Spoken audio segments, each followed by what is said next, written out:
but Yeah. for himself, it's not against I'm law. with you. I'm just saying a 54-year-old man is supposed to be laid up with his wife and kids somewhere. Hell, maybe even have a couple of grandkids. I don't want to be chasing no young girls. Because what are the conversations like? Man, he's just a bitch ass nigga. That's all it is. Like, respectfully, disrespectfully, however you want to put it, it's true.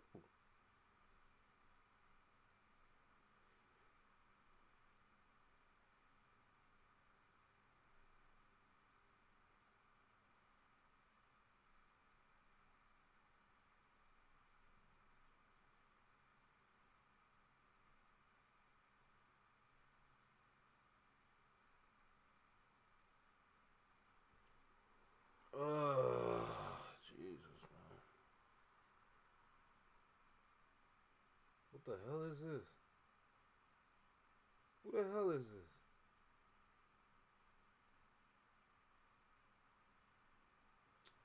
Yeah, bro, I be so confused sometimes, man. I'm tired.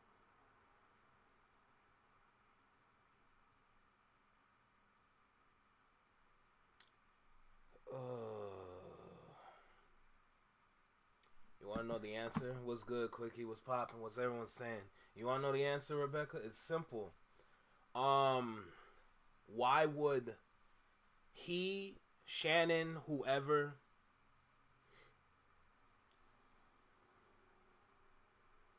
Wait, hold on. Let me read this in. What was saying? That's your own child's age. Yeah, your own child's age. Yeah. So, I feel like...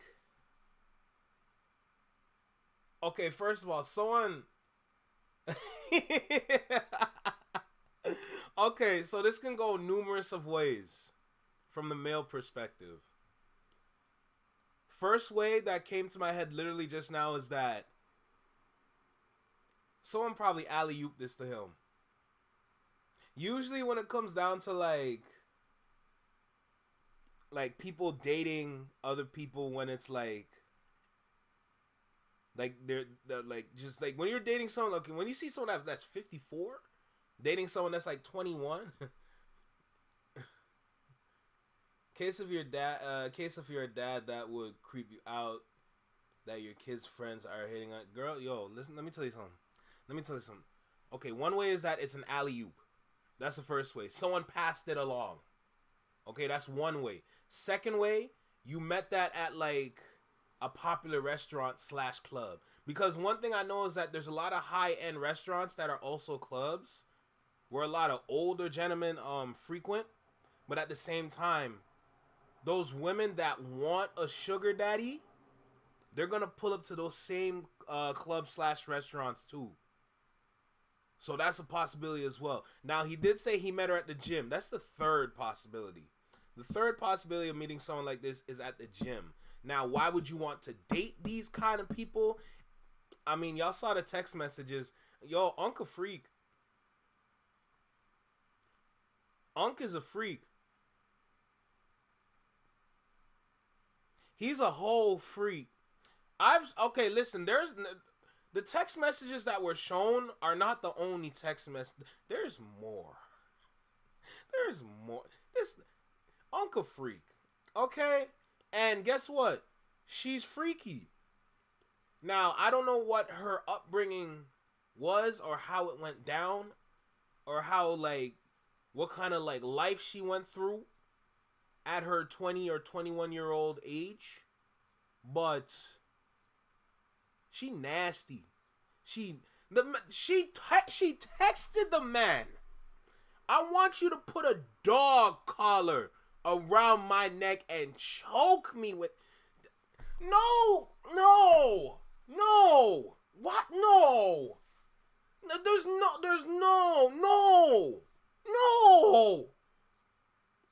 Zero excuse. Zero. Yo, these people nasty, bro. I can't deal with this sometimes. I swear to God, bro. These people nasty as hell, bro. People nasty as hell, bro. Alright. I'll be doing something that I haven't been done in, like, years. I'm not gonna lie to y'all. What I'm about to be doing on stream, I haven't done this in years. It's nothing bad. I just haven't done it in a long time, and I really want to get this done. I really want to get this done. Ugh, so bear with me for a second. I ain't gonna lie. I ain't gonna lie to y'all. I am not gonna lie to y'all. Hold on a second.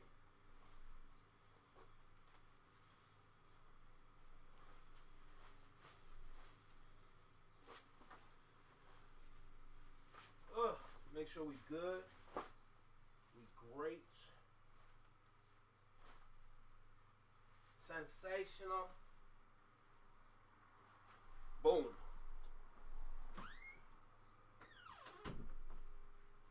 Okay, everything is Gucci. We good. Cool.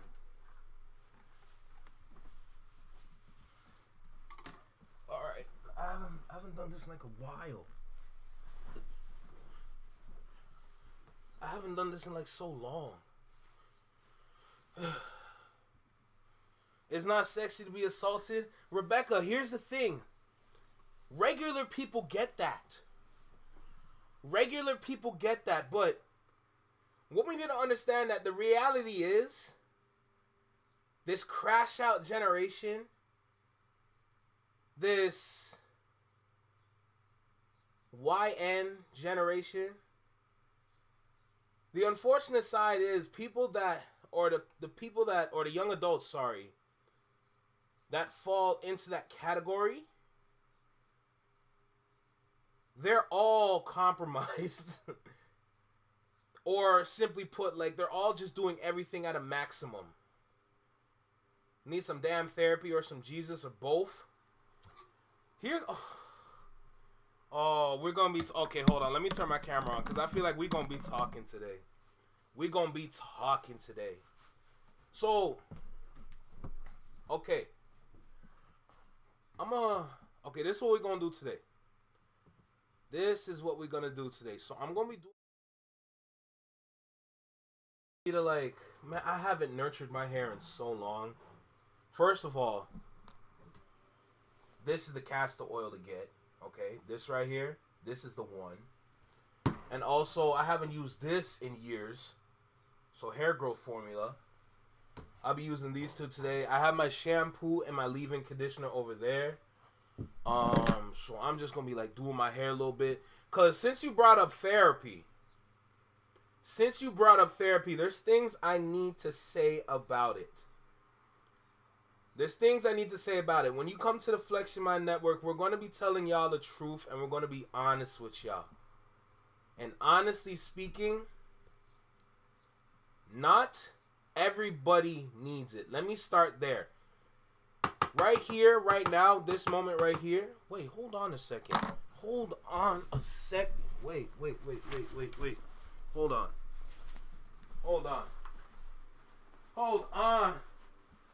What is we doing? How did I forget this? This is my trademark.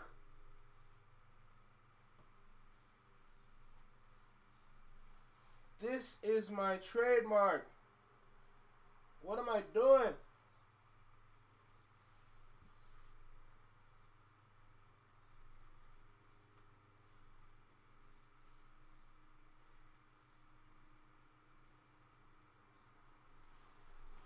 Alright, cool. Where is it? Where is my shit? Oh, did I put it in the bag? Probably did. Yeah, I did. Cool. Alright, cool. Another thing about the Flex Your Mind Network. Yo, at the Flex Your Mind Network, we cover up. We cover up big brain activity. Hey, this is my trademark right here, bruh. This is my identity. Whew. Alright, cool. So, skin, hair, tied up, charge it.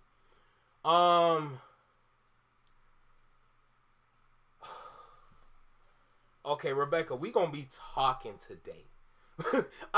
We gonna be talking today.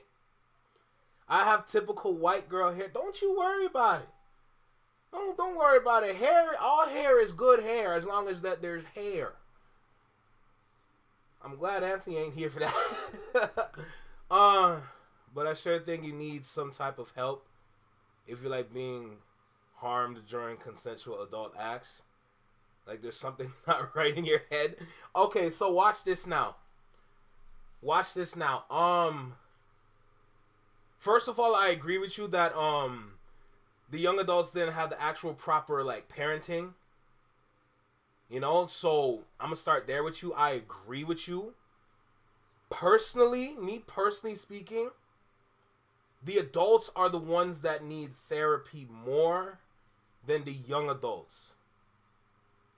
Reason being is that you would want to start with them to kind of get a better understanding of their thought process, because what they're thinking at a very outdated level. Now, the reason why I want the older, like the elderly adults to go first is because the young adults are still growing. They're still growing, so there's time for them to learn. You want to talk to the people that are already established and still have that authority, right? That's first. And then right after, you'd want to talk with the young adults next. I'm not saying therapy specifically, but like everybody gonna need to sit down at some point in their life. They need to sit down, whether if it's from some friends. Tiny, god damn it, god damn it. But whether it's like some friends, anything like that, you'd want to sit down and have that conversation. If you want to get a therapist, that's cool. The reason why I'm not saying therapy first is because at the end of the day, therapy is a business. And the reality is that, yes, they're there to help you, but at the same time, they're going to need some money. They're going to need some money, you know? And another thing that I noticed about therapy is that there's not really an end to it, which a lot of people are comfortable with. That's cool. Me personally, guess who's black? Black again. Yes, I'm black. Tell your friends. Guess who's black? Not the guy that wrote this rap. Guess who's black? Bum, one, bum, one, bum. What? But what? Speaking of Anthony. Yo, what did you just put, bro? What did you just put? Oh, my goodness. What's good, bro? So, I know this might be a touchy subject for some people, but you need to understand that therapy is important, but it shouldn't dictate your life. Oh, you got your internets again. Oh, well, congratulations. Congratulations. We're happy for you.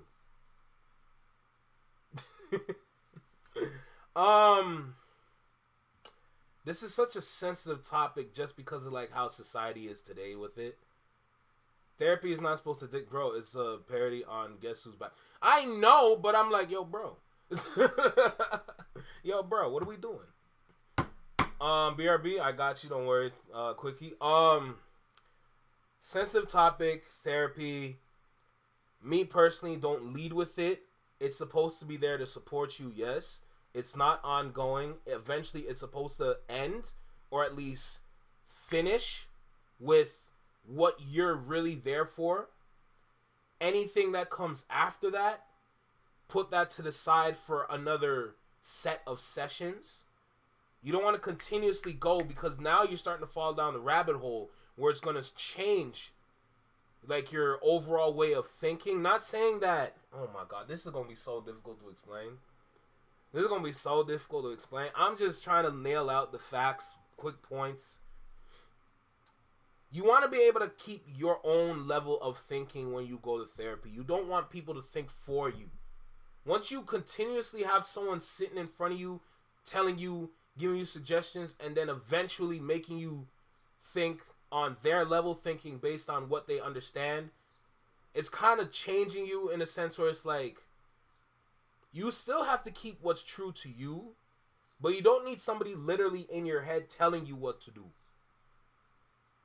That's the part that I don't like, because a lot of the times, like when people go to therapy, especially in Toronto, because they talk about it a lot, like they talk about it so much, but yet everybody has more problems than usual.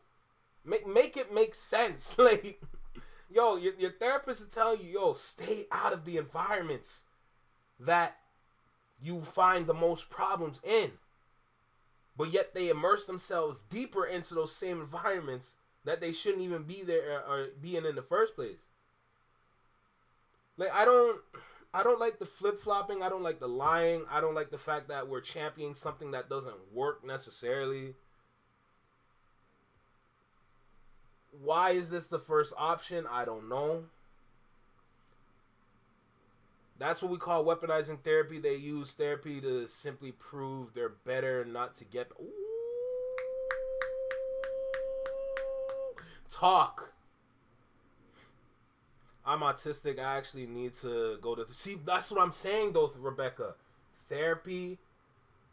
If it's only... Therapy is supposed to be there if you need it.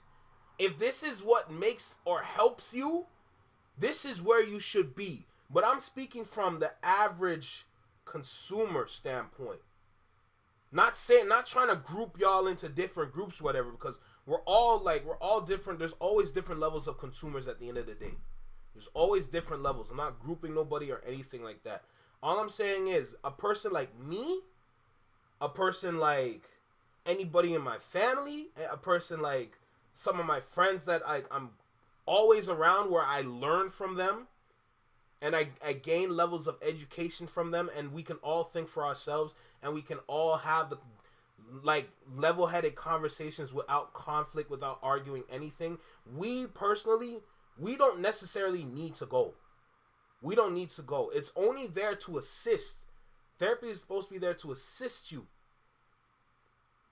But from my standpoint, from where I'm seeing it as like, I have to be really careful with this, because I don't want to be sucked into the world of this. Because in this world, a lot of it doesn't make sense. From the average person that goes to therapy, it really don't work for them. They have a different insight of things, but they're still doing the same activities that brings them back to that chair. From the average consumer standpoint, average consumer.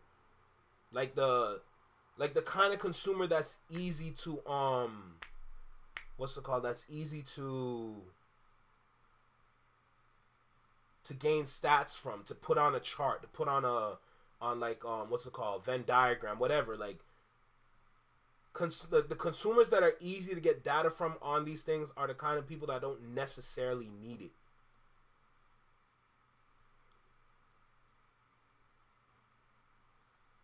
Sorry, I was using myself as ongoing example, but I also have a whole team of different kinds of professionals to make it actually help.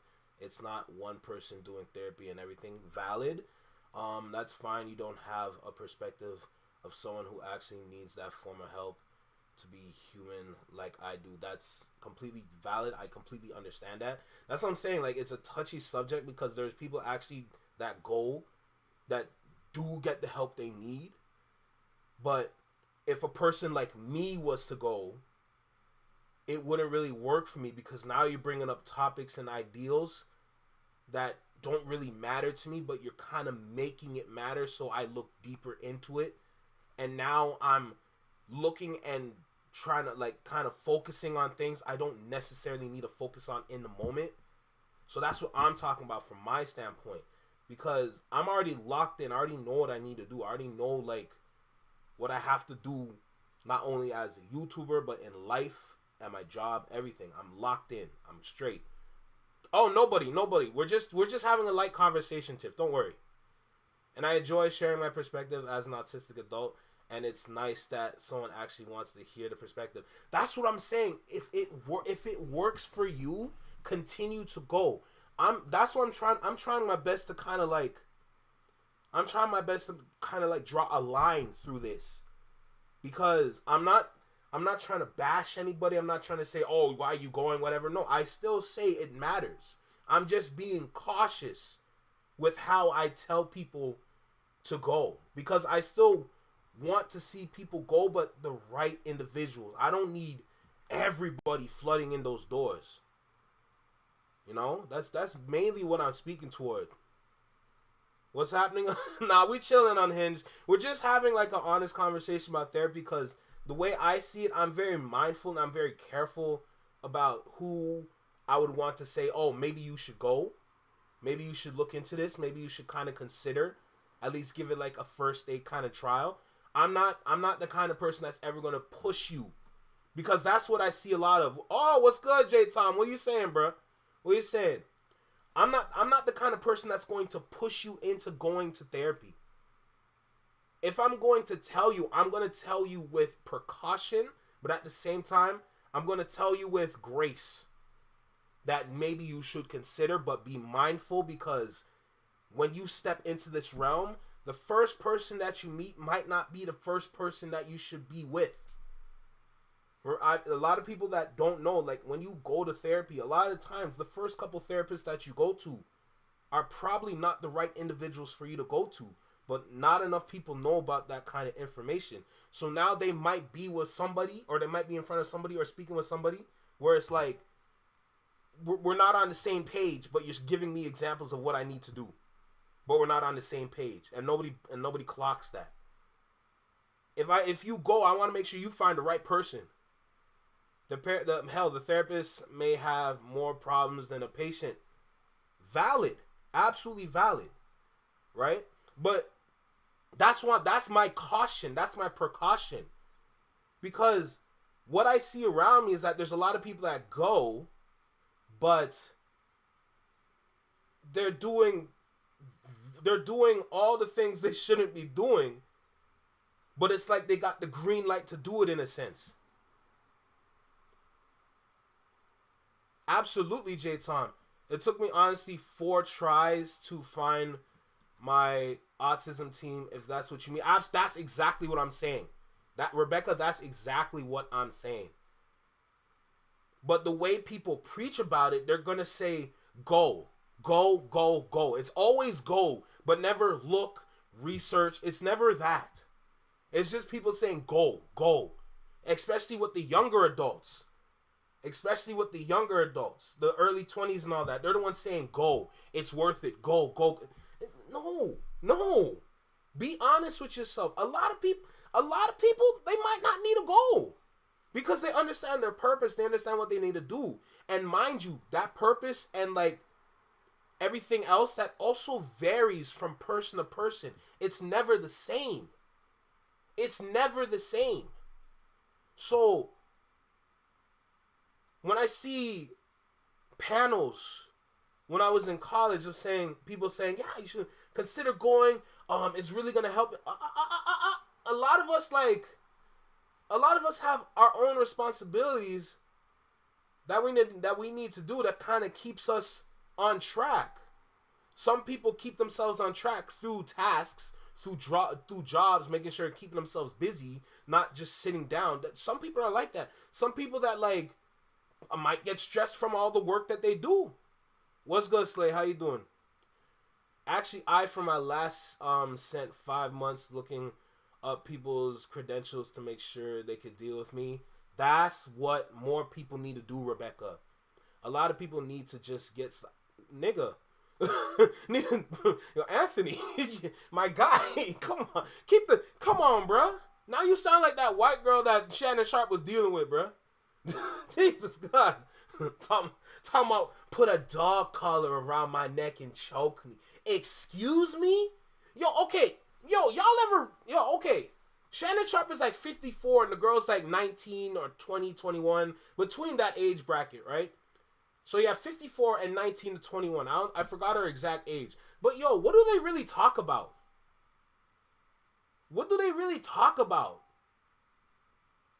Whether if it's before the deed or after the deed, what do you talk to her about? Like, do you talk to her about your cholesterol? Like, do you talk about her like, oh, I gotta make sure I gotta eat my Cheerios in the morning with some oats and some bananas and some other fruit? Like, what do you talk about? Like, do you talk about sports news? Did you see LeBron last night? Bitch, you don't even know who LeBron is, bro. What's good? Yeah, it's a good conversation. It's a good conversation. But like, that's the thing. Like, flexing my network, we're gonna be talking about some things that a lot of people don't really talk about, like addressing different kind of like topics, respectfully, mind you. One thing I will never do, I will never bash, unless it's necessary. How do I not lose my life to procrastination and lack of efforts? That's where you have to take it upon yourself to put yourself in position so that you will not be procrastinating in any kind of way. Simply, you can start easily off with like hobbies. What do you like to do? What are your interests? What do you enjoy? What puts a smile on your face? What keeps you happy? What puts you in a state where it's like, okay, I can keep going. I can keep doing things. I can keep, So like you can start to move away from the procrastination slowly. Moving away from procrastination is a slow process, but you have to keep working at it like you're going to the gym, That's the way it is. So you got to slowly keep working on it. Slowly keep going. Understanding yourself at the same time, understanding why you're doing this. How can you expound on it? How can you just like find other ways within this realm to keep yourself busy? Maybe if it's YouTube, making YouTube videos, I don't know. Me personally, I procrastinated a long time on this. People have been telling me for years to be on YouTube. And I said no.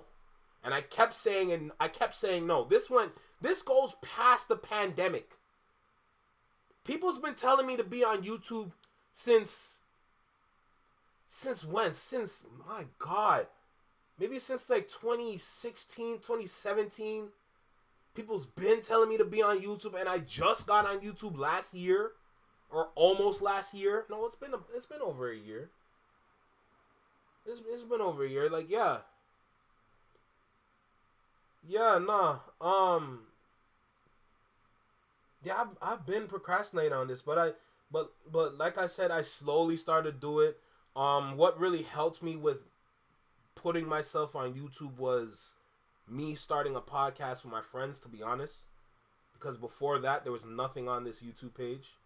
But that's my own thing, because, like, when I was in college, I worked as the events coordinator at my college. So, basically, I was the person that was planning events for the whole year of college.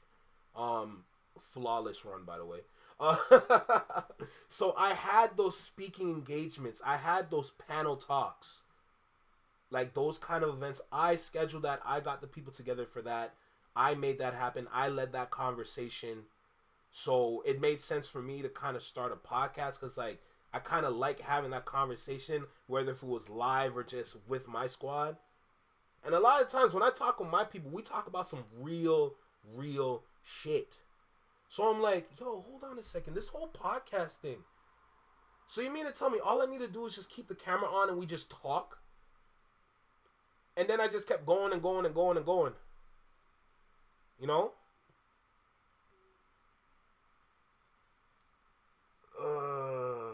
I see what you're saying, Unhinged.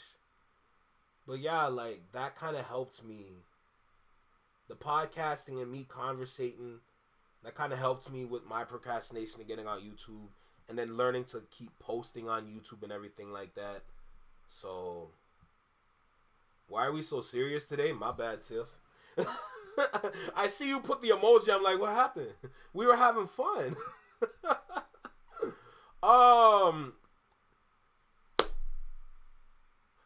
Tiff, I got you. Don't worry, Tiff, I got you. So, I actually wanted to start, not necessarily like a series or moment. Hey, J Tom, first of all, appreciate you for stopping by, bro. Appreciate you for stopping by. Big salute to you. Take care of yourself. If you gotta go, you gotta go. I'm not here to keep you. I'm not trying to keep you here, but I appreciate you stopping by. Can I just call you AR now? Yo, I got you. No problem. Medical conditions and go from there is my thing. I don't have the capacity to talk to myself like that, getting started without a group or valid. That was my own thing though on Hinge. That was just for me. That's what I'm saying. Like the same thing with therapy. Everybody's different, but they're marketing like everybody's the same. That's an issue. Hey, but big salute, J Tom. Big salute to you, brother. Thank you for stopping by. No doubt, man.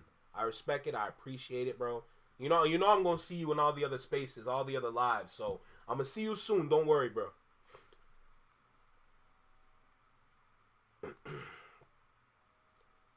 My thing is, at some point, we can't tell the young person nothing. Like, if they're 40 and the other person is 70, what am I supposed to say? Valid. But that's kind of what Rebecca was speaking to earlier, because there's been a huge disconnect in this generation's young adults and then the OGs, if that makes sense.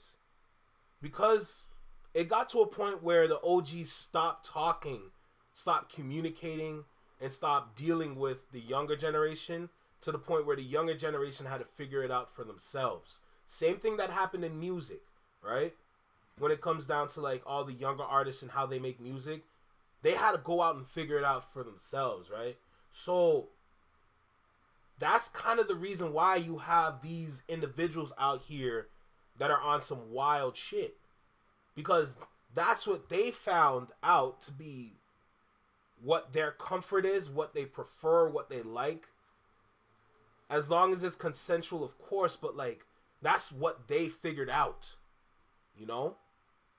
So it's like, now that they figured it out for themselves, a lot of people really can't tell them what to do because they're getting paid from it. They have these kind of benefits from it. They have this kind of lifestyle, etc., etc. But just as many pros they also have many cons as well. So that's the issue. There's been a big disconnect.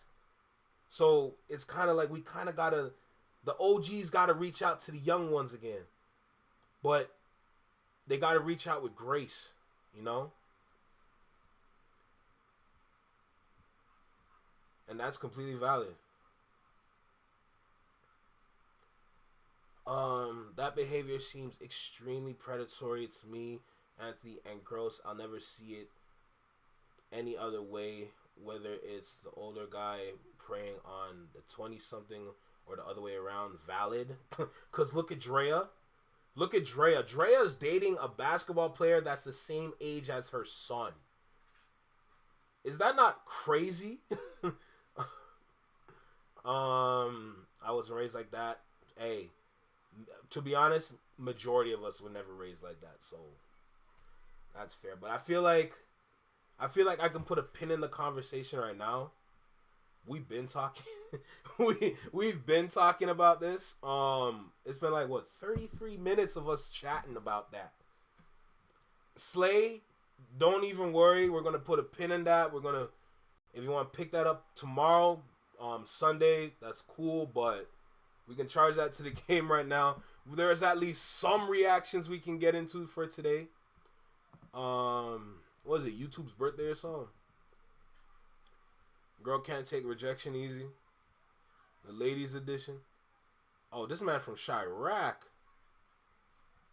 What do we got? Everybody talking about friggin' Shannon Sharp and his freaky ass little boy. Everybody talking about him right now. Lord have mercy. I don't want to talk about him no more. He too weird for me, bro. That, like, literally, Unc is a freak. Unc is a whole freak. Freaky ass boy. Vitali's situation gets much worse. What do you mean much worse? What do you do? What we got?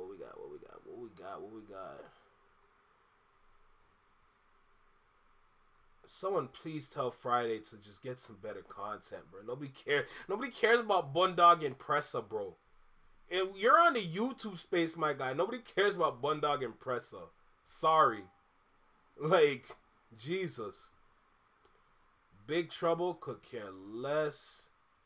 Is Julian okay? HSD. He's doing the same thing. Okay. OT the Real got a video dropping. I might check it out. Stop lying. Joe Budden destroys Lil Wayne for lying in a Rolling Stone interview. Not surprised. Honestly. Okay. Question. He's single. He can be a freak. Valid. That's disgusting. Valid. The only person that can talk about Shannon that I'd want to listen to is Dr. Umar. I seen what he said the other day. I don't like this opinions, but I need a laugh. I need a weird backup. Deleted. If he picks that up, that doesn't mean everyone needs to hear about how much of a freak he is. Valid. I think Bundog should disclose where he buried Julian, please. So I got a question. Because it's clearly a slow news day. It's clearly a slow news day. It's light news today.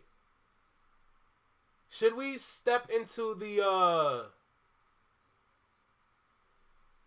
hell is his name again?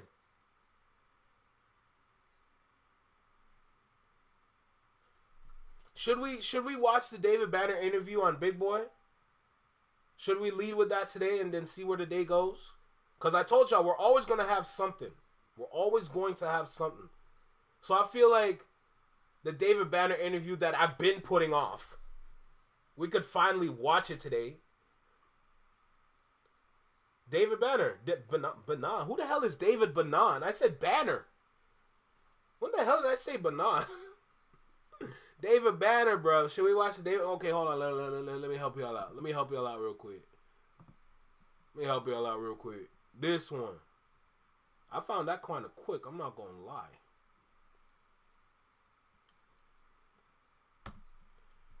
This nice, lovely interview right here. Oh.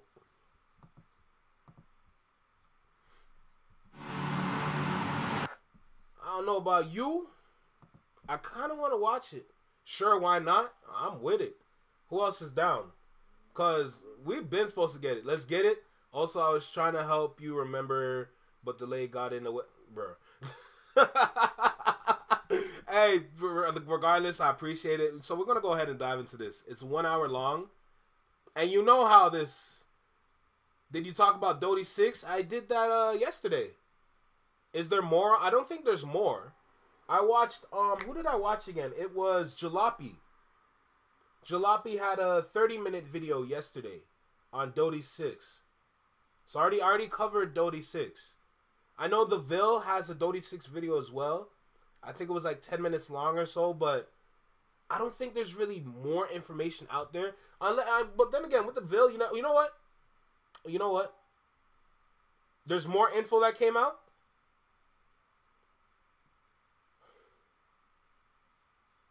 If there's more info that came out, we can...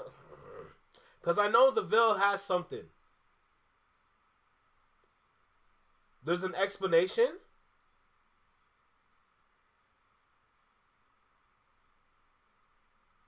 What explanation? Okay, I'm curious. Hold on. What explanation is going... What is going on here? What explanation are we talking about? About his contract. Oh, well, that changes everything. Who dropped first, the Ville or Jalopy? Jalopy did his yesterday, but it was kind of like...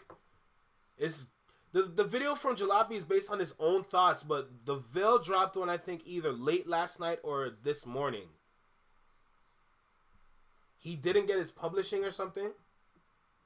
Really?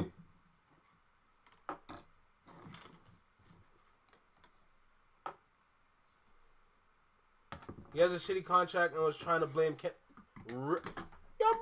Yeah, the Ville, I'm sorry. David Banner, I sincerely apologize. I keep doing this to boy, bro. God damn, I keep doing this to David Banner, bro. I keep doing this to him. I gotta stop. I am a big fan of David Banner, bro. I want to watch that interview entirely. I still never watched it fully yet. Yeah, he dropped it 4 hours ago. So he dropped it at 12?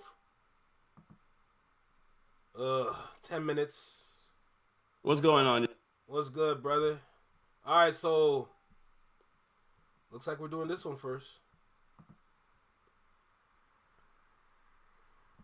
The Ville then Banner or Nolan then Banner. Jay Nolan has a video on this too? Oh, man. Oh, man. Golly. Hey, it's the beginning of the stream. You got a lot of time for the David Banner action. Valid. You're not wrong. I don't have anything going on today. Jesus. Yo, how is glass leaking, bruh? There's no cracks in this.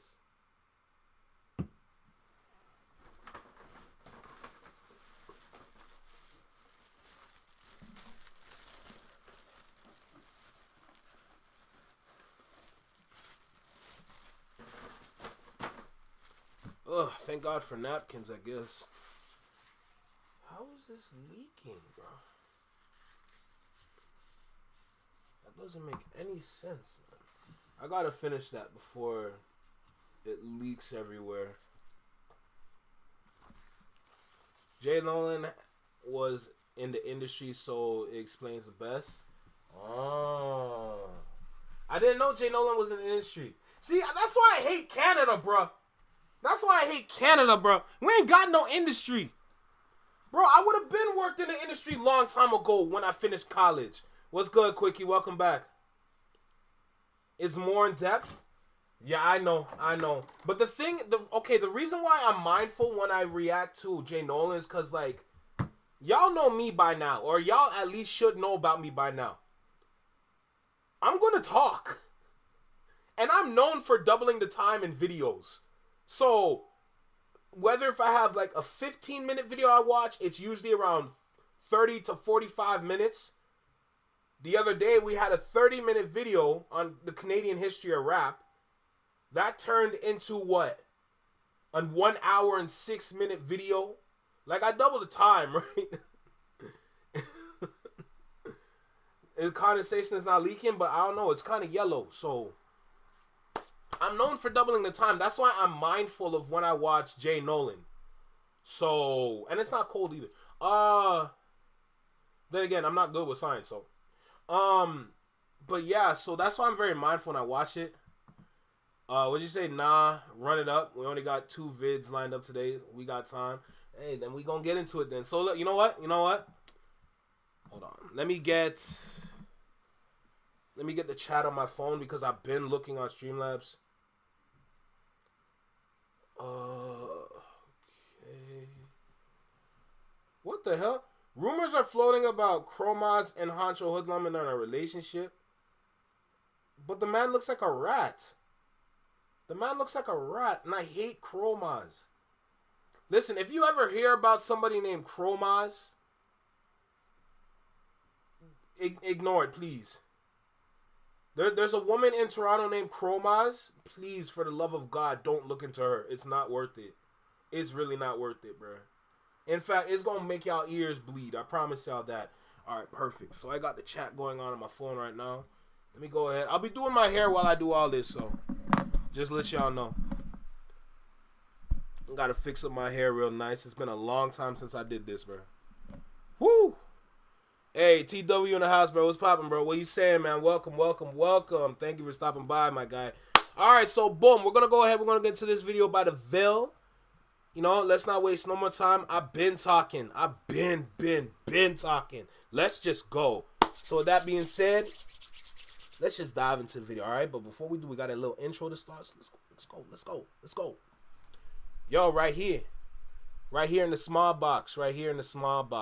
Welcome back to Single Seater Reactions, only on the Flex My Network. I'm Flex. Welcome back to the channel. We got a video by the Ville. Big salute, big shout out to the Ville forever and always. No matter what. You know? So this video today is titled Doty's 6 business error causes him to crash out on Kendrick. Really, bro? Really? Your business, your papers. The same papers that Baca was talking about. Your papers are not in order. But you want to crash out on Kendrick? Oh, yeah, no, we don't do that. We don't do that around here. All right, let's not waste no more time. Make sure you like, comment, share, subscribe. Let me know what you think. Wow, words are hard. Let me know what you think about the video. Drop a comment down below. Let me know what you think about the reaction. Hit that notification bell so you get notified to pull up to the live, as well as see when my videos drop. And with that being said, let's just dive into the video, bro. Finally, let's dive into a video today. Lord have mercy. Let's go.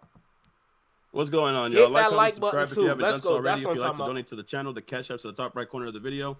But let's get Hey, into it, man, because I wanted to talk I do about what this I do, Dodie you know what I'm 6 saying? situation. I I know a do lot what of I people have do. talked about this happening with Dodie 6 and Kendrick Lamar, talking about how Kendrick Lamar's feature didn't really help him, how it didn't do anything for him. And I wanted to add some context that I had noticed online that could maybe explain why exactly Dodie 6 isn't getting paid properly after doing a feature for the GNX album and featuring on the song Hey Now. Now, obviously, Dodie 6 has been reported to be kind of unhinged at this moment. He's been messaging people like Adam 22 and saying things like this, reporting it to No Jumper, saying, I'm busy, whole day booked up. Let me know what you guys want to see us. News at 12. Bro, post some on. What? What the whole day booked up. Let me know what you got to say. I'm going to say it on the news at 12. This is Adam 22. And then Dodie responds, bro, post it. I'm on math. Replace the A for an E. I don't give a F. Post Dodie is on math and say K Dot is a B, ain't tapping in with me. So he's saying that Kendrick isn't tapping in. And eventually later on, he does a video explaining how the feature didn't help him out. And he says that while he's driving in a car. Because I ain't got no destination, bro. On SC. I lost my house. I'm homeless, nigga. I don't care if I admit that shit, nigga. Hell down. I'm gonna bounce back up, though. Watch this. It's all good, cuz. Song with Kendrick ain't changed shit, nigga. The fuck's that changed, nigga? I'm still from 40s, nigga. Still over here, nigga. You act like a nigga got $1 million for that shit, nigga. The fuck all that nigga got some clout, nigga. And fuck, nigga. On the day homies, nigga. Now, I've been hearing a lot of things. I've been hearing a lot of things about Dodie 6. You know, obviously he's frustrated. He's upset. He just said that he became homeless. And he was saying how the feature didn't help him out. Now, I also heard that he's dealing with the loss of a loved one or a family member. So my condolences. But none of that frustration or anger should be pointed at Kendrick Lamar. I don't think you should take out your frustrations on somebody who tried to help you. I could understand if you're going through a hard time, if you're thinking about a lot of things, but you shouldn't be taking it out on somebody who gave you the biggest assist of your life, of your music career. Let me remind you that Hey Now was a song that he was featured on, and it has garnered over 139 million plays on Spotify alone. Just Spotify alone since its release. And it had been reported earlier today that that's the current number. If you're not making money from the song, the least that you could do after gaining popularity from being a feature on the track is use that momentum, use that lob that Kendrick had gave you, and use it to push your career. Instead, you do the complete opposite and crash out on the only person that could have probably helped you in a situation like this. So you're saying Jay Nolan really breaks it down like really, really well? Yeah, Kendrick's on tour. Let's not forget that. He's been on tour. Come on, now. The tour already started.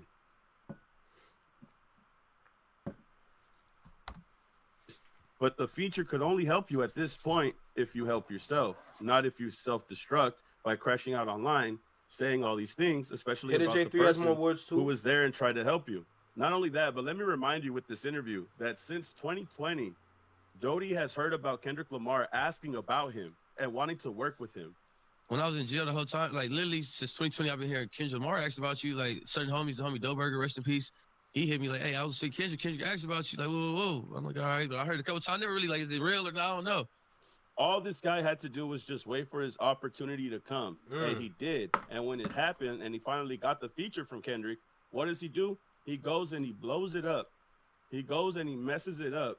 Now, for whatever reason, if it's because he's going through hard times or if it's because he's dealing with something personally, my condolences for all that. But you not getting paid isn't Kendrick Lamar's fault. It turns out people were able to kind of figure out why exactly he wasn't getting paid at all. Why? And it seems to be more of an error on the business side of things when it comes to Dodie 6 and his feature with Hey Now. There's this account online by the name of Brian Zizek, and he broke down the potential reason why Dodie isn't receiving any funds for this feature. He says rapper Dodie is featured on Kendrick's Hey Now on GNX to date. The song has garnered 139 million plays on Spotify alone. Dodie took to social media claiming that the guest feature hasn't helped him, and this thread is explaining why due to his publishing. It says here that Dodie 6 is officially credited as a writer on the song twice. So he was credited correctly and properly. Once under his legal name, which is Zarius Joel Cunningham via BMI, and again as Dodie 6, listed as NS, non-society, with no IPI number. Now, for those of you who don't know, an IPI is an interested party information. An IPI is a number that is unique, international identification number assigned to songwriters, composers, lyricists, and music publishers. It is used as a way to uniquely identify them as international rights holders. The number is usually 911 digits long. IPIs are assigned by the Performing Rights Organization, also known as PRO. The number is also referred to as a CAE number. This number is a number that you're supposed to use as a composer, songwriter, music publisher, whatever the case may be. You're supposed to use this IPI number as a way of getting paid. Dodie is listed as not having one. It's, as you can see here by the example written, it doesn't show that he has an IPI number right here in the middle. He's the only one missing one. Everybody else has an IPI instead of him. It says here, if a writer is marked as NS... Yo, we're wasting our time. We're wasting our time. I ain't gonna lie. No IPI. That's all I'm saying. I literally looked at the thing. I'm like, yo, bro, what are we doing? What are we doing here? They likely won't receive performance royalties, aren't being tracked or paid properly unless they affiliate with a pro or provide an IPI number. Hitter J3 said K-Dot let Dodie 6 use his studio no charge. And then you gonna turn around and do that? Was good, Lord Racer, bro. Thank you for stopping by. And you going, okay, no. This guy's a dummy, bro. This guy's, oh, he belongs in Toronto. He will fit in good in Toronto. He would fit in real good in Toronto. Oh, man. Risk having others collect on their behalf intentionally or accidentally, meaning that if he doesn't claim it, somebody else or some other publisher would. On the MLC site, which tracks the mechanical royalties in the U.S., Dodie 6 is listed without an IPI. A publisher named 10 Year Music is claiming 18% in his name, which is a publishing company, if I'm not mistaken. They publicly promoted him as a client, so it's safe to assume the claim isn't fraudulent. So this could be somebody claiming it that's promoted him in the past. And as you can see here, Dodie's missing the IPI, and 10 Year Music is claiming it through this IPI right here. Yo, bro. Yo, my guy. What do we do? He will fit in so good in Toronto. Y'all don't understand. He will fit in so good here. So good.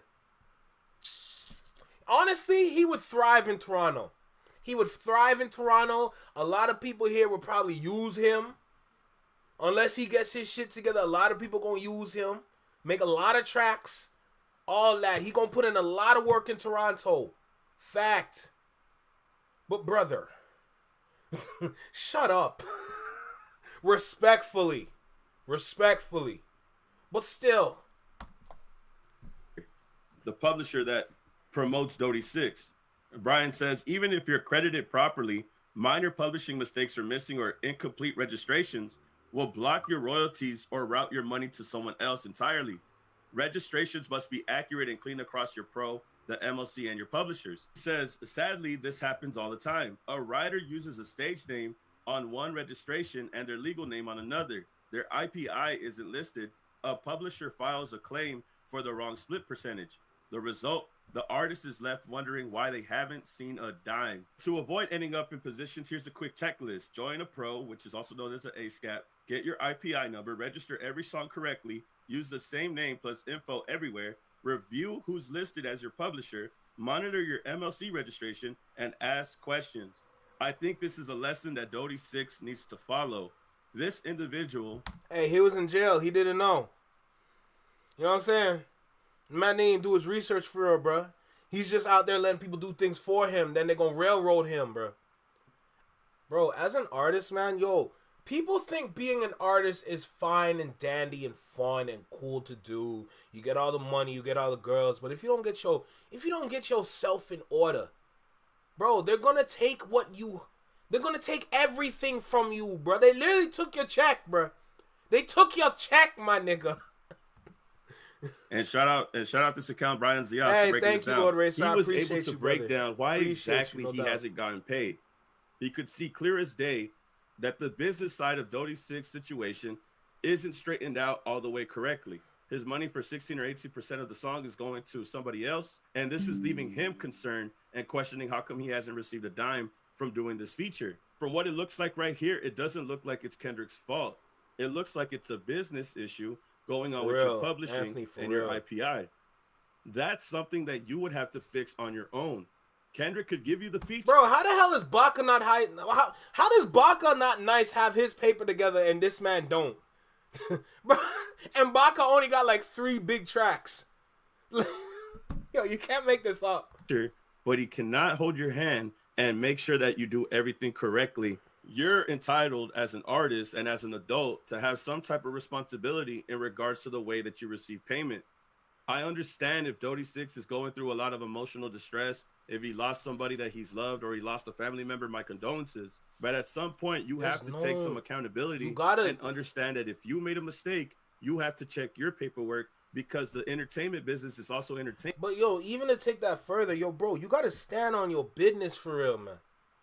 You really got to stand on your business because, yo, like, you're okay. You have a Kendrick feature now. There's going to be a lot of individuals looking up to you. How do you not take advantage of the blessing that was given to you? Bro, that's such a huge blessing. And Hey Now is a really good track. It's a really, really, really good track. And you're going to squander your blessings? Like, I understand that, yo, you've been in jail. It kind of messed up your way of thinking. You lost a family member. You know, like, I get that. I understand that. But you still got to stand on your business. You got to.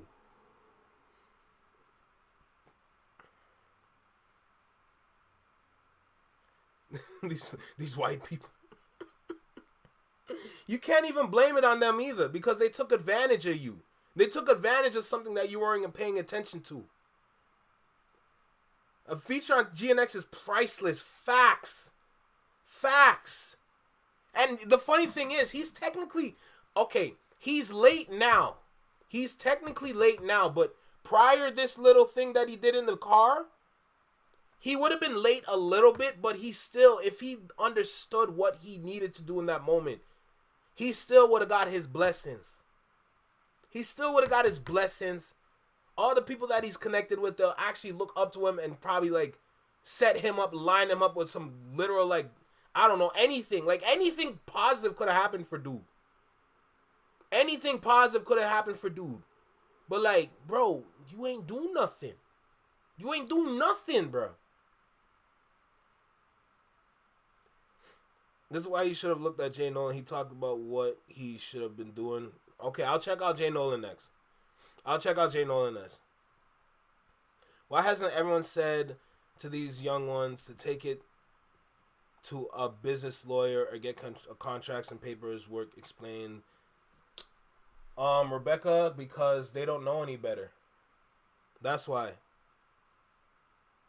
Is on a mustard beat. There you go. There you go. Look, facts upon facts, bro.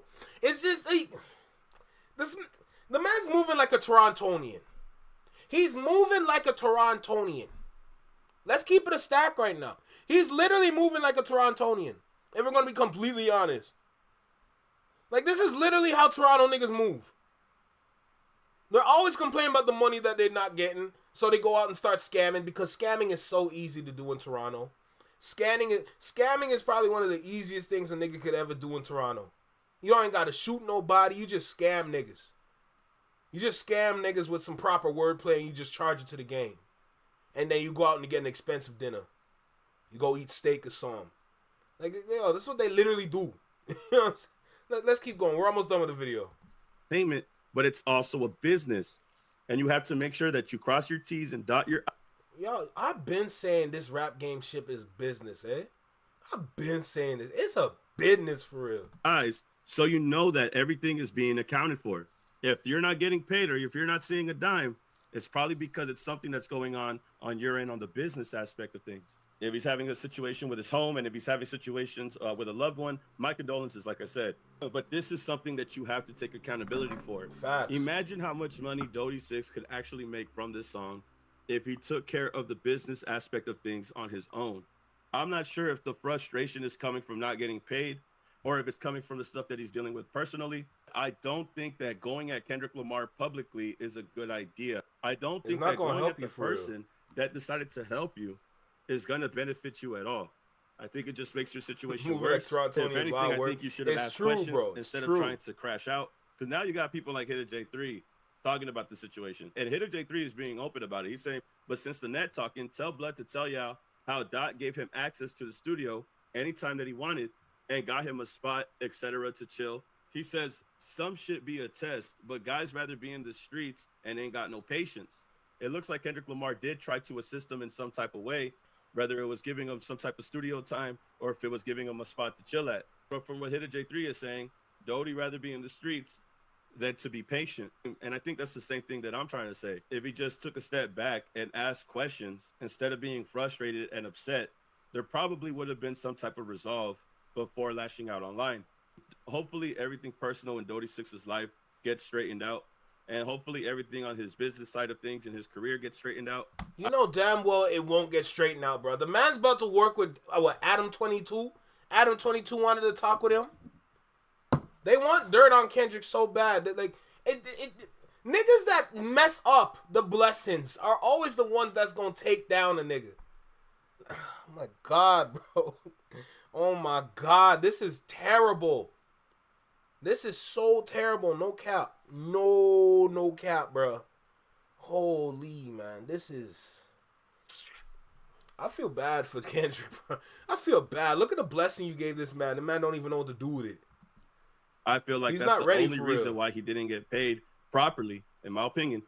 But like I said, I don't think it's a reason to lash out at Kendrick Lamar. This guy literally had talked about doing a song with you since 2020. He finally does a song with you, and this is what happens. Facts. But prayers up all around, man. Hopefully things get straightened out, and hopefully the situation doesn't end on a note like this. But y'all tell me how you feel about this and get back to me, man. Like, comment, subscribe, and I'll see y'all in the next video, man. Peace. Keep it a legend. Oh, okay.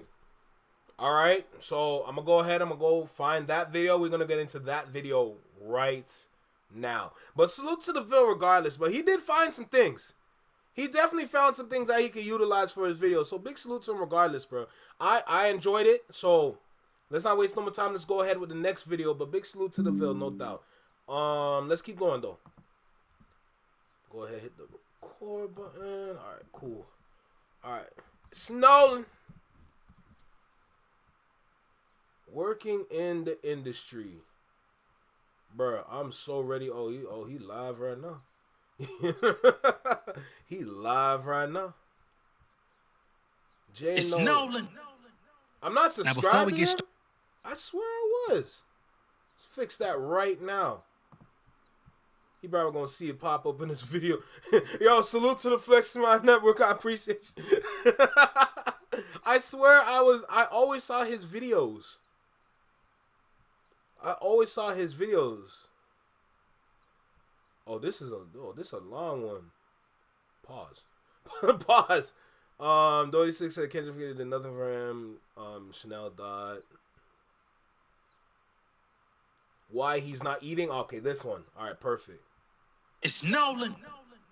All right. Now, before we get started, make sure y'all hitting that like. Damn, bro. Hold on a second, bro. Shoot. All right. Boom. Let me go ahead, hit that record button. No huddle, Nolan. No huddle, Nolan into banner is crazy. It's sort of backwards. Some of these young guys seem really suspicious towards any and all except for those they really need to distrust. That's how it is. Remember what I was saying with they had to figure it out for themselves? They think those are the people they should be around when in reality, those are the people you're supposed to stay away from. Big pop. Yo, Slayer, nice, no? Nice it, no? Nice it. Anyway, look. Let's go ahead. Let's get started. Always got to say big pause. Like, yo, I'm going to get it, man. I said something crazy.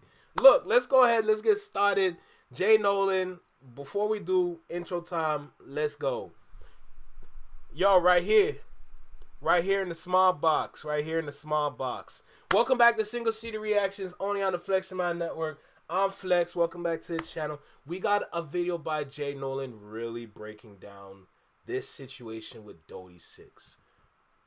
Let's get started, bro. This video is titled Why Dodie 6 Isn't Eating Off of Kendrick Lamar's Hey Now track. Let's not waste no time. Y'all know me. I like to chat, and I chat a lot.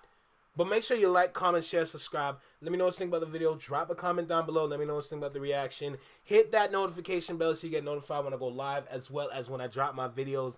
Hit that like button as well. Don't be shy. Don't be shy. But with that being said, let's not waste no time. Let's go. It's go time. Let's go. It's Nolan.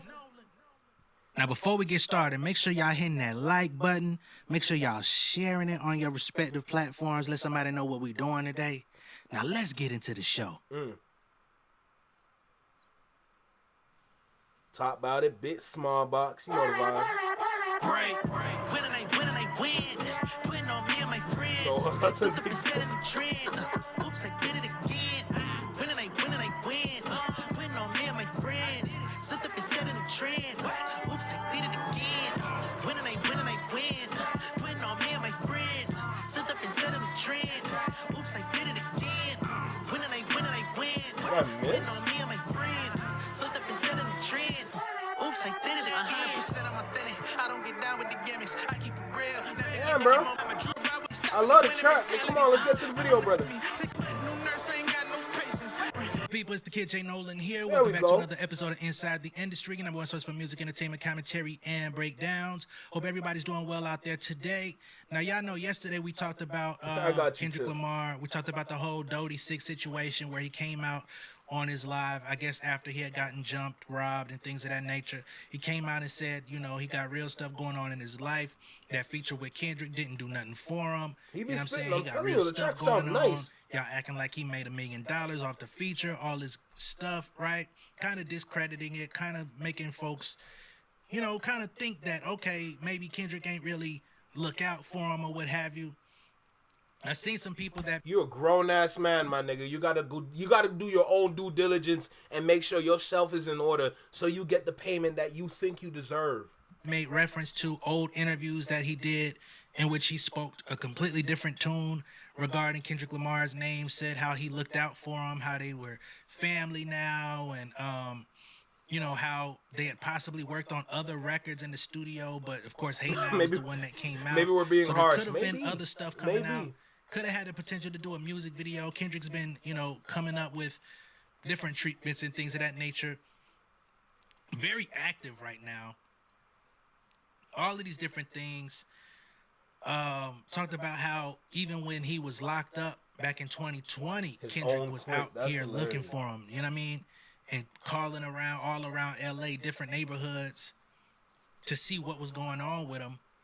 But for whatever reason, his tune has changed, right?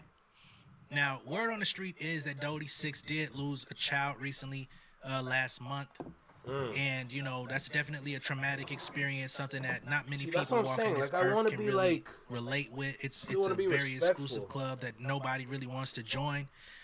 Those that have lost a child, especially those that have actually gotten to, you know, be around that child, see them living and breathing, and then they're no longer here within a very short time period. I could not imagine what that might feel like. So I do give him grace on that, and I hope that he and his family are able to heal. You know what I'm saying? But what I did see also circulating around yesterday was Brian Zizza, shout out to Z from Audio Mac.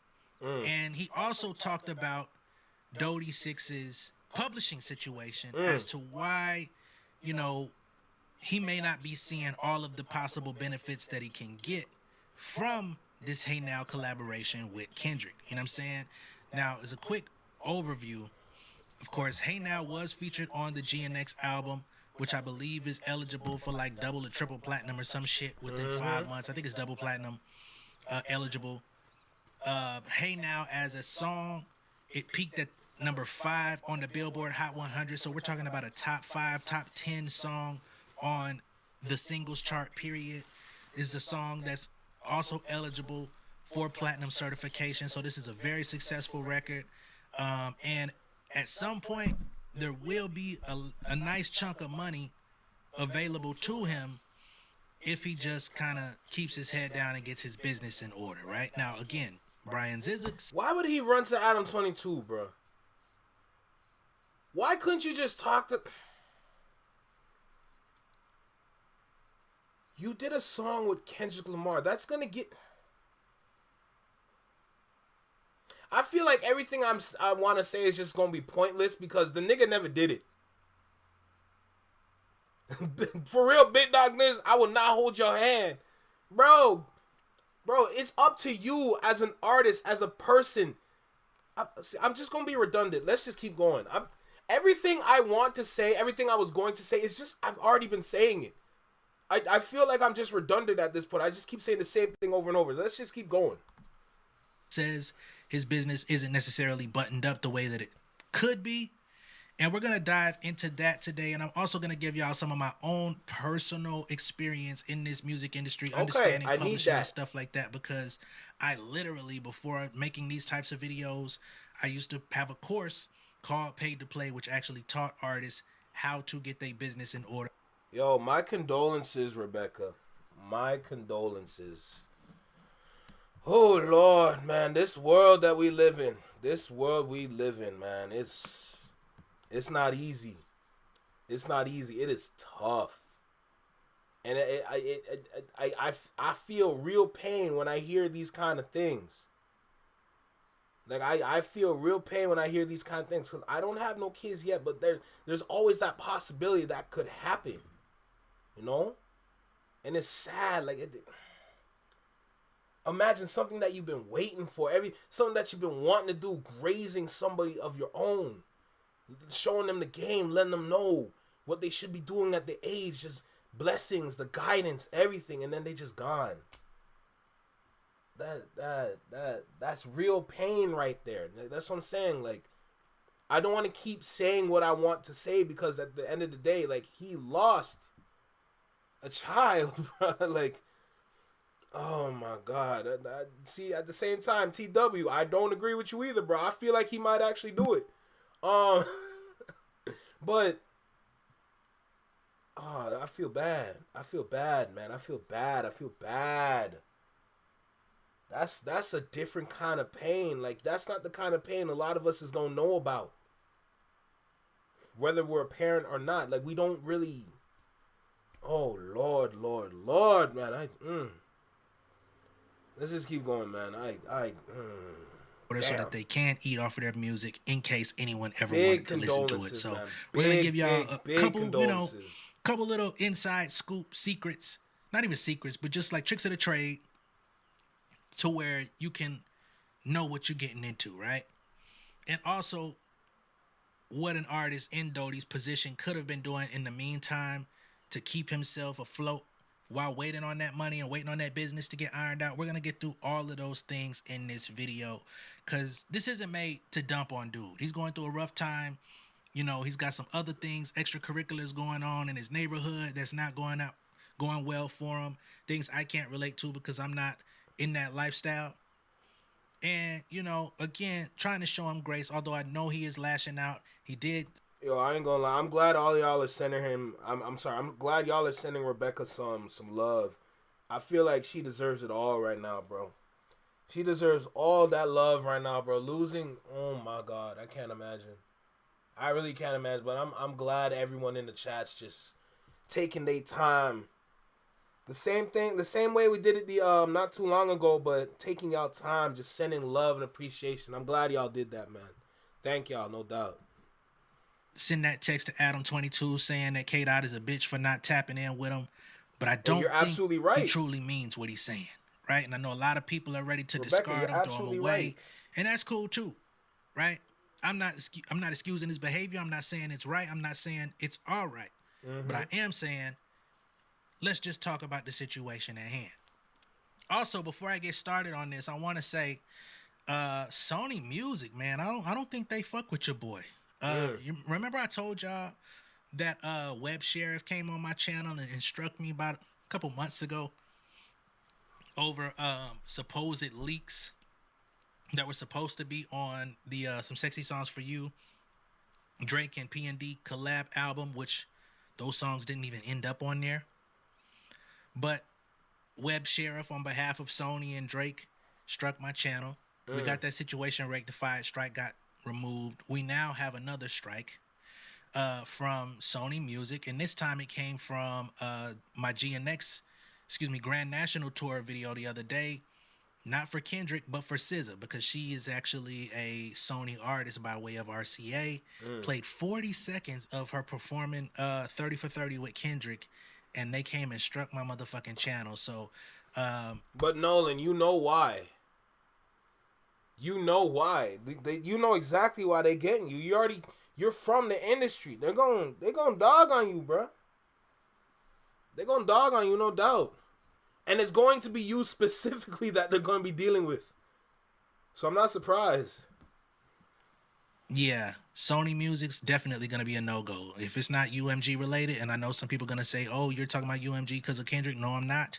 If it's not UMG related, because they seem to understand the program over here, if it comes from the Sony pipeline, I'm not touching their fucking music on this channel. Not playing no concert footage, not talking about their songs. We're back off. Grown woman energy. That real kind of energy that the world is missing right now. Please.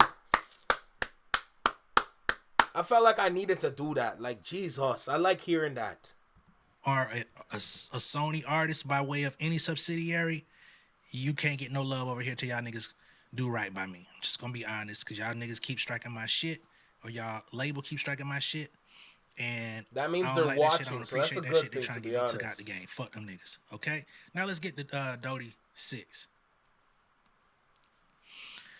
Brian Zizik says, rapper Dodie 6 is featured on Kendrick's Hey Now on GNX. To date, the song has garnered 139 million plays on Spotify alone. Earlier today, Dodie took to social media claiming that the guest feature hasn't helped him. His publishing setup may be why. Okay? And this is a thread. So first up, he says, Dodie 6 is officially credited as a writer on the song twice. So for people out there that may have assumed that Kendrick Lamar wrote Dodie's part on the song, that is not correct. Dodie wrote his own bars, wrote his own lyrics. He's credited in the paperwork. However, for some strange reason, he's in there twice, which is going to cause some sort of delay and confusion on the back end administrative side, which could cause a delay in him receiving payments, right? He's talking about financial issues. Okay? So he's credited once under his legal name, Zarius Joel Cunningham, via BMI, and I thought that was a double benefit. Like, it's kind of wow. I didn't know that. Wow. Okay, say less. I see why y'all want me to listen to Jay Nolan. Say less. I'm a BMI affiliate myself, so I'm very familiar with how BMI works. And then he says again, he's credited as Dodie 6, listed as NS, which NS means non-society with no IPI number, which means really no identification. Right? So the money is just lingering, looking for a destination. Okay? He says that's a problem when it comes to getting paid. I will enlarge it so y'all can see what I'm talking about. Okay? Let me see. Y'all don't see the whole shit though. Damn it, man. Hold on. Disregard all those tabs. That's where I get all the information to relay to y'all on these videos. I'm not the only but as one. you can see on the writers section, we have Jack Antonov, who, of course, is a part of the producers on the record. We have Zarius Joel Cunningham, which is Dodie's real name. We have Dodie 6 with that NS by his name. We've got Kendrick Duckworth. Of course, we know that is Kendrick Lamar. We've got Dejon Isaiah McFarland. I believe that's Mustard. And then Mark Anthony Spears, which is another producer for Kendrick, right? That's the writers on the record. And of course, when it comes to writers, not everybody that is in the writers section is necessarily writing lyrics. If you produce on record, you're also a credited writer for the composition, okay? Just giving y'all the information. What's good? Thank you for stopping by, bro. Cool. I don't know if I say now, your name in the right. publisher section, we do have Dodie World, which clearly is Dodie. So he should get some publishing royalties on the publisher side. There is a distinction between writers and publishers. The money gets distributed at the same times, but but those portions can be different. Now, we don't see percentages to see how much percentage Dodie actually has in this record, but I guess they wanted to put down all of his entities. You've got Isimo composition, we've got Songs of Universal, we've got Universal Music Corporation, and, you know, Kendrick is also a Universal Music publishing artist as well. So I'm quite sure that's why Universal is in the publishing space here. Okay? So, but the issue is Dodie 6 in the writers and Zarius Joel Cunningham. That's Yo, Big Dog, you gotta make sure you complete your sentences so I can understand you, bro. You literally said, I suggest you Dassy last MC. I don't know what you're talking about, bro. Sorry. Dodie showing up twice in that area, which will cause confusion on the back end. Z continues. If a writer is marked as NS, they likely won't receive performance royalties. They aren't being tracked or paid properly unless they affiliate with a PRO and provide an IPI number. A PRO is the ASCAP, BMI, CSAC, etc., right? IPI number is those numbers you saw by the name. It's your identification number within the system, right? I love it. And they risk having others collect on their behalf, either intentionally or accidentally. So this is where somebody could come in and take your money, right? Maybe a publisher has you as a non-associated act, but then they have you under their publishing company. Or if the money sits there too long and nobody collects it, it then goes right back into the ecosystem for all of the major publishers. They call that black box royalties, which means other people in the industry will be getting paid off of your work because you didn't properly collect it. Now, that could take some time. I think you have about 3 to 5 years somewhere in that margin. I think 3 years to collect and identify yourself before it goes into the ether. But after that time period, there will be no reversions. There will be no revisions. It's out there. Niggas will be stunting in your cash, right? So Brian goes further. He says on the MLC site, which is the mechanical licensing, what's the fuck? Collective, if I'm not mistaken. Mechanical licensing collective, yeah. Which tracks mechanical royalties in the U.S. Dodie 6 is listed without an IPI, right? Remember, up top in BMI, it said Dodie 6 NS, non-society. That's the problem. No IPI means no destination for the moolah. Okay? So he says a publisher named Tenure Music is claiming 18% in his name. They've publicly promoted him as a client, so it's safe to assume the claim isn't fraudulent, which means he's gone out and signed a publishing deal with some company called Tenure Music.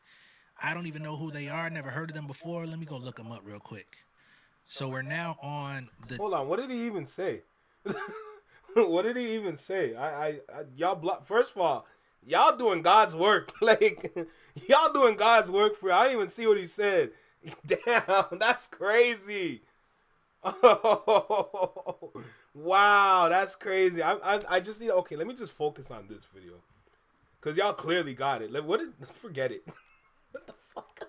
Safe to assume the claim isn't fraudulent, which means he's gone out and signed a publishing deal with some company called Tenure Music. I don't even know who they are. Never heard of them before. Let me go look them up real quick. So we're now on the Tenure Music Discogs page, which is going to give us a quick overview of other records represented by them. You got Grimes, you have The Saturdays, Funkmaster Flex, Cardi B, Megan Thee Stallion's WAP is affiliated with Tenure Music. Rihanna's Good Girl Gone Bad album, Amy Winehouse, The Saturdays, Kendrick Lamar, To Pimp a Butterfly, Good Girl Gone Bad Reloaded, Backstreet Boys, 50 Cent, Animal Ambition, Beyonce, Best Thing I Never Had, T-Pain Revolver, Beyonce 4. So this is a big company. It's a very reputable company. This is not some backyard company just representing Dodie. So they should be taking care of him, but for whatever reason, they have him under non-society while they're collecting 18% of his publishing. Very interesting. And as you can see here on the MLC listing, on the bottom left here, Tenure Music, publisher, represented writer, Dodie 6, 18%, okay? Just for verification purposes. So now Z continues. He says, even if you're credited properly, which means even if everything is done correct, minor publishing mistakes or missing or incomplete registrations will block your royalties or route your money to someone else entirely. Registrations must be accurate and clean across your PRO, the MLC, and your publishers. That's the way that you are going to get your money in the quickest possible time with no delays. My question is, what was he really gonna do, or what was he really gonna say on Adam 22's podcast? What was it? What was there really anything for you to do or say?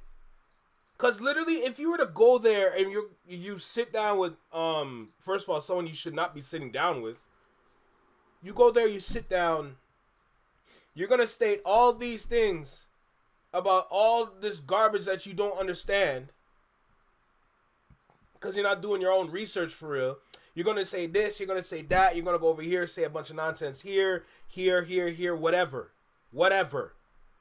But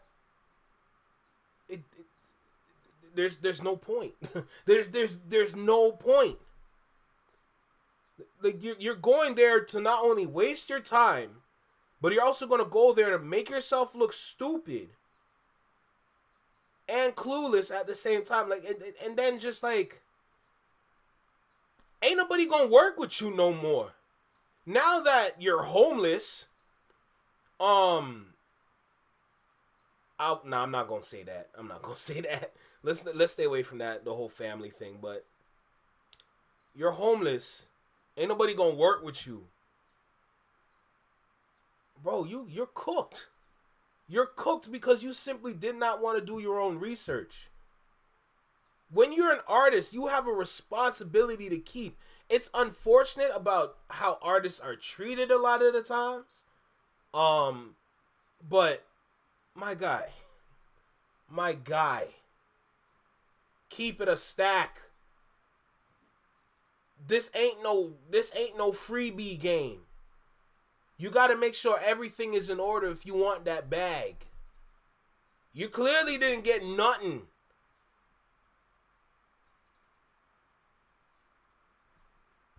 This man will fit in so well in Toronto. I'm not even going to lie to you. Okay, I'm giving him a pass if he's under a company that's supposed to be doing things for him, but they're setting it up so that they get the money. I need to see that contract. We all need to see that contract at this point. He's just acting out. It's his fault, and he's looking at anyone but himself to blame. Absolutely. Also, everyone run up them like, yeah, please run up them like. No need to call nobody up there and say, hey, can we get this expedited? Can y'all help me with this? Send an email correspondence back and forth. If you do it right the first time, your shit will be lovely, right? But Brian says, sadly, this happens all the time. A writer uses a stage name on one registration and their legal name on another. Their IPI isn't listed. A publisher files a claim for the wrong split percentage. The result, the artist is left wondering why they haven't seen a dime, right? Because until the companies get all of this information worked out behind the scenes, your portion that's, in limbo, waiting for the correct destination, waiting for the correct filing, that money's just going to be sitting there chilling.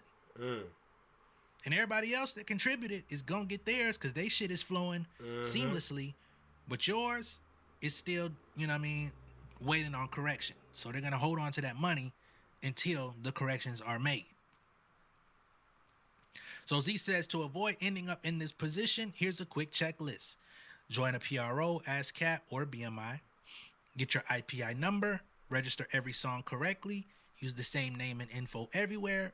Review who's listed as your publisher, monitor your MLC registration, and ask questions for clarity so that you know what's going on rather than letting people handle this stuff for you without giving you any information, because like folks, especially coming from the lifestyle he comes from, he may not be as interested in learning all of these things. Remember, Nipsey Hussle was also an affiliate, but he was hands-on with his shit.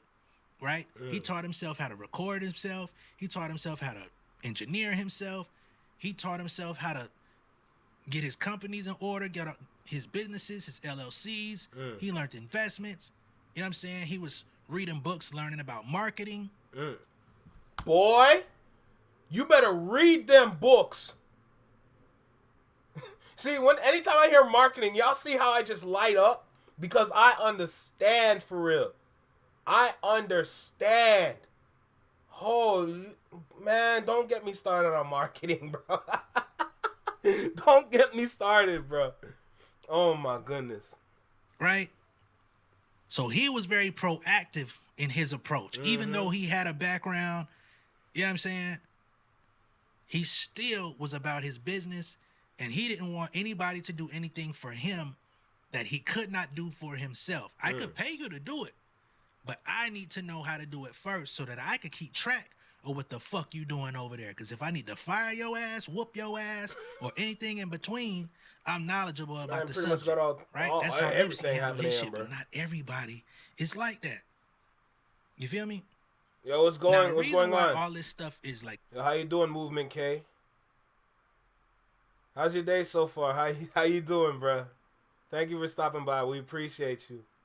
Super important is because the performance royalties on a song as big as Hey Now, if that song gets played on the radio, you would be entitled to royalties.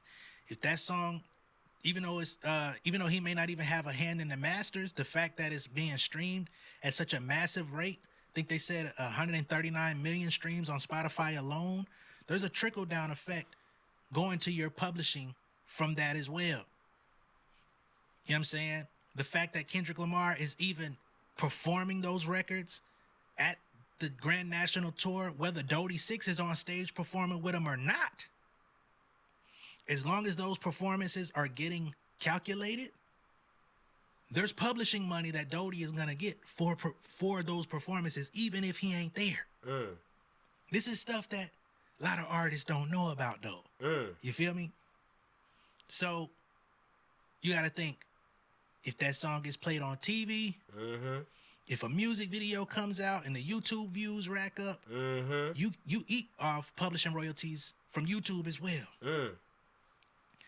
When fans are listening to that record on Instagram stories, Facebook Reels, TikTok, all that type of shit, people playing the music and everybody does the little trends and shit. Man.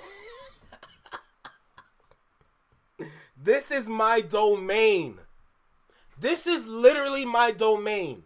This, mind you, the same thing that they did for, what's it called, for Nokia. That's literally my domain, y'all don't understand. This marketing shit, I guess college really changed me, but this marketing shit really resonates with me. It really does resonate with me so heavy, bruh. Because I see, and ever since I graduated, I see the full play now. I see the full play. Oh my God, it's amazing. Man, I just want to hear all that again. From that as well. You know what I'm saying? The fact that Kendrick Lamar is even performing those records at the Grand National Tour, whether Dodie 6 is on stage performing with him or not. Talk about it. As long as those performances are getting calculated, there's publishing money. Bro, that Kendrick is literally just... Yo, dog, you're dogging the man that's blessing you. Literally, bro. He's literally blessing you, my guy. And you dogging on him? No wonder your people jumped you. And now you're like, oh, ain't nobody on my side. Like, nigga, you're not even on your own side. Fuck is you talking about? You sound dumb. Yo, you can't make this up. This is incredible, bruh. Bro, and the funny thing is, he just literally just needs to sit back. If he chooses not to do anything. But imagine all the things he could start. Yo, bro, a rapper like yourself must know some girls that can get something started with the Hey Now video. Or some people, somebody. You know what I'm saying? I know you ain't got no money right now, but if you can scrape... Nigga, oh my God. Is gonna get can't make this up, for bruh. those performances, even if he ain't there. This is stuff that a lot of artists don't know about, though. You feel me? So you got to think, if that song gets played on TV, if a music video comes out and the YouTube views rack up, you eat off publishing royalties from YouTube as well. When people, fans, are listening to that record on Instagram stories, Facebook Reels, TikTok, all that type of shit, people playing the music and every... Flex, are you trying not to go on a marketing tangent? I'm kind of holding myself back. I really could go on a whole marketing tangent right now. I'm not gonna lie to you. I could really go on a marketing tangent, but I'm gonna just park it right there. To be honest, we don't need to get into that. We can save that for later, if anything. But everybody does the little trends and shit. Publishing royalties come for that too. You know what I'm saying?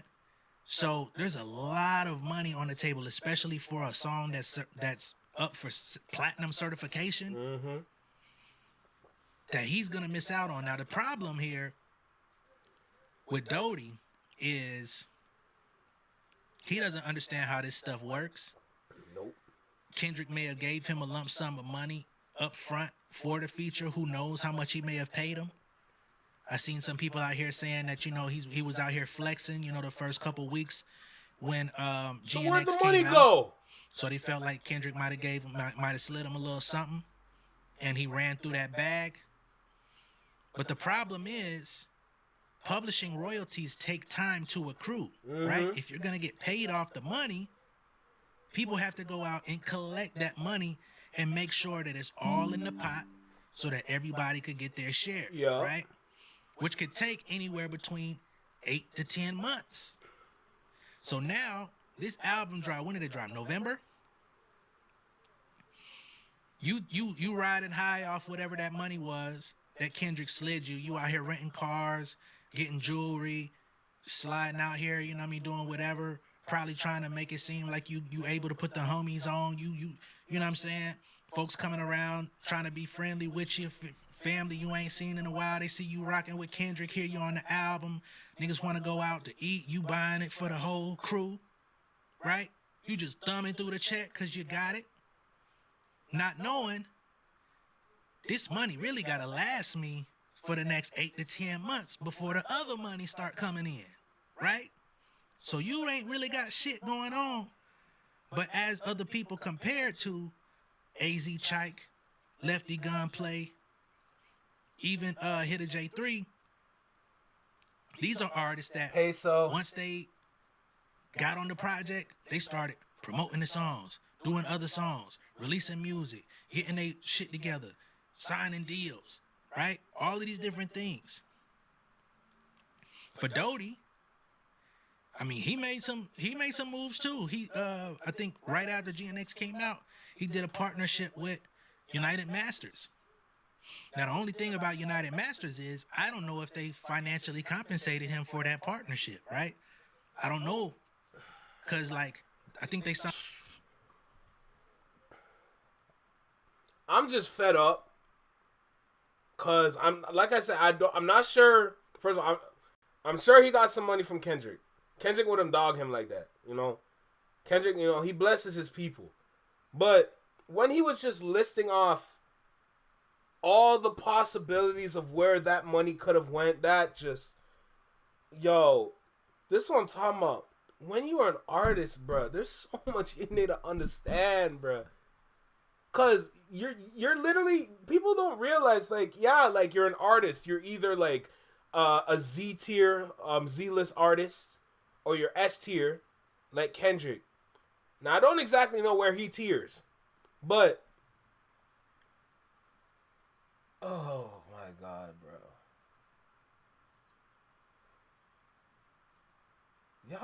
Man, this nigga is.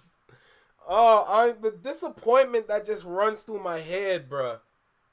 Like when I say he can really fit in here in Toronto, I'm not lying. I'm not lying. Yo, I had a realization yesterday. Yo, Toronto might be the worst industry to ever be in. Of course I'm boosting, but like it's definitely down there in terms of Z tier, F tier, whatever kind of tier, but like oh my god, my nigga. Money, when you're an artist, like you're pretty much stepping into a career, bro. You're stepping into a career without realizing what this career really has for you. It's up to you to make sure that you really make this a career so you get career money and not part-time job money. That's you. That's what you need to do. You need to do your due diligence and learn about this thing that you stepped in. Nigga, you pretty much given the opportunity to build something amazing. And you do nothing. You're literally an example of the kind of people the music industry is looking for. You're lucky Kendrick got to you first, bro. Oh my god. Oh, that reminds me, considering what the N and YN means, we check people on that? Yeah. Yeah. Allegedly flexing before making mortgage payments is crazy. Oh my god. YN shit for real. A lot of younger guys do that to themselves. They're literally broke before they make anything. That was cringy. Yes, I'd say so. It's not up to the color grade to determine what counts as. Well, yeah, exactly. But going back to Dummy over here, like, yo, it is. See, I can't be mean. Like, I can't be mean. Damn it. My nigga, go read something. Read something. Watch a vid. Do something, bruh. Bro, before you did any of that, you decided to get your phone out and record yourself while driving, knowing that you could get a goddamn ticket, dummy, and that's more money that you potentially would have to pay because you're not being responsible. Stupid. Like, shit. Oh, I can't crash out. I cannot crash out. He don't deserve that. Yo, bro. I don't know what your reading level is, but brother, please do something about it, man. You gotta read, man. You gotta educate yourself, man. There's gotta be an ebook out there for you to read or listen to, bro. Bro, help yourself, man. Help yourself. Jesus, God, you can't be doing this on Kendrick's name, bro. Of all the people, you gonna do this to Duckworth, my nigga? You gonna do this to Duckworth? You sick fuck. You sick fuck, bro. Oh my god. He will fit in so well here, bro. He will fit in so well here. Because the reason why I'm saying that is because every artist that we have outside of the ones that are on the Mount Rushmore, outside of the people that are on the Mount Rushmore,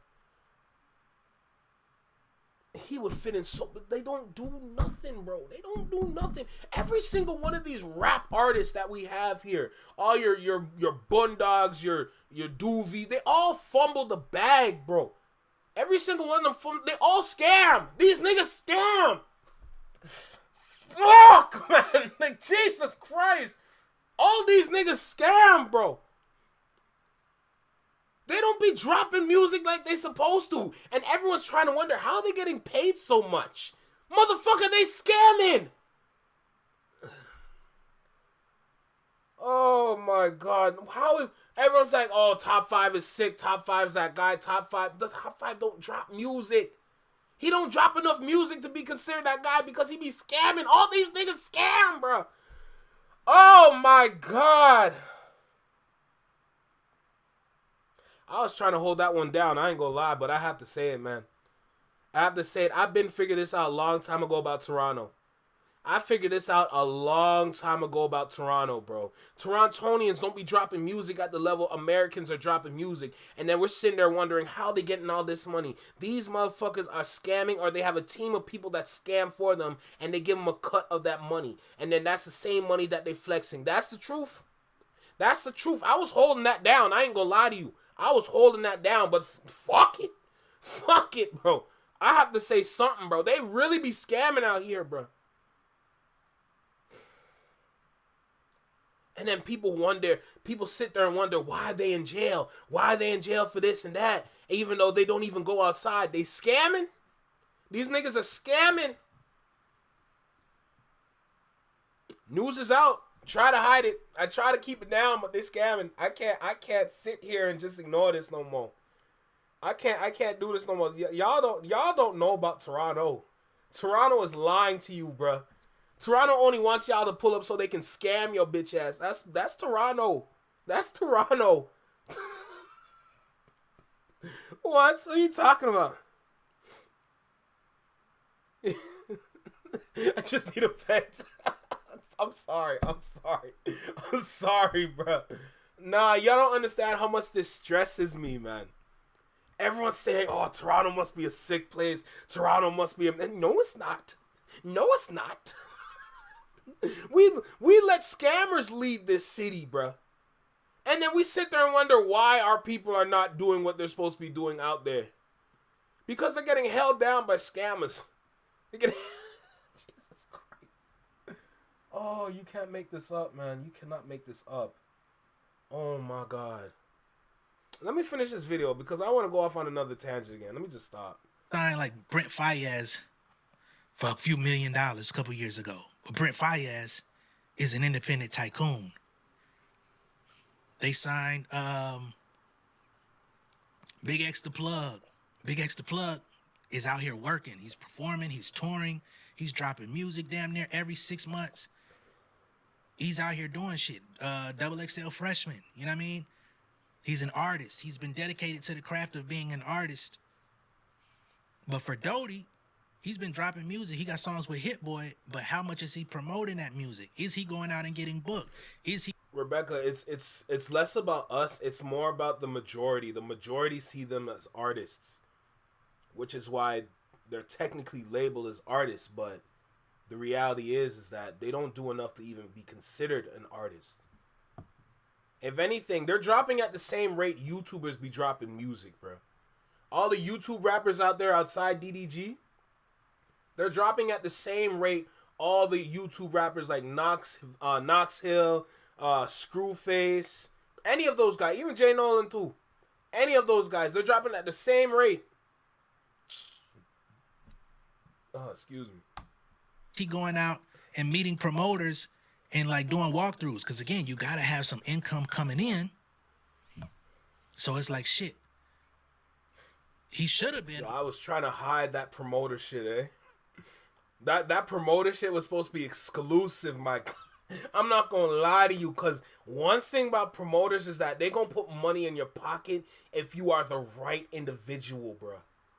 And they will make sure people show up and show out for those events.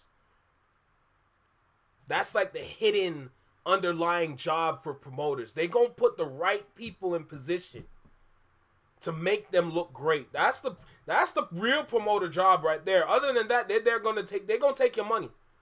Other than the promoter taking your money, they're gonna put the right people. Like, you know, if they really care about you and you really got that clout, that kind of presence that the city would pull up for. Oh yeah, but that's kind of like the under the table aspect towards being a promoter. To be an outstanding promoter, but boy, on a motherfucking, I'm finna go perform Hey Now at any goddamn, at every venue that's willing to pay me 10, 15 racks. You know what I'm saying? I take 8, I take 6. Oh my God, girl! I come perform Hey Now 3 times. perform 3 of my other songs, put together a 15-minute set. I'm finna hit the fucking ground running, bitch. That money K-Dot gave him, whatever that amount was, that could have been his investment towards hitting the road for 2-3 months. You just got to know how to do it. You got to know how to actually run your business as an artist. But again, if you coming from the street to the game, what Jay said, I'm just trying to give you some game, how to navigate from the street to the fame. You know what I'm saying? Everybody don't catch on. And if you don't have, again, like I said yesterday, if you don't have the right support system of people giving you that information and you're receptive to it, and you have in your heart of hearts, this is what you really want to do.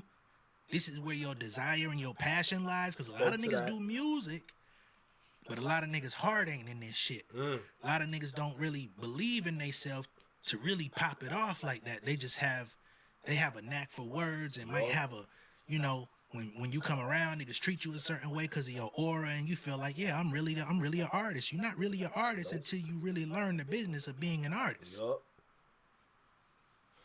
You could be an artist, but who gonna be eating off your art? What? You know what I'm saying? So I think that's the Yo, Tiny, what are you talking about? Yo, if there's a video, send me the video. Like, situation at hand. And then of course we have the extracurricular stuff with his lifestyle. People claim he's, you know, got narcotics in his system. I don't know of any drug use. I'm not gonna put that on his name. Even though you don't need he to. told Adam 22 to say he's on meth. I personally at this moment don't believe he on that Megadeth. oh my God. Till y'all could show me a history of him, you know, partaking in that specifically, because that's a heavy one. That's a hard one. You know what I'm saying? That should have knocked your ass out Fenway. Money dropped? Okay, bet. So I need some proof before I say that man is on that. Talk about it. But again, these are just things to be aware of. You know, he could be getting sound exchange royalties from all these internet Sirius radio. You know, Sirius XM been playing Kendrick every fucking day since this album dropped. Money should be coming in from sound exchange out there, bitch. It's so many different ways. And again, you gotta wait your turn till they get it right. And if somebody improperly did your shit, yeah, you'll be in a tough position. But the money is there. The money is fucking there, bro. And to crash out and disrespect the person who put you in.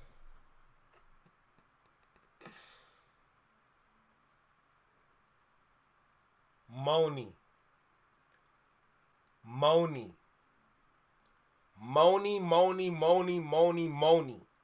Her name is Moni. Do you hear me, nigga? Her name is Moni. Jesus Christ. Oh, did I say Moni? Her name is Moni. Her name is Moni. Man, I don't like how the name's...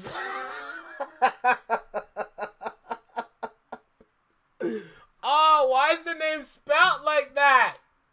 I see money or money. I don't see Moni. Her name is Moni. Jesus Christ. Oh, I keep fumbling this girl's name. I need to stop. Oh my God. That's Cuzzo too. I can't do that to her.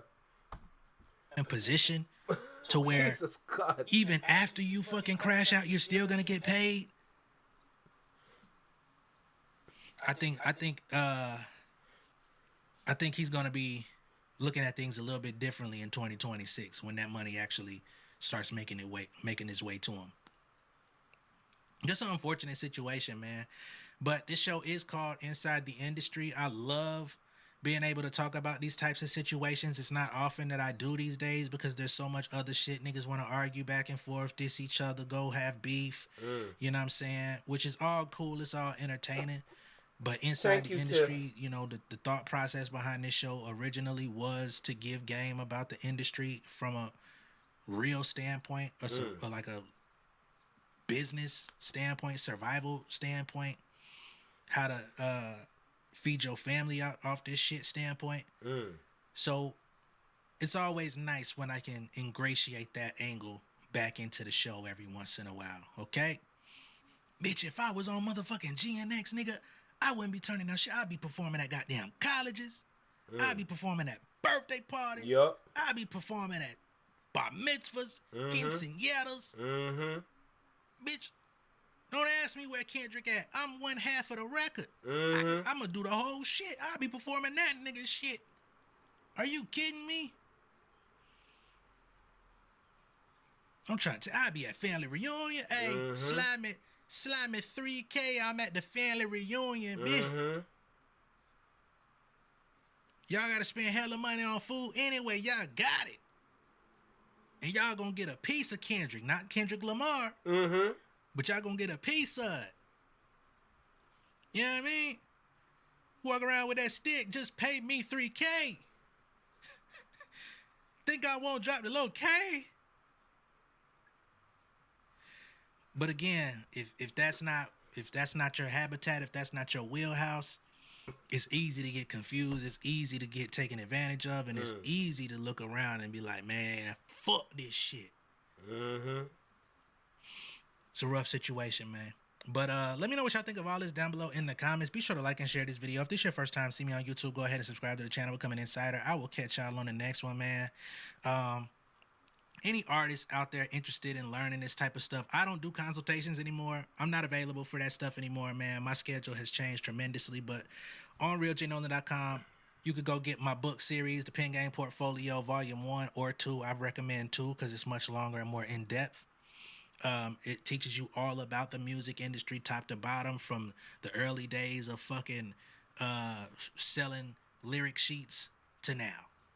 Gives you a breakdown of the different distribution companies out there, who I think is good, who I think is gonna rob you, how to select your manager, the whole shit, man. Because I done been through the whole shit.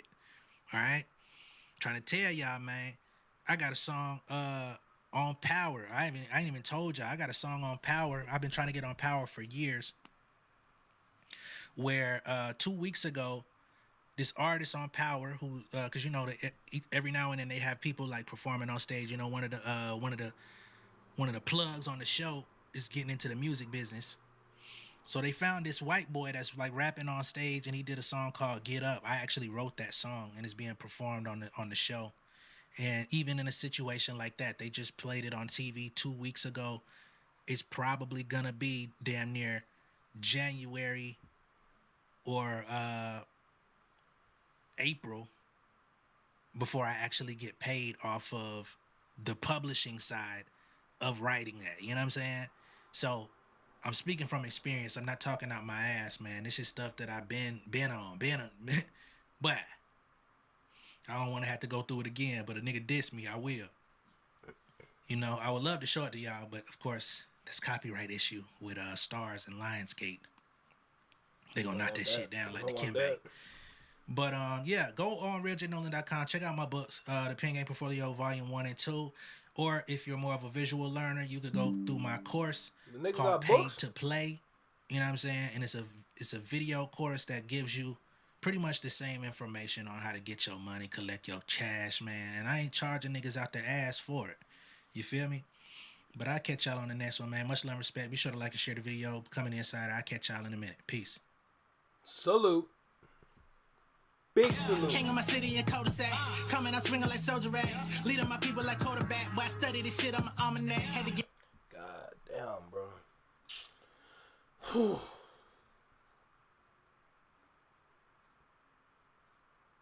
Boy is stupid, bro. Respectfully, like with the highest of respects, you know. Boy is slow. Looks like I gotta be watching some more Jay Nolan videos. I tell y'all that much. I'll be watching a lot more of these videos. I'm not gonna lie. I learned a lot from dude. It wasn't even that much. He the real deal, no doubt. He the real deal. I respect it. Is my notification bell on? Yes, it is. Salute, bro. That's one of them ones right there, man. Holy. I hope he's a part of the deleted group chat, eh? Whatever group chat deleted got, I hope he in that. Because trust me, Hey, he one of them ones. We gotta see. For me, we gotta figure out Canada. Canada needs to get his shit together, bro. Canada needs to get their shit together. No cap. Where do I even begin with Canada though? That's the thing. Cause Canada has so many different problems all working at once. God damn, this shit. Bro, Canada's supposed to be on the map, yo.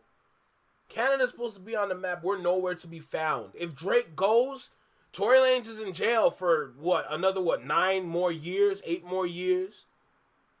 Who else is after that? What Justin Bieber? The Weeknd? Like, we ain't got no more people for rap, bro. When Drake goes, that's it. And Canada needs Drake. At the same time, the reality is Canada does not need him. But in terms of, like, bringing people here, like, giving Toronto value, they gonna need Drake, unfortunately. Because his name is, like, it brings in tourism for people that still like him. How do we change that? How do we shift from that? That's my question. Because we are cooked. We're cooked, bro. Or High is hilarious. Alright, so, look. Moni, I said it right. She got a video that just dropped. So we're going to go ahead and get into that video. 57 minutes? Lord have mercy. I need to relax. So let me see. Where is it? I ain't got time for these damn comments, bro. I'm gonna get to those comments in a second. I love that.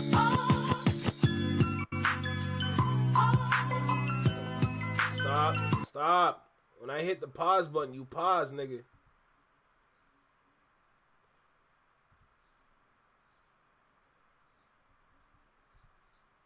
Okay.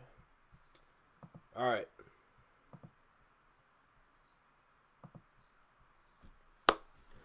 Okay, let me go ahead, hit that record button. We're recording, nice, good, everything.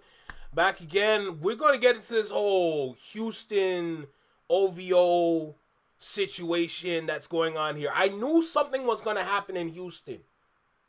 Remember, I said it a while ago. I knew because, remember, Jay Prince Jr. is out there in Houston with Jay Prince and them. If there are 2 cities where things are going to happen, it's Houston and Toronto for Kendrick. God knows what's going to happen in Toronto. But I knew something was going to happen in Houston, so I'm not surprised. So we got Moni. Moni here, she got the news and everything. Let's not waste no more time. We're going to go ahead and get the intro. I got the name right, so let's do this. All right, let's go. We're on high energy. Let's do this. Yo, right here. Right here in the small box. Welcome back to Single Seater Reactions, only on the Flex Mind Network.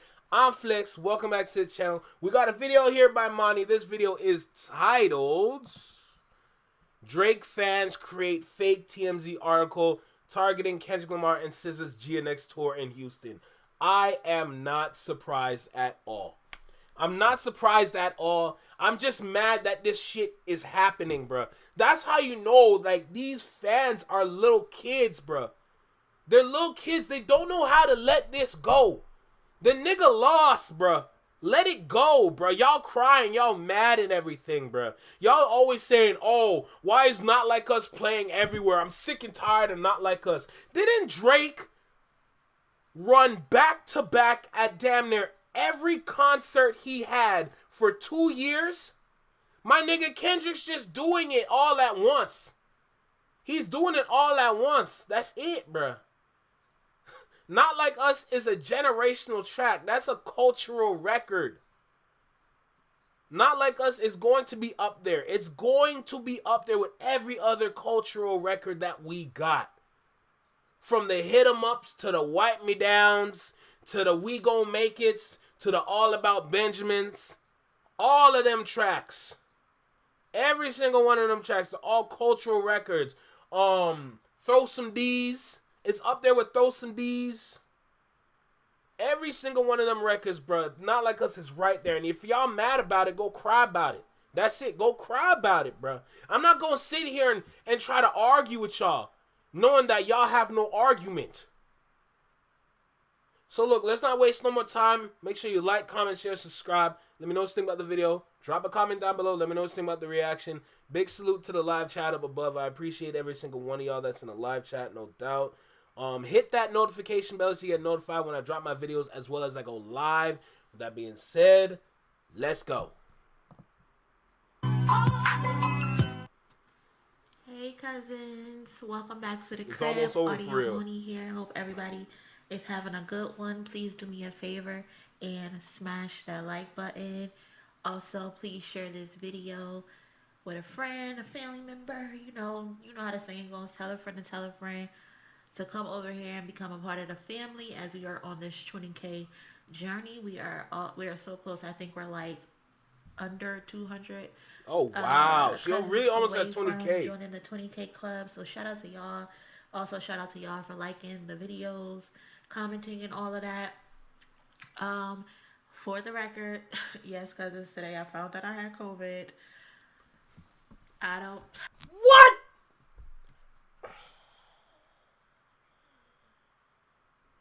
COVID died about two years ago. Maybe a year ago. How is people? I have so many questions. How?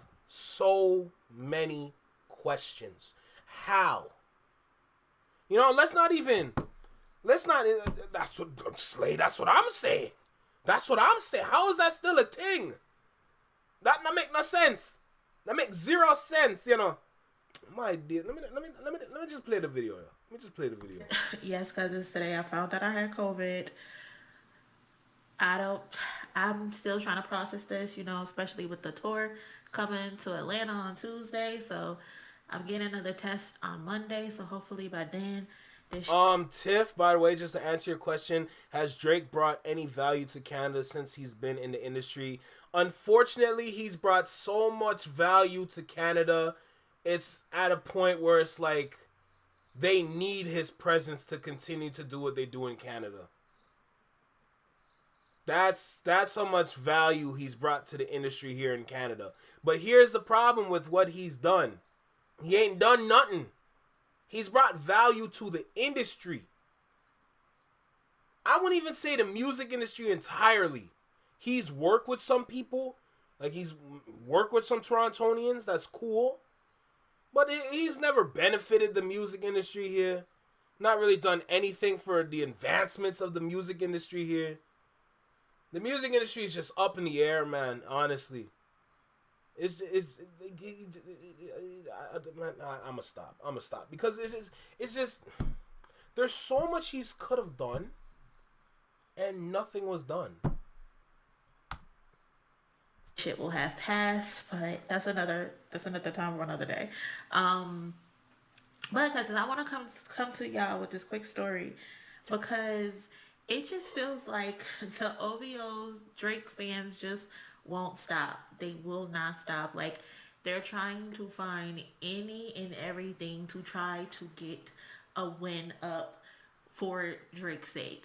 Like, as we know, last week, the weekend, the GNX Grand National Tour kicked off with SZA and Kendrick in Minneapolis. I believe it was Minneapolis, Minnesota. And according to the Grand National Tour updates and via tour that looks data, amazing. That's a good picture. the Grand National Tour sold out over 47,000 tickets. Percentage sold 100%.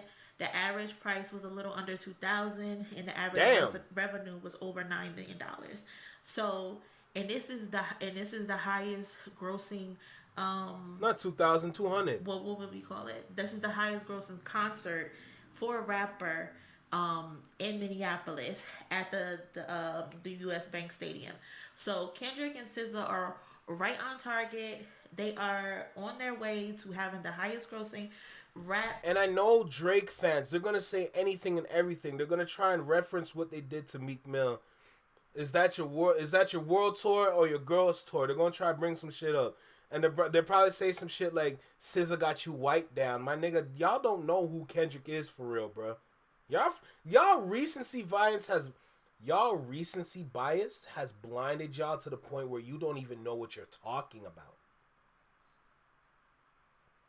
That's a problem. R&B, I guess, tour in history. They're on their way. Oh, that's but, crazy. But, because people were saying, oh, it's not selling out. It's not doing this and not doing that. Mind your business, Drake fans. And you guys are stooping to a brand new low based on the fact that better stream it, bro. People are creating fake TMZ stories. Fake TMZ stories. That the show tonight in Houston was canceled. Like, what? Like, how desperate are you? How desperate are you that you're making up fake TMZ articles? This is what it says. Kendrick Lamar's tour hits major setback. Houston show canceled amid embarrassing rumors. Houston, Texas. Things are looking rocky for Kendrick Lamar's Grand National Tour after officials at NRG Stadium abruptly canceled his upcoming show, citing how ticket sales as the breaking point. But the cancellation is just the tip of the iceberg. Rumors are flooding social media that the entire tour may be in jeopardy, with insiders claiming some previous shows were underattended that the staff were ordered to cut the lights mid-performance just to concede rows of empty seats. What? Where?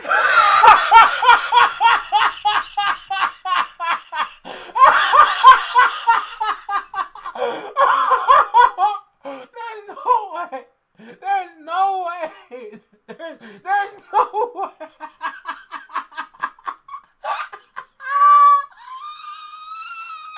Yo, what?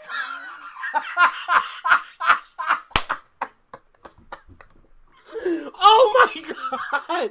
Oh my god. There's no way this is real. There's no way this is real. There is no way this is real. Oh my god. Oh my god. They really tried this shit. Oh, there's no way. Oh my Jesus Christ. Oh my god.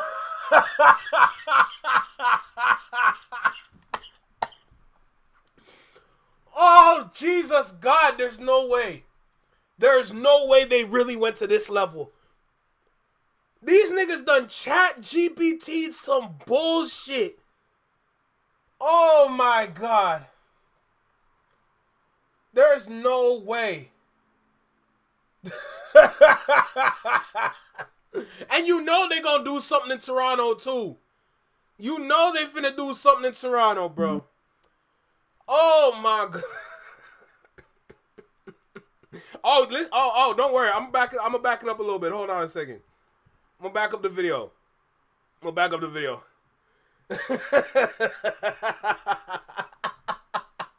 Y'all listen to this shit. How desperate are you that you're making up fake TMZ articles? This is what it says. Kendrick Lamar's tour hits major setback. Houston show canceled amid embarrassing rumors. Houston, Texas. Things are looking rocky for Kendrick Lamar's Grand National Tour after officials at NRG Stadium abruptly canceled his upcoming show, citing how ticket sales as the breaking point.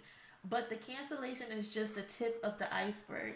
Rumors are flooding social media that the entire tour may be in jeopardy, with insiders claiming some previous shows were underattended that the staff were ordered to cut the lights mid-performance just to concede rows of empty seats. What?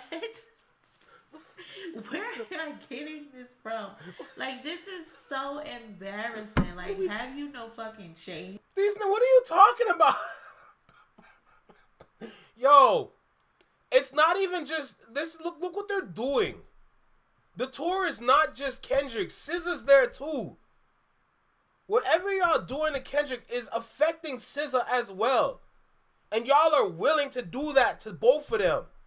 Y'all are the lamest set of individuals known to man, bro. Y'all are so lame. Y'all are so lame, bruh. This can't be real.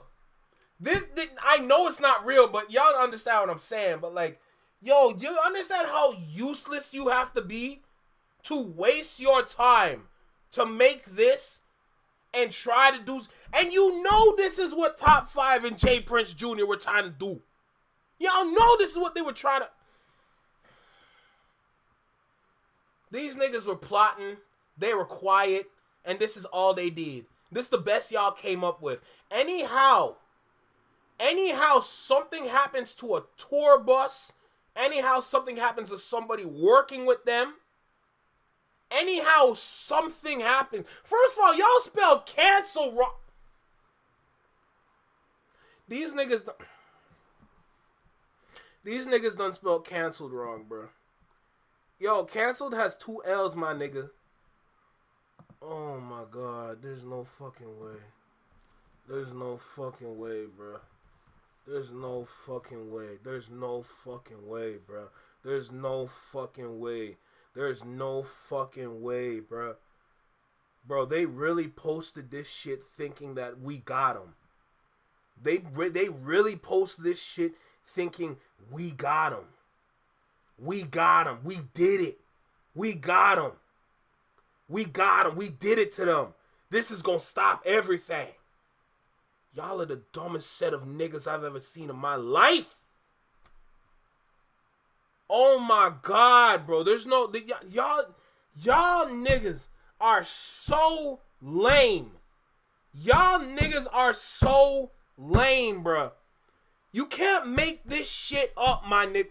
Bro, it took me 2 seconds. I'm like, wait, cancel? Y'all niggas spell canceled wrong? Y'all are so... You illiterate fucks. Nah, let me stop. I'm not trying to crash. I'm not trying to do that. My bad, Tiff. I wasn't trying to turn up like that. I'm sorry.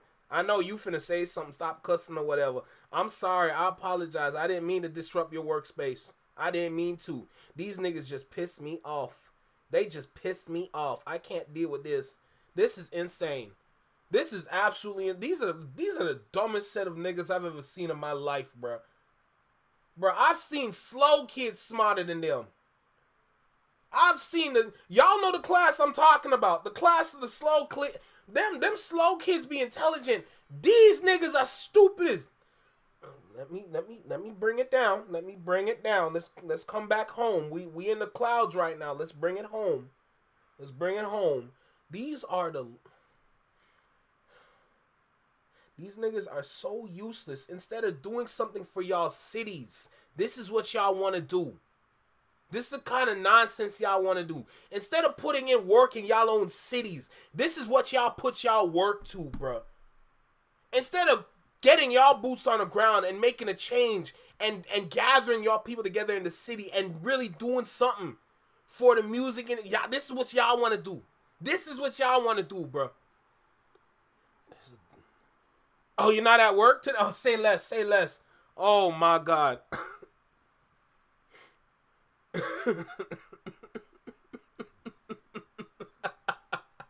Anthony, hush.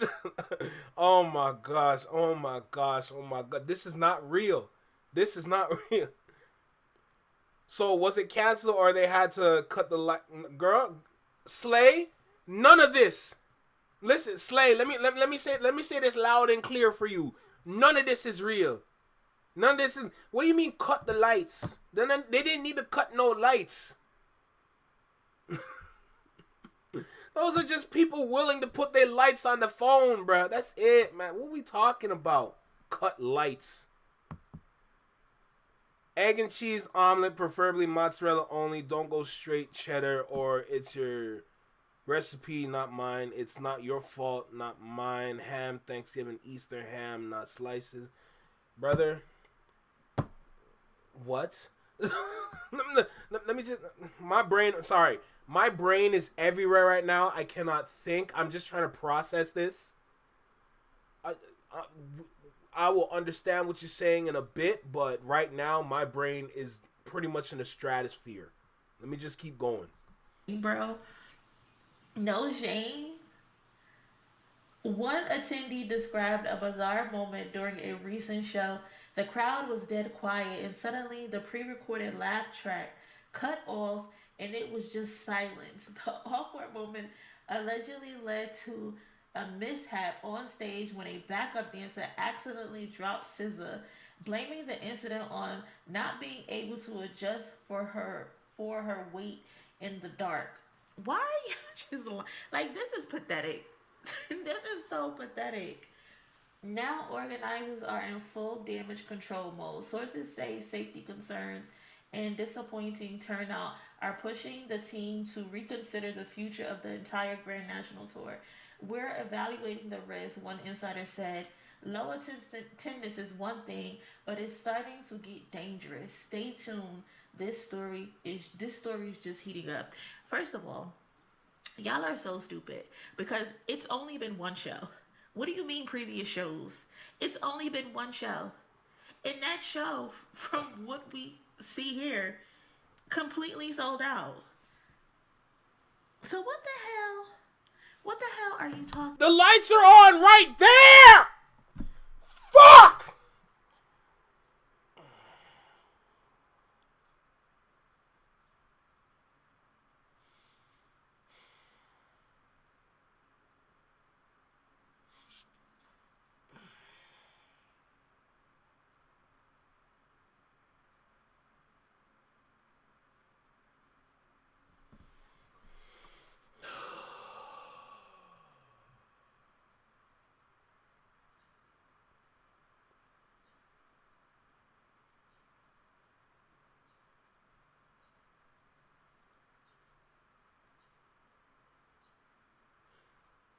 You know, in life,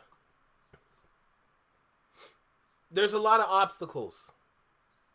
Some obstacles you gotta walk around. Some obstacles you gotta kind of avoid. Some obstacles that you gotta jump over. Hell, there might be some obstacles that are too big to even, like, really go through. So you gotta find another direction. And then you have these kind of obstacles. This is the kind of obstacle. Let me break this down. You're on your path to success. And of course, on your way to success, there's a whole bunch of obstacles. You know, there might be some Lego bricks that you might either have to walk around or whatever, you know. There's some doors that you probably have to kick open. There's some walls that you might have to climb over. Heck, there might be some, like, I don't know, some tire spikes, something, drive around the tire spikes. There's all kinds of obstacles in your way in life when you're on your path to success.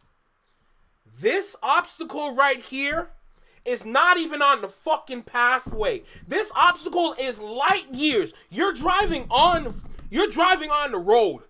This obstacle, someone never set this shit up properly because apparently this obstacle is literally off-road.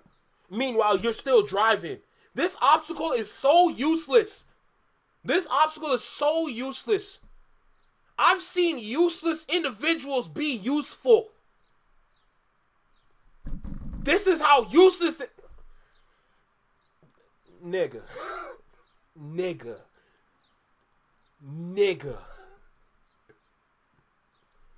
Ugh. Let me hit the play button. Let me stop. Let me just hit the play button. Let's just keep going. Let's just these stupid ass niggas, these illiterate. Ooh, God is testing me today. God is testing me today. Lord have mercy. Talking about, bro? What are you talking about? Like this is ridiculous. This is pathetic. This is embarrassing. Why are we stooping this low? Just to say Kendrick didn't sell out something when he obviously did? Oh, shit. What are we talking about? Look at the same lights they said that weren't working. People just wanted to put the lights on. This is what people do at concerts. They put the flash on. They put the flash on. The flashlight is on while they're filming or whatever. Everyone doing it. The light. Oh. Oh, you can't make this up, bro. You cannot make this shit up. You can't make this up. You can't make this up. And y'all have the nerve to disrespect SZA. Why are you disrespecting SZA for? Because she's with Kendrick? Y'all niggas are so lame. Y'all don't even... Man, y'all don't deserve... Oh my God, bro. Y'all deserve nothing, bro. There's no way this is real. There's no way they're really trying to do this. They're really trying to... There's no way. There's no way. Oh my God. There's no way.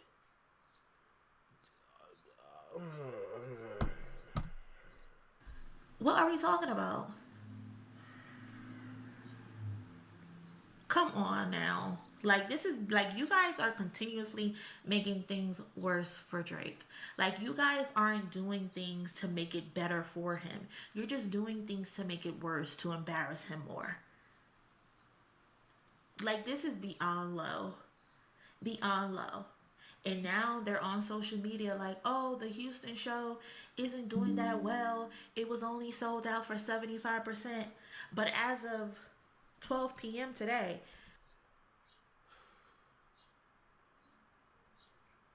I'm pretty sure it's a bot that they found to make that article. But that don't even look like a TMZ article.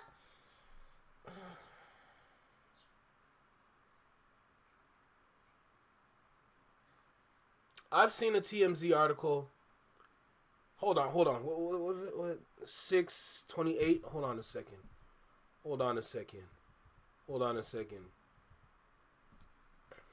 I've seen the TMZ logo. The TMZ logo has more life to it. And they always have it. This don't even look like... A TMZ logo wouldn't look like this. A TMZ logo would not look like...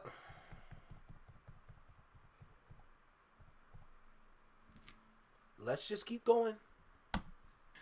the ticket sales are at 90%.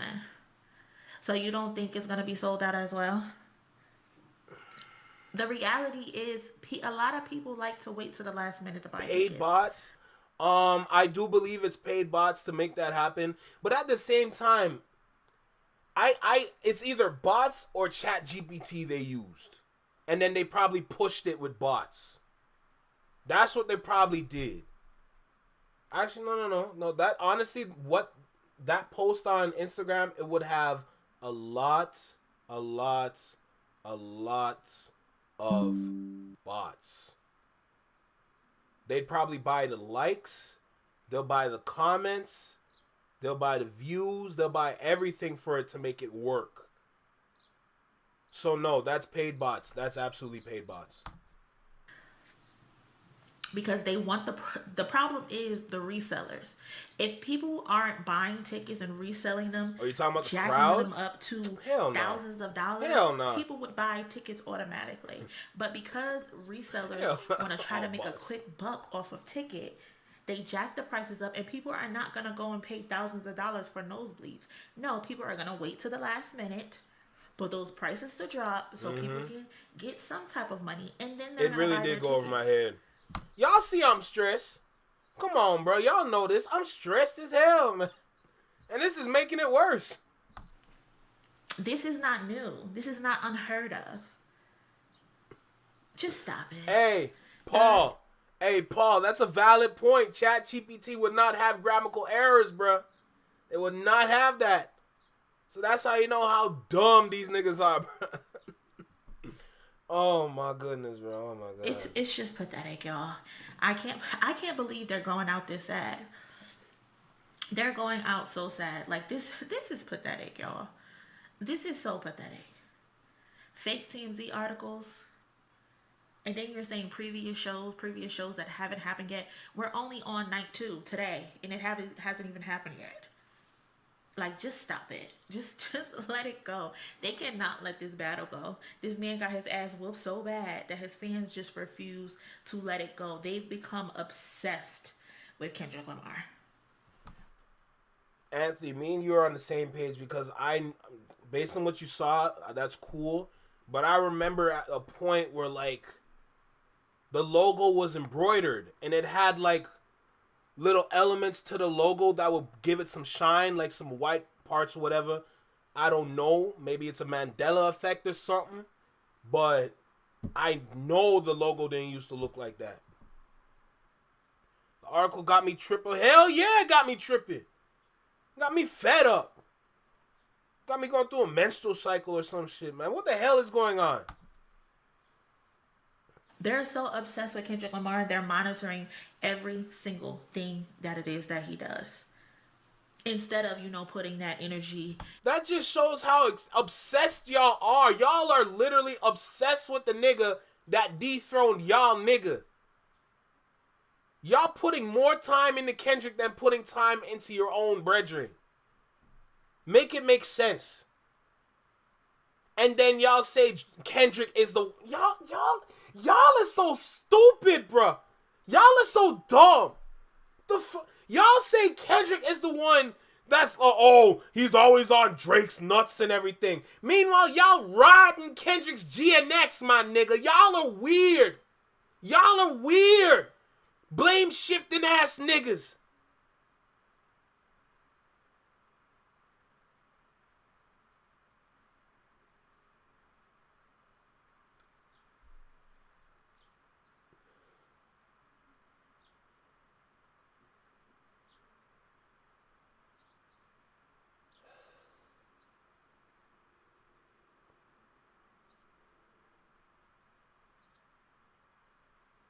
Y'all are so lame. Y'all are literally just a bunch of blame shifting ass niggas. Crybaby blame shift. Oh my god. There's no way people like this actually exist. I gotta be dreaming.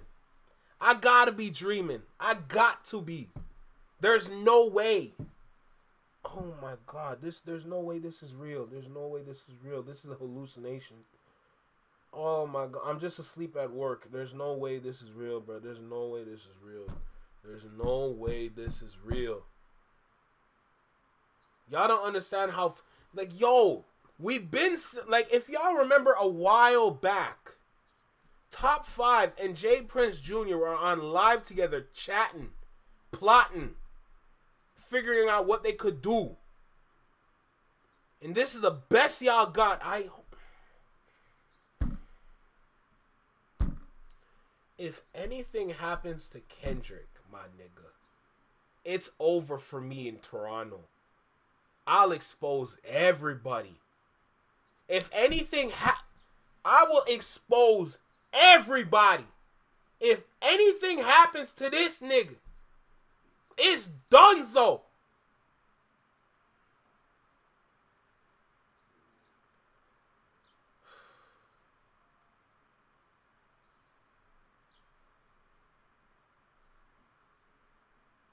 I have all the resources I need to throw a lot of people. Let me stop. Let me finish out the video. Into Drake, his album with Party Next Door and the Nokia song. Put that energy towards Drake and leave Kendrick Lamar and his fans alone. But cousins, let me know your thoughts down in the comment section below. I know this is giving y'all a good laugh because it gave me a good laugh. Like the video, share the video. Girl, I'm going through my emotions. Subscribe to the channel if you haven't already to become a part of the family. And I think I'm going to go live again tonight too if we can find a stream for the Houston show. I just took me some medicine. About to upload this video and then try to take like a quick nap to see how I'm feeling later. But if I don't go live, you can always check the Discord. Kwani is going to go live in the Discord if he finds a stream. But other than that, y'all be safe, y'all take care, and I'll catch y'all in my next one. Later.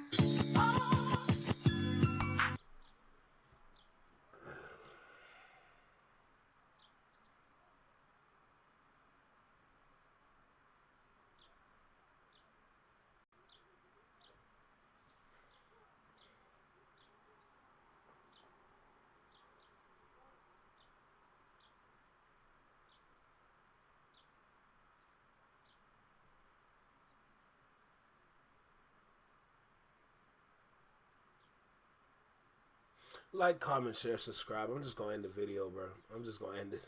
I'm just gonna end. I'm just gonna end the recording. Let's go into the next video.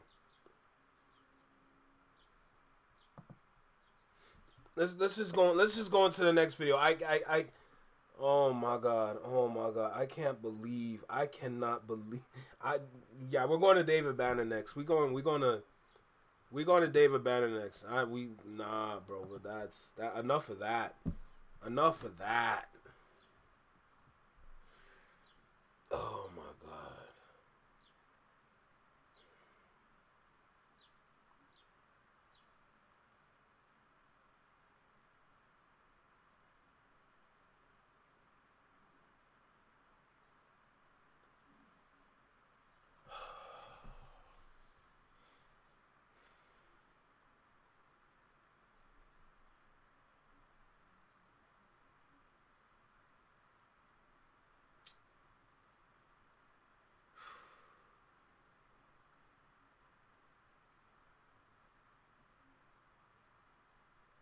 That actually messed me up bad.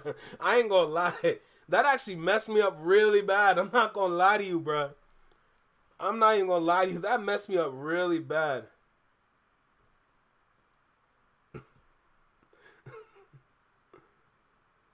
Oh my god. That's not a bad idea, Tiny. Let's go react to some Ren. I know everyone's been asking for the fire in the booth reaction. I've seen the comments, so I've seen a lot of people fire in the booth, fire in the booth, fire in the booth, fire in the booth.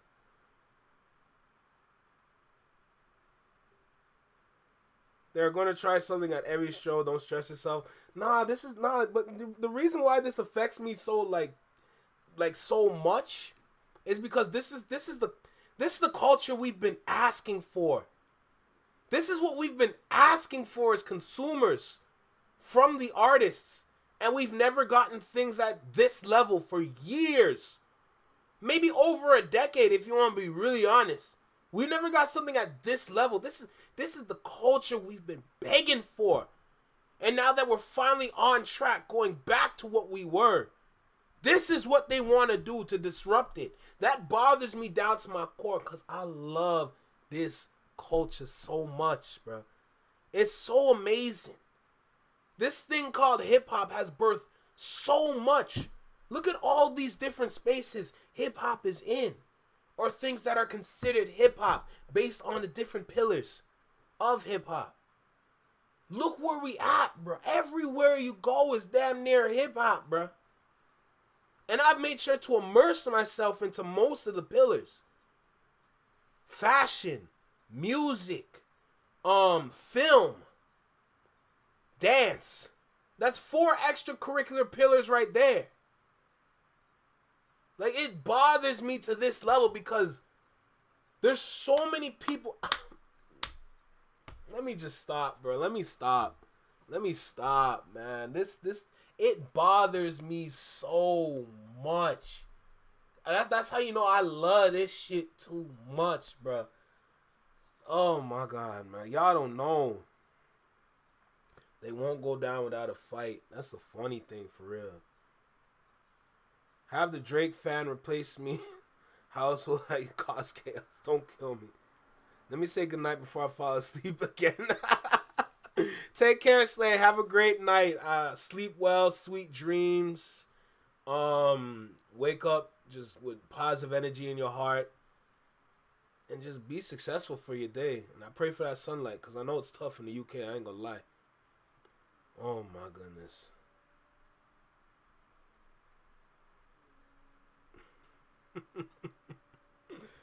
Oh my god, bro. Oh my god. Oh my god. I don't even know. This is crazy, bro. This is crazy. Ugh. Well, yeah, let me go get that Ren. Let me get some Ren popping right now.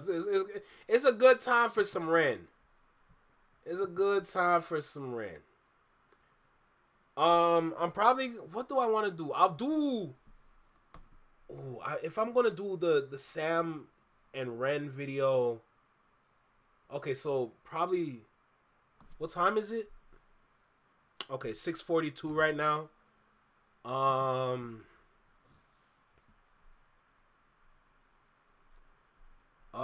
What time is it? What time? Sam Tompkins. Sam Tompkins. Sam Tompkins.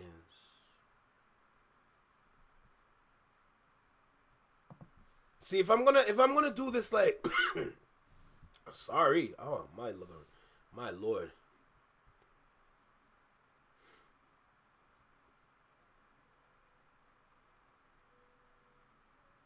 If I'm gonna do this, if I'm gonna react to Sam Tompkins and Ren, the video you sent me, I gotta react to this one first.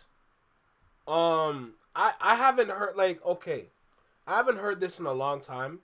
I only listened to it once. So I don't remember all the content in the video. I've never even watched the music video. I heard it. When I was like, where was I when I heard this? I think I was like with a friend or something, and they played it for me.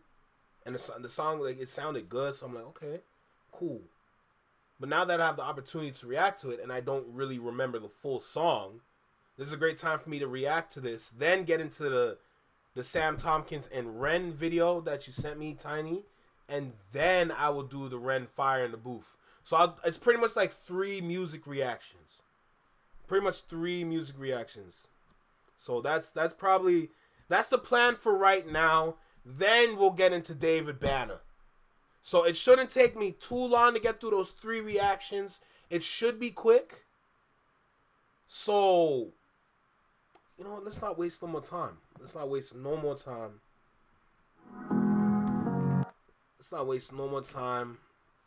We're gonna get this popping. Ugh, my God, my head, bro. Ugh.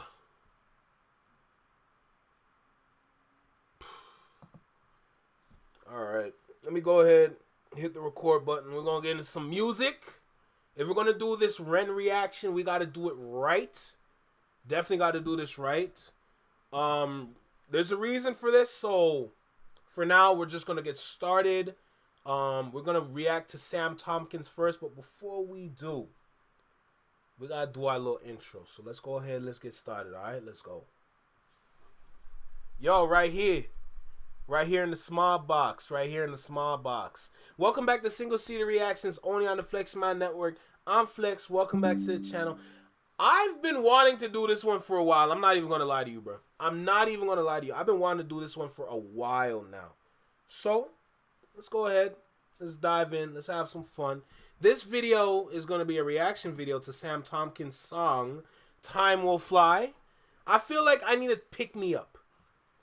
If y'all follow my channel, y'all understand, the video that I just watched has me stressed to a high level, and I just need something that's going to bring me back down to who I am. So we're going to use music to make that happen. With that being said, let's not waste no more time. Make sure you like, comment, share, subscribe. Let me know what you think about the video. Drop a comment down below. Let me know what you think about the reaction. Big shout out to the live chat forever and always. Every single one of them. I have nothing but love for everybody in the chat with me today, bro. No cap. With that being said, hit that notification bell to get notified when I go live as well as when I drop my videos. Let's go. Because, boy, I might get emotional. I'm not gonna lie. Let's just go. You're gonna meet some new friends, but one will die. Then you're gonna be depressed, and that's fine. You may even find love a few times. First of all, that hat is tough. The blue on blue with the jeans is tough. Then you're gonna break up, but that's life. You're out weekly, now you're only. Is that him? Yo, does everybody in the UK be busking? What the? 16 on Ship Street, working on a big dream to make an EP. Hey, wasn't that Ren? Wasn't that Ren in the jersey? 16 on Ship Street, working on a. Ain't that Ren right there? Oh, they been friends. Oh, they been friends. Okay. Okay. Big dream to make an EP and throw it on a CD. Then radio on repeat. You were right. You did everything that you said you would do. So don't try to give it up. That's what they want you to do. Time will fly. Run away from you. And it's all. I ain't gonna lie, I'm getting a little emotional already. I ain't gonna lie to you. I'm getting a little emotional already, bruh. I'm getting a little emotional already. I'm not even gonna lie to you, bruh. This one's affecting me. I'm not gonna hold you. Right. It's what you're made to do. You will cry, but that's what's taking you to one whole night where you don't have pain in you. You're gonna meet your hero, you know the guy. Yeah, you're gonna go far. That Oh, he met Justin Bieber? Oh, this nigga shit. Oh, shit. Okay.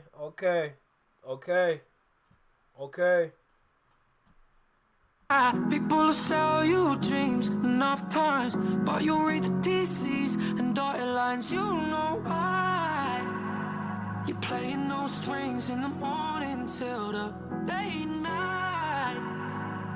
Putting in. Man, who told this man to get a beard, bro? Who told him to get a damn beard, bro? Damn it. Damn it, bro. This affected me. I ain't gonna lie to you. Thank God this song is only 2.5 minutes. Work is this all you know? Time will fly. Run away from you, and it's alright. It's what you're made to do. You will cry, but that's what's taking you to one whole night where you don't. Nah, this is messing with me bad, bro. This is messing with me bad. I ain't gonna lie to you, bro. This is messing with me bad, bro. This is messing with me bad. I ain't gonna hold you, bro. God damn. I don't even remember all of this in the song. I ain't gonna lie. What the fuck? Don't have pain in you. Yeah. I think it's a shame that you can't talk to your younger self, because a lot of the time, when I was younger, I needed someone exactly like me to show up and be there when I needed them. But I'm there for them now. Time will fly. Run away from me. It's alright. It's what you're made to do. You won't cry now. That's what's taking you one all night where you don't have pain in you.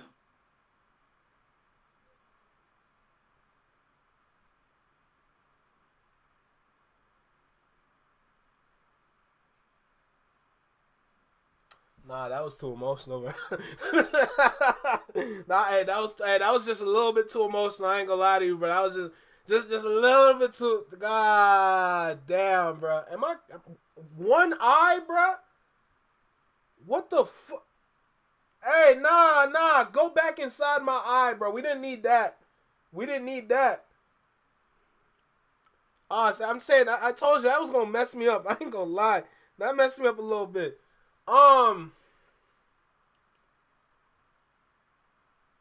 Damn.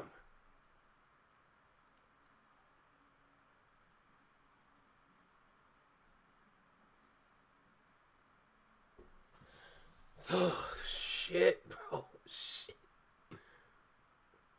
I didn't know all that was gonna happen. No, I didn't. Yo, what's the next video? What's the next video? I'm not here to go through emotions. That's not what we're here to do. We're supposed to be here to have fun, laugh, talk some music, talk a little bit comedy.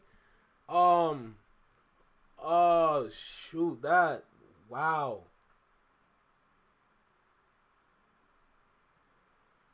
Okay. What okay, Tiny, what was that video? Cause oh my god. Oh, you've been binge watching Ren reactions for the past 2 days. Damn, that shit. Oh, that hit. That hit. Nah, that one hit bad, bro.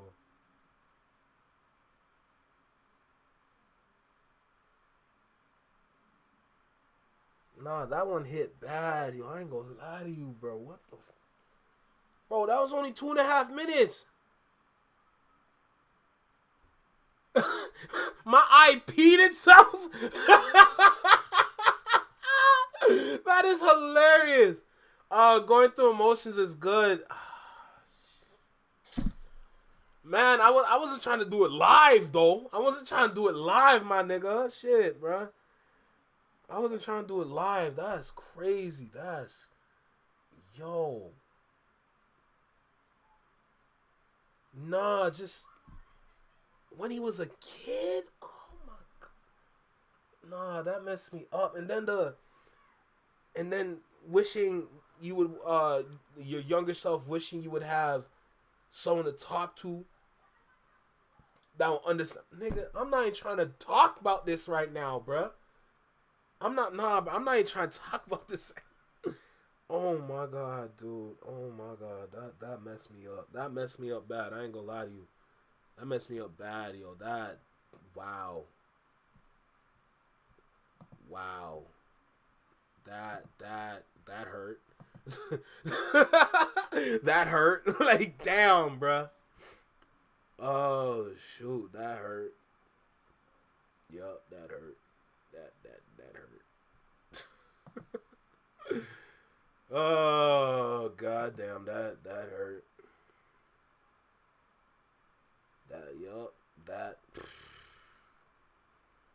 Yup, that did definitely hurt. Ugh.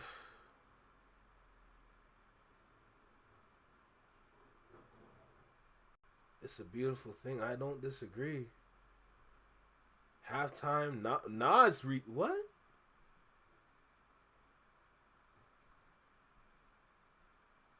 My nigga, how many did you send me? You sent that on Thursday? Oh my god.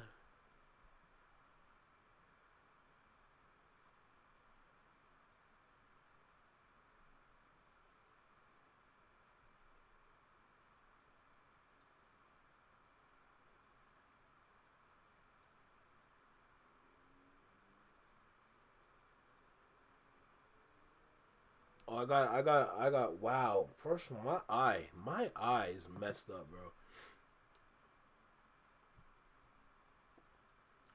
Oh my god, bro. Oh my god. Okay.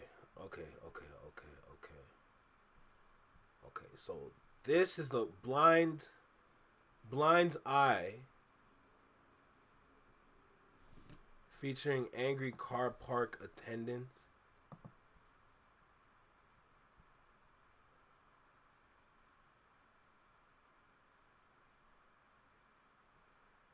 His more personal songs, I'm not ready. I'm not ready.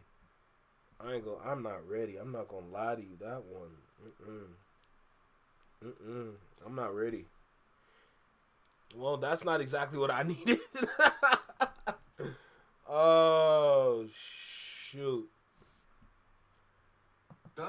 Rolling.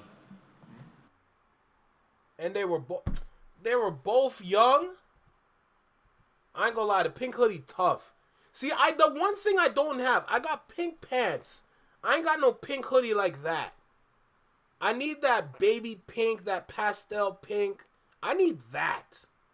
The pink I have is like close to hot pink. That's the pink I got. I sent 4, the 2 trilogies, the Sam one, and the halftime one. Yeah, 2 long ones, 1 medium one, 1 short one. Okay. All right. I guess we're going to go do this one right now. Yeah, let's get started. Does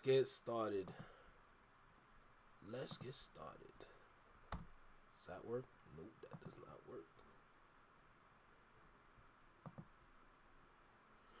work. Yeah, I'm not ready at all. All right, let's go ahead. Let's get started. We got another Ren video that we're gonna go to today. This one is with Sam Tompkins, if I'm correct. I hope I got the name right. Look, let's not waste no more time. Let's get started. Let's start with the intro. Let's go. Yo, right here in the small box. Right here in the small box. Welcome back to Single Seater Reactions, only on the Flex My Network. I'm Flex. Welcome back to the channel. We got another Ren reaction. It's been a while. It's been a little while, but I got another Ren reaction for y'all. So this one is titled Ren and Sam Tompkins Blind Eye featuring Angry Car Park Attendant. So they're clearly going to get interrupted. Look, all right, let's dive into this. Make sure you like, comment, and please subscribe. Drop a comment down below. Let me know what you think about the video. Hit that notification bell so you get notified when I drop my videos, as well as when I go live. Shout out to the live chat up above. Appreciate every single individual in here with me. Shout out to Tiny. Big shout out to Tiny for my Ren journey. Okay, I appreciate you, no doubt. This is good. This is really good. I'm new to this. I come from hip hop, R&B. I come from that kind of realm. I've never heard of either of these individuals up till now, or up till last year at least for Sam Tompkins. But for Ren, I learned about him while doing reactions, so I'm new, you know. But y'all, look, listen, I like to talk way too much. Let's just go ahead and dive into the video. Let's go. Rolling. Keep going.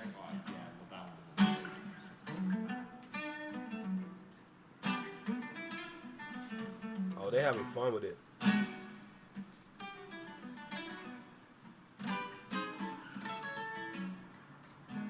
It's like I don't work, no. No flame to spark my goal. My Nike's laced in dirt, oh.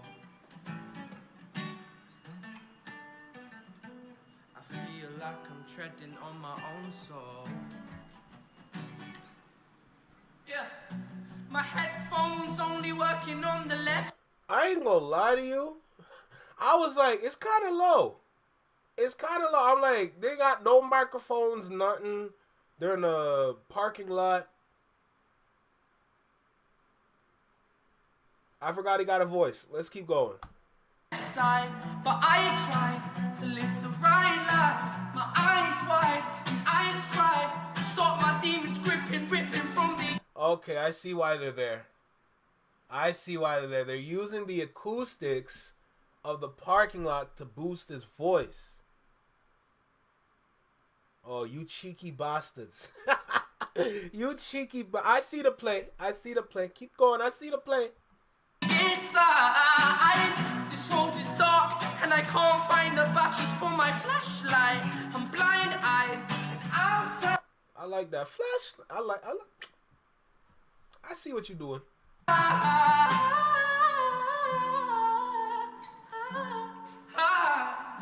Why did my toes curl for a second, bro? What the?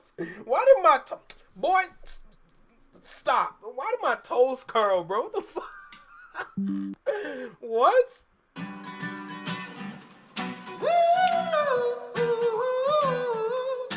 I ain't gonna lie. I forgot he could sing. I forgot he could sing for real. Jesus.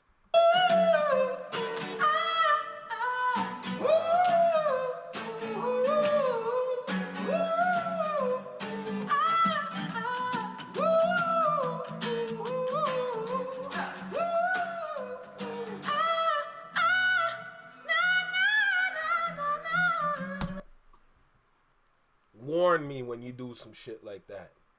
Warn me. I'm not ready, bro. I'm Tiny. I'm not ready. Like, damn. Said these drugs don't work. Da, da, da. Bro, we're not even like halfway through the video and dude already pull up. Oh, I see what's going on. Oh, they're gonna keep going. They're gonna keep going while he's trying to get the. Okay. The pain, it takes control. I got a blood-stained shirt. Oh, they walking with it. And I feel like I'm always being chased by the devil. I try to talk, but I can't seem to get my spoken words right. And I try to keep my satellite. And this life can be quite shit, right? Cut you like a flick knife, twist and make you sick, right? And I think maybe I'll be better off alone. This nigga walking with this. What the? What? I ain't seen no niggas do some shit like this. So I read the red goes from my phone. I learned so many lessons from depression. In essence, I'm just wishing that these bad thoughts were gone, you know.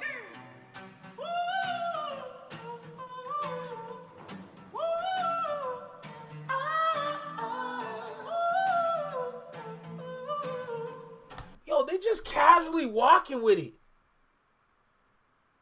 No. Hold on a second. So let me get this right. Was that man a paid prop or something? Like, did they pay him to do that? There's no way this is all just authentic. This is all real. This is all raw. There's no way. But this nigga walking with the high notes. How do you walk with the high notes? Man, let me stop.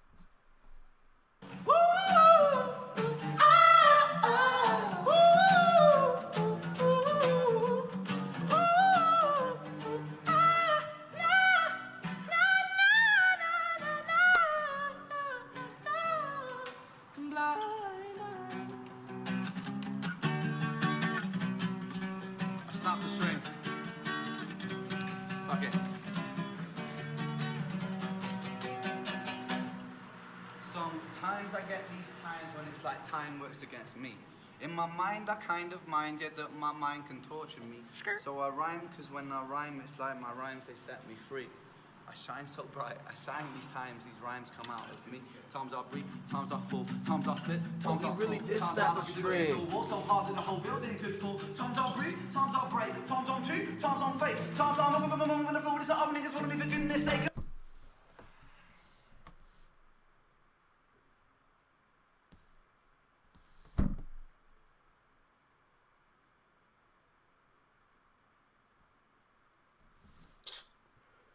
Man, this nigga, what's going on here, bro? What's going on? Yo, what? Yo, you're supposed to be rich with talent like this, bro. You're literally supposed to be rich with talent like this. What the fuck? When the brakes are aching, it's bait. I'm awake in the world for the basic man. Okay, pressing the brake when the brakes they break, and I know my universe is never making away. Wait, when the world don't wait, we make mistakes when it's all at stake. We cook our cake, we eat our cake. Sometimes no time for double takes. That's just the way life goes sometimes. I'll be in battle, put my double face down when the pedal where the sun don't shine. So I'm coming in the back, on the track and attacking at the beast like I did with this on the packing, and then I'm praying. Oh Lord, take this pain away.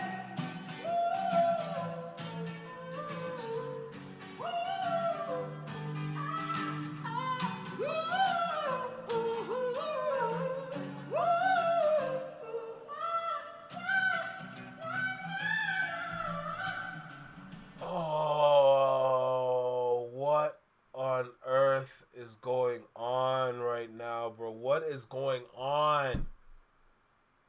What is going on right now, bro? What the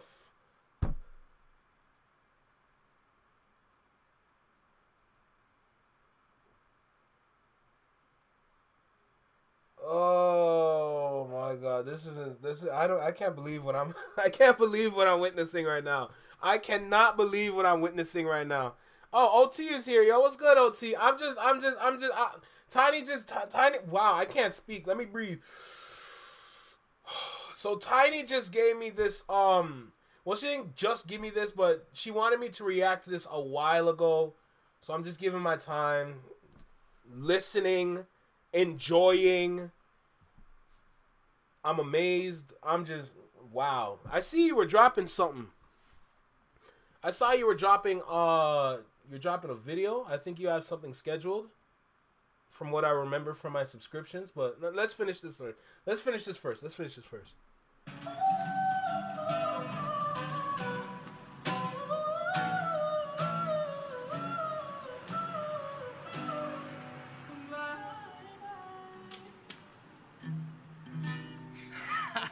We ruined that guitar. Sick.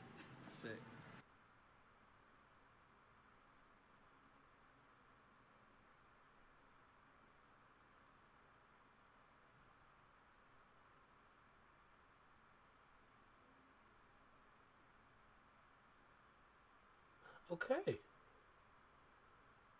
Yeah, in the middle of the wow. Okay, that was incredible.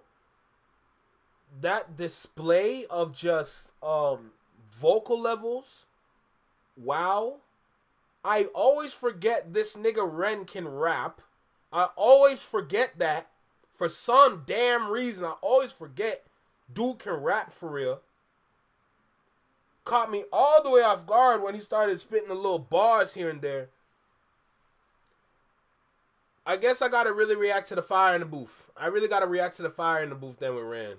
I really gotta do that. Cause so many people's been requesting that one specifically.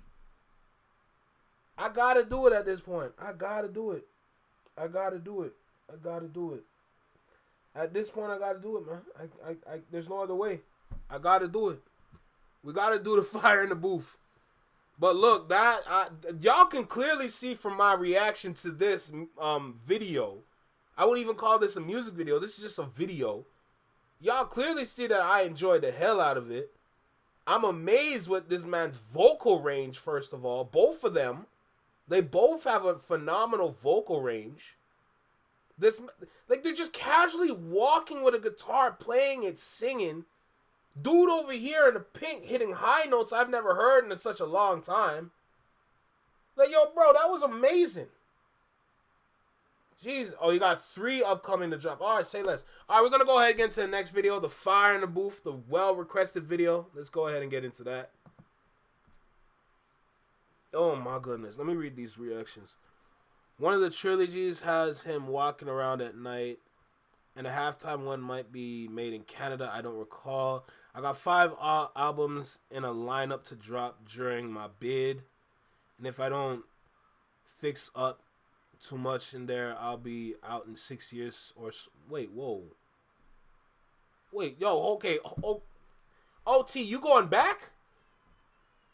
Facing a 10-year minimum right now. Been stopping my reaction channel for real the past few hours to make sure I get y'all right before I gotta go. That's crazy. That's crazy. Those notes went crazy for real, no cap. Hey, bro, I hope you good up in that shit, though. I ain't gonna hold you, bro. What's good, bro? Shoot. Hope y'all doing well. Gotta head out to court shortly, but I did have to check out Kicked or Sway Overtime Freestyle yet. I checked out the Sway one. I checked out the Sway freestyle. Gotta get one last in before I get sent away. He's chasing them out 15. That is crazy. Got 5 albums lined up. Hey, bro, what? Yo, OT, nigga, what did you do, bro? 10 years, my nigga? You got the same bid as Tory Lanez, bro. Send letters. You know what? That's not a bad idea. I ain't gonna lie to you, bro. It's not a bad idea. That is not a bad idea. So I'm trying. Well, remember, he can't talk about it, right? He can't talk about it, but hey, that's crazy.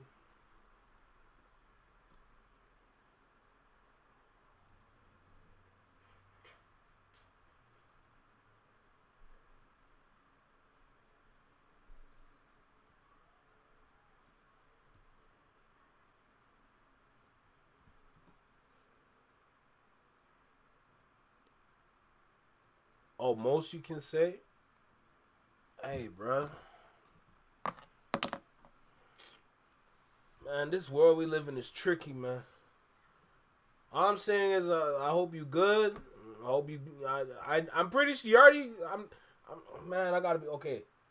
You've been in there before, so you kind of know the lay of the land. Well, not there, but like you've been. You know what? I hope you good, bro. I hope you. I hope you good in there. I hope ain't nobody gonna mess with you type shit. God damn, bro. 10-year bid is insane. Rest I gotta leave my lawyer to everything on some accusation-ish. I hear you. I hear you. Damn, bro. That's. I don't even know how to. How do I respond to that for real? Oh my goodness, bro. There's so much is happening today, bro. Like I'm just trying to breathe. You know what I'm saying?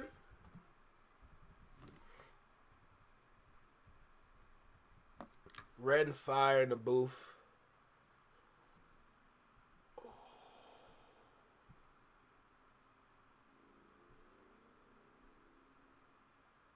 Damn, one day ago and 9.7K views is crazy. Oh, there's a whole compilation of. Oh, this one is serious. Oh, Oh, I know some of these reactors.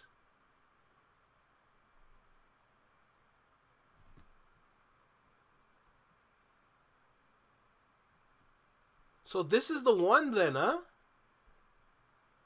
7 minutes.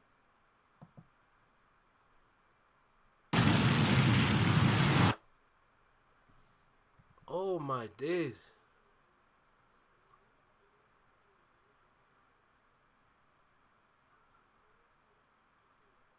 Oh, tight shit.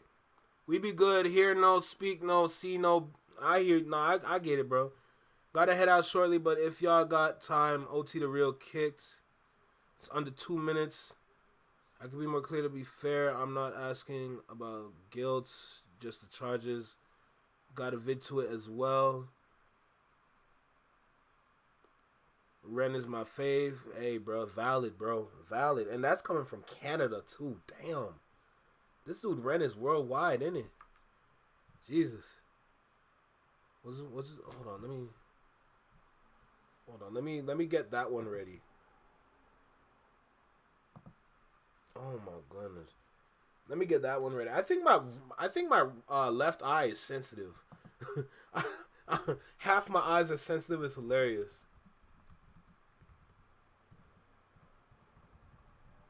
Kids. Oh, this one came out 2 months ago. Yeah, I'll give that a reaction. It's only right. I'm going to do that. I'll do a reaction to that one after. Probably one of the shortest I've done, but it's been making moves. Well, 2 months and 130K views.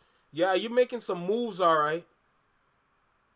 Yo, honestly, sometimes the short songs go. The short songs really do go. I'm not going to lie to you, bro. The unfortunate part about the short songs is that people want more when they listen to them. That's usually how it goes for the shorter songs. Like the songs under 2 minutes. So I get that. I ain't gonna lie to you. I get that. No doubt. Yeah, I can check out the music video. But I gotta do this one first with Ran. Some of them have made really. Some of the reactors are friends with Ren? What? Yo, who is this guy Ren, bro? Who is this guy? What the bro, I'm just amazed. I'm dumbfounded. I'm confused. Like, what's going on here? What the Why is my left eye so sensitive, bro? Jesus God. All right.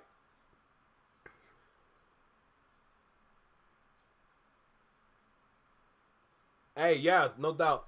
No doubt, OT. I'm gonna do this fire in the booth because this is well requested. And then after, I'm gonna do Kicked. Then we're gonna go to the David Banner interview. And then we're gonna charge it. Lord, the David Banner interview is gonna take up a lot of my time though. Ooh, man. Oh. Okay. When I finish the music, okay, hold on a second. Before we get to David Banner, actually, let me finish the music first, then I'm going to ask y'all a question about the David Banner interview, and then we're going to figure it out from there. But let's start with Fire in the Booth, this one. Where requested. Hold on. Because everyone is saying this is the one. So let me make sure I hit that record button. We're recording and we're good. So everything's looking nice so far. Everything's looking nice, perfect. So this is the one. I've seen numerous comments of different individuals telling me react to Fire in the Booth. Get the Fire in the Booth reaction. Find Fire in the Booth. Watch Fire in the Booth. Listen to Fire in the Booth. Everyone's saying Fire in the Booth, Fire in the Booth, Fire in the Booth, Fire in the Booth. And it's all for Ren. Off of all those comments. So if this is the one, I guess we're going to get started. I guess we really going to get started. But before we do, you know what we got to do. We got to get into our little reaction. So let's get started, all right? Let's go. Yo, right here. Right here in the small box. Right here in the small box. Welcome back to Single Seater Reactions, only on the Flex Mind Network. I'm Flex. Welcome back to the channel. This is the one then, huh? Ren, Fire in the Booth. Okay. If this is the one, we're going to get started. So make sure you like, comment, share, subscribe. Let me know what you think about the video. Drop a comment down below. Let me know what you think about the reaction. Shout out to the live chat, bruh. This live chat that I have with me right here. Shout out to every single individual with me in the live chat today. I appreciate every single one of y'all, no doubt. All right? So let's not waste no more time. Let's go ahead. Let's get started. This is Ren, Fire in the Booth. Let's go.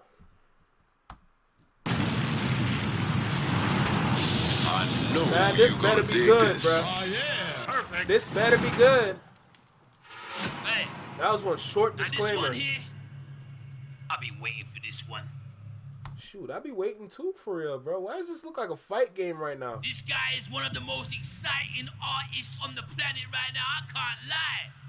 It's like Smash Bros or something. Special. Straight out too much on the lips, brother. Too much on the lips. You're not LL Cool J, bro. Too much on the lips, you see me? Too much, brother. The nerve of you to have your lips glistening like that. That's weird, bro. Don't do that. You know what time it is when you hear this, right? Now it's time to rumble. Is that a Brooklyn zip-up jacket? Come on, it's good to be here, Charlie. Let's go. I've been waiting for this, bro. I'm excited. I'm on search for brighter days. Skies are always gray in places we come from. Yeah. And come what will, come what may, I found a way to face those things that I run from. Yeah. So just the other day, I was back with the lads, fighting the booth. It popped up on my Instagram, open. And this a freestyle too? This freestyle too?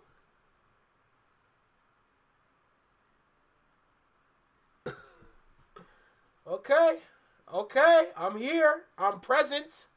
My ears are open. Let's go. DM, it said, boy, come and bring the gang, so we came through. Wait, this is true. Charlie hit me up, he said he want me in the booth. The only time I'm in the booth is doing Charlie in the loot. I hit the homie back and I said, how can I refuse? And now it's lost. Sick boy sounded so smooth with the boom bap shit. Monkey to gorilla, the King Kong thunder drums like Jay Dilla on the throat gets slit. Freddy cut scissor, click, click, empty the clip, reload trigger, boom. I fell out of the womb, riding broomstick broom, so a snitch gets gripped like the Quidditch snitch dude. Ever sick, boy. What you know about snitches? What you know about snitches? It's sicker than who? Salvador, Dali paint, a fire in that. A loose screw with a few million views. Playing shoes too, bloody smooth cause it's not you. Does it move you from the knee down to your shoe? Like Kung Fu, Chun-Li, Big Sonic Boom. A combo Abby you can. Shoot Hadouken like Ryu and Ken. Endo by Sen, Fablanca. Okay, I know it's 7 minutes long. So he must go crazy on this one. Because I remember when I listened to Hunger. Shout out to Tiny for that one. When I listened to Hunger, I look at Hunger, I'm like, my God, who are you? You know what I'm saying? So, okay, I'm here. Oh, this better be good. Because, let's go. a blank stand. A Kuma with the pen, force of goo can. Is it ran? Is it ran? Does it bang like skang? When adrenaline ends, will Does it bang like skang? Whoa, whoa, whoa, whoa. Back that, no. Back that up for a second. What did you just say, my nigga? I do can that right you and can Endo by sen fa blank a blank stand A Kuma with the pen Force of goo can Is it ran? Is it ran? Does it bang like skang? When Does it bang like skang? What you know about skang, brother? Brother, what you know about skang? Bro, stop. Stop. This man listen to skang? Yo, what? Yo. What the adrenaline ends, will the men defend the ends? Extend revenge, cleanse these soul, repent. Lord, forgive like my that. sins. How in heaven sent? World, top of the world, wide web earth. Over the top, I drop a rockin' bobbin', dropping hop since birth. Mother reverse, rubbing a hearse, and top of the level, it's time for the words. Wait, fuck doing double time shit. Let me spit. It's the tale of the amazing.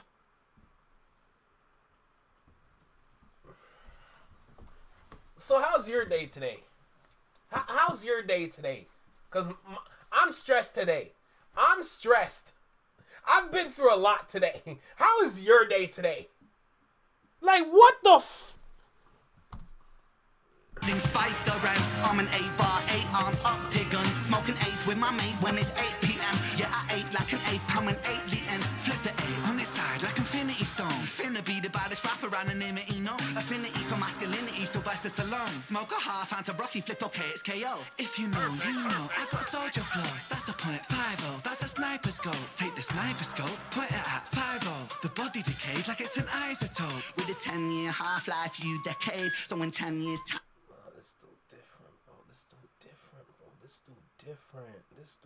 This dude is different. This dude is different. What is going on? And you'll be half your way. That's a 10-year chance you'll have half a brain. Let me speed that up. Let me Kurt Cobain. Wow. Yeah. Whoa, we doing the tango, brother. We doing it. You know what I'm saying? What we doing right now? Wait, what? Half your way. That's a 10-year chance you'll have half a brain. Let me speed that up. Let me Kurt Cobain. Wow. Yeah. What we doing right now? Let's go. Swing warhammer like I'm Thor or Banner. I'm a Mordor, honey man, body bag and tag a man. Rearrange a man's face, fuck's sake, anagram. Put it back together like a game of Scrabble and nothing. Outside everything, underhand, underneath the table, no label, that's contraband. Fable of fable, it confuses my gang. So ambitious, was that part of God's plan? Okay, we're not even halfway. Okay.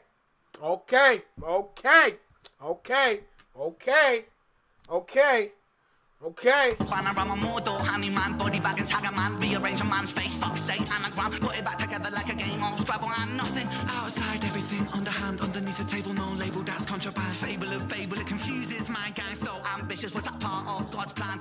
I am.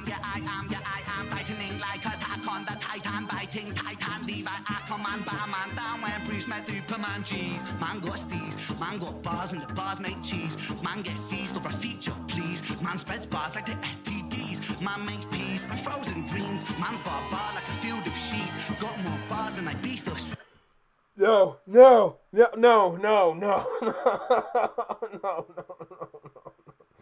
Yo, what is happening right now? I don't understand his musical knowledge. I absolutely do not understand his musical knowledge at all right now. Man's bar sweet like the Cadbury's. Jeez, fresh like flesh on cold ice. Assassin throw dice. This fresh like Preston Smith West inside of your head. The chamber jeweled lead, one move and you're dead. Grip, then it's click and I clack it. Can you swim, mate? Is your body aquatic? Keep it out frank with a shank in the attic. Man gets spanked with a flashbang, bang it. Orangutan, a manga fan, a manic, a hero, cat's a hero up the planet. Testo Washima, come Kyoko, come to reload. The future looks cold. Break modes, calibrate so caliber roll. You're to mid to strike when the iron is cold. Iron is hot, I connected. That nigga burning. Forget on fire, bro. This nigga burnt to a crisp, bro. What the hell? Disconnect, your spine reconnect. Duplo, Lego, Kinect, I break up. Attack the block, a toxic shock wake up. New drops like a hot rock blam. Pass to the left to your right hand, man, like headshot, faded. Yo, these beat switches are killing me right now. They're killing me right now, bro. They're killing me right. I strip your bitch naked. Sick boys, wasted. Adderall, purple, hey shit. Condom, large size. Finger your mom in Five Guys. Calm down, play nice. Or don't you pussy stay right there in the crosshair. Die in the cross like a Jesus. No, no, no, no, no, no, no, no, no, no, no, that's not fair. That's not fair. That's not fair. That's not fair.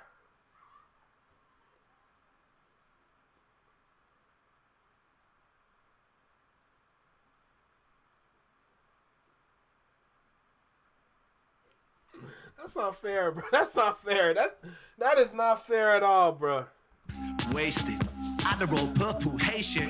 Condom, large size. Finger your mom in. Yo, Tiny, you clearly see my mind is everywhere right now. Words don't make sense right now. Let it go. Let it go. Five Guys, calm down, play nice. Or don't you pussy stay right there in the crosshair. Die in the cross like a Jesus. Dad, with a hole in his head. Hands make money when I need the bread. Man gets hungry so I feed him lead. Can I get a 3.5 on the thread? Red Dead Redemption, I fled dimensions. My head was tense and I bled for vengeance. But introspection, but new direction. A reconception of rhyme selection. Flick a cigarette, already lit up the next one. Drive by, glass light, I'm that next one. One how they wonder how we flow so dumb. Slow down, Woods. Will he come harder? Will he come faster? Just a Welsh boy sipping on a can of lager. Come from the Celtic, nice in armor. Come from the valleys where we all go harder. Pull the Shankarta from the stone sharper. Parker pen master, Tony Star smart with an iron heart. To be dastardly smarter than Harvard degree. See me, MC squared. Wanna follow me, wanna be, never wanna be, honor me. I'm a monetary prodigy, a bio. Oh my god, oh my god, oh my god. Oh my.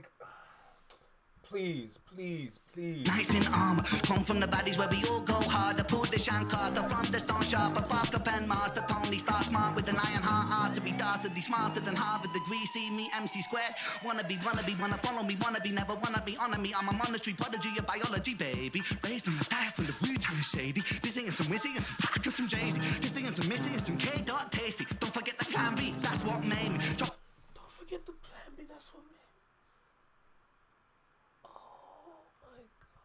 No way this man is real. He's not a real person. This gotta be AI. There's no way this is a real person. This gotta be AI right here. There's no way this man really exists. What? The stone sharper, Parker pen master, Tony Star smart with an iron heart. To be dastardly smarter than Harvard degree. See me, MC squared. Wanna follow me, wanna be, never wanna be, honor me. I'm a monetary prodigy, a biology baby. Raised on a diet from the Wu-Tang shady. Dizzy and some Wizzy and some Packer from Jay-Z. Dizzy and some Missy and some K-Dot tasty. Don't forget the Plan B, that's what made me. Chop it up, then mop it up, the cadence is a crazy. Knocking up a Molotov, the big boom baby. Bang, bang, bang, bangers on the daily. Fuck all that singing shit. Will he come harder? Will he come faster? Just a Welsh boy sipping on a can of lager. Come from the Celtic, nights in armor. Come from the valleys where we all go. This man is sweating from his brow. Yo.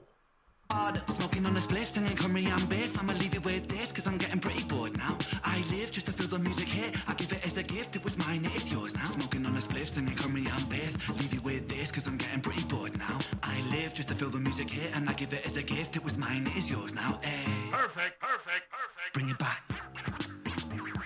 Wow, wow. Ready to build it! I knew I was excited for this for a reason. Hey, you are something else, bro. Appreciate you. Something else. Wow, wow. Like, I've been excited about this for a long time. It's good to be here, mate. It's good to be here. Like, you are skilled on a different level. It's been a long time coming, man. I've been watching the show for a while, man. I've been watching the show for a while. You are so talented. I appreciate scary. you, man. I appreciate you. I actually think you might be an alien. I'm not even joking. Alien. Yeah, I appreciate you, man. Hey, bro, that was special. I Thank you, appreciate man. you coming through, man. Thank you for having me here, Charlie. Thank you, thank you. And you see that right there? That right there is what we call fire in the booth. Another special moment. This is one that people go and talk about for a minute. I hope you enjoyed that video. Now make sure you click here to subscribe to the channel. It's so important that you subscribe. Subscribing keeps me alive. Click here to check out the latest Fire in the Booth video. Click right there to check out the artist music on Apple Music. Sick. And then click here to check out the artist's latest music video. How about that, Steve? Put that in your piping. Yeah. Lovely.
What do you want me to say? What do you want me to... What do you want? I am speechless. I am straight speechless right now. What do you want me to say? I have nothing. I have literally nothing to say. I have not a single thing to say right now, bro. Nothing to say. Oh my God.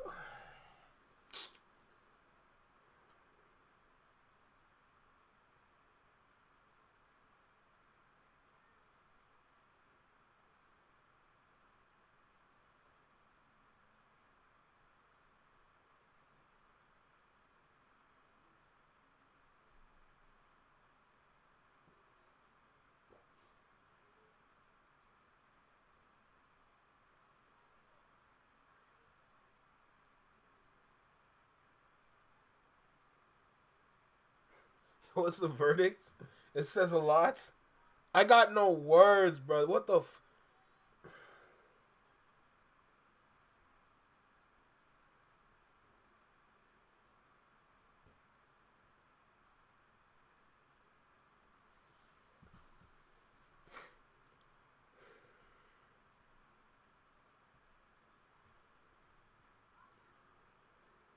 That shit was fire.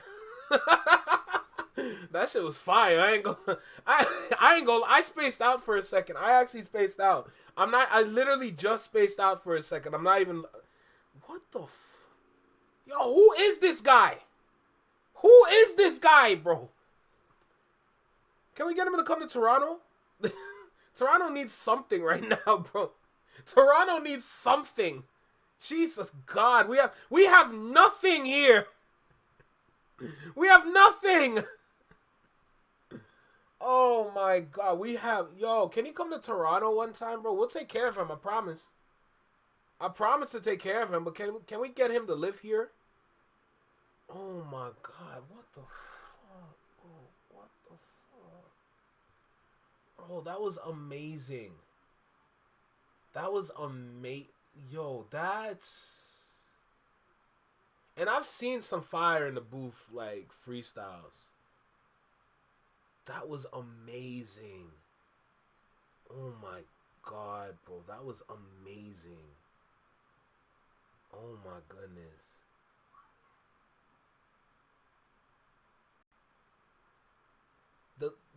This man is... Yo, he's not even rapping at, like, a tiered level of rap.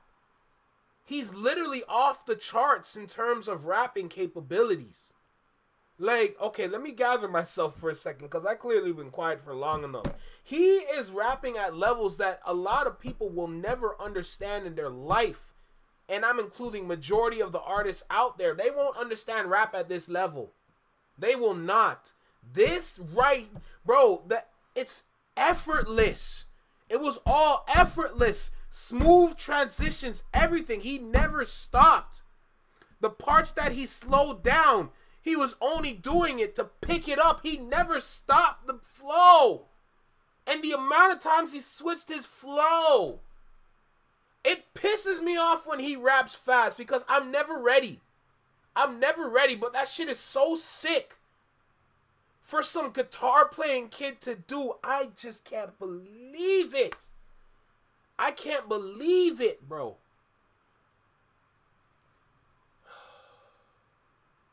Now, he does not rap better than Kendrick. Let's make that clear. Let's come back down to earth for a second. You know what I'm saying? Like, J. Cole's and Kendrick's, like, listen, Ren is going to give them a run for their money. I know that for a fact. But he's more on the storytelling side.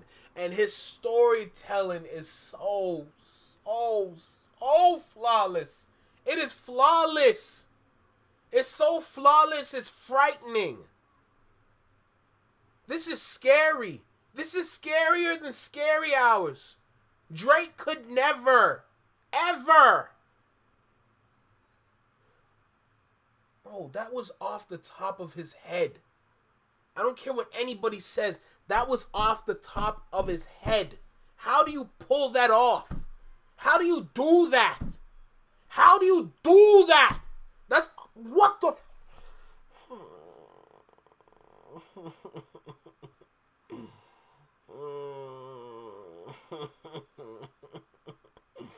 Man, today has been an emotional roller coaster. I'm okay. I'm well. I'm great. Oh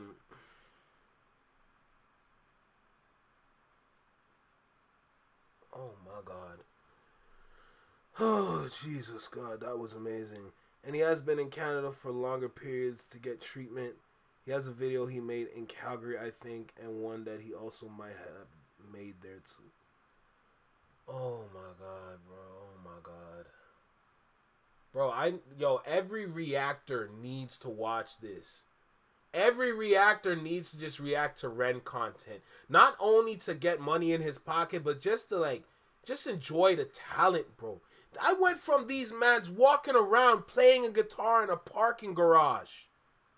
They were in a parking garage playing guitar, singing at the top of their lungs, literally. And then I went to this. Oh, this is scary. This is scary. My head hurts right now. I'm not honestly, really, truly speaking, my head hurts right now. My head hurts right now. My head is in pain. My head is throbbing right now. Pause. I can't believe what I just went through, bro. I'm just feeling so many different emotions right now. It's kind of frightening, but I'm bringing myself back down. Don't worry. I know how to contain and control myself. I'm right here. I'm right here in the small box. You know what I'm saying? But, that was crazy. Oh, him and Joyner Lucas, OT? Oh, yeah, nah. Him and Joyner Lucas would be some dangerous work. And the fact that dude is sick, though. Dude is sick. Let me stop. Look. Okay. Enough of that, bro. Because I feel like I'm going to start ranting for no reason. That was amazing. I'm not even going to cut anything. I'm going to keep that raw. Y'all need to feel my emotions, bro. Oh, my God, bro. That was crazy. That was crazy, yo. That was crazy, yo. Holy crap. Oh, as promised, I gotta make sure I collect myself before we get into this right here. I see you still here. Immortal Technique, absolutely organized, confused, bro, Logic, etc. Yellow Wolf, friggin', what's dude's name again? Twista. Yo, bro, this guy's dangerous, bro. This guy is dangerous. This guy Ren is dangerous, but We're gonna go ahead. We're gonna get into this one right here. We're gonna get, we gave you a chance before and you performed exceptionally, So we're gonna go ahead and get into this reaction right here. And you're kind of lucky too, cause Tiff ain't here. Tiff ain't here, so you're kind of lucky. I ain't gonna lie to you. You know what I'm saying? So hey, OT, you next, my boy. Oh my God, Tiff is still here. Oh my God. Oh, that is so funny. Yo, that is hilarious.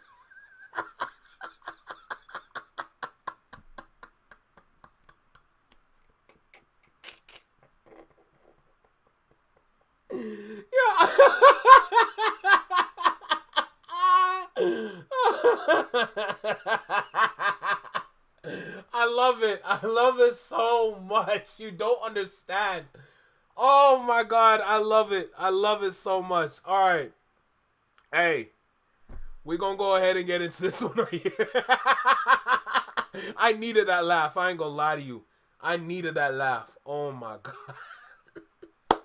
All right, we're going to go ahead. We're going to get started. We're going to get into this reaction. It's short, but I'm sure this one is going to be good. But before we do, we got to do our little intro. Let's get started. Let's go. Yo, right here. Right here in the small box. Right here in the small box.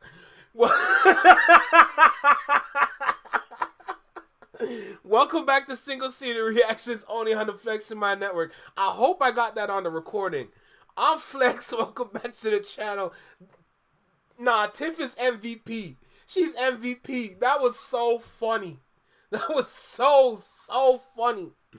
Oh, man. I love it. I love it. All right, let's bring it back down. Let's bring it back down. So, welcome back to Single City Reactions only on the Flex My Network. I'm Flex. Welcome back to the channel. We're going to go ahead. We're going to react to a video by OT The Real. This video is titled Kicked. Big shout out to OT. I see you in the chat, bro. Big salute, no doubt, bro. I know you got some shit happening, bro, but I hope you just get through it no matter what happens, One day at a time type shit until, you all good. You know what I'm saying? But one day at a time, you going to make it some way, somehow.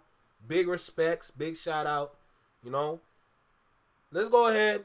Let's get started. Make sure you like, comment, share, subscribe. Let me know what you think about the video. Drop a comment down below. Let me know what you think about the reaction. Hit that notification bell so you get notified when I go live as well as when I drop my videos. Big shout out to the live chat up above me. Big shout out. Big appreciations goes out to every person in there. No doubt. With that being said, let's go ahead, click on this video, and let's get started. Let's go. Yeah, nice to meet you. He was like, is that OT The Real? Rapper, bro, for real. Oh, Tiff, man, that was perfect. I looked over and I was like, nah, and I just kept going. And I saw the watch and I was like, that's fucking him. Oh shit. That's crazy.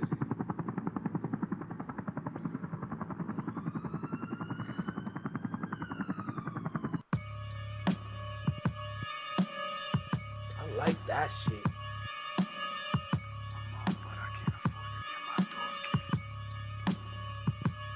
This for my homies who trapped in castles, who gotta max out the statues. Taking rice from chow just to cook back with a mackerel. My celly got some deuce that he snuck back from the chapel. Just play the wall, it's too hard to look back when you shackled. Box on my wrist, hardly had a chance. Copping in that wild where they charge you by the gram. Ducking Crown Vics and Palas and the Chargers in the vans. Lawyers on retainer, rumble in the Chargers in advance. If I call and say we good, it's cause I got it in my hands. If it's rocking for the fam, shit, I rock. Man, this some raw shit right here, bro. Oh, I'm glad I'm watching this, bro. I ain't gonna lie, I'm glad I'm watching this. Bring me back down to earth. This some raw shit, bro. I like this. I like this. Nah, hold on. Let me go listen to that part again. That man. Sometimes when you listen to some rap, you need something raw. You need something street level. You know what I'm saying? I like this. Hardly had a chance. Copping in that wild where they charge you by the gram. Ducking Crown Vics and Palas and the Chargers in the vans. Lawyers on retainer, rumble in the Chargers in advance. If I call and say we good, it's cause I got it in my hands. Yep. If it's rocking for the fam, shit, I rock you and your fam. Yeah. Don't do no out of pocket shit again. I keep it 1,000 like when we bag the block up into grams and we put it on the porches. Back to the spots. Crack in my socks when I'm putting on my forces. Barricade a trap spot. Cause you know what time it is now. You know what time it is if you keep the crack in your socks. You know what you gotta do. You better sell that mug, you hear me? Hey, bro, that's what's up. When we bag the block up into grams and we put it on the porch. That shot is so tough, bro. That shot is dangerously tough. Just back to the spots. Crack in my socks when I'm putting on my forces. Barricade a trap spot. Turn it to a fortress. Started with a cup. Barricade the trap spot. Turn it to a fortress. Oh, that's that shit right there, bro. What the fuck? And I turn it to a forklift. Bro on his fourth bit, he on some immature shit. Only thing he's trying to do is stab you like a swordfish. There's 3 types of people in this world, kids. The killers, the ones get killed, and the ones who just record it.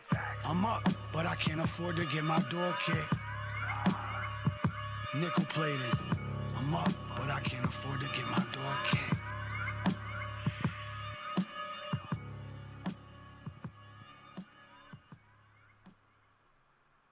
Yeah, that's that shit right there.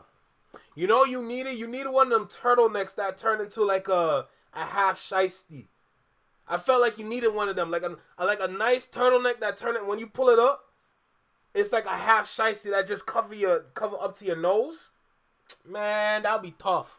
You don't need the full shiesty. You don't need that. But like a half shiesty, like a turtleneck / half shiesty. Oh yeah, that would have gone for this one, no doubt. But that was some ill shit. I ain't gonna lie. A little short, but that was some good shit right there. That was some good shit right there. The MF Doom type shit. That's what I'm talking about, Quickie. That's exactly what I'm talking about. That's that shit right there, bro. That's what's up, bro. That's sick. Hey, I respect it. I respect it. I respect it, man. Holy. That's that shit right there. I like that. I like that. Fire. Oh my goodness. I'm glad I watched that. I ain't gonna lie. I'm glad I watched that for real. Sometimes you need something at that level to just, just need something at that level for real. Like when it comes to rap, there's always multiple levels of rap that you can get into. This that kind of level where you just sit back, bob your head a little bit, smoke a little spiff, something, just kick back and just listen to some real shit, I like that. So respects. Big shout out OT. I see you in the chat still, bro. That's respect right there. So I gotta send it back, No doubt, bro. That's crazy. I like that shit. Alright, we're gonna go ahead and keep going, bro. What we gonna get into next? I ain't gonna lie to you. Yo. I don't know how we did it, guys. I don't know how we did it, but it's almost 4 hours. That's why I wanted to ask y'all. What are we doing now? Because the David Banner interview, that's a 1 hour interview. And y'all know me. Usually when I'm giving something that's 1 hour, I'm going to double it. And as much as I want to do that now, I feel like tomorrow would have been the best time. Oh, we wishing you more than luck, bro. We wishing you success. You know what I'm saying? We wish you all the luck, all the success, all the positive energy in the world, everything, bro. Come on, bro. We ain't got time to be getting locked up for nothing right now, bro. We got to stay locked in, not locked up. You know what I'm saying? Come on, now. Hey, bro, you're going to be back real soon. Sooner than you think, that's when you're going to be back. Watch. Lee. Well, y'all need to help me right now. What are we doing? Because it's almost 8 p.m. It's like literally 9 minutes to 8. The interview is 1 hour long. I'm probably going to double the time with how I talk. What are we doing? Do we save this for tomorrow? Yeah, don't forget. Hey, what Tiff said, don't forget the little people. My days, behave and such. Jesus God. Yeah, you might get out on that good behavior, you know what I'm saying? But yeah, guys, what's the plan now? Because if I do this, it's probably going to be another 2 hours on top of this. So, do we push it back again till tomorrow? Or what do we do? What's the game plan? What are we feeling? What are we thinking? Because we're coming up to 4 hours right now, so like I know like I want to do the reaction, but at the same time I don't want to take too much of everyone's time like that. Y'all already blessed me with 4 hours, you know? If anything, I can bless y'all with another 4 hours tomorrow on Thursday. Well, hold on a second. Okay, so tomorrow. Okay, hold on a second. Because tomorrow there's going to be a men's group that I wanted to attend. One of my friends is hosting a men's group that he's been doing for a while. I just never been pulling up. It's kind of like a men's mental health group in a sense. I kind of wanted to attend just to like build a little network within that realm, so I can have more resources at my fingertips to utilize in terms of like engagements, public speaking, all those things. Like I feel like I can really do some damage in that realm. So I wanted to attend that tomorrow, but it starts at 7. So I was thinking if I still want to give y'all a good amount of time, I'm not confirming this yet, but I might start at 3 tomorrow. I don't know yet. Like I said, I might. Don't know, but I wanted to give myself enough time to go ahead and watch what I need to watch, get into whatever I need to get into, and then go ahead and make it for that. David Banner, I promise. Oh my God. Something might happen tomorrow. You're right. Go for it. If something happens, just say no. We don't know what the OVO has ready for tomorrow. Damn. So we're doing it today? Because if we're doing it today, I got to get food. That's another thing. I don't want to eat too late. I got to go get some food because I barely ate today. I only had like a sandwich. And it was like a sandwich this big. And so I got to get food for real. So if we're going to do this, I'm cutting into my time. So if we're going to do this, I got to get some food. So I got to take some time to get some food, you know? So I want to make sure, like, if we're going to do this full interview. Okay, so I go eat and I come back and then we continue. Is that the plan?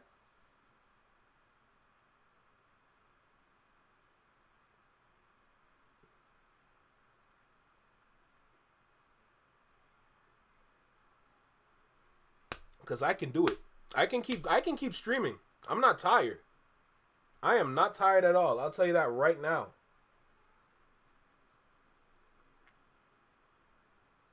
All right, we can keep going then. Okay. I need to give y'all something to watch though.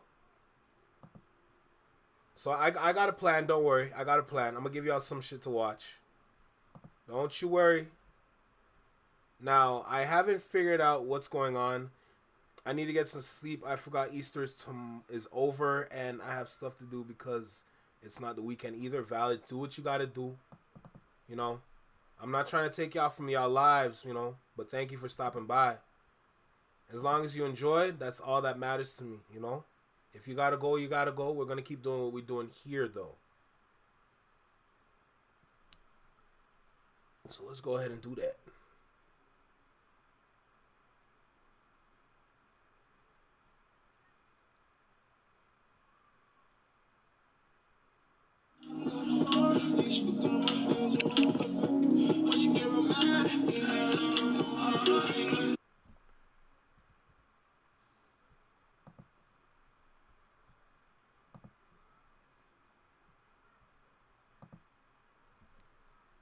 Yep, take care. Okay, so here's the plan now. Here is the plan. This is what I'm going to do. My intermission is still not working for some reason. But this is what we're going to do.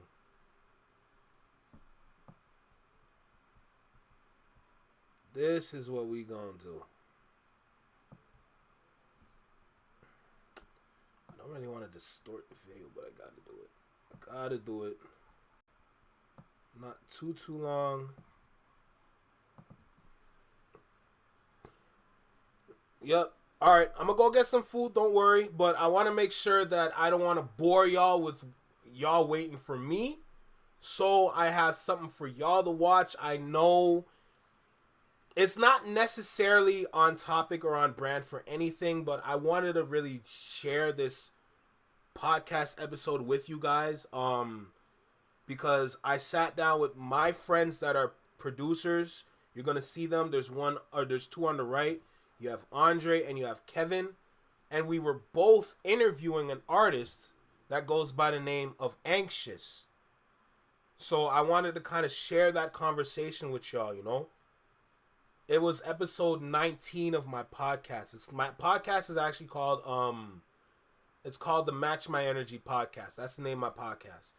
So I kind of wanted to share that with y'all, you know. But yeah, so I'm gonna go ahead. I'm gonna go downstairs, put something together. While y'all are waiting, I'm gonna just play the episode, so y'all don't just have nothing to watch. You know, y'all just sitting there. Nah, I'm gonna make sure y'all are entertained. You know what I'm saying?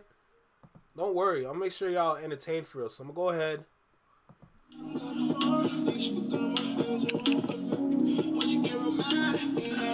Go ahead, we're going. When she gets mad, she see how make the lovers fight her leg. Your mama doing the thing. Your mama doing the thing. Your mama shaking that shit. So I'm gonna go ahead. I'm gonna play this. I'm gonna go get food. Don't worry. I'm gonna go, and I'm gonna come back. All right. So just bear with me. Y'all got something to watch. Oh Lord, y'all got something to watch. So can't say I don't keep y'all entertained. You know what I'm saying? So let's get started. I'll be back. That's right. We got a disclaimer. I'm gonna bring my phone with me though, so I see y'all. So I see y'all chatting and all that.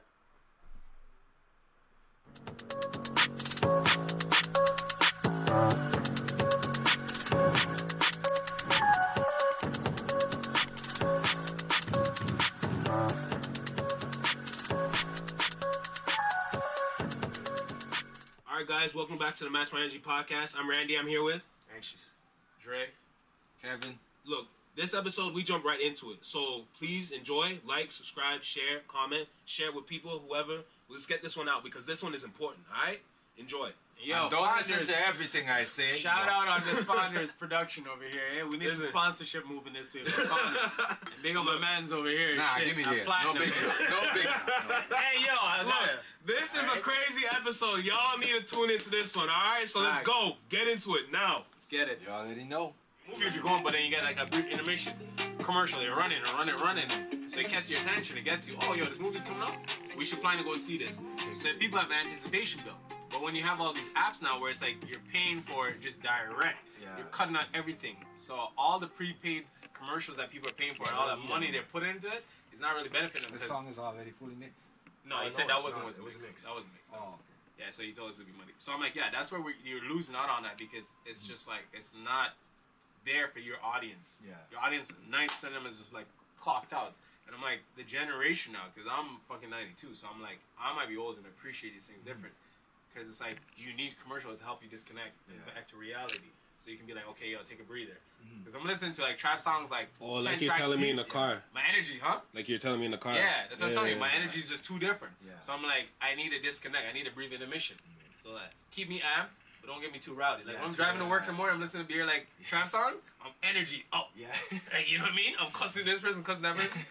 But then it's like you need that brief intermission because then your energy be too up.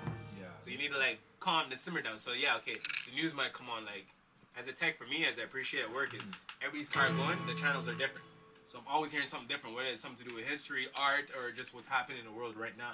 So I'm always having an ear to that. Yeah. And tracks I'm always hearing is like from people putting me on their radio station.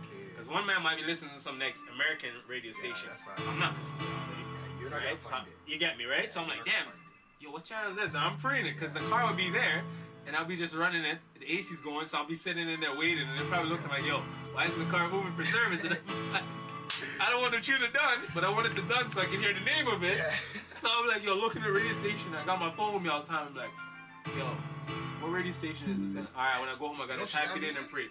Well, that's what I said. And then he's on Shazam all the time, so he's been telling me. So I'm like, I gotta download that to my phone. So I'm like, yo, you gotta always have an ear to this and be like, yo, I know this artist that sounds good like this, yo. my opinion, because when me and him logged into Bori, that was like a different sensation. Like to me, Bori's like that was a ride. Yeah, Bori's the weekend. Bori first, and then Friday. For trap music. When Weekend came out, and it was like that's the lane he was going. It was like the mystique about him, and then Bori came out with the same like content and same thing. It's like everybody call it. It's a toxic move. Yeah. Because Tory's already been Tory, so we already know that. So you need a new cycle. You need a fresh air. So we needed somebody that's gospel kind of base. Yeah. Which is what Bori is to me, but he also has that toxic trap. I feel like it's like a passionate. It's really, you know what I mean? Yeah. So like even with what you wrote, that's like it speaks to that. Yeah. You know, and the testimony of that, because Buddha Bless the Beat was the guy for me when I was listening to his producer side, and I was like, yeah. When I heard Buddha, and I was like, okay, how he plays the organs too, and like most of his music is church inspired. Yeah. I was like, yeah, and then he goes back to old R&B, old jazz samples, and then he renders them up to one. I'm like, okay, that's what we're talking about, right? So it's like you need an artist that has good vocals, that understand beat selection. Yeah, beat selection. When you get that, you're like, yo, I hear this nice. That's a right? big key right here. And then you can write to that because you can express your life experiences too. Even others. That's even dope. Yeah. So people around you, I realize you take inspiration from your peers as well too. Yeah. It's like, okay, this might not be my pain that I'm going through right now, but my homie, I know he's dealt with like 10 deaths in his family back to back. That hits hard. Yeah, so like when Bori's lines go like that, like my dog's doing this and that, and I can feel that because I read that. I was like, that's why I see I'm my dog. experiencing this too, you know, like your good homies going through like trials and tribulation. It might not be you. Yeah. Because you thought yours was trial and tribulation, but you're just touching on like just the iceberg of it. But then you know somebody that's going through worse than you. So it's like, yo, it hits your heart different when you're like, yo, my dog's going through this and I can't make a difference really. So a lot of his lyrics I like take in and listen to, and I'm like, yo, this guy is speaking to people going through stuff. See, like that's why I say it's even hard for me because like those two songs right now. Yeah. This is completely different from what I usually make. The sample is crazy. But that's what I'm saying. You're fucking with my lane right now. That's like everything I've heard so far. So like, far? Yeah. It's like. Why you think I told you to come here, man? That's what gives me why you think I told you to come here? Scary feel of that mood. Like he's always. I'm trying to show you. You know what I'm saying? Yeah.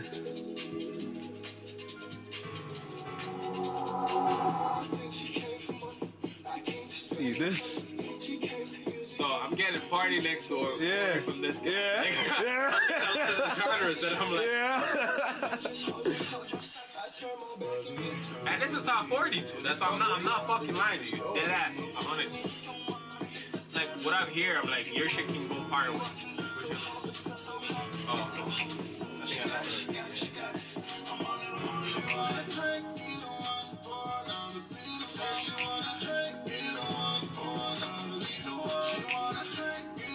You're right. Yeah, this one will put. Yeah, I'll chop up. Yeah, that's not that I figured. You don't get the natural. I got good at the chopping portion. Tell me when you're ready to start. Kevin.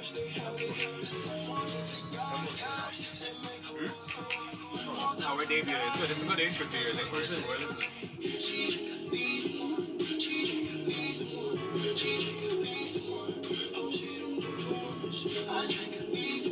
I'm not gonna lie, the toxic R&B vibe, the wave is really what's pushing. It's like you're speaking to a lot of guys that are dealing with or dealt with issues. It's like it's cool to be vulnerable. It's good to express your feelings, right? Because you find a way, an outlet to channel that, right? So, it's not like you're simping and it's being good, but it's like the toxic part, like Tusi, definitely one of the guys that I listen to him doing the verse on tracks, and I'm like, and here listen to this whole track, and I'm like, he can carry a track and he can collab on a nice track, and it still be dope. You know what I mean? So I was like, there's certain artists that can have that, like, and that's what you want. Being able to be versatile enough to do your own track, and also being able to do like a feature on a man's track, or you know any artist's track, and it's still a hit. You know how I used to practice? I used to just listen to their artists, and then if I really like the song, I'll go on the beat and just freestyle. So you try to run in the cadence of that, right? So that's what it is. So I think it got my sound. So you emulate that feeling and you emulate that sound at the same time making it. Because I remember Breezy said the same thing about that, and the Weekend too was the same thing. Everybody always knocking says, yo, they're the MJ knockoff. I'm like, no. So you gotta understand the grades. You gotta study the grades, right? And when you study the grades so much, of course their lightness is gonna rub off on you. And you're gonna have their cadence a little, but then you make it your own. Your lyrics, your life experience, when you bring it to that, a whole new fresh feel to it. we give people something that they hear already and they kind of have a known to, right? So they can gravitate to a fuck with it, right? So no, definitely, that's really what it is, man. That's what you bring me. Like these tracks definitely, I mean, radio play is one of the greatest things too, and you're definitely clean for it. Definitely clean, right? I mean, you can definitely put some like explicit shit, but like this radio play to me is definitely clean. That's what I was looking for, man, because that's where it is. Nah, you're going the right way, bro. You want that spin. That's what you want. You want to be on every channel as much as possible. Like, you know who? Get out. I realized, like, Lil Durk's my favorite artist, right? You know, man's gonna hate me with this because they're always the debate, especially at work. They're always been like, "Oh, yo, it's a young boy. Why you listen to Lover Man music, right?" I'm like, "Yo, Durk, yo." When I heard Lil Durk from coming up from Elza in Montana, and before that, Durk always been a singer. This is where I always tell this guy and these two. For me, Lil Durk is kind of like the Movado and Vybz Kartel. Lil Durk is a singer. He's a singer. He's always been the only rapper that I really noticed that's been like that nice sing J, we call it, versus like that dancehall artist where Movado is a singer. I fuck with Movado, but I love Vybz Kartel as a DJ, as an MC, because he's more aggressive. Yeah, he's more aggressive. Durk is the same thing. He's a singer, but he can sing his pain, and you really fuck with it. And then get another rapper on it, though. Yeah. Compliments are really nice. But like you said, no, for real, that's 100. Like Durk is the guy out there. But Young Boy, like if the two of them were on good terms and they made tracks together, I'll definitely fuck with it. Yeah. Right? Vaughn for me, R.I.P. for them. Yeah. Storytelling, I always saw this guy, one of my great favorite artists for telling story. I mean, it's very graphic, but at the end of the day, he's telling like real your environment, right? And that's what it really That's is. what- Life that's what it imitates is, art, yeah. and that's really what it is. So he's using his art to really tell his life story, and I'm like, bro, like he's a great storyteller. His lyricism is there, right? So no, there's a time and place for everything. I think in music and just in general, in art, and you gotta give that credit where it's due. That whole Chicago. Oh, scene is tough. I mean, Keith hasn't really been doing like too much, but like when that See, first like this guy made one song. You're gonna have to get This guy made one song and that was it for him. Yeah, I'm not gonna lie. When he did Gosh, you know me, Love Sosa. Love Sosa was nice, but I think when he did where everybody was like with him with Reese and that shit I don't like. Was it Finito or Don't Like? Don't Like was dope for me. That was dope because you got Jadakiss on it, you got That was Sosa, before Finito. you got everything on it, you got everybody really on it. So you got good He music. is on it too, you know? Good music was on. That's the label that pushed it. So good music came, dropped that. Everybody was on it. It was a tough track. The remix was tough. Lil Reese and him really did the OG version. And then when the remix came in, it was everything. Because he put Ye on it, definitely. You put Kiss on it, the lyricist, come on now. Locks, you had to see it. So for me, that was just like one of the tracks. I was like, yeah. And after that, he was just like, that's it. He's in Cali living. The rest was like, all right, that's it. But Lil Durk to me is still carrying the Chicago scene. Who else? I mean, Lil Reese really wasn't, but Santana, Fredo Santana, that rest his peak. You know what I mean? Some of those guys really aren't like musicians like that or artists like that. They just know how to speak about the lifestyle. So the storytelling is what's great about those guys, because a lot of them are street dudes, but it's like their storytelling was what make it a lot different, right? That's distinguished them from like other artists and stuff, because they might not have the cadences as everybody else, just like pretty up their music and shit, but they tell like grimy, gutty. That's what it is.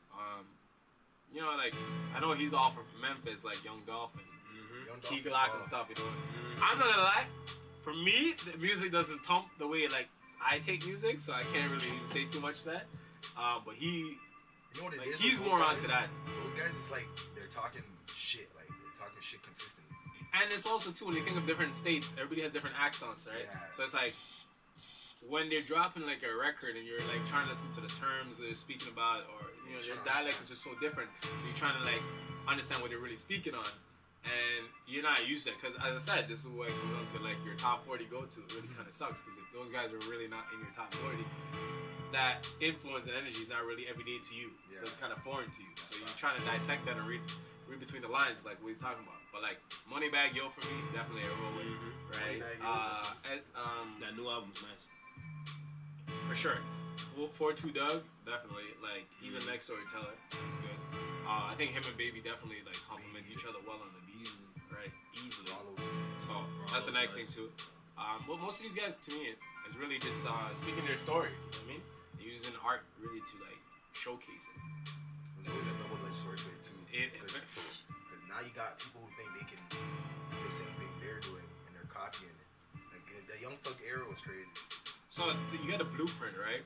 Which comes back to Jay and previous before Jay. Yeah. You know what I mean? So everybody's gonna leave a blueprint, and I think like it's up to you to interpret it in your own way, how you want to interpret it. Yeah, that's exactly what I did. You know what I mean? What are you bringing to the table? Is it something fresh, something new, or is it like something we already heard that we're not really gonna be too excited about? You always need to bring some fresh energy or air to anything you do that's been pre-done before you, pre-assessed before you, right? So, yeah, they're taking a blueprint, they're running with it, and they're seeing that, okay, it did work, so obviously, maybe now, this generation, we're more on this. If I put this cadence to it and tie it, it's gonna be new, but at the same time, same, right?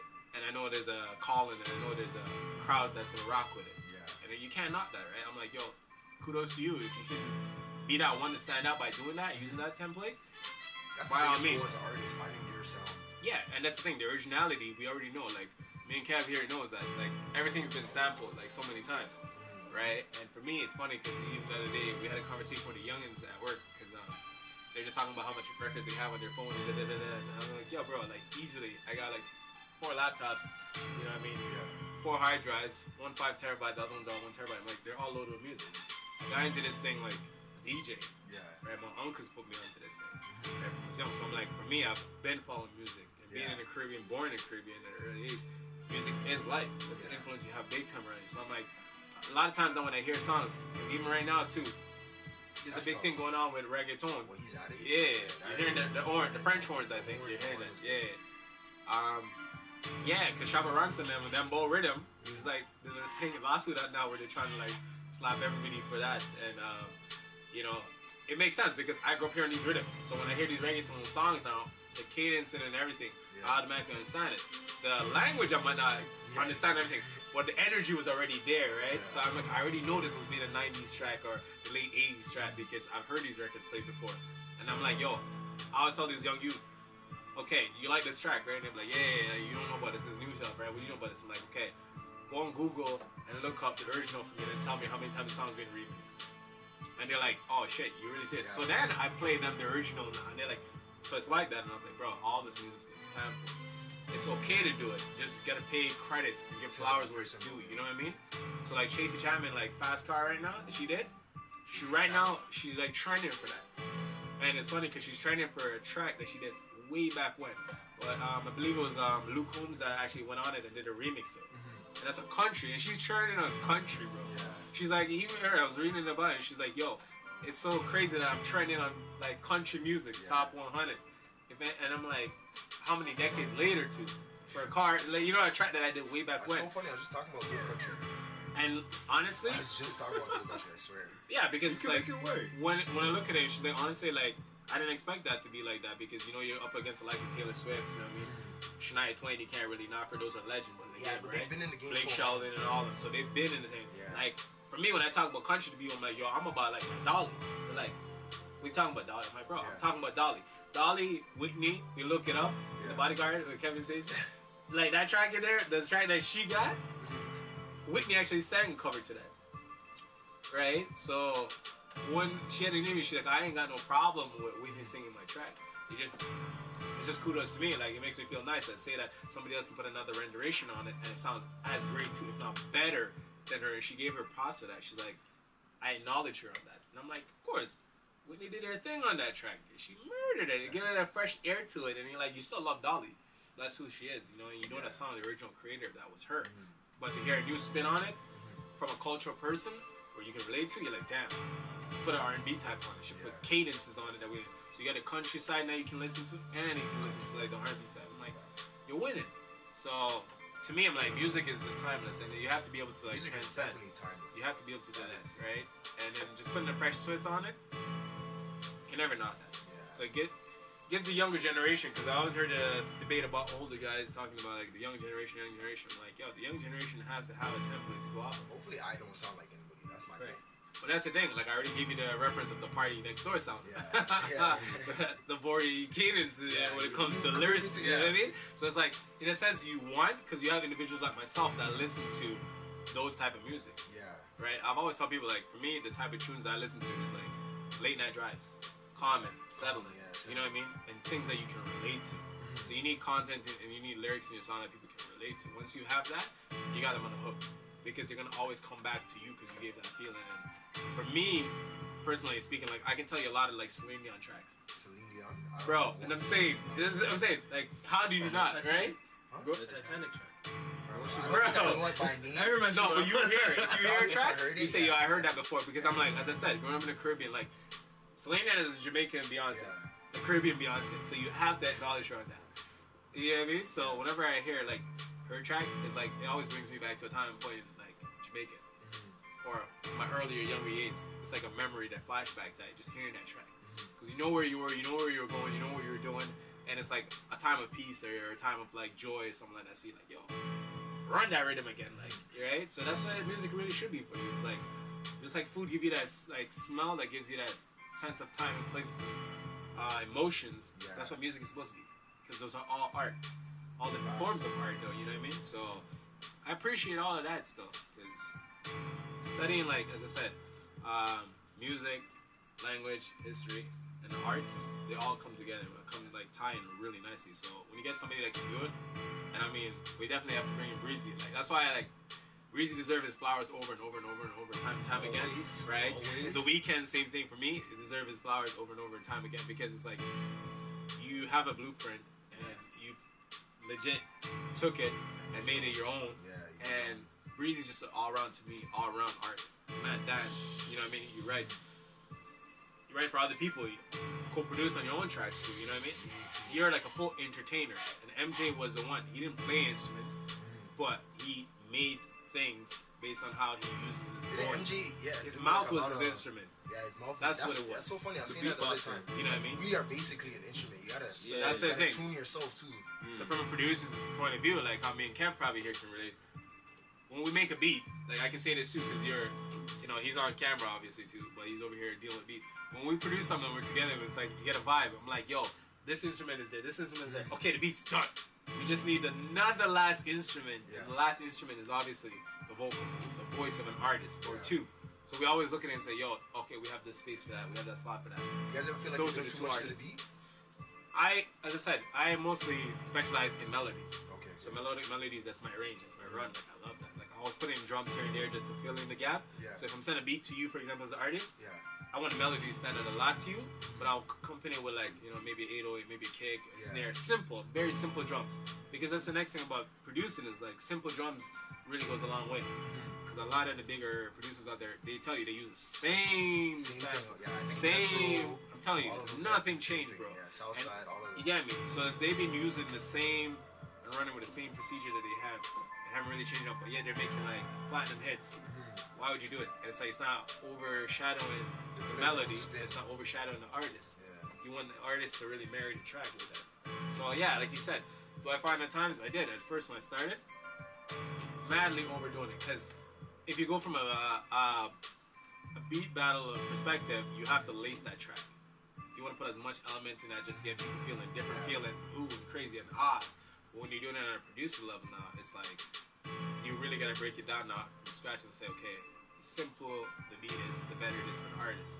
Because then his lyrics that he's gonna be singing on, his vocal range that he's gonna be in, you need to have those pockets available for him. So give him a nice melody to accompany him on, so he can tell his story. One or two drum to kind of keep the pulse, the heartbeat, essentially of it. That's really what it is, because a lot of your drums are imitation of a heartbeat, right? For that frequency that we're giving out, you're going off that count. I didn't think right? about it like that. So that's what it is. Sometimes you get when you pre music like that, the count that you're going in with. If you're really preying, when you're excited, how hard your heart like really palpitates and move, you're up there in the high hundreds, something like that, right? So, for example, when you go to the gym, or me or him, when we go through hill sprints and stuff, we got music going. But you want to amp track to get you excited and keep that high tempo, right? Because you want to burn through that and you want to have all that energy. But if you're just chilling like we are right now, like you want something like this bumping in the background, just be subtle, calm, collected, that you can like actually have a conversation, you can hear yourself think, at the same time you're vibing, right? So that's a disconnect. So that's the biggest thing about like when you pick really what you want to do with a beat and the artist you're catering to. So a lot of artists will simply tell you like, yo, send me the beats. A lot of them will be like, I tell them, yo, I got this melody. I'll send them a snippet of it. Be like, yo, there's a lot of directions we can go with. You hear it, let me know what you think by writing to it, or we can go. And then as we do it, we can add the drums to it, we can add the snares to it, and all the precautions. But right now, it's like you got a bass point to start on, and something nice that you can groove to, right? So once that meet and marry together, everything else comes and just falls into place. So that way you're not overdoing it.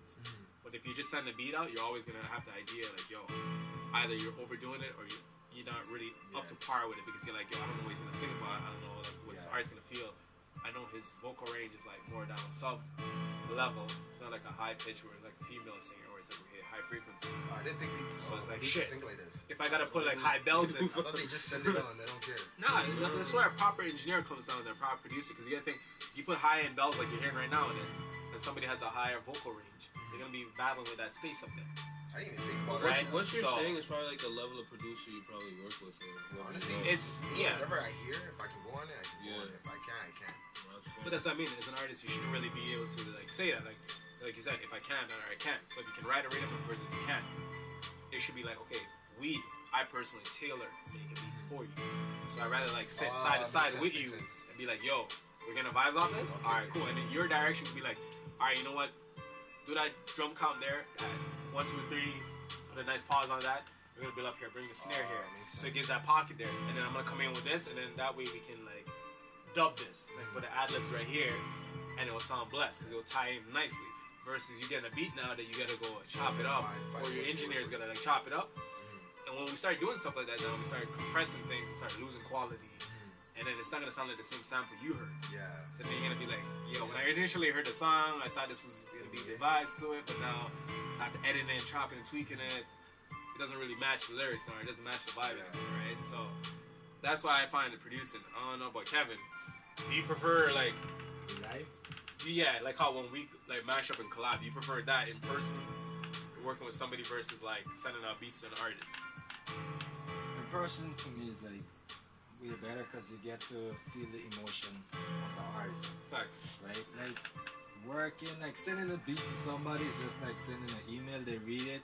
You like it? Yeah, respond. whatever. That's Yeah, it. you know what I mean? But like when you get the artist in the studio, it makes it easier for 100%. everybody. For 100%. everybody. Cause like, see like this beat for instance. Yeah. I can send him this beat. Just send it to him. It's like, nah, send me another one. That's what I mean. It just goes over your head. But me like, just skip turning through it. up this little knob. And he's just sitting here bumping his head like this, like feeling that vibe to it. You know, probably if he smokes, you give him something to smoke. Yeah, we ain't gonna fuck you up the body, you know what I mean? Next thing you know, he's on the mic like, I was born in the 6, y'all. Just call me tomorrow, I'ma shut it up right now. You know what I mean? So inspiration, like as you said, Yeah, like inspiration. him and I, when we're like cooking up or whatever the case is, I find it so funny because even with Calvin too, who's not here, it was the same thing. Like I legit would have a next chair right next to her, foot up, diet candy because I love candy, a nice drink, and we're just like subbing in and subbing up, like a game happening. Because I'm hearing the direction where he wants to go, but he's so focused, locked in on like getting the sound selection, getting the keys right. So I'm like, all right, my job is easy. Just sit back and let it flow, and then see where the corrections can be made. So he'd be looping it, and I'd be like, you know what? All right, cool. Add something new, and he'd be adding maybe a synthesizer to it. Like, okay, that sounds nice. I like that. But instead of making it like that, let's put like a triple here. Like, let's put a roll here. But on the last roll, I'm like, let's give an abrupt stop to it, and put like maybe a kick in between it. That way you have the down, and then it picks you up and drop back on it. So it's like nothing really is missed, right? But if mine, you still have space for the artist, right, to deliver his message through that with his lyrics. So you're not doing too much, right? And that's how it works hand in hand. The more simple the beat is, if you can limit your beat to like just 2 instruments, maybe like 4 parts of the drums, you get the best beat ever. So simple. Simple. Like you always hear that though. Because like, I think Drake said that too. Even when you're already stopped doing that. Like you stopped overdoing it. Because most of the melodies, right? Mostly you want it to come from the artist, because that's when most people hear the artist. They don't hear the beat. Yeah, that's true. They hear the artist first, and then yo, that beat is hard. Who made the beat, right? But they always hear the artist first, because of the way how they deliver the song. That's why I say, you know, like I would send him this beat through an email. He would say, send me another one. But if he's here, I was give gonna him say, something to smoke. This guy is gonna be like, well, as long as he's not even necessarily smoke. Let's not put that out there. I ain't telling people to smoke. I'm just saying. I'm just saying. Like, when he said, I get it.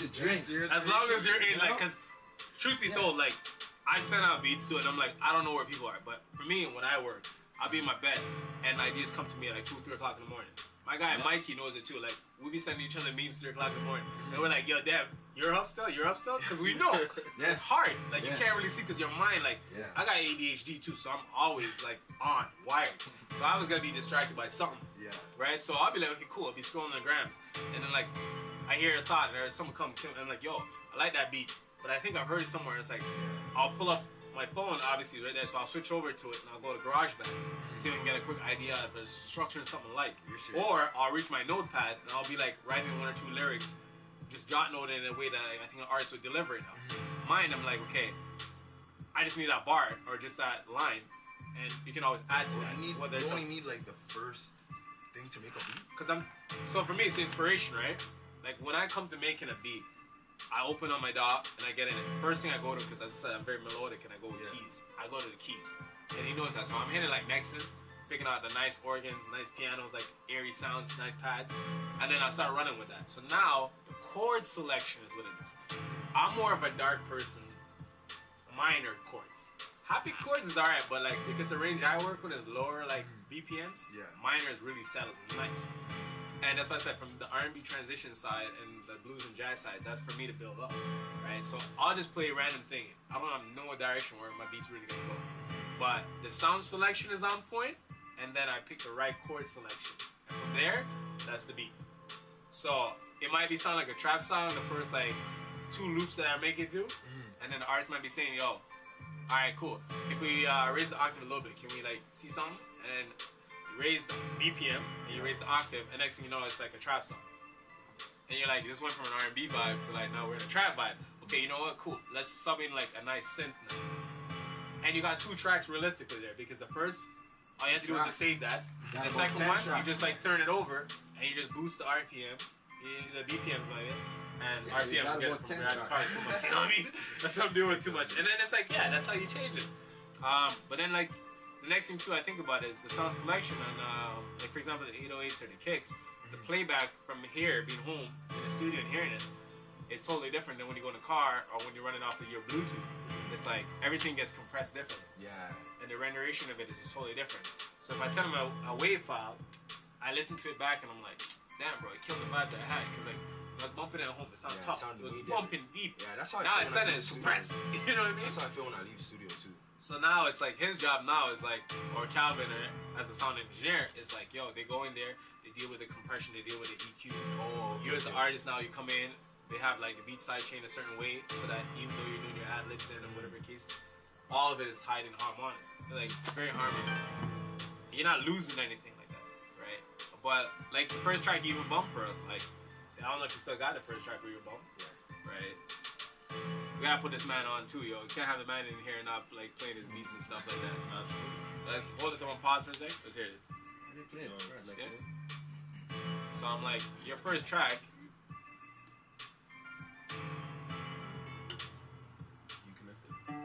Damn, BT.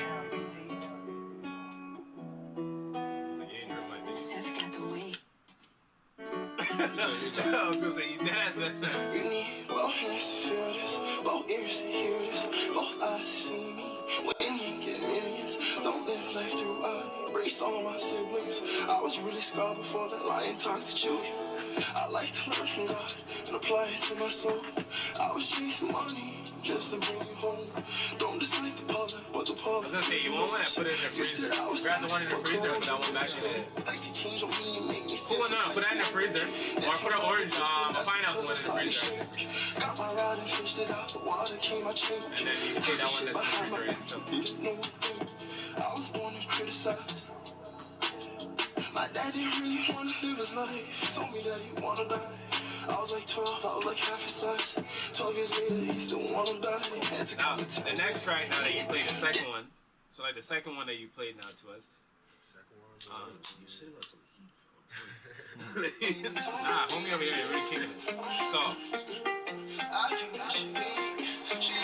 This is the one that you said I should King Calmer.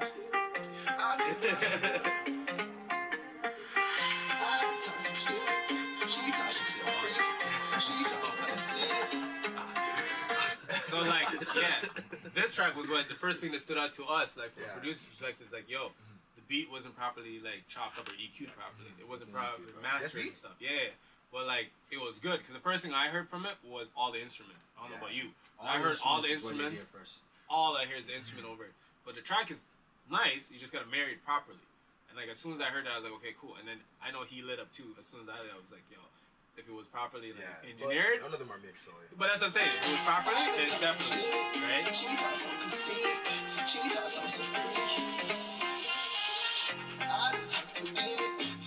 she so freaky. I think that she need it. No, because I was getting 30 yesterday at work. Top 40 easy.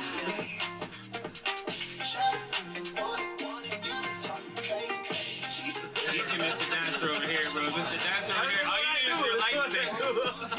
If it sounds good, I'm gonna move to it.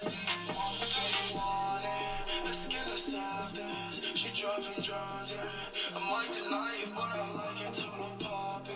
I told her drop it. She do it flawless. I'll keep my quiet, moving silence. I can't. I didn't talk too deep. I would have loved to hear your voice be on top of the beat instead of the beat being on top of your voice. The layering of it. You got an up-tempo beat here. I like it. So from the first one, you have one where it's a very subtle track, moving it, and then now you still do it at top 40 and you still can play it. Right? So I fuck with it, bro. You know what I'm saying?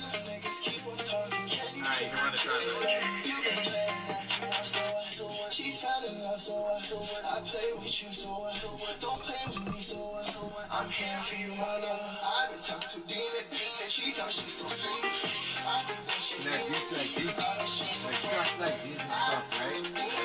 You gotta get an artist that's literally vibey. It's bouncy, it's very catchy. You must be able to dance to your own track. You gotta get ham off your track. You have And what I told you is like, your track's gotta be able to like, obviously, when it comes to when you're trying to get placement too, is like radio play, but also like, for me as I said, the cinematography like field. You want to be in like movies, commercials, ads. Like, so like once you can catch that, you have that because like I can hear this being in a movie scene, a party scene comes out, right? And it's like that's why if you look at Netflix now, and that's why people are like, yo, what do you do? I'm like, I watch a lot of this. I watch a lot of TV shows, but it's like when I watch them, I don't really watch them for the sake of watching it. I watch it because I'm always unplugged. I'm looking for like placement ideas and where I can hear it. So whenever I watch a movie and I hear like a nice track pull up, and the scene that it pulls up in, I'm like, okay, this was the right scene for that. See, I'm like, somebody over there that's sitting down on that, that's doing their job, is going through and catering music. I mean, like, yo, I think we should go this direction with this song, because this mood that this scene is gonna create right now, this song would be best one to have in the background play. Because a lot of times too, if you watch like a lot of movies, you'll see the TV's on, and what's playing on the TV is either our next. What's Andre talking about? Right, but the soundtrack in that movie is what's playing, and you're like, yo, that's tight. I like how they tie that in, because the scene without that, it just adds a little bit more energy. Y'all notice he's wearing my ball shorts? Right, and really, that's how it really works. Art, in general, like that's 100. Like you can make 100. But you also gotta remember that there's over 300,000 tracks that would fit that same scene. And for yours to be selected, right? For yours to be selected, and for yours to be selected, you as the artist gotta make it hot, not the producers, because like we did our part. The artists are always of the influence that the audience that you're generating. The producer have to do this, the producer have to do that. But the producer's only job is basically taking that album from scratch to finish, meaning that taking it from here and bringing it all the way up there, like radio, TVs, whatever. You know, like some kind of something like what DJ Khaled does. Yo, y'all notice what he's talking about? Y'all remember when we talked about Dodie 6? This man's literally giving you examples of what y'all could do, no cap. Something like what P. Diddy does. You know those guys. Those guys, that's basically producers, because they take an album, they take something, turn it into an album, and they don't just leave it there on the artist and say, hey, go do this. Go put it out there. No, they market it. Remember what I told you? Right? Remember I told you about the marketing portion of the marketing is the most, the super most important part of your music. That's what I said to you too. I'm telling you why the movie, The Flash, apparently they had the feedback saying that it didn't do so well, and it's like, I'm gonna keep eating marketing side. First of all, because Like as I said, I don't like the premium It took me version of long enough to Spotify. put this shit I don't like the together. premium version of really anything that has you plugged in one direction. Where it's just like go, go, go, go, go. I like to have the intermission and the disconnect, right? The young youths at work always push me on that, impress me on that, saying like, yo, just get the premium. I'm like, no, because you don't understand how my mind works and how my brain works. I'll be telling you the right? same He even said the same thing when he was rolling me in the car. You don't have the premium version? I'm like, bro, slow down and listen to the commercials, man. I don't Word even for use word. that anymore. You know what I mean? I don't even like, use it. So I'm like, I could tell you the truth. I didn't hear nothing really about the Flash movie being promoted. I only kind of glimpsed it maybe if I went through Facebook because like my older family members sent me something and I saw it like that. I don't even pre-TikTok like that. I'm not gonna lie. You should, because if you're an artist trying to get out, you got to see the wavelength that you're on, right? And it's vice versa. But for just being on TikTok, I wouldn't just be on that wasting my time. It would be a marketing tool, right? So But that's what they are. They're so all for me, marketing tools. for me now, it's like that's where an artist should really be pushing his product. It's the same way right? where how Chris goes to clubs and see how the music is viewed. People. That's what it is. Like you gauge the audience. So like for me, like even when I was younger, DJing, I knew what tracks and what set was gonna get people high energy and up.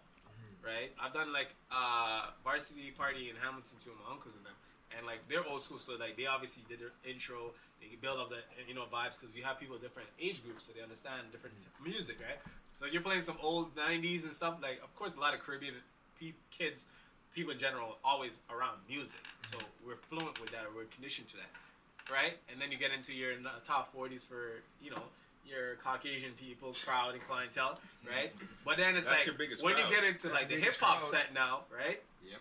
That was me, and I already know what everybody wants here, from like my Caribbean side to my Caucasian individuals to like everybody of every make. It's like they want to hear the hot hood shit, right? I'm not condoning all the lyrics that they're saying and all that, but I know that's like the energy. So yo, I'm not gonna lie, I'm running the set now because they turn it over. They're like, yo, we give you the equipment all the time. We want to believe in you, like that you actually go out and play. Like we never really see it because them days I'm not documenting like crazy, right? I'm just going to enjoy myself and turn up. So I'm playing my set. I ain't worried about all that. Somebody else should be doing that. So you have your cameraman for it. So they were there. Both of them were there. And like when it was my turn, they're like, yo, your turn. Like, yo, let's see what you really do. And I'm like, that time A1 everything swimming pool from Kendrick drop. Me, I'm a boss and all of that. Like, so all the hot records I knew was high energy. Was just like game time moves. So I was prepared for that. So I just run it. So I'm 30.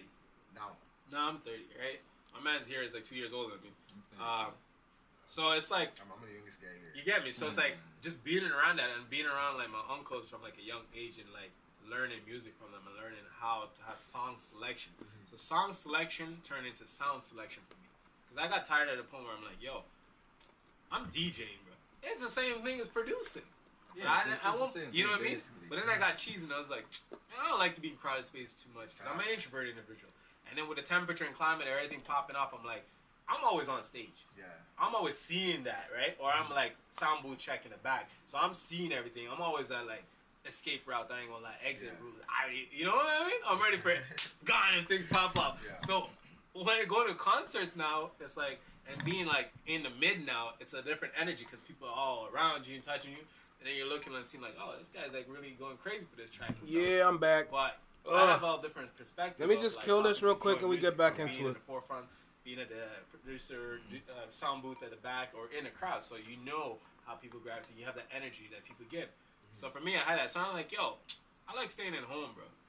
I'm like, I like producing exclusively with certain people. So I'm like, I'm gonna go to producer route. Cause that man real as hell, bro. Unfortunately, he getting locked up though.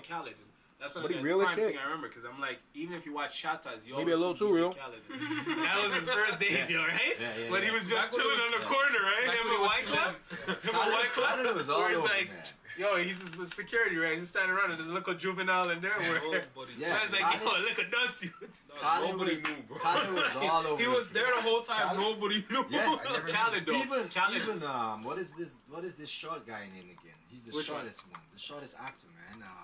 Kevin Hart. Oh, yeah, Even Hart. Kevin Hart. Yeah. I was watching, like, I remember back in 1998, I think, I was watching a video with Tupac. I was young that day. Kevin Hart was in Kevin was the same height in It was just 1998. That one was That's cold. California Love, when I realized who Chris Tucker was.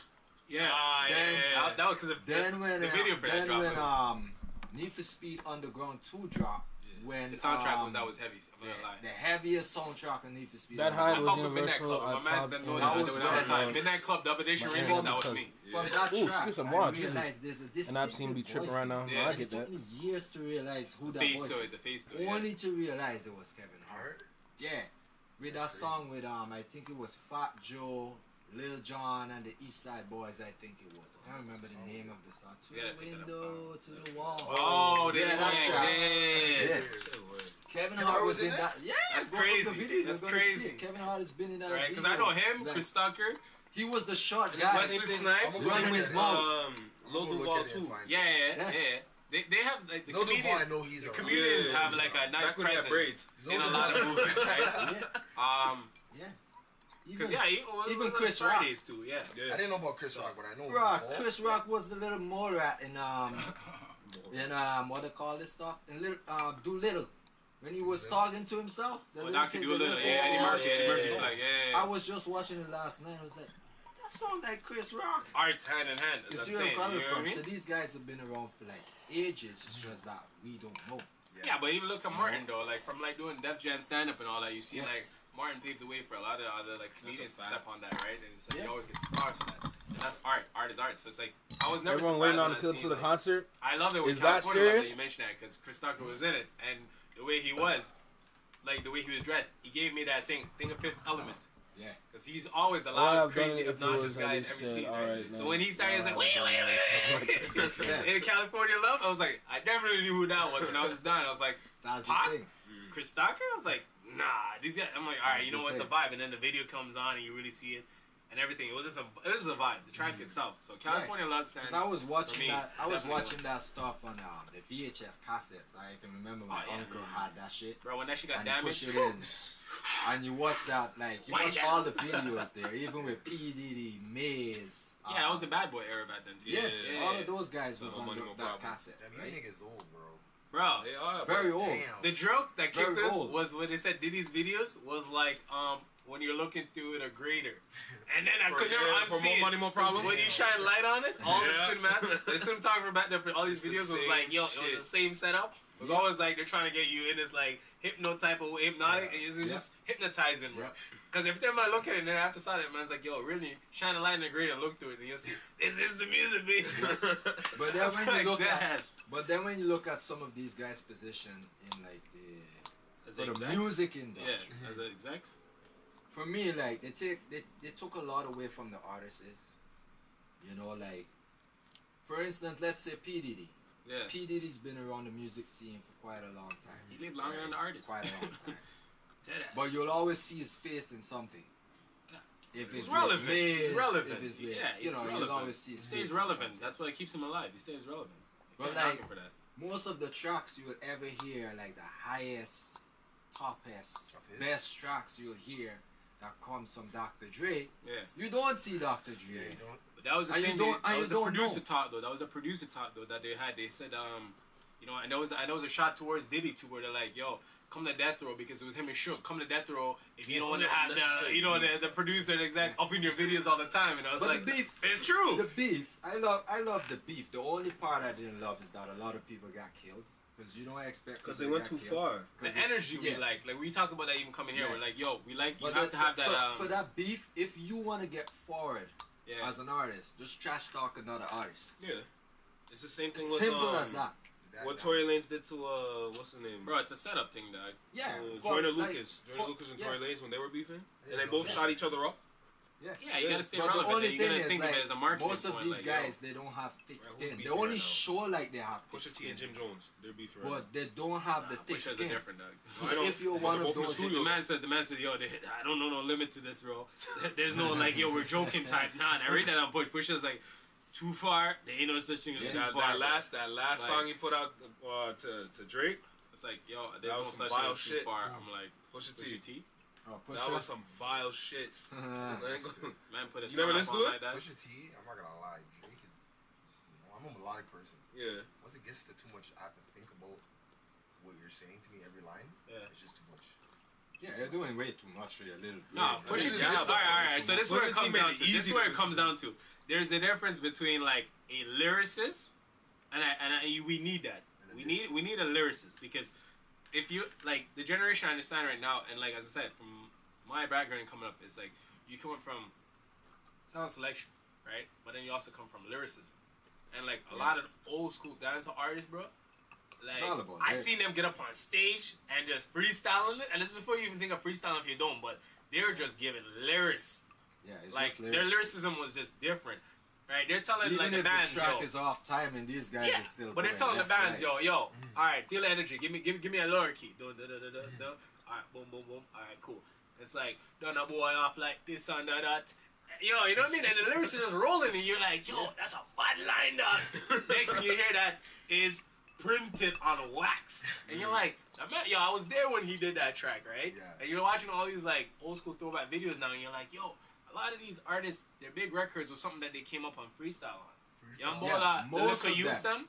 that man, they had like Most of they were them. Liquor Youths in dancehall that was making big tracks. The entire era between Movado and Vibes Cartel, like that stuff, all those tracks that you see those guys did, most of them, the biggest hits came off of their stuff.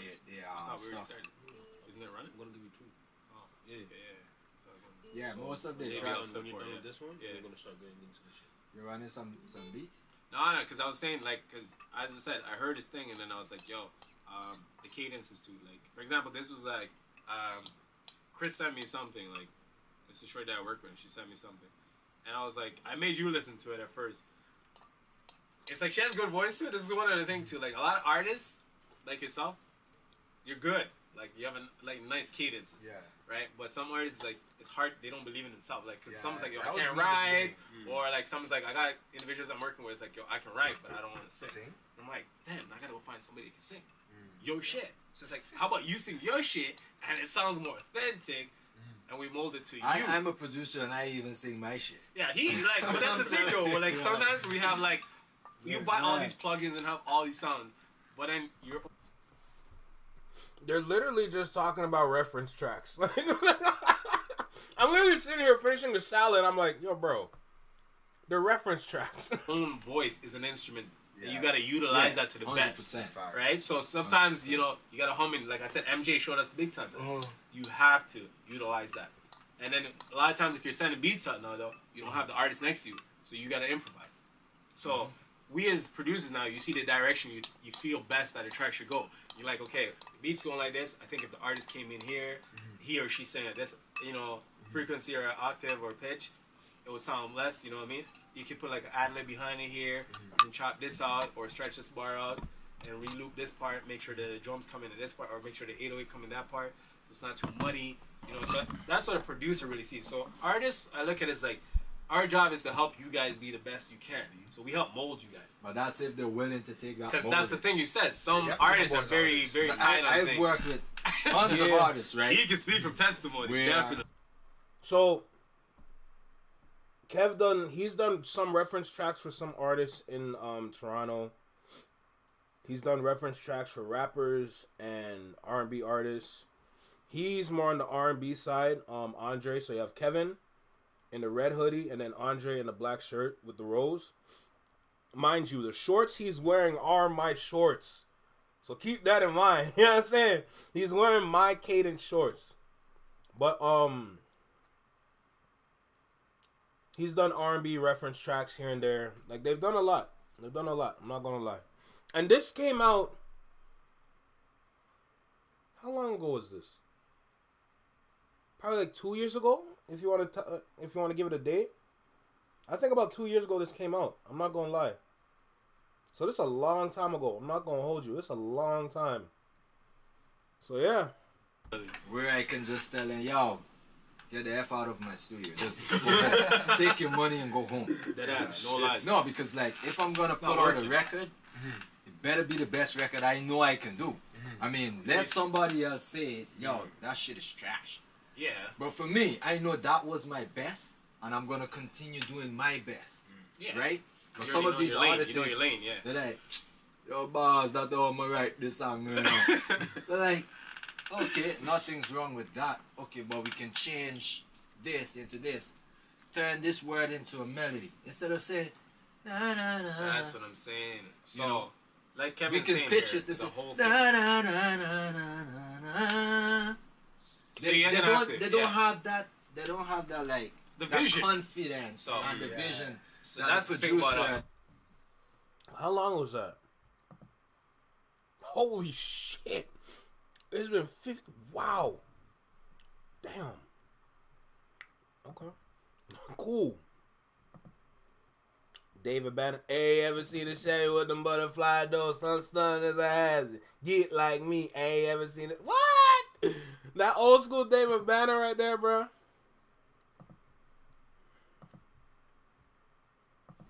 All right. We gonna do this one. So let's go ahead and do it then. Let's do this. David Banner. Okay, I'm back. Took a little break. Got a nice little drink. Nice little din, you know. Back, we get into it. Let's go ahead and start with this David Banner interview that I've been putting off for such a long time. Are you saying he's in your shorts? No, not in my shorts. He's not in my shorts. Well, they are my shorts, but it's not my shorts. Oh, this is setup. Oh, this is setup. I see what's going on here. I see what's going on here. I see. I see what you did. I see what you did. I see what you did. I see what you did. All good. All good. Not worried. Not worried about it. Let's go ahead. Let's get started. Intro. Let's go. Yo, right here. Damn it. Right here in the small box. Right here. You know, hold on. Let me do that all over again because of those damn scissors. So, we got a David Banner interview that I've been putting off. We're finally going to jump into this. Long awaited. I got to change. Okay, no. I got to shut up. Shut the hell up. Shut up. Shut up. Shut up. Shut up. Let me change the description of this live. Let me go ahead and do that. GNX concert. Is he actually live there? Oh, he's actually there. This guy actually got his ticket and he's close. Damn, he is close. Oh, I gotta go now. I gotta find some way to go now. God damn it. I gotta find some way to go to this damn concert, bro. I gotta figure it out. Shut up, too easy. Anyway, I hold on. Let me just change the Let me just go ahead and change the description of the live. God damn it, bro. I gotta find some way to go now.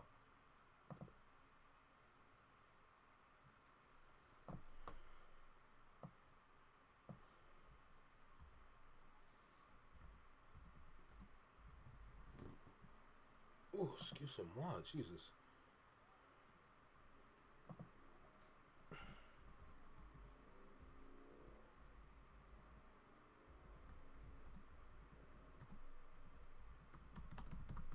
Speaks about Kendrick Lamar.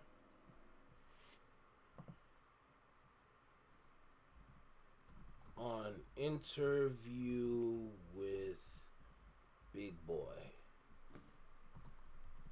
Tap in. Let's go. Let's see if we can get some new people up in here. David Banner. That is not how you spell boy. Pause. And hit save. Cool. Alright.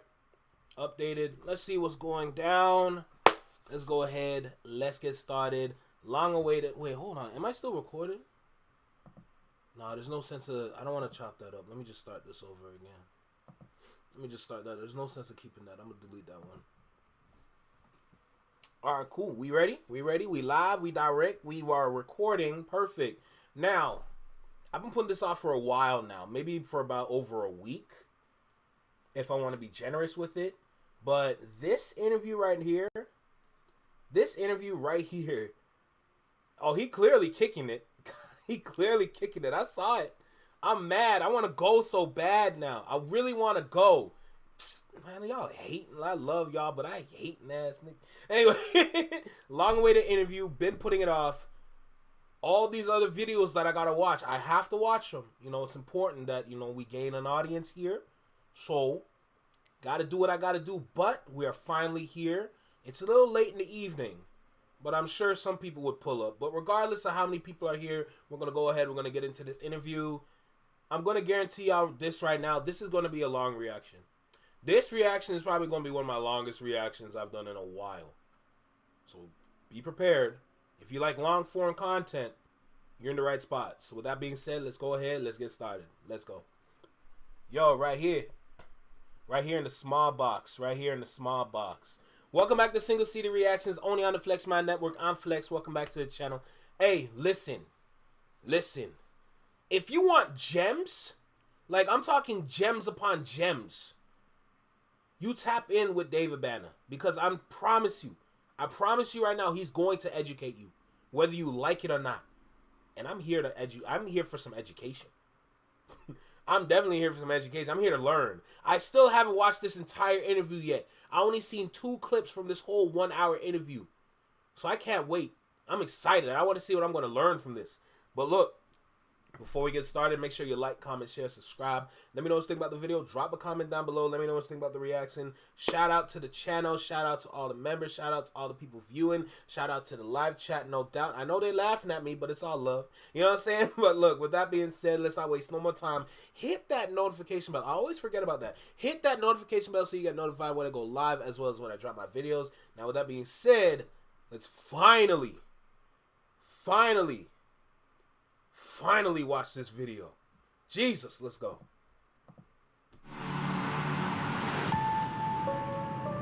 Hello. That's valid, Tiff. I see what you're saying. Call me your OG because you don't take care of your OGs. Damn, nigga. I don't want to be an OG in the black community because we don't take care of our elders. We don't take care of our leaders. We really be sitting around like TV waiting on them to die. Oh. Bigboy's neighborhood. Beautiful day in the neighborhood, ladies and gentlemen. It is a pleasure to have this man back in the neighborhood. David Banner. Hold on, bro. We just can't slide by $10,000 just sitting on the table for nothing. Right. The holder. Well, let me tell you, man. That $10,000 stack that you're seeing right there, I'll sell you that whole stack for $20. I'm cool. Oh, yeah. And I'm going to have to come and bail you out. I'm going to sell you that whole stack for $20. I'll be cool too. What the heck? And then come bail you out. You take one of them stacks in, you definitely going to jail. Oh, man. And you know we can't lose you. Oh, man. David Banner, welcome back to the neighborhood, brother. Thank you, brother. Do you mind before I start, I say something to you? Please do. Bro, I hope that you are proud of the things that we're going to talk about today because I'm one of the people that you have invested into, bro. You have invested your time, your popularity, the things that you've been able to accrue with your hard work, and you give it to us and allow us to dip into your crowd and the people that trust you. And, bro, I hope the success that I'm about to tell you about that I have will make you proud, bro. And I want you to know you didn't waste your time with me. And I thank you, and I'm grateful for you. Man, it's like I say, it's a pleasure to have you here, too, bro. And it's wild because we've sat down for many years. Yeah. And it's been a lot of growth. Yeah, bro. And not only a lot of growth, man, we're not even in a business that's fickle and here today, gone tonight. We're in a world that could be. You know, you will never really see that camaraderie, in Canada. You don't really see it at that level. In Toronto, people are very shady. They're gonna say that to you and not mean it.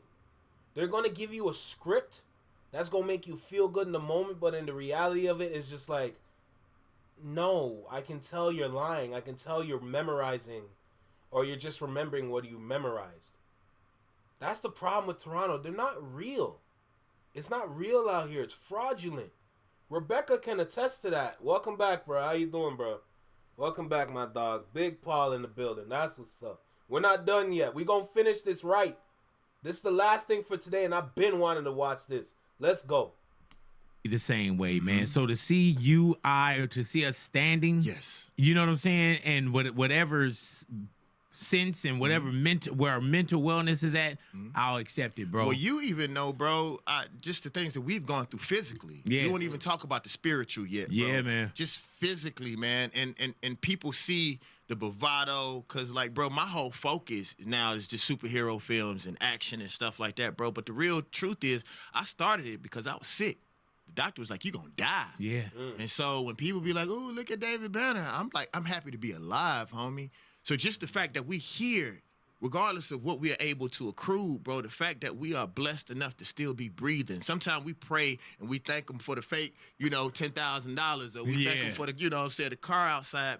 But I learned sometimes you should just pray and be thankful for your eyesight. Yeah, man. Let me clear this up real quick, because I know what I said might damage a lot of people in Toronto. It's the people at the top. Anytime I'm speaking about what's bad about Toronto, I'm always talking about the people at the top. I want to make that super clear. In Toronto, the people at the top are going to use you. If you don't know what you're doing, they're going to use you. I've seen a lot of people. When I work security, I've seen a lot of people get used, bro. I literally sit there and I witness dudes. They're sitting there and they get the bill and they turn around. Damn near most of their tables gone. Nowhere to be found. Now you got to pay like a 4-figure bill that you probably should have split with everyone else. But, a lot of people around here, they like to flex their money, so that's not even a problem for them.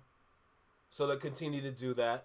But people at the bottom, though, they don't move like that. They're the real parts of Toronto. But the problem is everyone's at the bottom. To get to the top, you have to continue to be shady, use this person, use that person. It's not a good city. Unless you have power and fame, when you come here, you're going to get used. So I want to make sure I make that clear. Because I know it's going to affect some people in Toronto, but I want to make that super clear. For sanity, bro. Yes, you know what I'm saying? The fact that I we really still love walking, David's- are able to I see love our his parents speaking. or our Like, I little love brothers his or our speeches. children. I'm grateful, bro. Hey, man, at one point, David, what was your, and not even what you felt like, what was your biggest weight? My biggest weight was I was my problem, bro. Like, that's the thing that I try to tell people, man. Like, I try to tell people, and not judging conventional religion, but, like, bro, I believe, like, they gave us the concept of the devil so that we wouldn't hold ourselves accountable. The real truth is, regardless of whether the devil exists or not, we are the devil. Even if something else tempts you, it's still your choice to say Right. yes or no. So that's still on you. You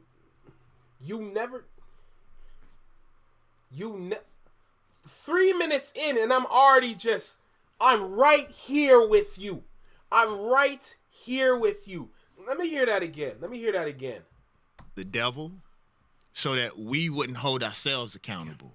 The real truth is, regardless of whether the devil exists or not, we are the devil. Even if something else tempts you, it's still your choice to say Right. yes or no. So that's still on you. And if we believe in God and God is omnipotent and it's only one God. You're never going to hear that in therapy. You will never hear that. And I'm going to stand on that. God, then you should put nothing in the same conversation as God, right? So for me, man, I realized I was always blaming something else, blaming other people, other races of people. It's me. And if I treat myself right and love myself the right way, people treat you exactly how you treat yes, yourself. Sir. And so, yeah. But it take time for that too. Yeah, it take time and a lot of, like I would say, tuition into the school of experience, man. And sometimes we're very foggy, and sometimes we don't want the truth. Yeah, bro. Yeah, bro. Listen, man. Like, it was one of the hardest. Yo, Paul, if you can pull up for Caravana, and remember, Caravana is the first Saturday of August. Keep that in mind. First Saturday of August. Experiences to realize that I was the problem. I had a superhero movie that I'm developing where, he's fighting against other races of people, aliens and all that kind of stuff. And when he ends up finding the real bad guy, it's actually a mirror. It's him. It's me. I am the problem. It's hard to admit that, though. Yeah.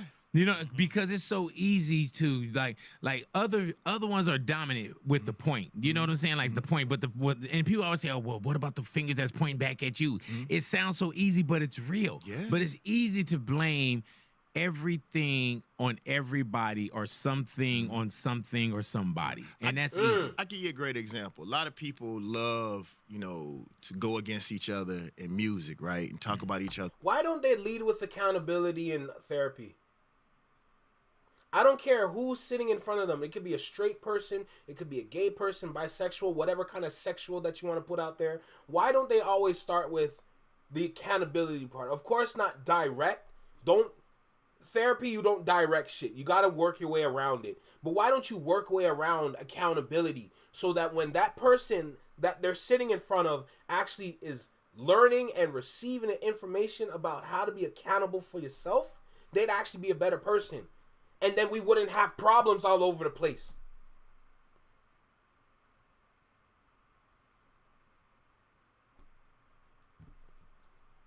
Let me stop. Others' music. The real truth is, if you're really dope, just make a better record. That's all you got to do. Right. It's all you got to do. Don't worry about somebody else who... Run that back, brother. Great example. A lot of people love, to go against each other in music, right, and talk about each other's music. The real truth is... And to add to your point, to add to that, it's not only that their egos are too weak or they're not receptive. Their egos won't allow them to be receptive of what they hear. It's like, it's not even about weaker. It's just like it's like you're refusing to just make a better change. It's like you're refusing to be what you're supposed to be. And what you're supposed to be is that you're just supposed to be an outstanding individual, not some character from a storybook. I just got to be mindful because, like, if I step into certain realms on YouTube, it's going to be detrimental for me, So I got to be mindful of just, like, I want to say what I want to say, but it's dangerous, bro. You know what I'm saying? It's dangerous because, like, if I was to start talking about the LGBTQ, I'll get crucified. I'd get crucified, right? And the last thing I want is a crucifixion. But mental health is important. Taking accountability is even more important. A lot of the things that we see today is just a result of the lack of accountability that people want to take within themselves. And because they don't want to be accountable, they act and move a certain way that is literally the opposite of their upbringing. And then they try to argue and make their terms okay for other people to do, which at that point you're spreading a plague of nonsense that a lot of people really are just getting brain. Let me stop. Is if you're really dope, just make a better record. Let me stop. That's all you got to do. Right. It's all you got to do. Don't worry about somebody else who they love or their songs or whatever. Because to me, as a man, I think it's real, no disrespect. I think it's real feminine for men to sit around and talk about each other. We didn't do that where I'm from. A man don't talk about another man. I'm not going to say nothing about another man and I ain't say it in his face. And if I got a problem with him, I go see him, knock on his door. Yep. You know what I'm saying? That's what we used to do growing up. Yes, and I sir. know we came from very similar backgrounds. So for us to sit around and tic-tac, I just don't do that. So what I do is if I feel like a person, because what cowards do, and I tell you, and we scared to say this, it's not the artist, it's the fans. Because the real truth is if we really had a code in music, then we know it's certain things that are not... Yo, Anthony, that's what I thought. Anthony, that's literally what I thought therapy was.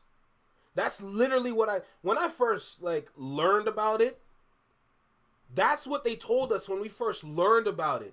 So my question is, what are they doing today? Of course, they can't really talk about what they talk about in their little interviews. But what are you doing today if you're not following that formula no more? And y'all notice how you see some of these TV shows or whatever, because the TV shows are taking examples from actual therapists. You notice how when they finish with one issue, they immediately start to pry into another one by asking other questions about what else are you feeling? What else are you going through? And then you're going through a whole new rabbit hole. I'm like, yo, you're going to keep me here forever if I keep doing it like this. Like, no, I'm going to have to keep coming back week after week, month after month, however you pay. Like, nah, bro. Nah. Like, I'm not, like I said, I'm not discrediting anything. It's important. But it's not important for everybody. It's not. If that's what you need, go. Just be mindful of where you go. That should be the message. Not go, go, go. It's worth it. It'll help you. It'll benefit you. No. No, it won't. Half the time, just being around family, your friends, going for a walk, like clearing your head, breathing, exercise, working out, all that. That's therapy too. But they want to push, go talk to someone. Go talk to someone. Go talk to someone that don't understand me or don't know me or don't even want to really take the time to understand what I'm doing. So they're just going to recommend medicine. They're going to recommend medication for you to take because they don't want to deal with you. Yo, bro, let's talk. Let's supposed to fly. Come on. And that person didn't make nobody listen to his music or buy his music, but we're scared that if we criticize, that then people won't like to listen to us. Preach, but the real truth is, let another. Hey, listen, if I can go live on Patreon, I promise you I'll preach. I promise you I will preach, yeah? We will take this off YouTube and go straight to Patreon with this. Watch. People have bigger egos now. People think they're better than everyone else for no reason. That's literally Toronto. People are too delusional that they manipulate the therapist. I see it the other way around. I think the therapist completely understands the person and they're the ones manipulating the patient in a sense. Therapy only works if you participate 1000%. If you treat therapy as a game to be won, it can be worse depending on your personality, 1000%. Also, half of those people talking about therapy just watch therapy videos. Thank you. Some of those people do actually go, but most of those people are not healed. It's not about fixing, it's not about curing, but most of those people that go, they're not even healed, but they're speaking positive about it like it's helping. It's not helping. The therapist only knows what to tell them. But a good therapist is going to rope you in a never-ending rabbit hole of just you flooding out all this nonsense that you're not even going to listen to the therapist about. I could go off this topic. I'm so sleepy. Valid, bro. Super, super valid. Super valid. Me and you, I feel like me and Unhinged, Anthony, I feel like we can all just go off on this, no cap. I feel like we can just go crazy and start speaking the truth behind it. But it's YouTube, so we can't do that. You know what I'm saying? As long as a person is not hurting no children, is not doing anything spiritually degrading, I believe everybody has the right to express themselves. Thank you, and sir. Elijah Muhammad said this. I never forget this. He said people would drink clean water if they know it exists. If you really think you got the clean water, put it out there. Like, that's one thing I do like, man. Everywhere I go, man, people in the hood protect me, bro. Yeah, man. That's one thing that I love, bro. Like, bro, when I moved from LA, what I realized that I was in, that I didn't know that I was in, but I realized people loved me and they loved what I stood for. And I guess they looked at me as the clean water, so they got around me, bro. And I'm grateful for that. And I want to say this while we're on God, before we move forward. A lot of times when we want to be blessed, we want it to be blessed in money. We want it to be blessed in success. But sometimes God blesses you with protection. Amen. I have been protected in a way, bro, that because we know what's out here, bro. Yeah, man. That I'm grateful for. And all of those people that chose to listen to the better part of their spirit and protect me, I thank you. And I thank you, bro, for allowing me to be protected in a way that... Bro, let me tell you, I don't want to be speaking too much about this, but first let me read what you said. It doesn't matter how good the therapist. If you have a network of delusion that runs deep, people that actually heal from therapy preach the specific understandings or methods they learn. Fact. But we live in a society where people are really not gonna care for real. We live in a society where people are not really gonna give a damn too much. You know what I'm saying? We're too. In today's society, everything is face value. Face value here, face value here. You have this whole mask that only people are looking at the front, but nobody understands what's going on back here. You know what I'm saying? Behind the mask, there could be so much different things happening, but because you're just looking at the front and seeing if it looks good or not, and you're making your decision based on how good it looks at the front, meanwhile the back of it looks crazy, then, bro, what are we talking about? Yo, like, you don't even know what you're even talking about for real. And that's the marketing. Y'all notice how much marketing is behind therapy, bro? And then people are out here believing it, bro? Like, yo, most of my friends, bro, most of them don't even need to go, because half the time you just talk with the squad, bro. Talk with us. Sit with us. You learn from us. We're trying to help you. If that's your real friend, they're going to help you. You know, they're going to tell you what's real. They're going to tell you what's not. You know? Not just key term vomit 24/7 exactly. They'll tell you why they were vulnerable to gaslighting, not just say gaslight every 2 sentences. Don't kill me. Yo, I know people that have good intentions but are surrounded by a bunch of yes people. I had this person I knew. I cut them off. Bro, they looked me dead in the face and said, I made sure to pack everything in my life into a little bubble that I can take care of. All the positive things that I like, I make sure to put it in a little bubble, and I make sure to nurture that bubble. I looked this person dead in the face and I've said, you know, no matter how much you nurture that bubble of all that goodness that you have around you, there's something called a storm. There's something called rain. There's something called a tsunami. There's something called a volcano erupting. Just giving examples of just natural, like, weather incursions that do happen around the world. But I summed it up by saying, no matter how good that bubble is, bubbles are made to be popped. Bubbles do not last forever. So congratulations, you have all these different things in this one bubble right here. But it doesn't even have to be me. But when you least expect it, someone's going to come out of nowhere with a pin and pop that bubble. Now what do you do? That's the last question I left with them. I'm like, what do you do when the bubble's popped? They couldn't answer the question. They're cooked. Cooked. The marketing is a bunch of delusional people that have become TikTok therapists, vomiting their beliefs that are good enough to help someone worse, validating their delusions. Facts. People go to therapy not even realizing that they aren't being truthful with themselves about their issues. Say it out louder, bro. They're not even telling the whole truth. They're giving their side of the truth. Oh my God. If you lie to yourself about what is wrong, you can't get through therapy and expect a fix. You literally just described Toronto.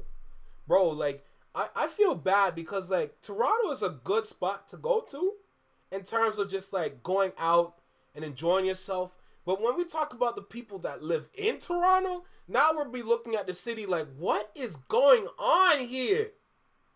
And nobody's saying nothing about it because they're all comfortable with the chaos they produced. It's embarrassing. Cognitive dissonance and straight up delusion are both real and nearly invisible to the victims. Fact. Well, my career is still flourishing because of people like y'all. Hey, man, let me tell you, I say the same thing. And I'm not naive to the game. You know, I don't have a bodyguard. I don't, you know, people look out. And people love me. Now, something goofy, it can happen. I'm not stupid. To anybody, right? But yeah, I don't put it out. You know what I'm saying? I don't put it out so it doesn't come back to me. Like, I love that if I'm anywhere in anyone's hood, I could still get out and get gas. But Big Boy, let's be clear about it too, bro. Like, I know some of the stories, bro. You have protected so many people and kept so many people, you know, in a way where they didn't end up getting hurt, bro. And I say this about me. I really think that my children are probably not gonna get their head bust because of something I did. Right. Sometimes we pay it forward in such a way, bro. And I hear the stories. I am grateful for what you did for some people who probably didn't deserve it.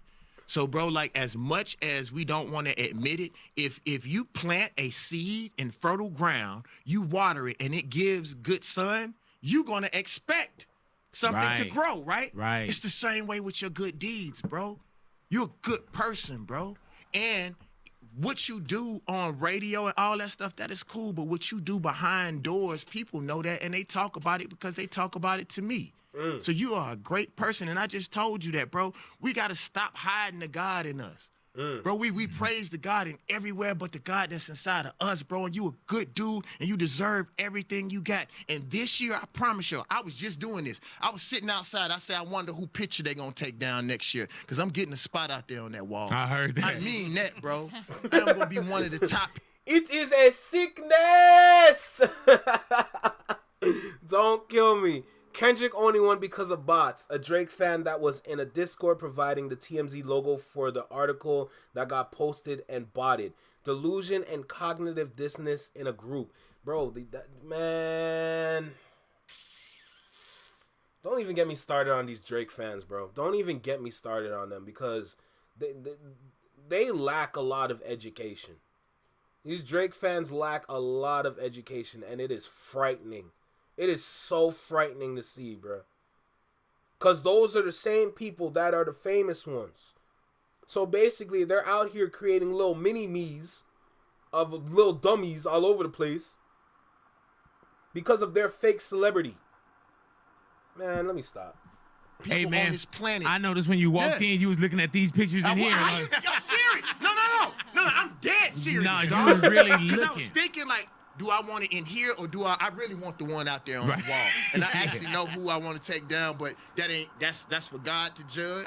I'm dead serious. And like, bro, the thing that I want people to know, and I said this last night, people say that I'm becoming cocky. It's not cocky, dog. It's that I went through so much stuff in the last 3 years, bro. I'm not letting nobody else take my light no more, bro. I'm sick of being taken advantage of. And what I realized, a preacher in Mississippi told me this. He said, you keep playing Jesus and wonder why you end up on the cross. Ooh! We keep trying to save people. Our job is not to save people. Our job is to get a word. You get a word and you keep it moving, because some people don't deserve their blessings yet. And that ain't for you to judge, homie. That's why I was saying, when I was looking in your eyes, something has changed about you, bro. And we have to accept that. Our role in society is changing. I said it on the clip that went viral. I told him, I said, yeah, I'm lonely sometimes because I can't hang with everybody. Yeah, man. I have morals. I believe in certain things. Certain things ain't gonna happen around me. I told they was gossiping about somebody and talking about what some artist had done. And I said, were you there? And they said, yeah. I said, well, did they feel comfortable enough to do that kind of stuff around you? Because they wouldn't have done that around me. So that also says something about you. Yes, sir. If you were there and it went down and you did nothing, that tells me about you. Diddy, R. Kelly, Drake. So, hey, man, how much in this music business are you in, bro? Do you know how to separate yourself from this? Because there's a lot of just different things. And I'm not even talking about Kate. I'm just talking about just sometimes, man, the business or the way that things are now, I don't want to be a part of it. Well, you can't be. Yeah, and I love being at home. You vibrate on a certain level. Certain things are just not going to come to you. That was one of my prayers this year for my life, is to upgrade my social circle. Sometimes, like, I told people this on a revolutionary standpoint. I told some young cats, I was like, you shouldn't want me on the front line. White people don't put their captains and generals on the front line. Facts. Why would you want me on the front line if you care about me and you see my value? You're supposed to be the Especially front with the line. things that you know, you need to be protected. I never forget this, bro. I went to one of Dick Gregory's last comedy shows. You know, Dick Gregory never had security either. I was a security guard that night. And everybody was like, you David Banner, though. How you security? I said, because that's an elder. Facts. Ain't got nothing to do. I'm a man. And he's an elder, so he needs my protection. I ain't got this big body for nothing. So what I'm saying with all this music industry shit. No, you good. No, don't worry. I'm trying to do better. So I can say shit? You said it right there. Okay, shit. okay, shit. But what I'm saying is a lot of these kids, especially with the men, these kids are just waiting to see what we do. Mm-hmm. And most of these men don't even go outside in their own neighborhoods. Mm-hmm.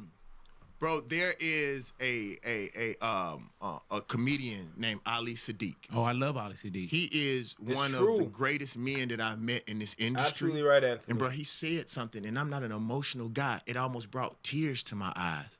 So I got this thing where I'm trying to collect the real men in this industry that I respect, and I want to bring us together.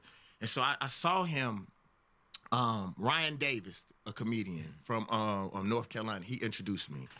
And I was like, bro, I'll fly to Houston. I want us to sit down and talk. And he said, Banner, can I say it how he said it? Yeah, please do. He said, Banner, I don't fuck with most of these niggas. He was like, bro, I'm Muslim. If you give me your word, you need to mean it. And I'm usually the one checking people. And it felt good to me that somebody said that, right? And so I say, bro, like, I want you to test me, homie. Like, let's get to it, right? And so, man, me and this dude start talking. We check up every week, bro. He may not even want people to know this, bro. But after he comes out from a comedy show, he goes back to the mosque, bro, and cleans the bathrooms, dog. Damn. As much money as that man has. And that's what I'm talking about. He said, Banner, we are not like them, bro. So what we got to do is stop spending time trying to be cool with these fools, bro, and make each other stars, and we start hanging together. We do like the mob. Yo. Just imagine if we learned, take what we're hearing and just applied it. Yo, we would make such a big change, yo. It's so crazy how easy it is to change, but we just don't do it, bro. The process to change ain't even hard. The process to change is literally show up and show out. Be there. Be that individual to lead the change. You know what I'm saying? I'm doing what I can for Canada. You know what I'm saying? I'm here. I'm present. I'm telling my truth from what I've been seeing all over the place. There are many good people in our city. But with even though we have all these good people, there's even more bad people in the city, bro. And it's not even bad in the sense of like street, gang, anything like that. It's just the level of thinking, bro. We're not real. Y'all know I like to talk about diversity here in Canada because that's what we push all the time. But we push it so much that we blinded ourselves. All we see is different colors. All we see is a rainbow. We don't see a base. We don't see a foundation. We don't see nothing. We're blind here. Everyone out here confused and shit. Bro, all we push, diversity, diversity, diversity, all that. Cool. That's great. We ain't got no foundation in this city, though. Like, that's why none of us ain't going nowhere here. That's why Canada don't work, bruh.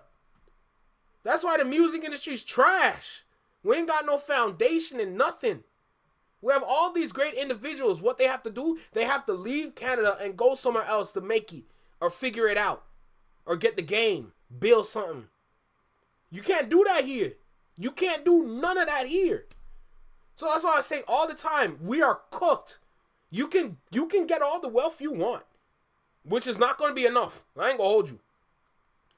You can build whatever you can here. It's not going to be substantial, bro, because people here in Canada don't care for real. They don't care, bro. Even me, a lot of people are telling me, yo, honestly, you might have to go to America because I feel like you fit in America so well. And I don't disagree, even though there's still a lot of things I need to learn. But even other people tell me, yo, you might have to go to America, take a break and like go there for a couple of years and kind of build something better out there. I'm like, it's not a bad idea. If you want to be completely honest, it's not a bad idea at all. I don't know. Ali's a comedian. He knows his role. If the predators move in flocks, so shall we. Amen. A lot of times the mob had a restaurant not because they wanted to sell, but so we can have places where we can congregate, where we safe at. And then we bring these children and we employ them, bro. That's what I was going to tell you about this Trump stuff. I know you were going to ask me about that, and I ain't trying to do your job, but this is the best time in history, in recent history for black people. Because now we can stop complaining about what they doing, and we can do for ourselves, dog. Did y'all hear that? About just having spots to congregate at? And then at those same spots, you employ y'all kids so they can get some work experience? Bro, that's the generational power right there at work, not the generational wealth. You can have generational wealth all you want, but get that one generation that don't know what to do with that money and they spend all that shit. Then what? It's that generational power that matters, bro. With that power, the wealth is always gonna come true. Oh my God, man, we're not even 15 minutes in. Dog. And so when we used to talk to people and they used to think we crazy, now they see that the world cares nothing about us. Because all these people that elected Trump, y'all think they just magically appeared? They have always been here. Bro, when you see these pictures of the Ku Klux Klan and you see all of them hundreds and hundreds, you think them people disappeared? They had kids and procreated and created other bigots. Like, bro, this is the best time. So let's stop complaining and let's make it. One of the reasons why a child said, well, I got to say this, a college young lady said this. She said, I saw David Banner in a Lamborghini. She said, that makes me want to listen to the revolutionary stuff that he says because I see success in it. Most of the time when we see people who are speaking knowledge or they're revolutionary, they ain't got no bread. These kids want the truth. If you talking that, how can I eat with it? One of the reasons why the Black Panthers were so successful in Oakland is because they fed people, dog. And it had nothing to do with the word. We can get the word after my stomach start growling, homie. And think about this. And y'all tell me, if I'm lying, tell me that I'm lying. Last time Trump was president, wasn't that when the woke movement really started? Yeah, man. And the original woke movement. Yes, that's what I'm saying. So I had never in my time seen black people and people of culture, Latino people, we really was like this. Bro, we really was talking that conscious. I was seeing dope dealers asking me, Banner, what's that book you was talking about on the radio? Man. You know, it was funny, bro. Like, I started smelling weed at the polls. Like, that's when I knew. You know, I'm dead serious, bro. We showing up. And then, when, not the slave masters, but the sharecroppers got back, because if you think about this, left wing, right wing, right? They're part of the same bird. You understand what I'm saying? So what we got to do is stop talking about food and buy farms. It's time. You know what I'm saying? Stop worrying about their companies. And this is something that bothers me, and I'm glad I've never said this on anybody's radio or anybody's television. Give you an example. CVS, right? And all of these different places that we go, all of these different places that are in our neighborhoods that have stores, right? And they now have these electronic or robotic or these grocery stores, right, where you check yourself out.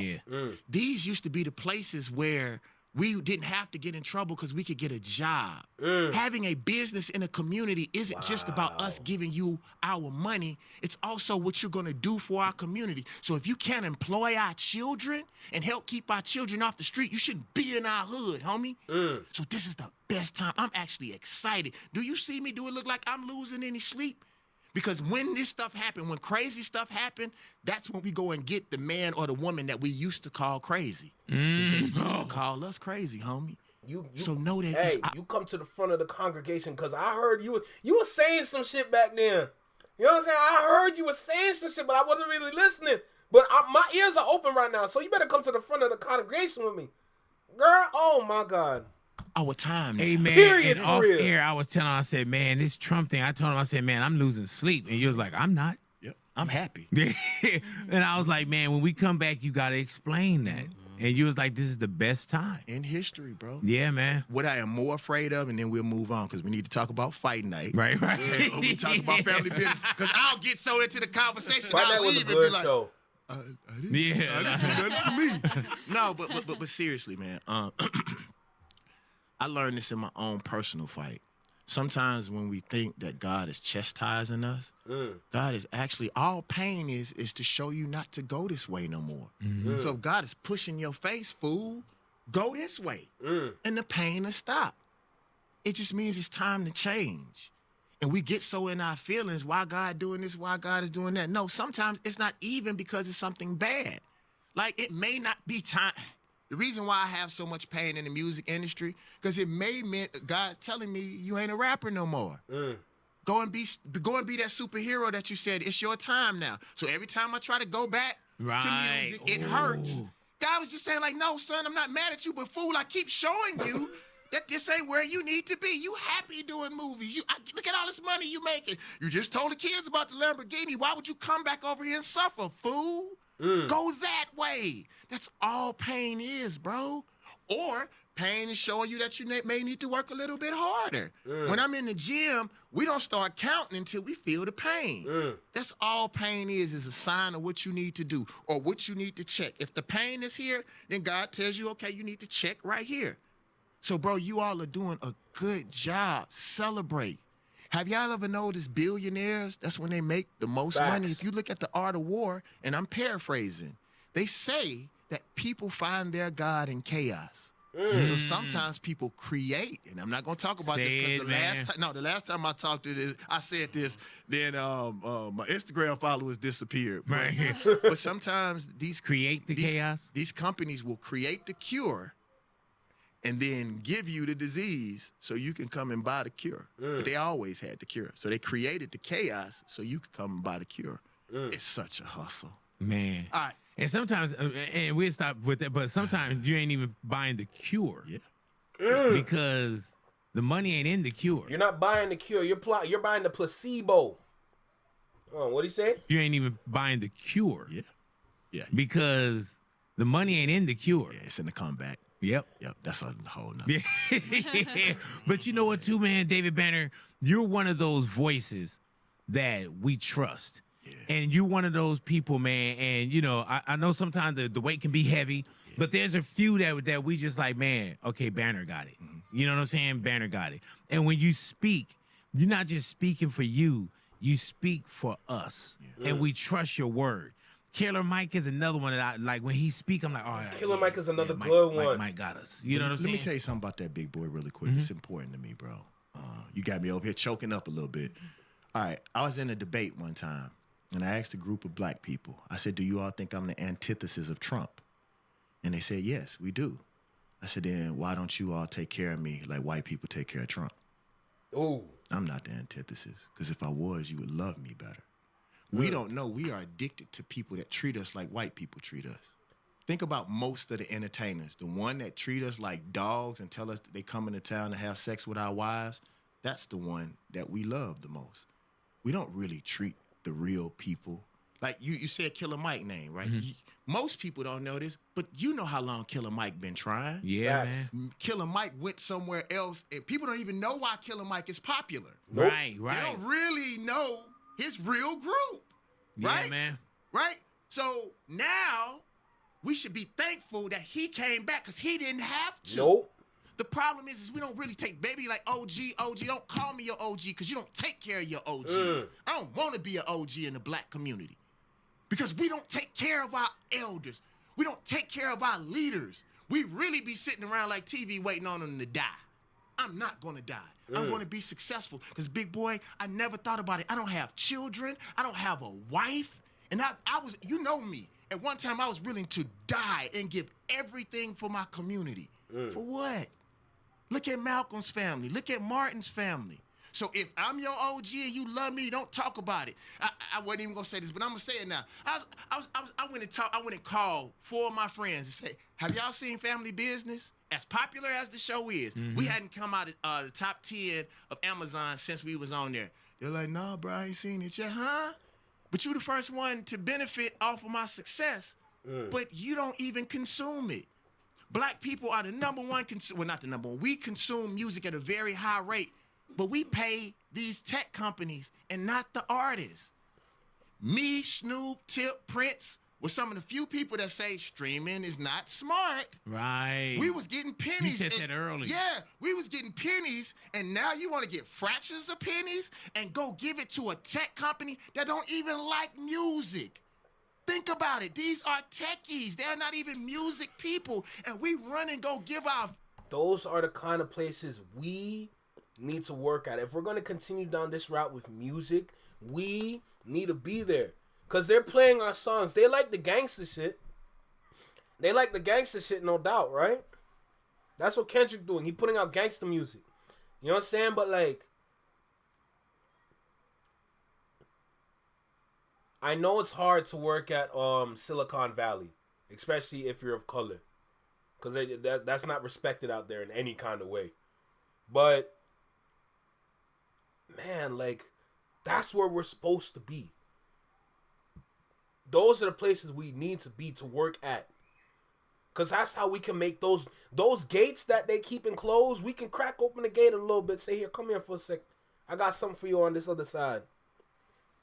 You know what I'm saying? Like, that's where we're supposed to be at. But we not there. It's hard to get there. It's impossible to work there. It's not easy, bro. Our music away for free. And what they really doing, watch this. Watch this, y'all. Watch this. Everything that we can do to become a millionaire or a billionaire in a lifetime, they have reduced it to being free. Yep. What they really don't want you to be is rich. They take it all of them. Think about it. Music, money. Mm-hmm. They will make dope legal just so you won't come up. I'm not saying that I'm to sell dope or nothing like that, but I'm just saying all of the hustles that we have, they done taken them away, bro. It's a hustle. And God, one of the things is that my mom taught me. But we are the creative ones, so even though you take away those lanes of hustles, there's other ways to hustle, no matter what. That's how it be. Is being in contact with God in that way and meditating and being still, dog, is that I see stuff that is so clear to me. And it's hard to get people to understand, like, we can't go that way. But yeah. Do you feel like sometimes, Banner, that you not that you're preaching to the deaf? Well, it's, again, it's not my responsibility. My only responsibility is to get a message. I don't know if this is true, but a man told me one time that God was talking to Jesus and was like, you know, why are the people not listening? And he said, I told them. Yeah. That's all I can do. But I can give it to you, but what you gonna do with it? Let me tell you about the new David Banner. I just stopped talking so much. I'm only talking about this now because of my love for you. And you asking me these questions. I really want to talk about this opulence, this money, these TVs, like, because really, we at war. This ain't the time to talk. Big boy, I really think this, and I tell you this because of this eye contact that we have. Bro, I really think, and I can't talk for God, I think God let me get sick, like how I was sick these last 3 years, to sit me down. Because if you notice, not just in music, but just in just about any place there was a masculine, strong, outspoken people of culture, something happened to them. Yeah, man. They either died, the feds came after them, they in jail. So I think God set me down because I was too much of an idiot to shut my own mouth. So God said, I'm going to sit you down so you can live. Because I don't care how revolutionary I am. If I'm dead, it's over with. And when you say health, what was going on? I've been saying for years, talking is important, but it's not the time for talking. Not in the sense of stop talking, but in the sense of we're talking about the wrong things. Y'all talking for the sake of talking. Y'all want to communicate. Y'all want to chat. Y'all want to have a conversation. Cool. But where's that conversation leading to? Where's that chat going? Where's that little panel? Where's that podcast? What is the goal of it? What is at the end of the road when y'all finish with this conversation? Does it lead into something else? Does it lead into y'all starting something? Does it lead into y'all making a change, getting up and just going outside, doing something for your community? What does it lead to? We're talking about the wrong things. And it's all over the internet. It's all over the internet, no matter where you go. If you go to Instagram, if you go to TikTok, you go to YouTube, if you go to where else? If you go to, I don't know, Facebook, just an example. But like, did I say Twitter? I think I said Twitter, Instagram. But like, all these places, it's all giving y'all examples of all the endless conversations, all this relationship nonsense out there.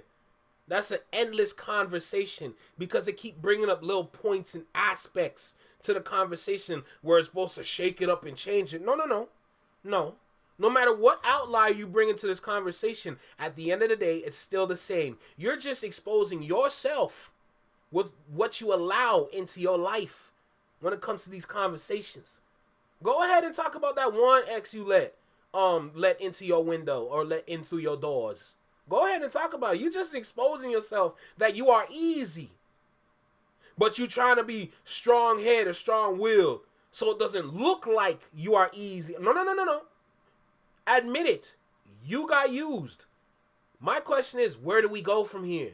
How do we educate the younger generation? Because you're so focused on yourself and making sure you get your point across, you don't realize how destructive you are with the way you are speaking. You don't realize that. Men, women, I don't care. Both ways. It goes both ways. Y'all are destructive with how y'all speak, and it's dividing the community. All that nonsense y'all see everywhere is dividing us. When y'all gonna have a conversation that's gonna bring us not only back together, but put us into work and probably do something that's gonna help us in our futures, bro? Like, when we gonna do something like that, bro? That's my question. You know what I'm saying? And the funny thing is, it doesn't even need to apply to race. Of course, because I'm going to speak towards, but anybody can take this and apply it to their own cultures, their own people, their own communities. It don't even matter. But it's about what are we going to do? That's my quote. What are we going to do? Not just what are we doing here. What are we going to do? Let me stop, bro. Let me say the three are sickness. I don't know, bro. I spent so much money on doctors. Mm-hmm. They never found out what was wrong with me. But I did fix my high blood pressure, my sleep apnea. I fixed everything else. I honestly really think it was mental. We stress ourselves so much. I do too much. Like, bro, I got a sickness, dog. Like, when stuff start popping, I overwork. Bro, I wasn't sleeping for 2 hours a day. And I really found out as a man because I thought I was so tough, but it wasn't tough. I was really afraid. I really didn't love myself. So, like, my cortisol levels was so high, bro, it was eating up my body. And so, like, now I don't trip, bro. Like, if I don't want to do it, I just don't do it. I take time out for my family, bro. Like, you know, when I come to L.A. now, bro, I get a crib out on the beach. I go walk up and down and people think I'm Andre 3000. Right. Bro. I be out there, bro. I get a clarinet, though. He's like, man.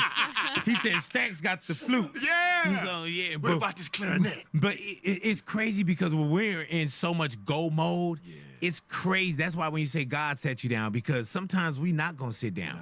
And I think whatever anybody think about coronavirus and COVID-19, whatever your spin is on that, but it sat us down. And it sat you down to where you had to think about what you gonna do and what's your real pivot. You know, because if you depended on, I got to go to this spot to eat, I got to go do this, and all that was gone, it became you. And that's why I told people, you know, for whatever health or whatever happened on the medical side, I told people, man, if you didn't come out strong or you didn't learn from this, then it was almost a waste for you. Because I wasn't going to sit myself down. I wasn't going to reevaluate. I wasn't going to look around and see, you know, what's this next move while I'm moving. We're not going to go see our parents, me neither. bro. Yeah, man. Like, this is sad, but we're going to keep it up after this. Like, I don't even know my little brother, dog. Like, I spent so much time hustling and, you know, sending money home and being David Banner. Like, my little thinking brother, that's what we're supposed to do, too. My little brother called me David Banner. My name is not David Banner. Like, that ain't cool. Like, you know, I'm Billy to you. Don't do me like that, you know? And we get caught into these things that are not real. And the real truth is, and I'm serious about this, and some people are going to be like, Banner, it's easy for you to say that, but the things that really matter in life are free. Oh, it's easy for you to say that. You know what I'm saying? Yeah, like for real, but like your mom. Yeah, man. Your right leg, your right eye, your left, like they free, you already have them. And they have us so caught into all of these things and working. Like, bro, one of the things I'm trying to do as a leader of a business, and a lot of people, and I want to tell these kids this, man. Most of these black folks who have a lot of money, they're going to tell you not to sleep. It's a lie. You You need have that to sleep. sleep. If you believe in God and you think God slept on on the seventh day, if God slept, what you think your black ass need to do? Yeah. Like that's where your mind, that's where you heal, that's where you regenerate. That's why I don't listen to Steve Harvey one bit, bro. That's all he preached. Don't sleep, keep working. Don't sleep, keep working. That's how you burn out, bro. Y'all listen to noise. It's just noise to you. Just because he old with a gray beard now, God knows where that came in. That could be a man unit too. That little beard he got could be a man unit too. I don't know. It just don't look right. Out here trying to cosplay as Santa Claus in a suit. Hell no. Bro, your health. Your health. Like, yo, health. It matters. Like, yo. Like, come on, let's be real right now. Let's talk like health. Like, yo, health. Health matters, bro. It matters more. You need that 8 hours, at least 6 to 8 hours. Time I'll get 2. Hell no. Generate. That's what God works on you, is in your sleep. Hey, man, and I would hear that all the time, man. And I would hear people say, man, I sleep when I'm dead. I rest. And I'm like, You damn. gonna die. Yeah. You gonna get there quicker. Yeah. And even with I'm working on that. I literally just started trying to get more sleep. Big boy, you gonna laugh at me, bro. After I go to the gym now, I'll take a nap. And I actually cuddle up in the fetal position. Like, I really go back to bed, bro. And the thing is, I tell my employees that. I was like, look, I'd rather 4 hours of you at anywhere from 80 to 100% than you work 18 hours at 30%. Mm-hmm. If I was running a business, it doesn't matter what. Probably, honestly, it would be clothing, if we're going to really talk about it. You know what I'm saying? But if I was running like a clothing business, for example, I would give, to be honest, I give extra breaks. Only because you want to make sure that your employees they have high energy. You don't want them tired. You never want them tired, because if they're tired, they're not going to perform correctly. You rather have them, hey, look, take a 30-minute break. You can use that if you want to eat your lunch, if you want to take a nap. Highly recommend. You're going to get another break where you have the opportunity to do one or the other. And then a little 15 in the middle. Just for you to breathe. You're going to be working. It's not going to be necessarily fast paced. But we will be doing some work here. So I want to make sure that you are healthy internally as well as externally. And that would matter more than just endless work. Because you're going to burn out your resource, which is your employees. And that's the last thing you want to do. You want to make sure that, first of all, they're paid well, as well as they're given reasonable work to do, not overworking them. Now, depending on the job, it might vary, but at least try to accommodate for the well-being of the employees. That would matter more than you just put them in a sweatshop, for example. You know, it's like the effort, putting in the effort matters. Let's keep going though. We're almost halfway. How you gonna think? How you gonna freshen your brain? Like, how you gonna regenerate? Like, you know what I'm saying? Like, most of the things that happen in our body happen from midnight to like 3 a.m., 4 a.m. in the morning, bro. So like, what people are really doing, and they're trying to do to black people, is they're used to us being slaves, or they want us to be slaves. So if you think about it, we work like slaves. Will Smith even said, he said, man, as much money as I have, I still work like a slave. Think about Oprah Winfrey. She had to be on every cover of every magazine. Yeah, bro, that's a high paid worker. The real truth, bro. And I was talking to Sam Jackson about this. We need to be on a boat, bro, somewhere with our loved ones thinking. Because you get the download from God when you still. When it's quiet, we stay moving, we stay running. That's how you can be a millionaire. But if you want to be a billionaire or a trillionaire, you got to bring things from the unseen that have never been done. Do you want to be the person that does the update to the iPhone, or the person that creates the iPhone? If you want to create the iPhone, you're going to have to be still. I ain't never heard that much silence. Man, Big Boy. no, bro. I was being still. Yeah, I was being still, man. Hey, man, let me tell you, bro, because really, I soak in so much information too, though, bro. And people will listen to me or I'll talk to them. Right now. But really, I'm talking to myself too. You know, and I'm pretty sure what you're telling us, you're telling yourself. Because you got to go ahead and say, I do, even if you're sleeping now, you're telling yourself, I need more sleep. And I try You're not to telling be a yourself, I need to get on the boat. And I try not to be a hypocrite. So if I say it to y'all, then I have to hold myself accountable. Yeah, man. Yeah, especially when it comes to these kids. Like, man, that's really my focus, bro. We were having a conversation about music, and people were complaining about the state of music, and I said, that's our fault. Yeah. Like, if you really think about this, and I've only heard Snoop talk about this, if you look at like Kendrick, Lamar, Big Crit's generation, it's only about 4 rappers that came out of that generation. We were hustling so hard, and I don't really think it was. Hey, and don't nobody know about Big Crit, eh? Ain't nobody know about Big Crit, but he been around. Woo-wee, you bringing up names that nobody know, bro. Big Crit, my nigga. Boy, you better stop it. Big Boy say I was staying still. Yo, Big Boy is top tier in radio, bro. He's top tier. I love it. Because we were selfish. It's Man, because so we didn't great. really understand the music industry. And we were trying to keep the lights on and do the beats and watch the lawyers and the accountants. And we don't realize it went from me and T.I.'s generation to Soulja Boy's generation. We left out a whole generation of artists, and only about 4 of them came out. Yup, he did. And so those kids, because we didn't usher them in, they found a new way on their own without information. What was I saying?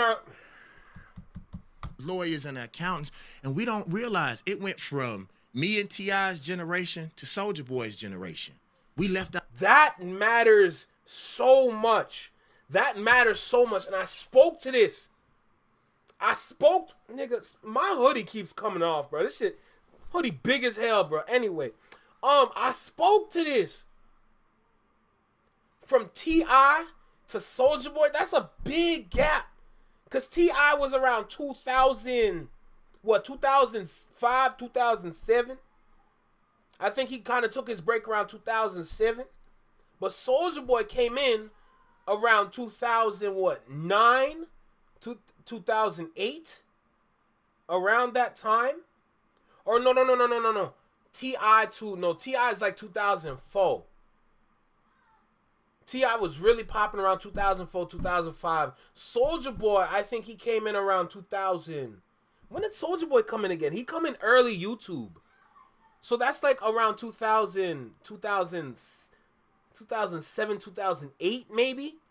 But that 4-year period, here's the thing.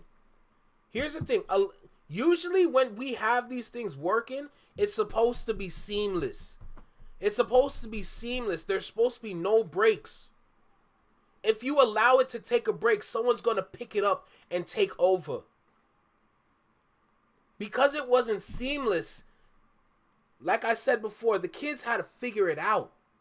They had to figure it out, and this is what they found. Starting with Soulja Boy. He came out with a song that came with a dance. Everybody started dancing. He really is the pioneer for TikTok, if you want to be completely honest. He pioneered the TikTok era. All Vine and everything. Soulja Boy started that. But seeing what Soulja Boy was doing, people built off of that. And then Soulja Boy, when he did Yah Trick, you know what I'm saying? People resonated with that because they liked that. And then he went back to his dances. Birdwalk, Soulja Girl. You know what I'm saying? And then he moved on past that. Turn My Swag On, Pretty Boy Swag. I remember all them tracks. That was the first name he said. Oh my God. But I remember all them tracks, but Soulja Boy kind of birthed a nation of people or kids trying to figure it out in the music industry. But they took, the OGs stepped away. They stepped away because they thought everything was good. No, you're supposed to lead the next generation in. You're supposed to goddamn, boy, let me put this back a little bit. Let me put this back. Man, stop. This nigga, bro. This a wise ass man right here. we were having a conversation about music, and people were complaining about the state of music, and I said that's our fault. Yup. Like, if you really think about this, and I've only heard Snoop talk about this. If you look at like Kendrick Lamar, Big Crit's generation, it's only about 4 rappers that came out of that generation.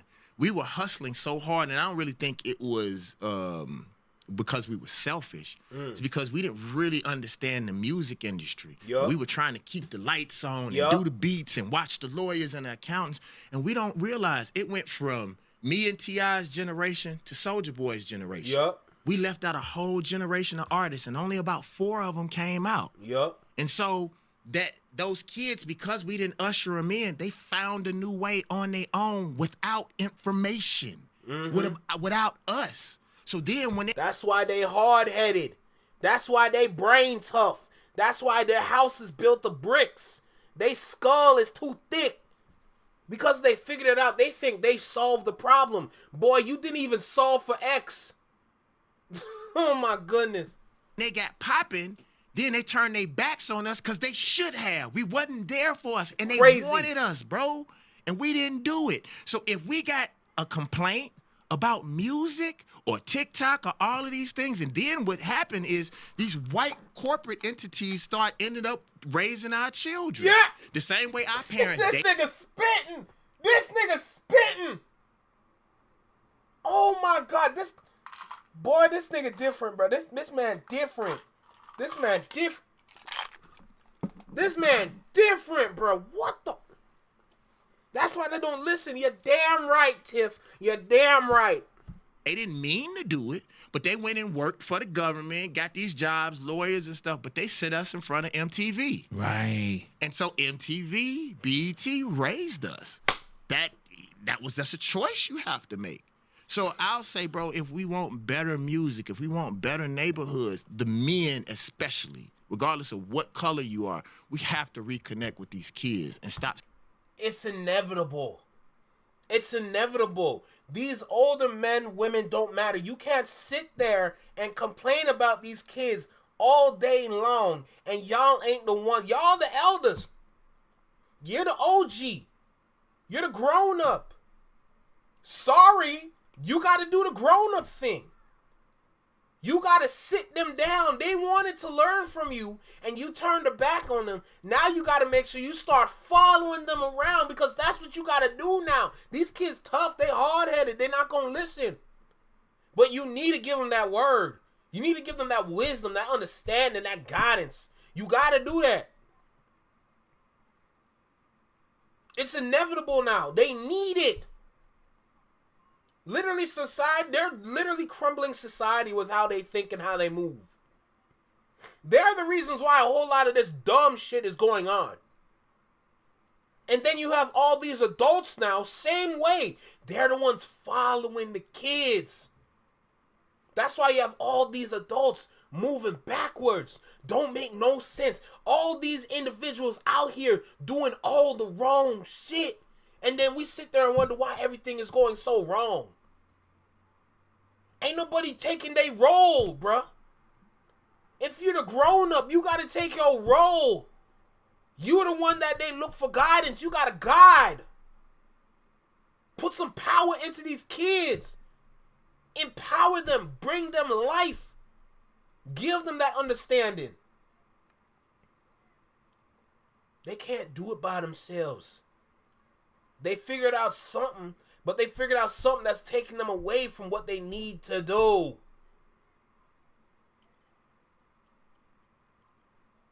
Man, we cooked. Sending them off to somebody else, thinking it's their responsibility to raise our children. Hey, man, what do you feel about the, even with technology now, what do you feel about, because I'm seeing now where how we watch the BETs and the MTVs and things of that nature. I'm seeing now where it's even more so because now the kids are on tablets. Yeah. They're on iPads. And it's like, it's instant. I saw somebody where they called it like the technology sitter. You know, like a babysitter. You know what I'm saying? You're seeing that a lot. I saw Yo, Tiff, don't even get me started. Because the hate that these OGs have are so fake. The hate is so fake. It's literal jealousy. The hate is jealousy. Taking that same point that you made It's the same jealousy that made Shannon Sharp go and deal with that little white girl. Regardless if she's an adult or not. Well, of course she's an adult, so let me not say that. But that's the same jealousy that made Shannon Sharp go deal with that white girl. He found a white girl that was so freaky he couldn't believe it. He had to dive in. He had to dive in. He felt like it was his civil duty to mess with this girl over here. This girl that's like, what, 20, 21 years old? Because of the jealousy he had, seeing all these young niggas out here, like, just literally fumbling in front of such the kind of women that are in front of them, Shannon Sharp got jealous. And he said, I want to get me one too. And I'm sure he said it just like that. I am sure he said it just like that, no doubt. Now look at him. The table's turned on you, bruh. That same jealousy is what's making the uncles and the aunties be doing the things they're not even supposed to be doing. But because they enjoy what they do, they think this is right. And they're passing off the wrong game when they do that. They're passing off the wrong message. Literally. Passing off the wrong message. And then we sit there and wonder, what's wrong with the elders? What's wrong with the elders? It's bro, this shit is such a cycle. It's a cycle going in reverse. It's going in reverse, and it's just speeding up. The more we do all this nonsense on TikTok, the more we do all this garbage on Instagram, the more that we argue with each other on YouTube. You're speeding up a negative cycle, spitting in reverse. It's literally turning the hands of time back on us. We're reverting back to something we're not even supposed to be at. It's reversing everything we learned. Everything we grew up learning is literally being reversed. All the shit that we used to say, we literally do the opposite. And it's our fault. Man, don't get me started, bro. Don't get me started. I turn up in this. Mother in the airport just Go give her ahead. baby the phone. Like that was it. Tiff, say it louder. Passing off the wrong message because they didn't learn themselves. They didn't learn themselves. Look at Shannon Sharp's background. He was a football player. Football players are worse than NBA players, and a lot of people don't realize that. You think them concussions are a good thing? Them concussions are screwing up their process, their thought process. They thinking everything all wrong. Oh my God, bro. Shannon Sharp's a football player. He's just doing what the football players do. They hooking up with something good, not something long term.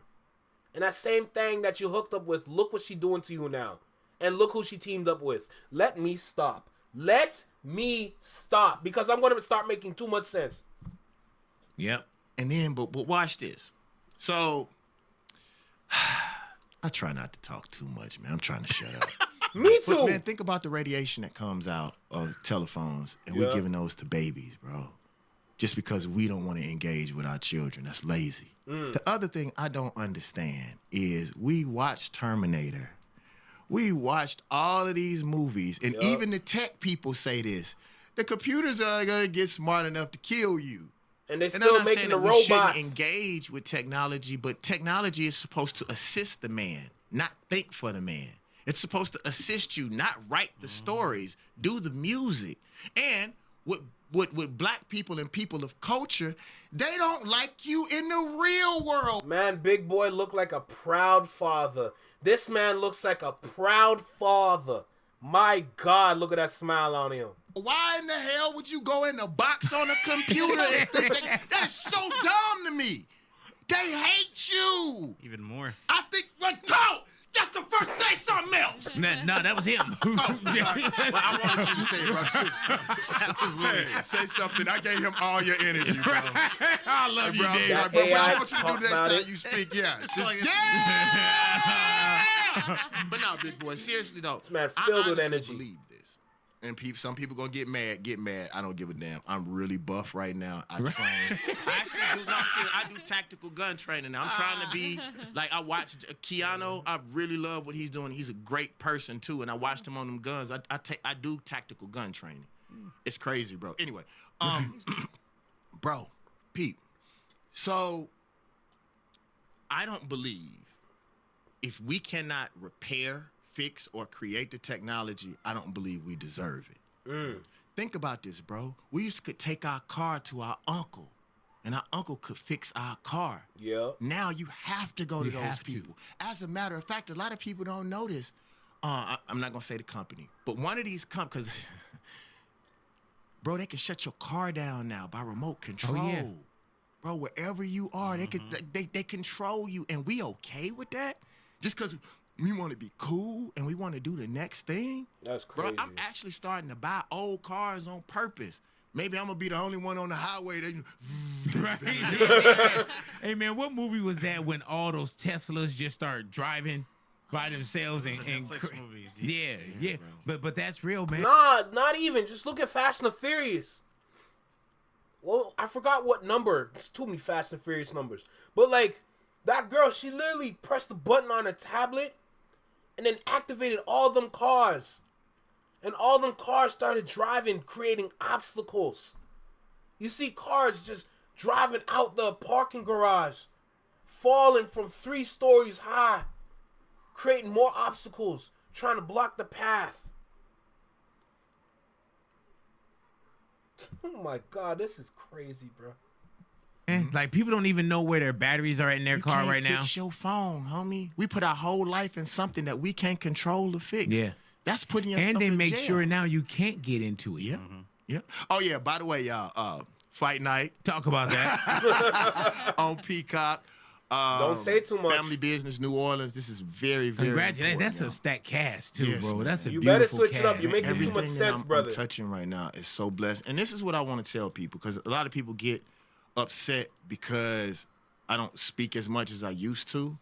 It's actually stupid. Until we start supporting each other and y'all start paying me again, like, if you really want to control people, if you know that people are controlled by commercialism or consumerism, then pay them. But we don't pay each other. We don't support each other. Nope. You think me talking like this, that Marvel gonna let me in their next movie? I gotta shut up and go get this bread. Yep. Then I can build whatever. There is a time and place for everything. I will preach that till I die. There's a time and place for everything. A lot of what I'm saying, I probably shouldn't have said it. I ain't gonna lie to you. I should have sat here and shut up. But I have a responsibility to everyone else to make sure I provide a reaction and give my honest thoughts when he's speaking. I'm not gonna sit here, provide a reaction, and then lie. That's stupid. I'm working backwards if I do that. I gotta give my honest thoughts when I do this and make sure y'all understand me when I'm speaking. If not, the comment section is open. Free for you to say what you need to say. If you want to have a little banter, we can go ahead. I can make time for you. Don't you worry your little heart. I'll banter with you. We go back and forth. We have a little convo. I can do that.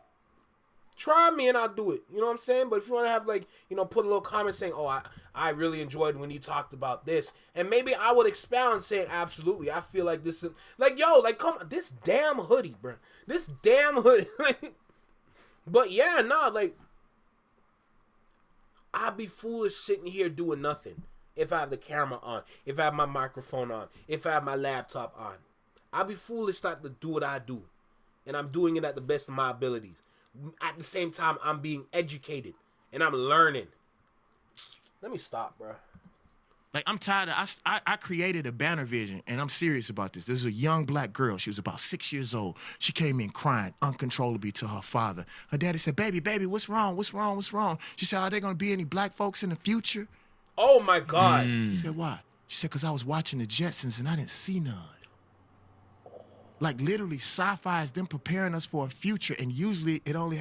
Oh, that. Oh. There's no black people in the Jetsons? Is there black people in the Flintstones?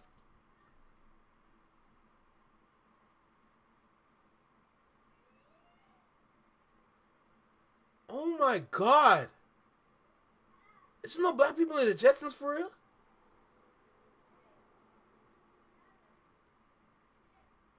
No way. No way. Yo. Wow. And I used to love that show, eh? I used to love that when that came on Teletoon Retro. I wasn't born for that. I had no idea about no damn Jetsons. But when you watch them Teletoon shows, like Teletoon Retro, like late at night, the Jetsons come... Bro.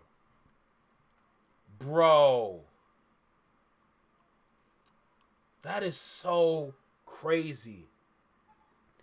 There's no black people in the Flintstones or the Jetsons, and I used to watch it religiously. That is so crazy. Oh my God. I wasn't paying attention to what I was watching. Wow.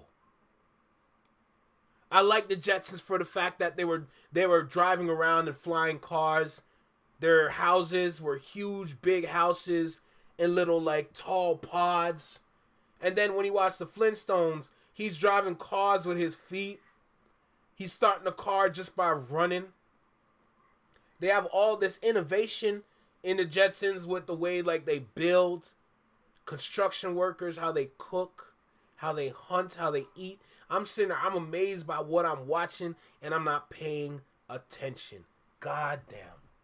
Has one person, and I'm glad I know him. Sam is my friend. Usually Sam is the only person in the universe, so maybe he could connect me vicariously. But the real truth is, I realize it's nobody else's responsibility to create for us but us. And have y'all noticed this? It's no criticism, but it's the truth. Black people don't even win in their own movies. Yeah. Believe this. If you see a banner vision, I'm going to get the girl. Yeah, I'm man. going to live. And even if they have to artificially insimulate these muscles, I can't get it up no more. I'm going to be hard on my movie. Yeah, man. Literally. Yeah. But no, I'm serious. But no, if we don't create it, and we're quick to talk about how certain things are. Yeah, you gotta create But it, won't man. create it. So, like, man, that's the reason why I love family business, man. As much drama as that's in family business, bro. Like, bro, I'm worth about 50 million. And I'm trying to get the world prepared, bro, everywhere I go. I said because this was the neighborhood, I didn't want you to think I was coming in here and capping a little bit, bro. I wear furs. I came out, honestly, I got to tell people, they're going to laugh at this. I went and bought the outfit that Eddie Murphy had on, very, very similar, in Coming to America. Like, literally, bro, can I say it the way that I want to? Yeah, go ahead. All right, so, actually, bro, Cotton has never done nothing for a black man in the South. Yeah. So I got about 3 more months of working out. I'm done with shirts. And because I'm a grateful man, I'm going to wear bear pelt puss hair on my left shoulder just so y'all won't think I'm out of control. And that's the only thing I'm wearing. I'm done with shirts. I am that fucking sexy at this point. I heard that. Did you like that? Yeah. That's the confidence speaking. I love it. No. It's not confidence. It's not. When you see the sun come up in the morning, do you think that's confidence? That's just going to happen, right? Yeah. My beauty is going to come when you wake up. I love that. Yeah, so it's not confidence. It just happened. Wait, now, what are you wearing? It's a couple black movies that when I like those movies. Which I know Pursuit of Happiness. Pursuit of Happiness, that's probably my favorite one to see. What other movies out there?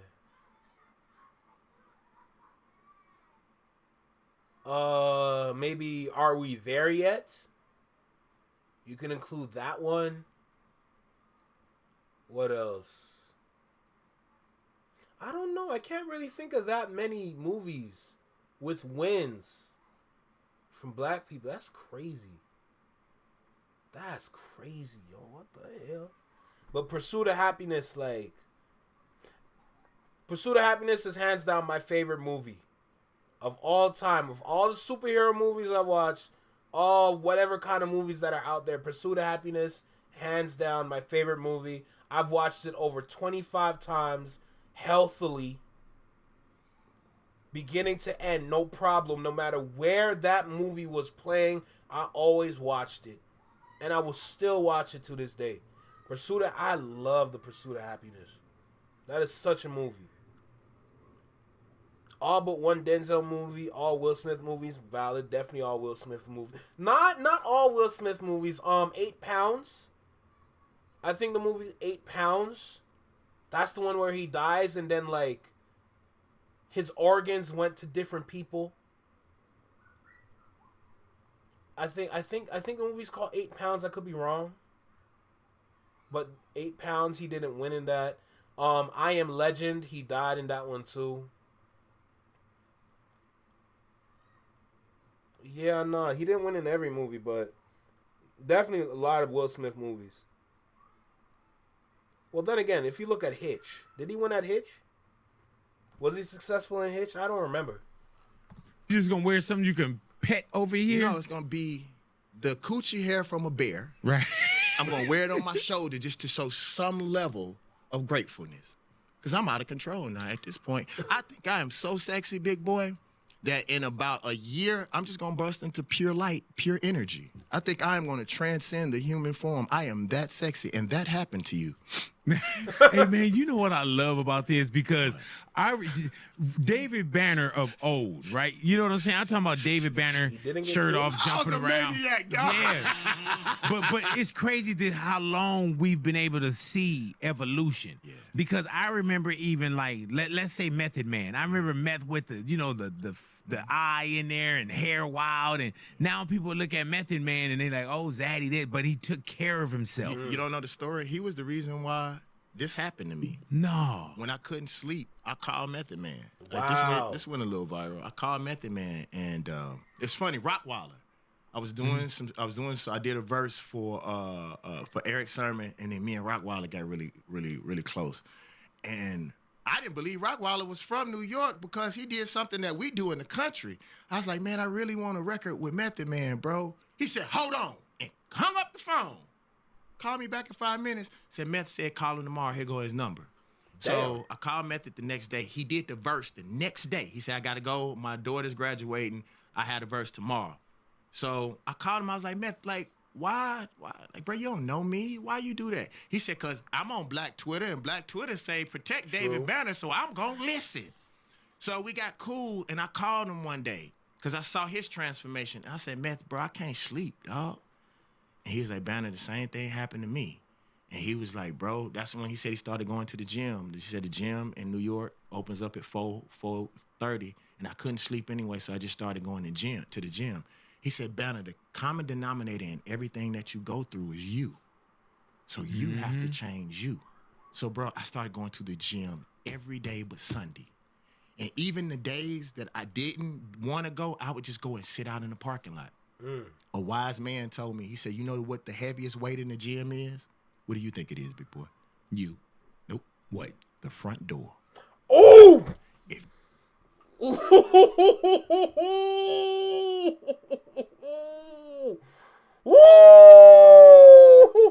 I'ma keep that. The heaviest weight in the gym is the front door. My nigga, go for a walk. That was too real. Oh my goodness, God. That was too real. I wasn't ready for that. I was not ready for that. Oh, shoot.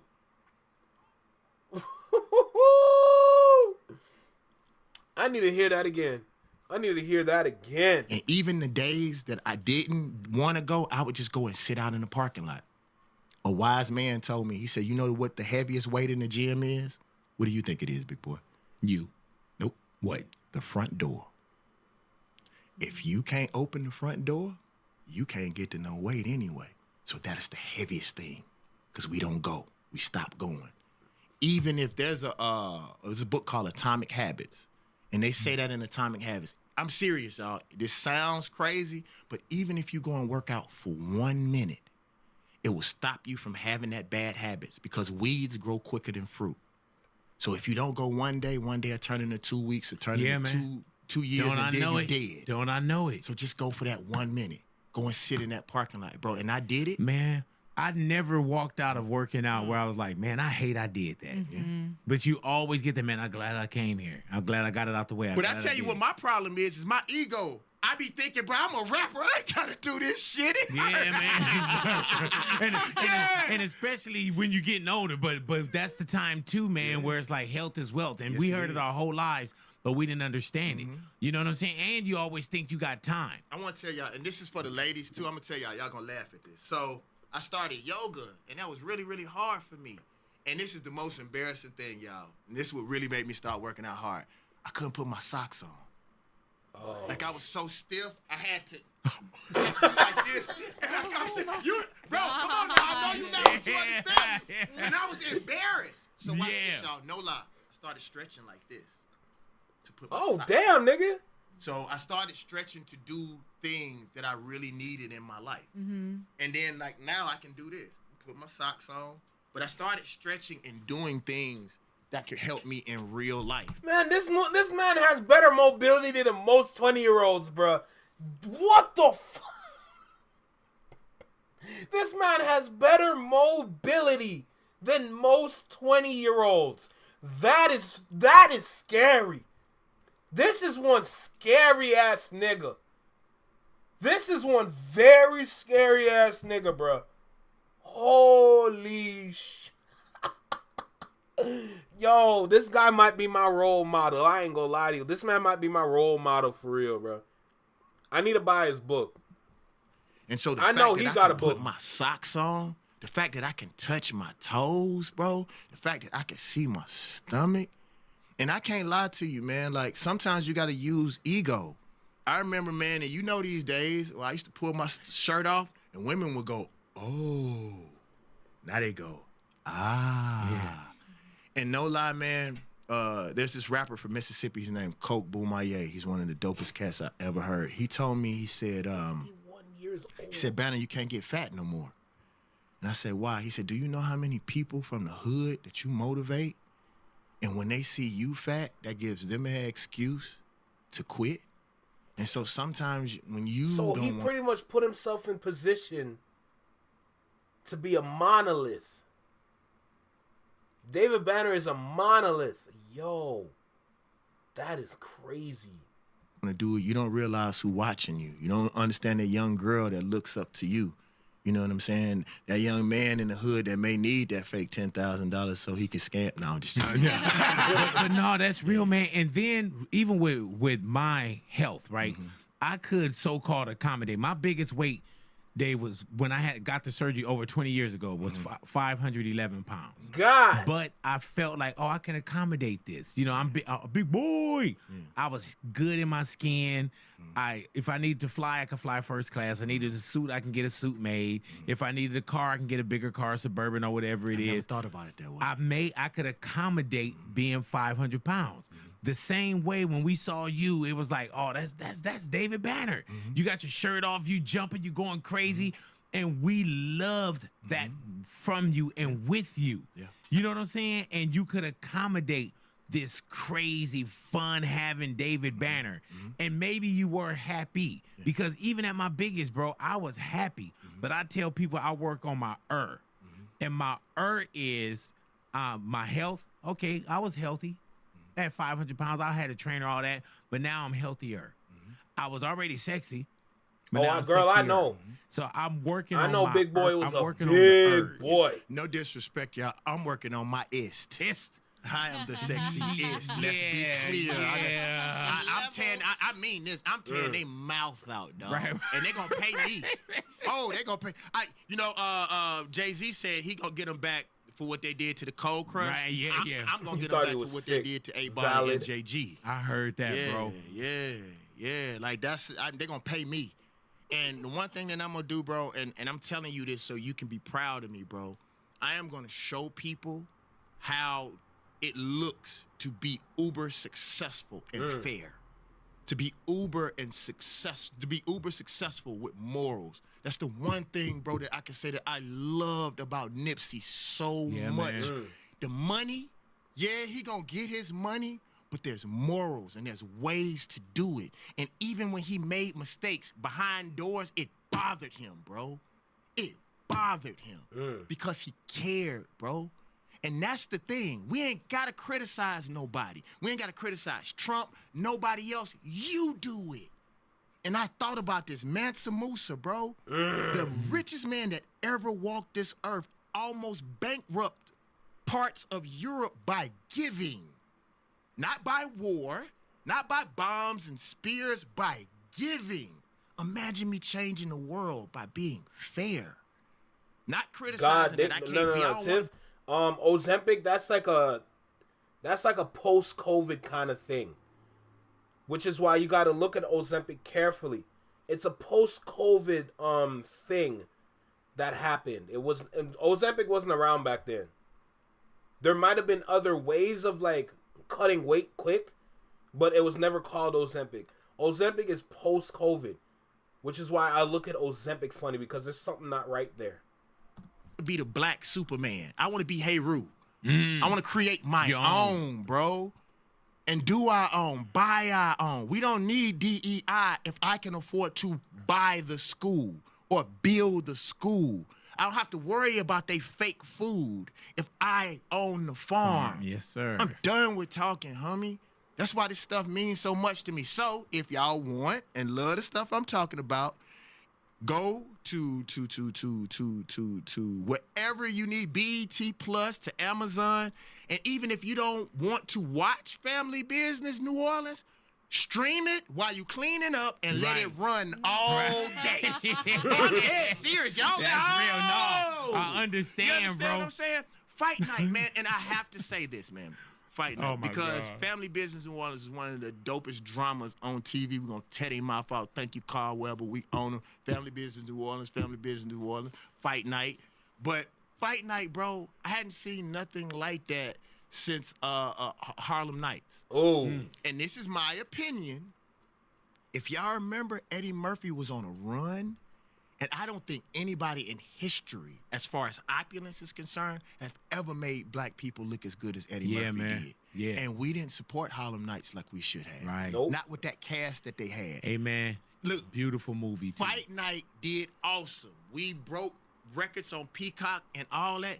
But for Samuel L. Jackson, Taraji, Kevin Hart, Terrence Howard, for all of these people to be in one film, and we didn't break, we should have broke the internet. That hasn't happened since Harlem Nights. So y'all need to go and check Fight Night out. And what people don't know, it was a historical film, really partially about the creation of what Atlanta is today.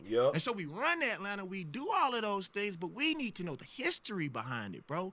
And it was so dope. I'm not even saying it because I was in it. You know what I'm saying? And ladies, just know that if you just need your daily fix of David Banner, I was so pimping. I was Missouri Slim, and then I have to say, I looked elegant. Right. I really look elegant. But yeah, I got into myself for a second. But it's important for us to support those things. And do you feel I gotta like watch Harlem Nights again. It's been not a hot even what's minute. our next move? But even out here in Canada, bro. That's what I'm saying. There's a lot of Canadians out here. We understand and we love y'all culture in America, bro. The same movies y'all watch, we watch out here on the same channels. We got BET out here. They streamed Harlem Nights way back in the day. They played it. We got the opportunity to watch it, and we could never forget Harlem Nights. For at least the people that watched it on BET at the time. Harlem Nights, I gotta watch that again. Maybe I should do a reaction to that. Maybe I should do a reaction to Harlem Nights. That's not a bad idea. Like we were saying, man, like we gotta build our own. We gotta do our own. Yep. And that's so. And even with me, man, I tell my wife, I've told many others, you know, that I'm not trying to get another radio contract. I like that. You know what I'm saying? I'm not trying to, and I know it may sound crazy. It may be surprising to some people that's watching this that's in radio, but I'm not trying to get that. I'm not trying to continue to work for somebody or some entity or anything like that, bro. Like one of my best homeboys works for Apple, bro, and I actually, because I thought about that when you said that, bro. I actually want to see you in the sunlight. I actually want to see you in the morning, bro, in the kitchen. You know what I'm saying? In your kitchen. Right. People don't understand the things that we miss. Like, I don't have no children. as sexy as people say that I am, I don't have a Well, wife. you said it too, though. Oh, I'm glad you said that because I am. Yeah, you know what I'm saying? I can't lie, y'all. When I walk by the mirror in the morning, I do take a step back and be like, damn. Hey man. Do you know who the king of pop is? Shoot me my pinky toe. Can I tell y'all something real quick? And I'm serious. I'll never shout forget out that. to Prince. And you know, we know that he's passed, but I try to find the positive things in everything that happened. Since Prince has passed, I'm the sexiest motherfucker on this planet. I'm just being clear. I really mean this, big boy. And let me ask you this too, bro, and because you got to speak it into existence, right? And you already know it. But do you know who the king of pop is? Who? You don't know who the king of pop is? Who? You This know man's the person. silly as hell. Michael Jackson. Okay. Michael Jackson. No, is the king of pop. I thought it was something else, of course. Yeah, Yeah, Michael it's Mike, Jackson, yeah. the king of pop, right? Do you know who was the first person to call Michael Jackson the king of pop? Himself. Yep. Yep. And now you would never say anybody else is. Tip was the same way. I probably since maybe Muhammad Ali, I haven't seen anybody with that kind of focus. When he called himself the king of the South, Yep. he meant it with all. Yeah, man. And imagine calling the person who you think is actually that and telling them that. Like, hey, Scarface, what's up, bro? You know, I ain't gonna lie. As much as people hate Chris, let's keep it a stack. Like, when people say, now it's a hot take, it's controversial take, but when people say who's the king of R&B, I know a lot of people are going to lean to Usher. Chris Brown is right there. He is right there. He's had his moments where he out-vocaled Usher. Not saying that he sang better, but he had his moments where he took it a step further. So when I hear people say Chris Brown's the king of R&B, I have to respect it. I have to respect it.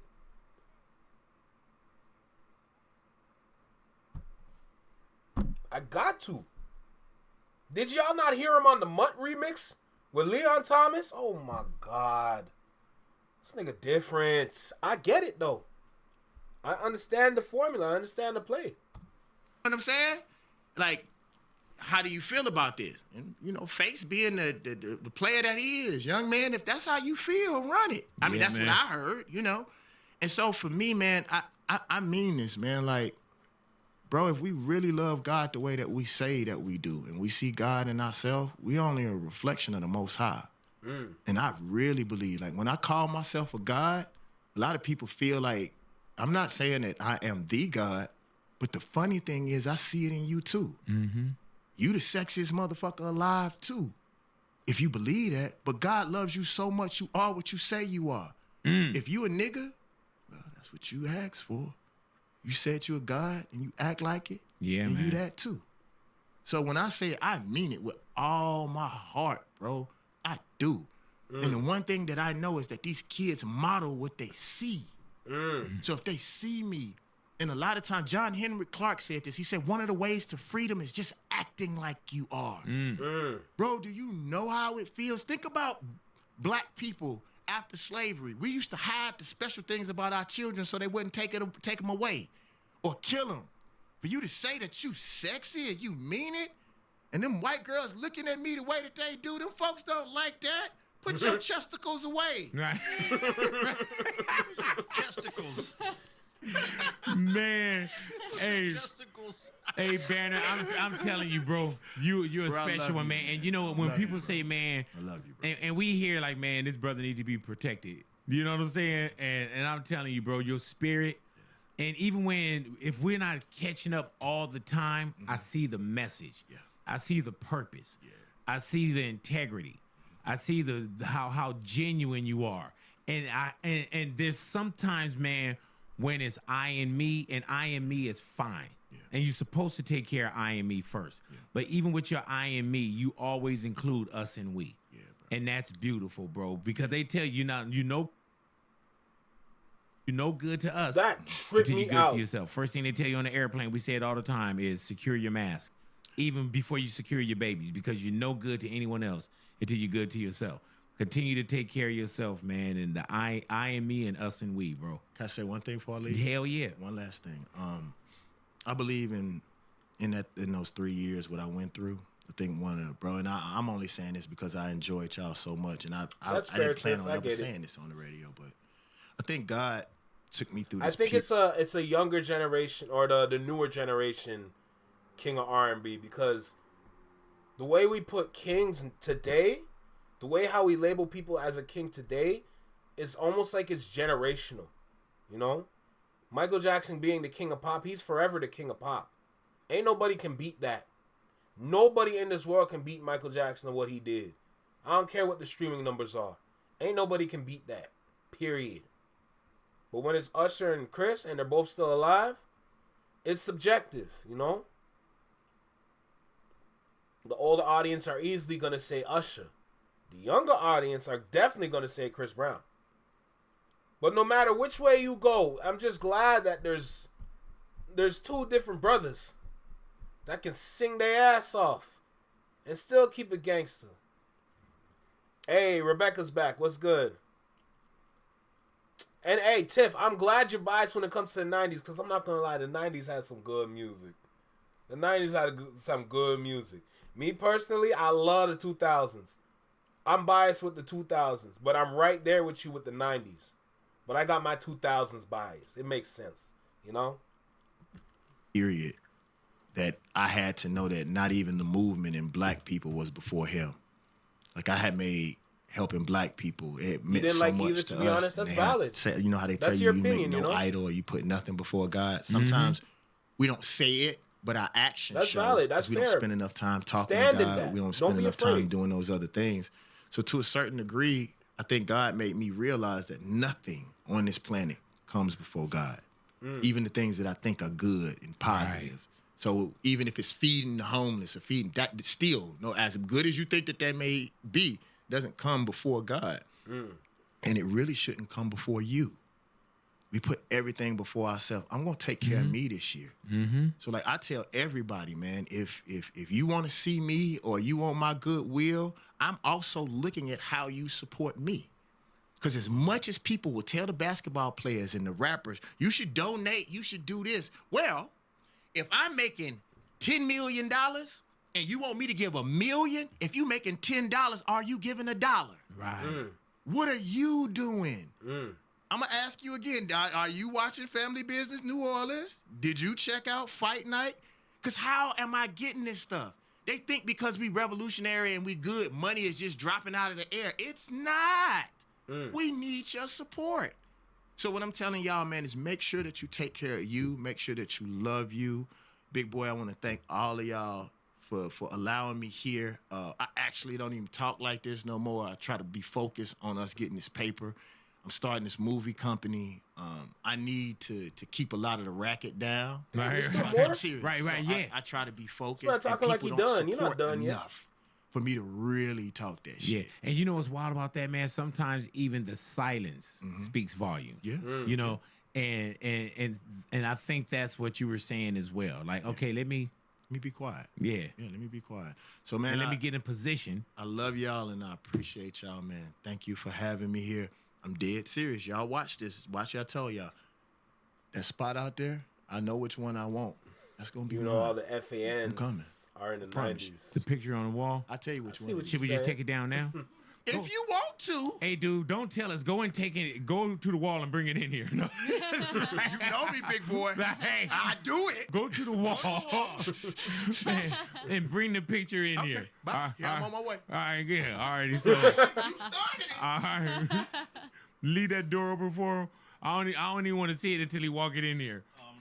I'm thinking I know which one it is. There's two that I know, but damn, there's three. There's three that it could be.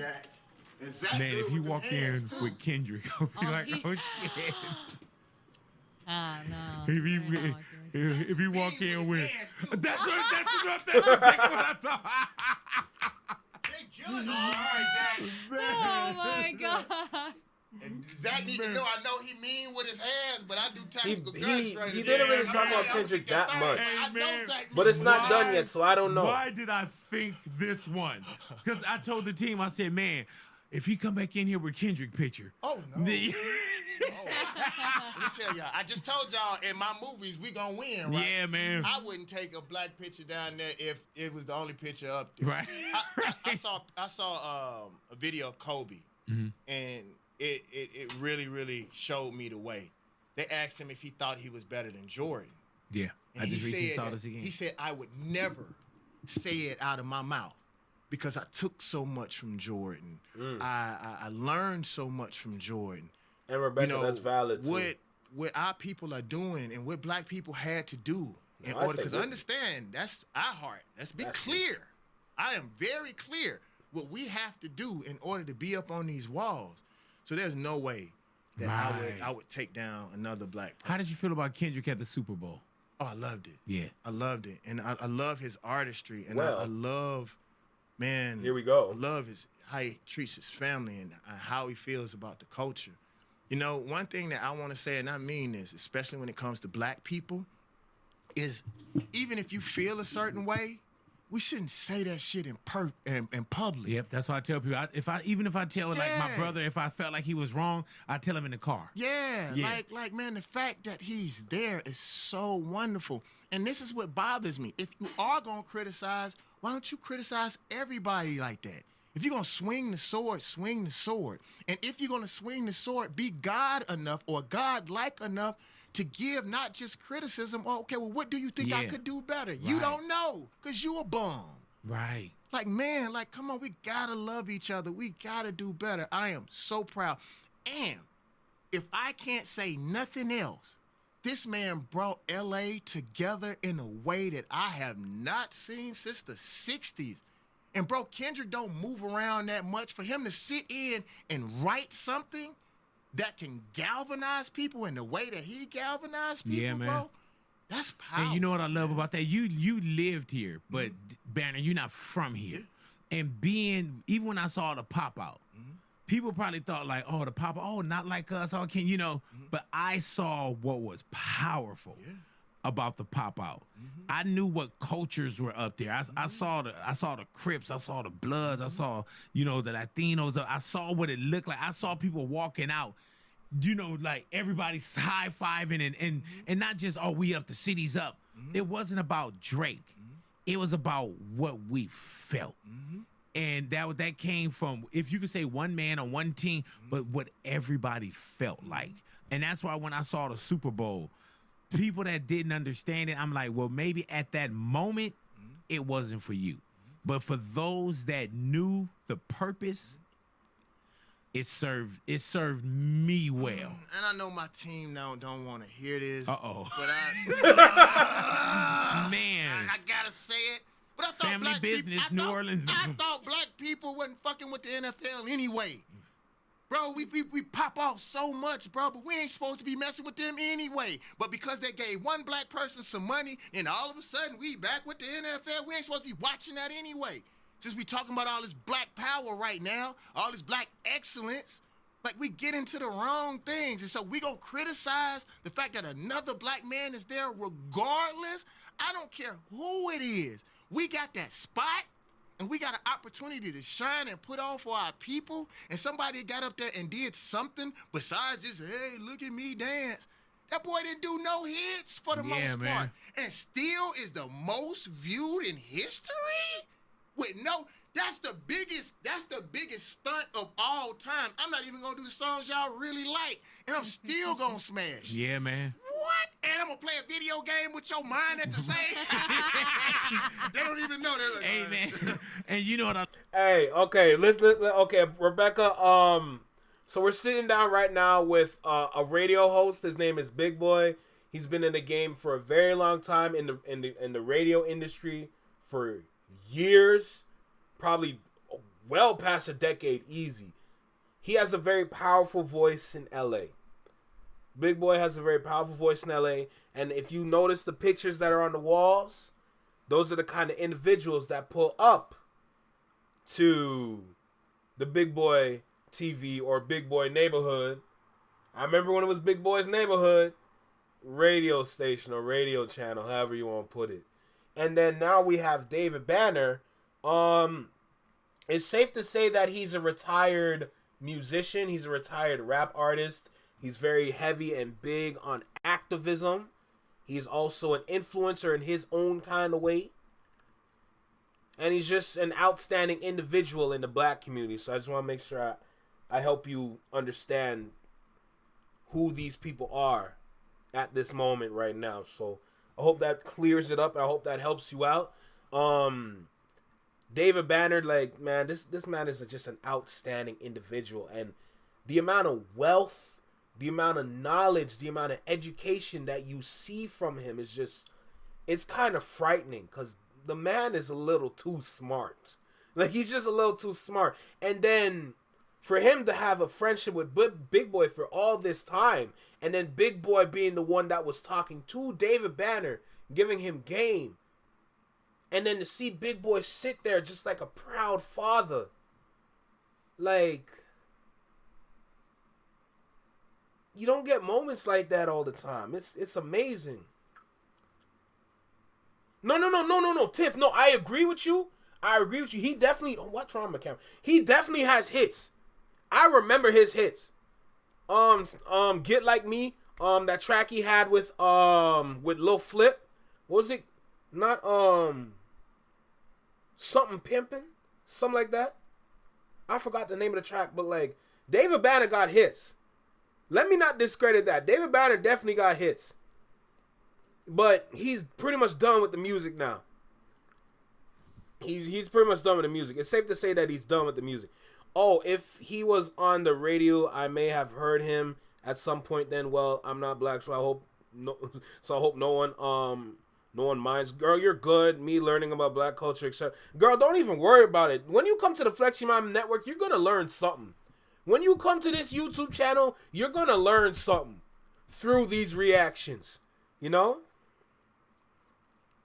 Oh, no. Yeah. Kendrick did no hits at the Super Bowl. That's facts. My fault. Just making sure. All right, let's keep going, though.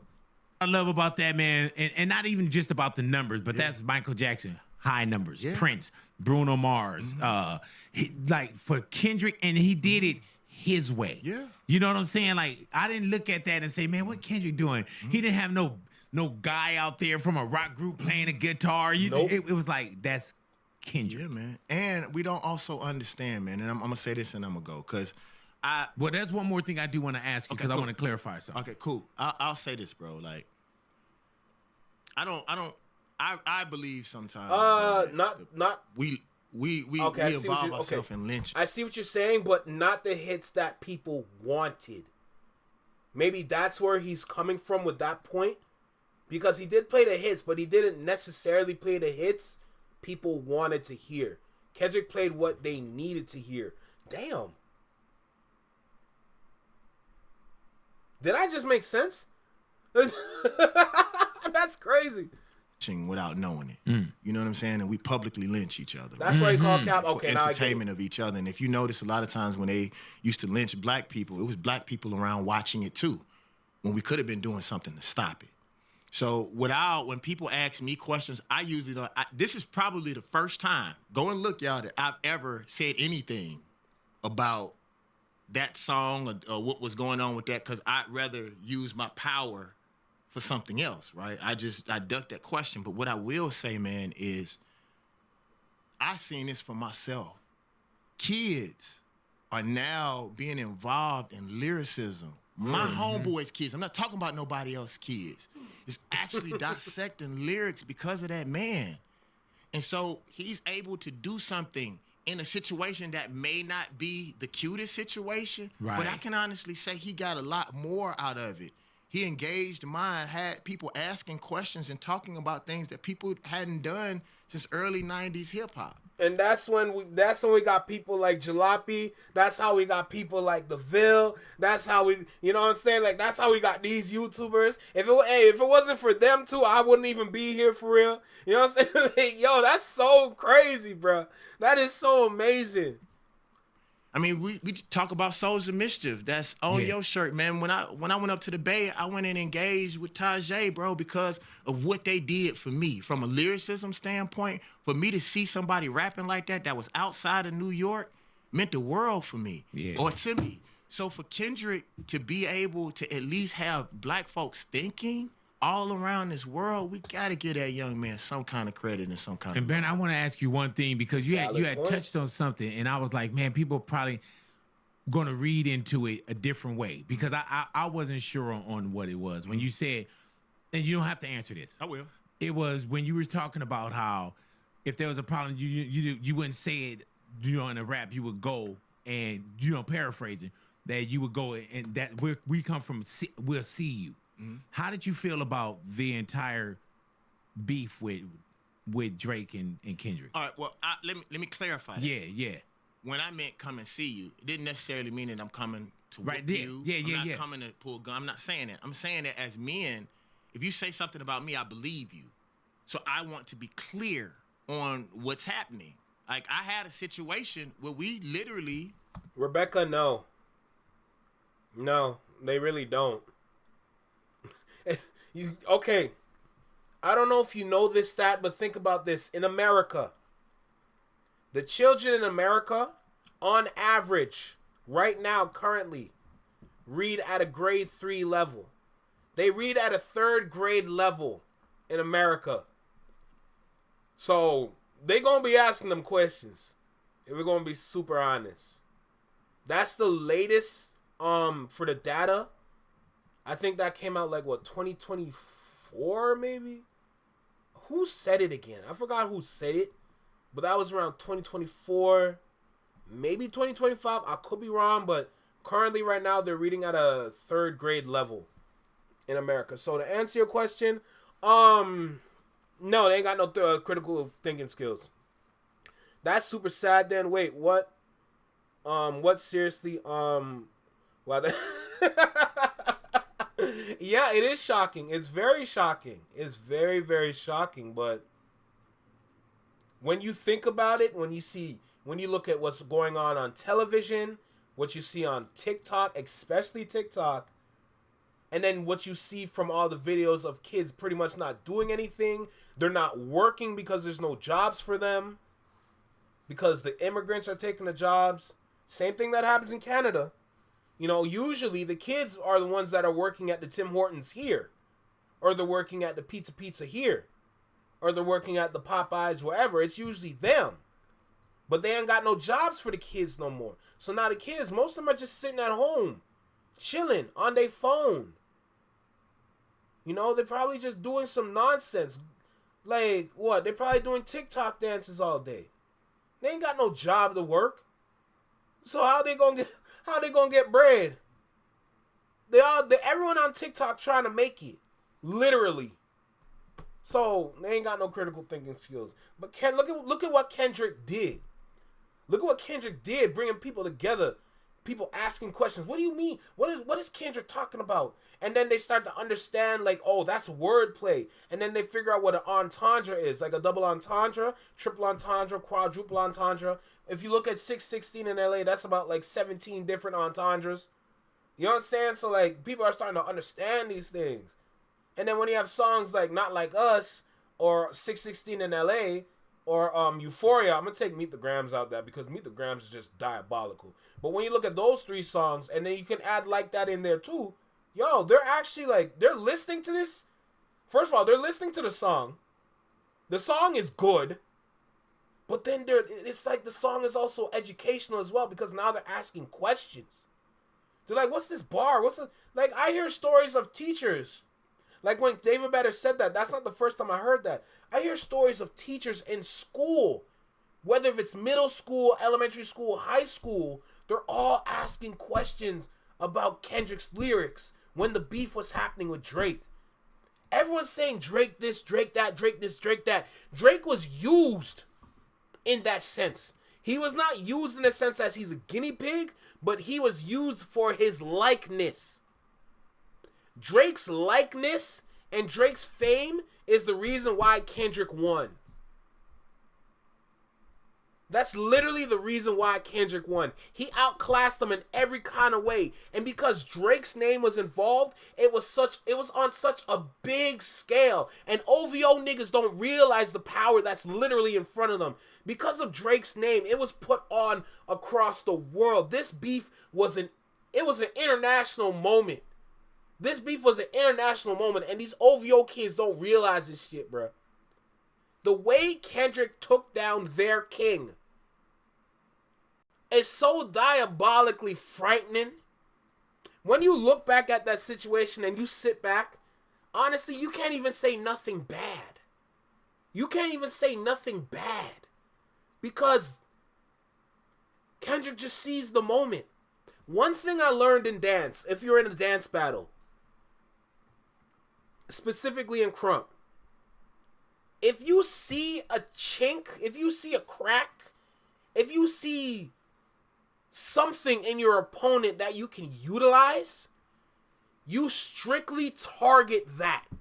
You target that and you use your abilities to make sure you not only show it, but also you use that to your advantage to win.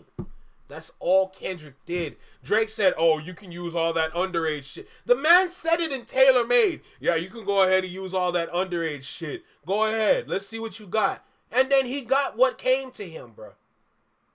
Bro, the song's called Euphoria. The song that has the same name as the same show he executive produced. Oh my God. Kendrick literally, you're right, Tips. Kendrick literally shook every artist. Every single one. Here's the thing. Okay, Tiff. Unfortunately, in Toronto, that's what they like to do.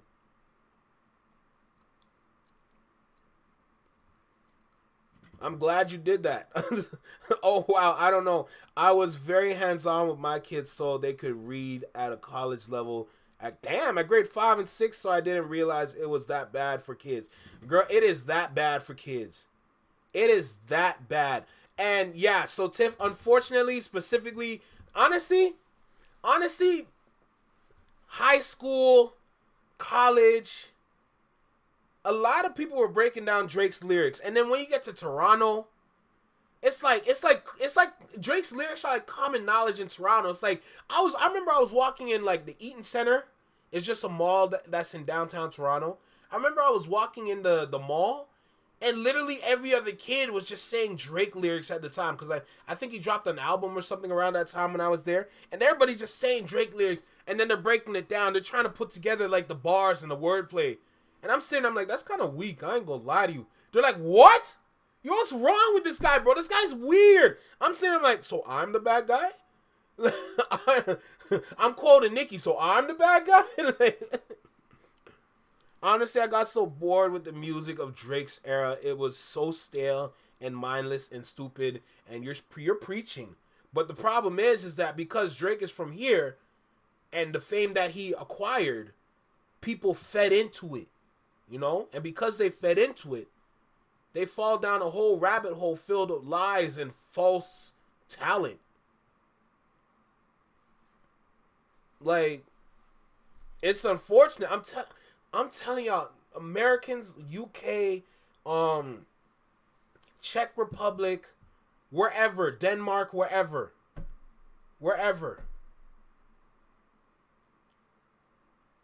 What goes on here in Toronto, what goes on here in Canada, what y'all think it is, multiply that by like at least 5. Drake's ghostwriter didn't have an intelligent thought in his head. Hey, Rebecca, you saying something right now. I wanted to say it, but I'm like, you know what? I don't need to go that far. But hey, you're saying it. I respect it. And because a really, really good friend of mine, like me and the young man got on the phone and we talked about it. Because a lot of times it's miscommunication and it's ego. And it's usually other people around us and not us. Facts. To be honest Rebecca, with you, bro, facts. Had me scared. And I'm not ducking the question. It really didn't matter to me. I'm grown, dude. You know how old I am? And I saw so many people my age talking about what 2 young men are doing, bro. You actually need to be worried about your pension. Right, you need to right, be worried right. about an investment. Yeah, do you have dental insurance? And think about what's happening on this world. That's what we're gonna concentrate on as black people. If that, I'm not criticizing, but do you see what's going on with But our you food? said you thinking like, man, I see that, but I'm thinking, I'm looking about it. Really care. Yeah, man. It's not. How many It's times have scary y'all out here, heard Tiff. or brought something up, and I say, man, I got kids. Yeah, you know what I'm saying? I'm like, man, I can't triple. I got dog, kids. I'm really raising trying to get kids. this Ferrari over here, Right. bro. I'm really Yeah. trying to get move my mom to Belize, bro, or to Ghana. You like for real, bro? Like we may need to be leaving this country, and I'm not joking, dog. And that's what we gonna concentrate on. Every time America allows something to be that big, it's not so much that they are enjoyed and engaged in it. Oh, we can use that as a distraction. Yep. So let's pass these laws over Yeah, here. man. You know what I'm saying? These executive orders. Exactly. And what I will say, that's something that I do like about Kendrick. He'll take this moment, and while we're doing this, he'll slide that information to Hell you. yeah, man. You know what I'm saying? So I respect that. That's what rap aspect is of it. supposed to do. But bro, me to be honest with you, I've been in beefs where I've known both sides, and I've cared and loved both sides. It ain't no win for our true culture, for our culture when it's 2 people of that magnitude, because it's so high up on the totem pole anyway. We not gonna win in that, bro. It's just no winning for us, really. So for me, man, I just really look at it like, if I don't have anything positive to say, or I don't really have any love, or it's not love, I'm gonna try to stay out of it as much as I can. But what I will say is that when we really look at these things that they do with our children and our rappers, bro, we don't really benefit off of it. We get crumbs off of the table. If you see a black man that made a couple $1 million, there's somebody in a boardroom that made 80, 90, or a bill ticket. You know what I'm saying? And so for both of these young men to be involved in something that they only get a small increment of, if they were getting 50%, because they have no role models. Because they have no role models, Rebecca, and they see what Drake is doing, and they like what they see when they see Drake. So they make that their idol. They make that their role model. They make that the person that they look up to. Not realizing that it's not even a good person to even look up to in the first place. 60%, 70%, and we able to walk away with something sustainable. But man, there's no reason why, I look at somebody as great as Rico Wade, who passed in Atlanta. Yeah, man. Bro, that dude should own a quarter of Atlanta for what he did for the music industry, what he did for that city, bro. And I'm not saying that he was hurting or nothing like that, but he was not living a quarter of what he deserved and what he did for us and what he did for the city. So if we're going to engage in it, if we're going to do it, let's really do it. Like, we got to start thinking in the future. We're going to know that I saw that with Trump. When Trump got arrested, they had the T-shirts already ready. Yeah. So, like, if we going to do it, let's do it, but let's make sure it benefits our culture and our people, man. Our people. David Banner, I'm glad you had nothing to say. David Banner in the neighborhood, Big Boy's neighborhood.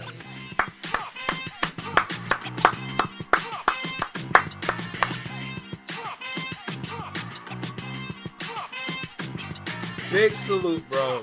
I love that. A whole hour and my mind is full. My mind is whole. I'm at peace when I listen to that. That was amazing. That was simply amazing. I can't believe I'm not subscribed. Maybe I'm subscribed to his original channel, maybe not the adjacent channel, but that was amazing.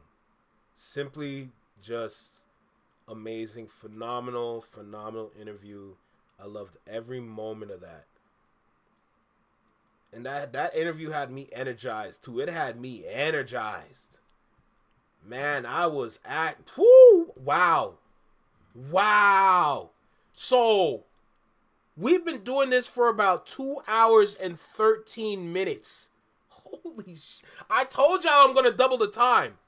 I literally told y'all I was going to double the time. Y'all don't believe me? There's proof. Like, to be honest, the industry or any industry isn't made for certain groups of people to succeed, though. Valid, because they sometimes they literally just look for people to use. So I absolutely agree with you. But people don't care now. We live in a time, we live in an area where a lot of people are just not caring anymore because they're so-called tired. You could never be tired compared to your ancestors, but they don't know, which makes them, or they don't care, which makes them not know, which puts them into the state that they're in. So it's not even a surprise when I hear that kind of, when I hear that kind of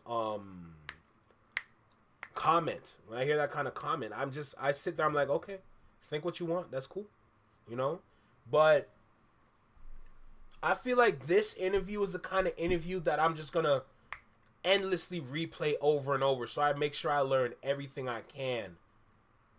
White people gatekeep a lot in business. Rebecca, don't get me started, Don't get me started. Let me just relax. Let me just relax. Don't get me started, because I could go.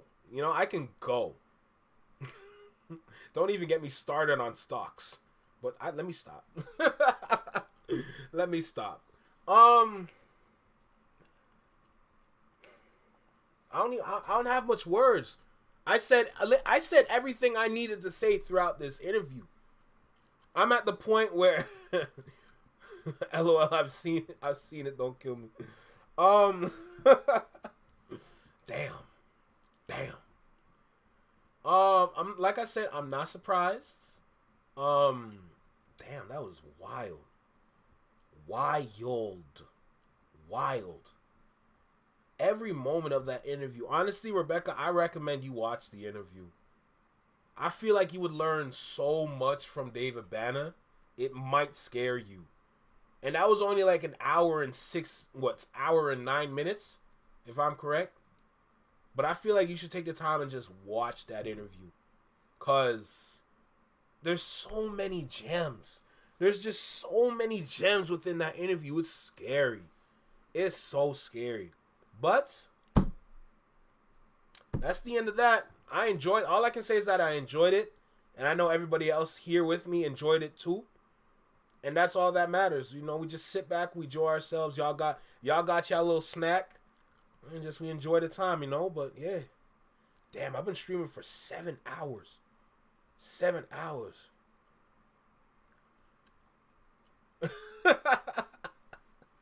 I only say it as a precaution. It's just a harmless precaution.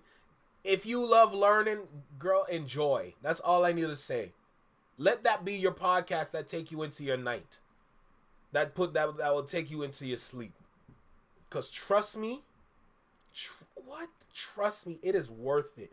It is so worth it. Either way, we can charge this one to the game. That was just a phenomenal hour-long conversation.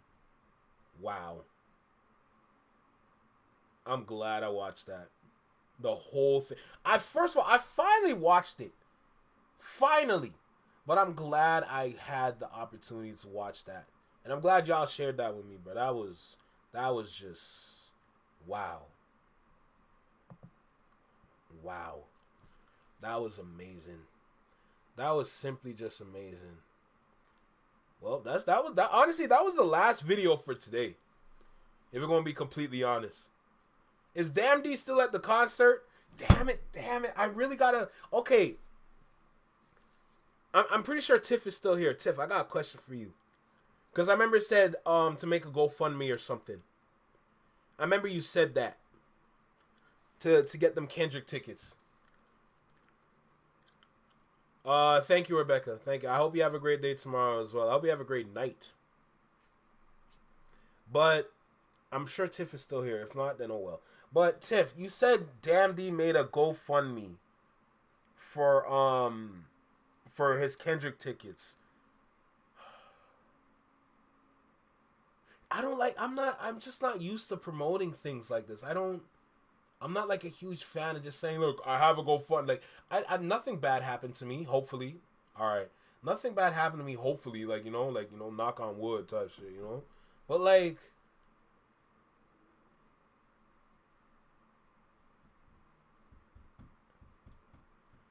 Like, do I make a GoFundMe?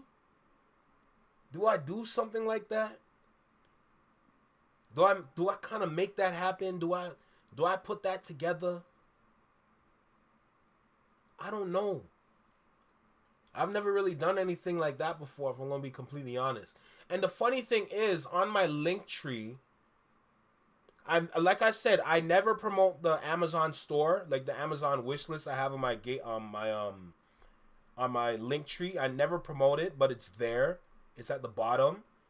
But I never said this, but I left a link to a PayPal if you would want to give me money. Not saying y'all don't even worry. Oh, excuse me. Don't even worry, but I'm just saying this as like, I haven't said anything about it, but like my PayPal is there because I don't have WhatsApp. I'm in Canada. We don't have WhatsApp. So, or no, not WhatsApp, Cash App. Sorry. I don't know why I said WhatsApp. I don't have Cash App, so y'all can't donate to me like that, you know? So, but my PayPal link is there. Do I promote the PayPal link or just, I don't know. I don't even know. I've never done anything like that before. I'm not even gonna lie to you. I've never done nothing like that. But if that's what can get me Kendrick tickets, that might be the only way to get Kendrick tickets. Heck, that might be the only way to get Chris Brown tickets. If I'm gonna be completely honest. Yeah, nah, Rebecca, it was my fault. I don't know why I said WhatsApp. I meant Cash App. Canadians don't have Cash App. Like, honestly, we will never get Cash App if we're gonna be completely honest. We only have PayPal here. Yeah. So like, yeah, I don't know. Like, do I kind of like start promoting like the PayPal? Like, I don't really promote handing money. Like, I don't do that ever. I'm not gonna lie. Just hand over your money and let me go to this place. Like, I never did that. I never did nothing like that before. So, I don't know. How much are the tickets there? Girl, them tickets are expensive. Like, on average, I think around 500, 600 each if you want decent seating.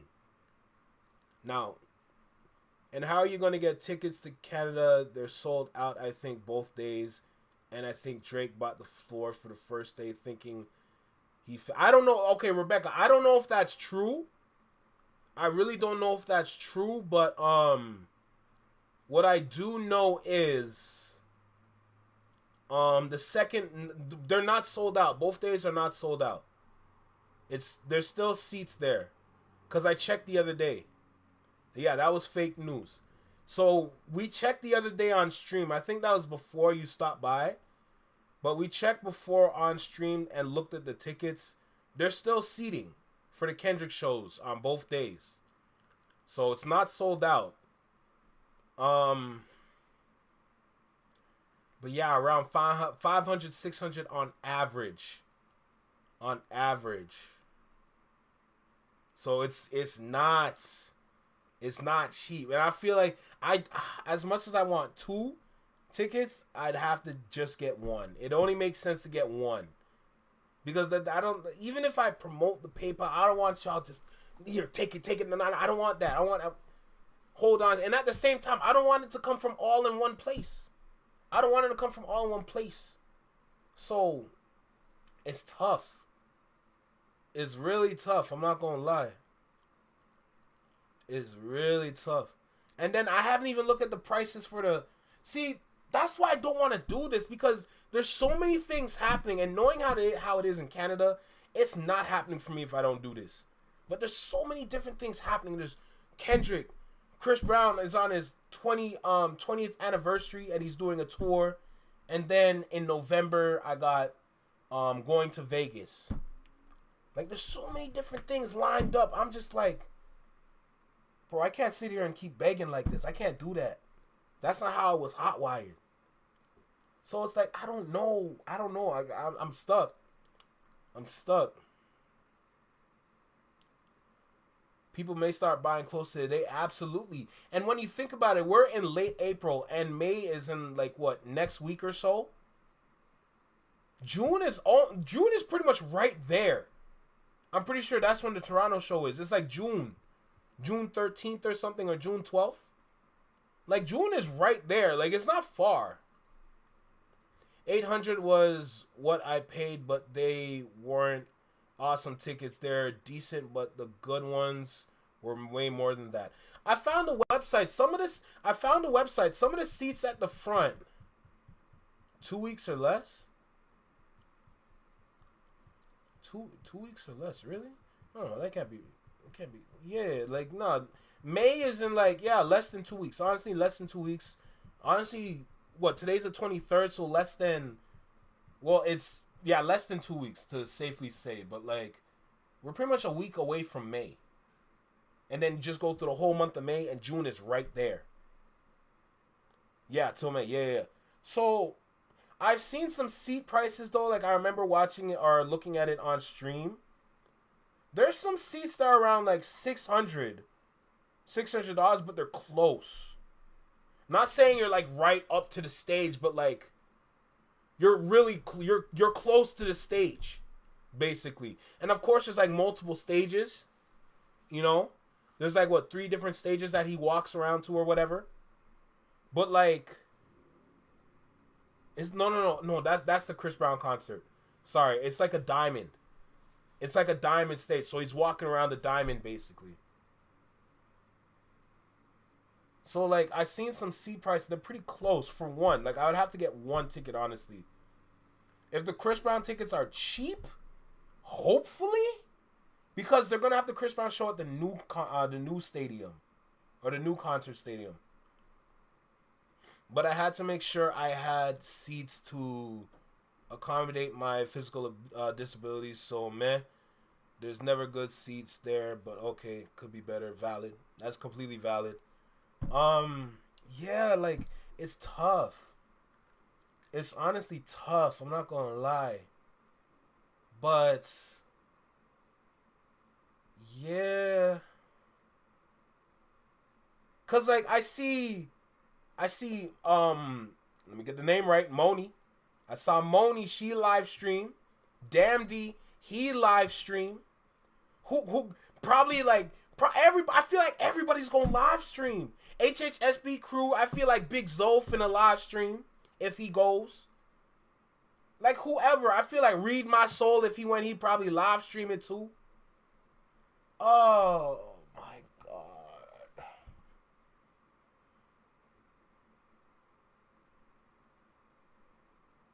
I don't beg for money. I don't know how to do that. Honestly, I don't even know how to do it. I don't do it, so I don't even know how to do it. Oh man, I'm in a tough spot right now. I'm not gonna lie. I'm in a tough spot right now. Ugh.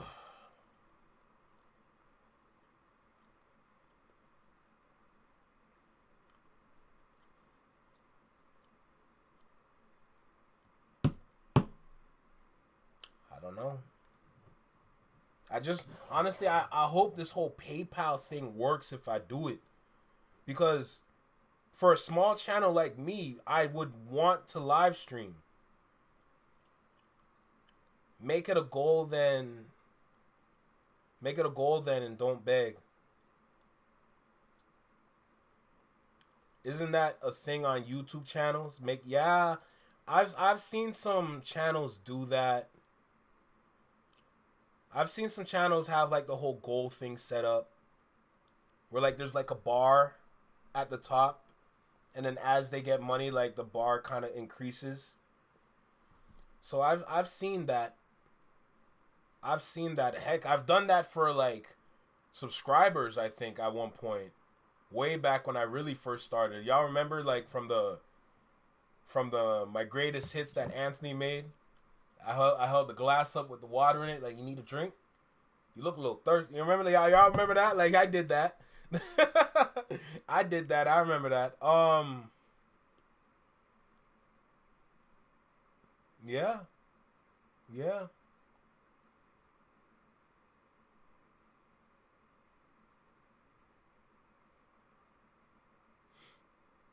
And I wouldn't beg either, to be honest. I wouldn't beg either. Honestly.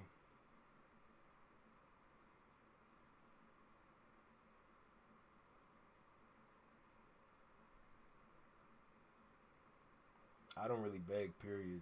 I ain't gonna lie to you. I gotta figure it out. Shoot, I hope I can figure it out in time. I have like just what, maybe like a month and a half.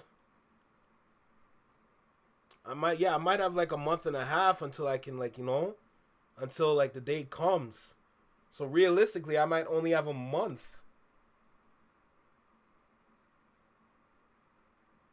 Yeah, I might only have a month. I'm not gonna lie.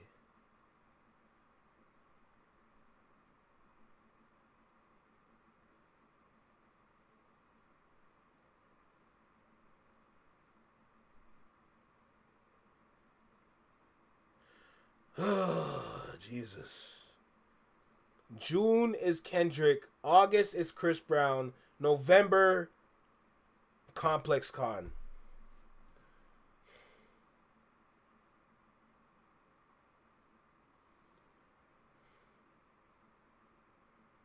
And nowhere is hiring. Yo, I ain't gonna lie. I think I'm cooked. Like, shoot. Look, I don't want to think about it too much. Right now, I just want to sit back, finally play some video games. What's Complex Con? Girl, I thought you'd never ask. What? What's Complex Con? Girl, let me educate. Hold on, 2023 is the one I went to. 2023 recap. Complex Con, how do I put this? How do I simply put it?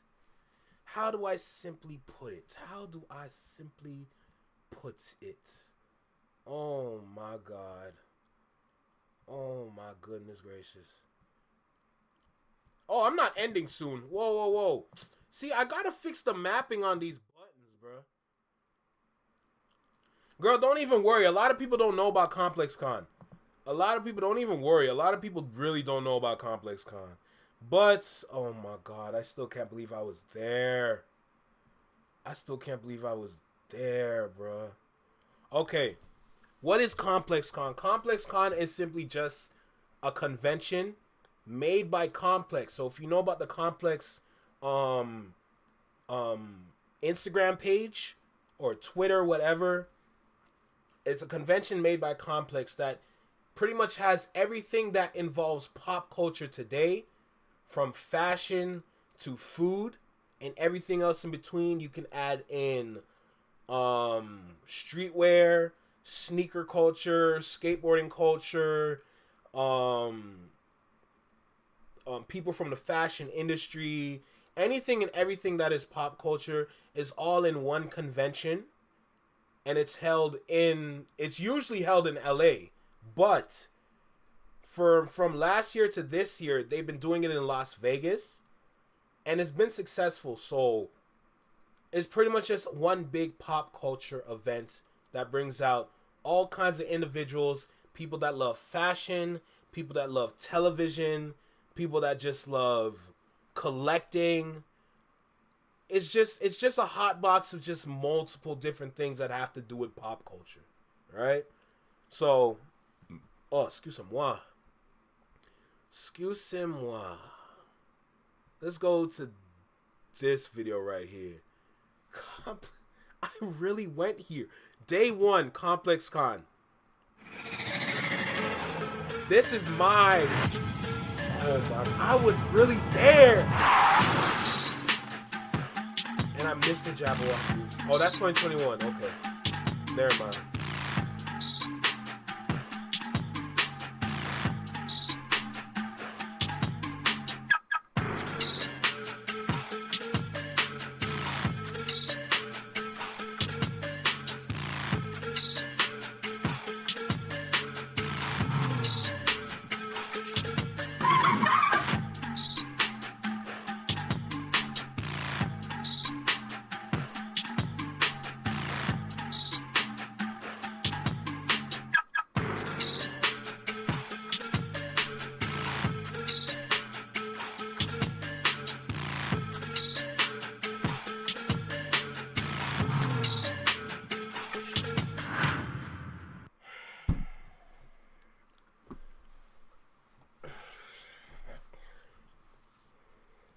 You see how I'm dressed right now? You see how I'm well put together? My outfit. Complex has inspired me to hop into fashion. Complex is the reason why I enjoy looking and just love just exploring fashion. The way I'm dressed right now, this outfit wouldn't have been possible, me having this shirt, this Jordan shirt, everything. If it wasn't for Complex, I wouldn't know how to dress in that kind of realm. And I enjoy the freedom you have to wear what you feel that is good on you. Like, that's the kind of fashion I care for. I enjoy it. Of course, like, I also love the dapper look. I love dapper. Now, I don't wear jackets too much, but having dress pants with a vest and a nice dress shirt under with a tie, yo, it don't get more dapper than that. And I love that kind of dapper. But, like, I love both sides of fashion. I love the streetwear. I love the dapper look. I love everything about it. That's what I do. My shoe collection, bro. Now, my room is kind of messy, so I can't really show it off. But, like, my shoe collection, but, like, it's right there, my nigga. Like, you know what I'm saying? Like, it's right there for real.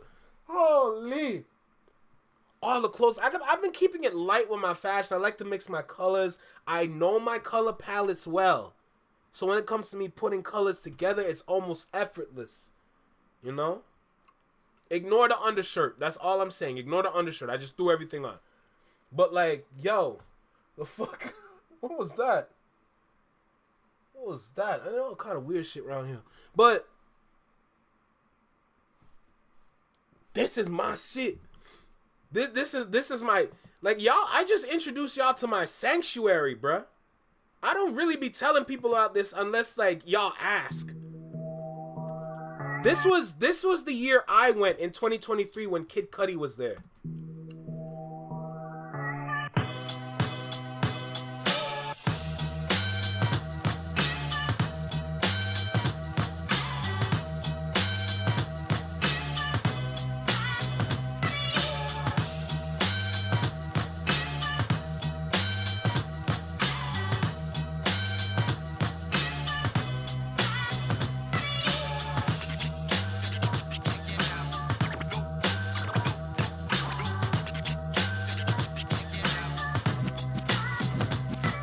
It's so fun. She's watching a concert too. I heard that's that tip. I heard that's that.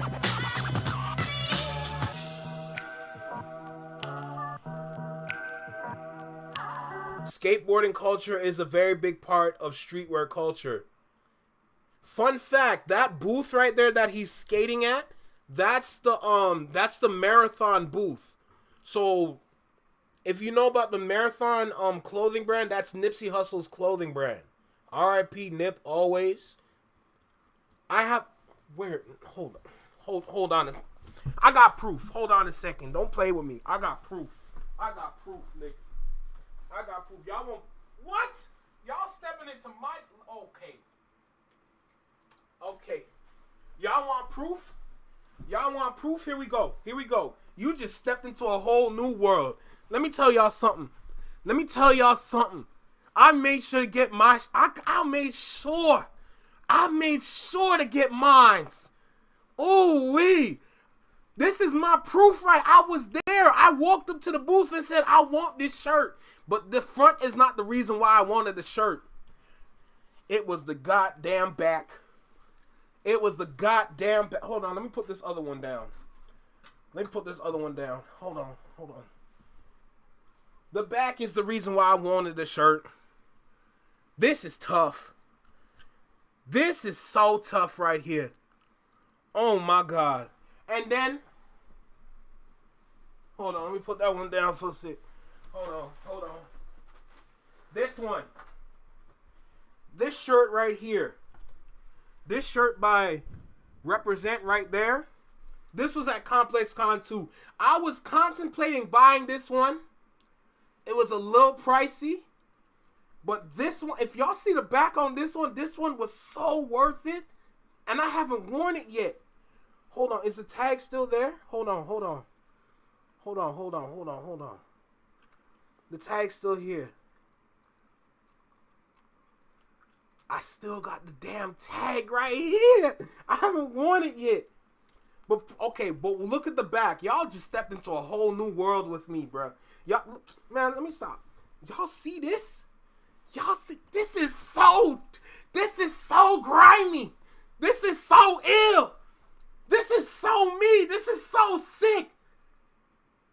I ain't never touched this shirt yet. There's another tag at the bottom. There's another tag at the bottom. Oh my God. This shirt is so amazing. This is so... man, y'all stepped into a whole new world with me. I'm going to tell you right now.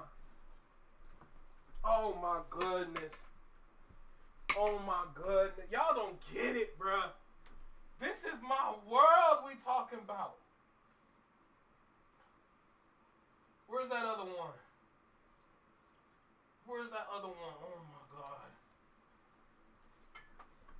During the pandemic, I wanted to go. I wanted to go in the pandemic, right? But because of the pandemic, they had to cancel it. But they put Complex Con online. So my first time ever like buying anything from Complex was these two shirts. There's another one somewhere. But these two shirts. This shirt right here. And the same thing in black. But the God damn it, bruh. God, these are exclusives. Y'all will never find this. You can't find this. This is so exclusive. Same thing for the white one.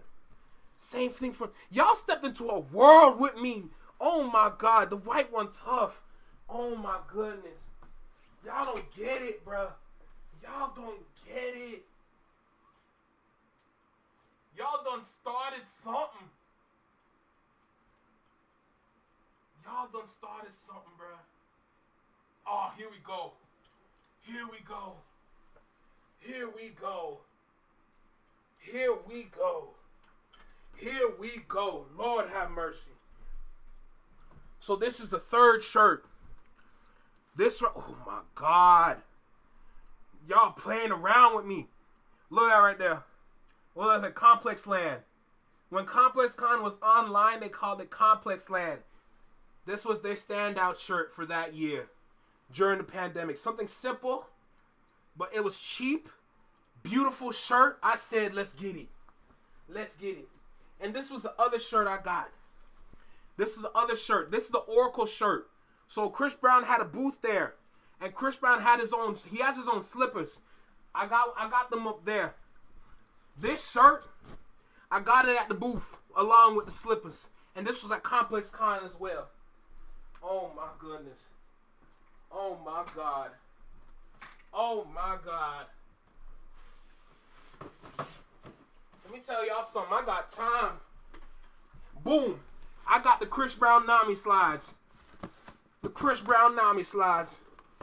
Well, who named that is? Who named that is? That Chris Brown.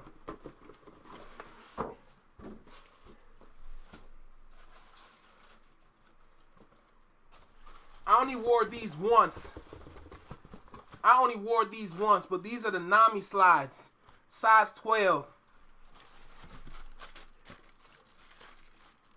I only wore these Johns once. And these are so comfortable. They are frighteningly comfortable. Now, y'all seen all the things that, you know? So y'all see all the things I got. That all inspired me to do something like this. This is my shirt right here. Hold on, my closet got a little dust in it. But this is my shirt right here. My Legends Never Die shirt. Now, y'all remember when I was showing off my my clothes, like some of the things from my clothing brand? I made it real. God damn it, I made it real. I made it real. My Chadwick Boseman shirt. My prized possession, my Chadwick Boseman shirt. I looked at Boseman, I said, I need to make this a vintage shirt. I need to make this vintage-like. And I said, let's get to work. And God damn it, I made it happen. Y'all done stepped into, oh my God. Y'all done started something. Y'all done started something. Like, yo, stop playing with me, bro. Stop playing with me. That's why I'm looking at Complex Con just like, I gotta go. Oh my God.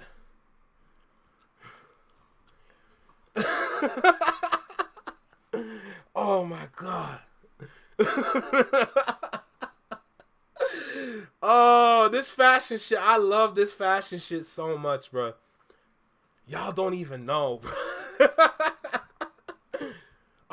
Here's the thing. So last year I was putting a group together for 2024's Complex Con. And we almost made it out the group chat. We almost made it out. Gunna is just right there, bruh. I was trying to show him, man's like, yo, we gotta go to Complex Con. And I was showing them everything that I saw the year prior. Why does I keep doing that?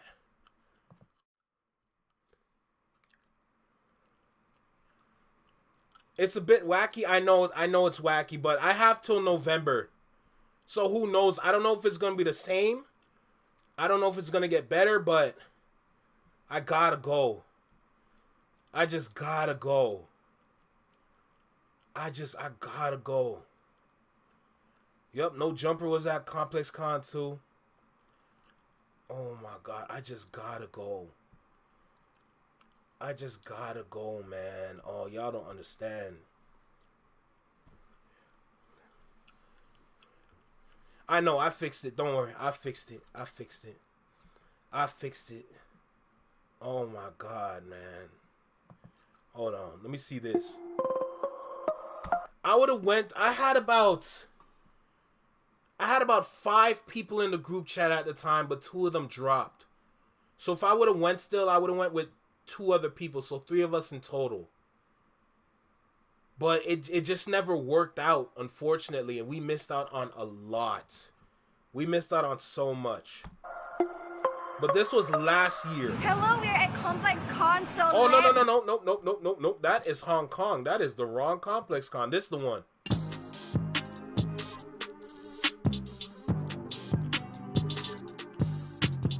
Nav was there. Nav loves Complex. Keith Lee was there. Oh my goodness, bro.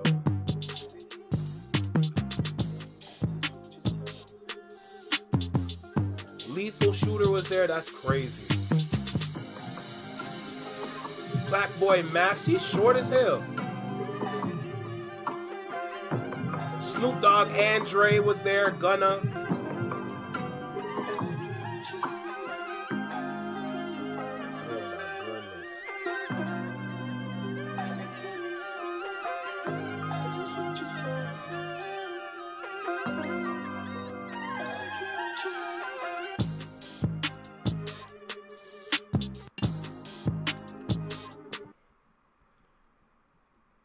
Lil Yachty was there too, but he probably never got to link with Lil Yachty, but like, yeah, nah. Yup, Speed was there. One more time for I Show Speed, everybody. Make some noise. Make some noise for I Show Speed, everybody. All right, let's do it.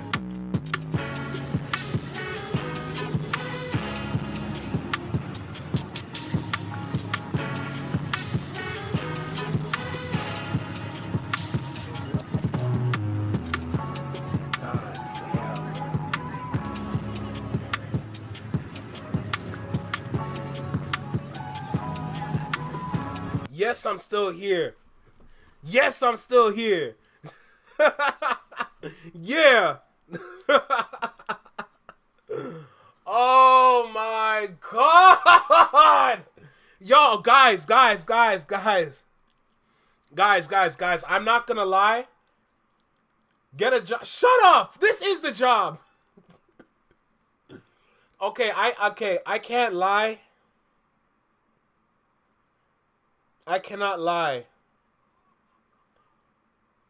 If I have to miss the Chris Brown concert, to at least go to the Kendrick concert, I gotta do it. I gotta do it, and I gotta live stream it. I'm the Canadian. I'm the Canadian speaking the truth about Canada. And I have all these different big channels watching me. I have to go. I have to go now. Like, there's no ifs, ands, or buts no more. I have to go. I have to go to the Kendrick show. I really have to go to it now. I can't sit here and deny it anymore. I have to go to the show. I have to now. I have to go. For me to live stream it, I gotta go. I gotta go. I gotta go. I gotta go. Oh, Rebecca, I can run it back. Everything is just right there, laid out handsomely. It's all right there. But I have to go to the Kendrick show now. I'm the representative. I gotta go. I'm just so broke. Oh, shoot. Oh, my God. I gotta go to the show. You'll be shocked if I didn't go. I don't got no tickets. Like, at this point, it doesn't look like I'm going, period. It don't even look like I'm going. Oh! Yo, I need to figure this out, bruh. I need to go to this show. I need to go to this show, bruh. Oh my goodness, I need to go. I really need to go to this. Oh my God. Oh my goodness gracious, bro. I need to go to this shit, man. I need to go to this show. Oh my God. Oh my God. Oh my God. I gotta figure this out. SZA was just flying through the air? Get my hustle on, girl. I ain't got nothing to hustle. This is the hustle. I gotta go sell a brick or something at this point. Like, oh my God. Oh my God. I gotta go to this shit, bro. I gotta go to this show. I have to go to this show. I can't sit here and deny it no more. I have to go to this show. I have to go. Oh my God. I gotta go to the show. I have to go.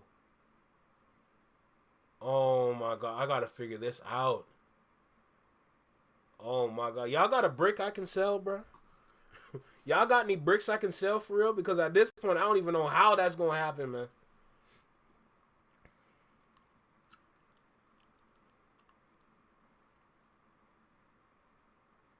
I'm 100K views from hitting 500K views?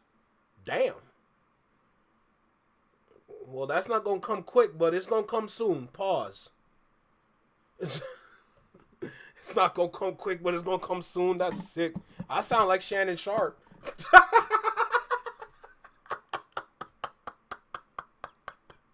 Oh, shit. I am sick for that one. I'm not going to lie. I am sick for that one. It's time to play some Schedule 1. Oh, my God, bro. Oh, my God. Oh, my God.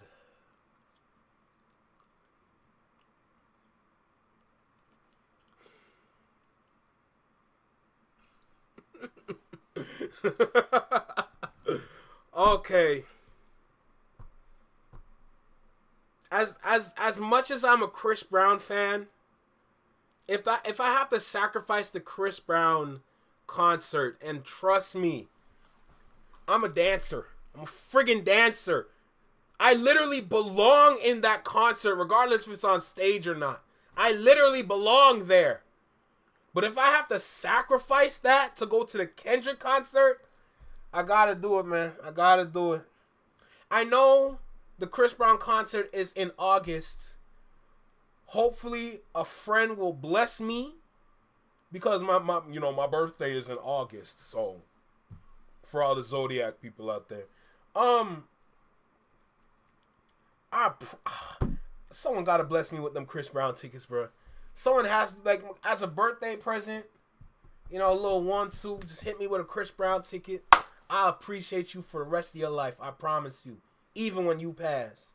I promise you, I appreciate you. But if I have to sacrifice getting money for that concert to go to the Kendrick concert, and then hopefully get some donations for my trip to Complex Con in 2025, if that's what has to happen, if that's how it has to go down, I am so ready to do it. I am so ready to sacrifice that concert. Ew.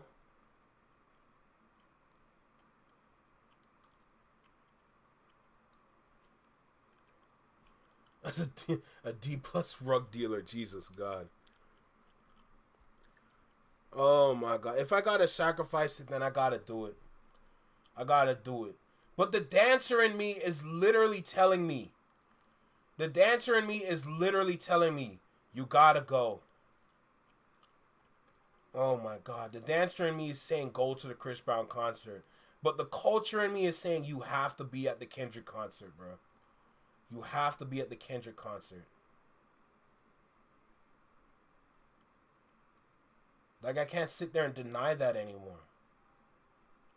I really can't. Oh my God, I don't know, man. I don't know. I don't even know, man. That's... Oh, Jesus.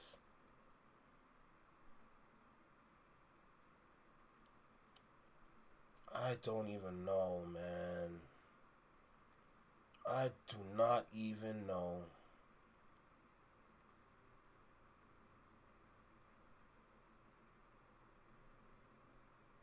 Ugh. The struggle is so real. My bad. My bad. I forgot I said that. Oh. 3 major things are happening and I don't know what to do. I don't even know what to do. Kendrick, Chris, Complex.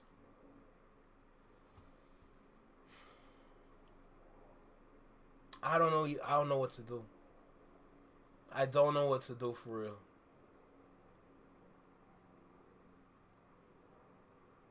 Oh my God. What do I do? What do I do?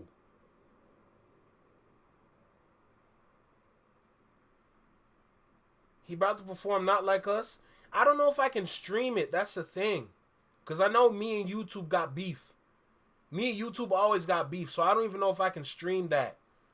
If anything, I'll just watch the playback. I'm cool with that. I'm cool with watching the playback. I'm not going to lie. But damn, bro. Damn, bro. What do I do? Because I have the PayPal. The PayPal link is in the link tree. At the bottom with the Amazon's wish list. So the PayPal is there, like, ugh, Jesus. And then I gotta add my Patreon to the link tree too. Oh my goodness, bro. Oh my God. Oh my God. Oh my God. Yo, there's so much on my link tree, it's crazy.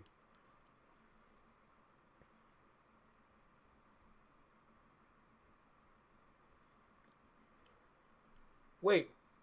Moni's there too? She's streaming it too? What the hell is going on here, bruh?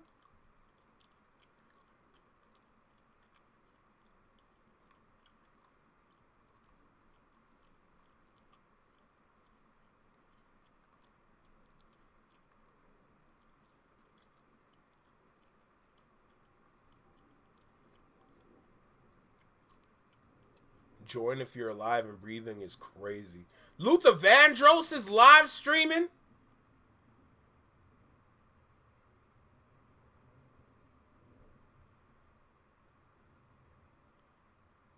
Oh my God, I see it. A minor. Oh my God. She's streaming it. I'm literally like...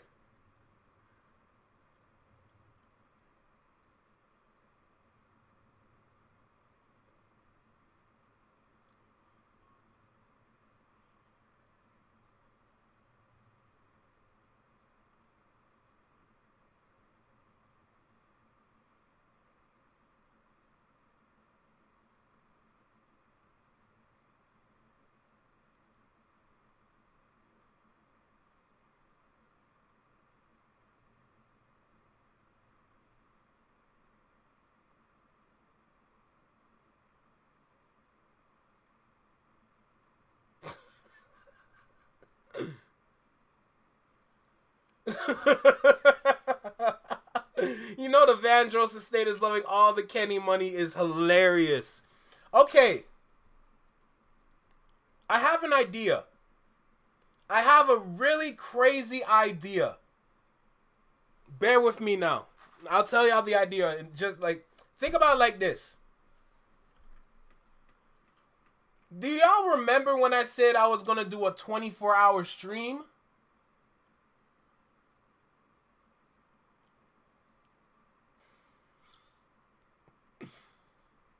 What if I use that 24-hour stream to help me fundraise for my ticket to the Kendrick Lamar stream or the Kendrick Lamar concert in Toronto? It's not a bad idea. It's not a bad idea at all.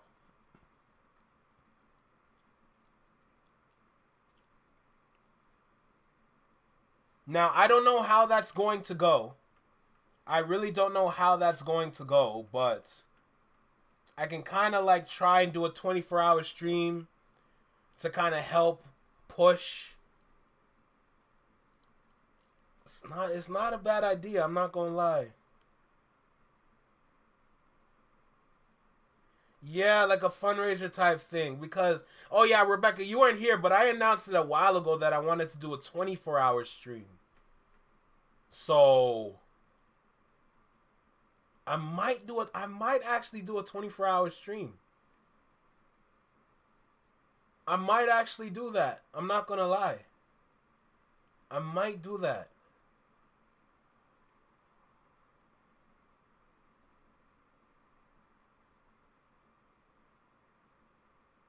Like I said, I don't know how it's going to go.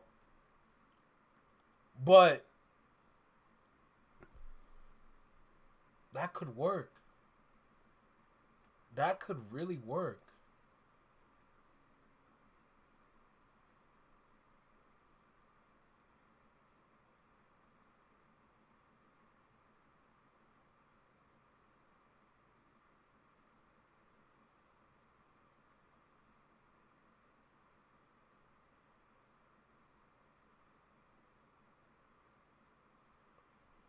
It's not a bad idea.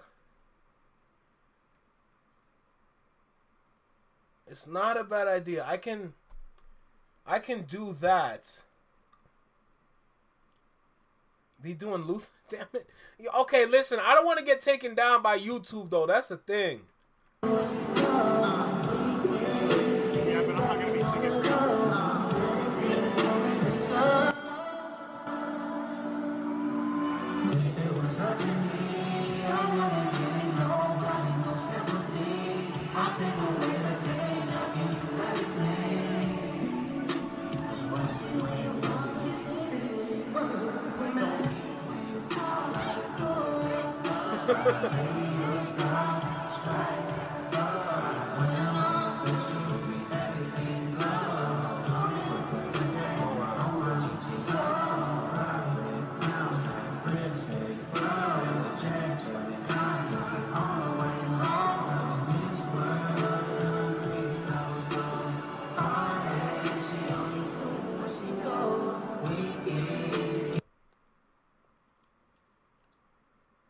Really? Really? I love this song. I ain't gonna lie to you. It's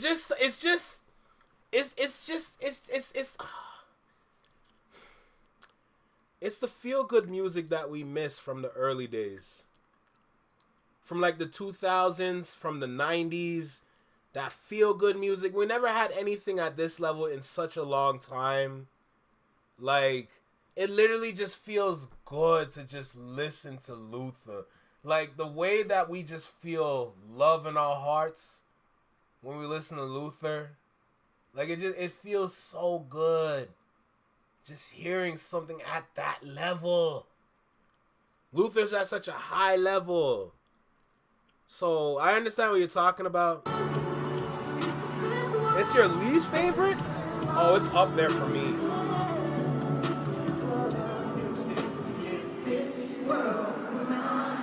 Make some noise for the beautiful, most motherfucking time.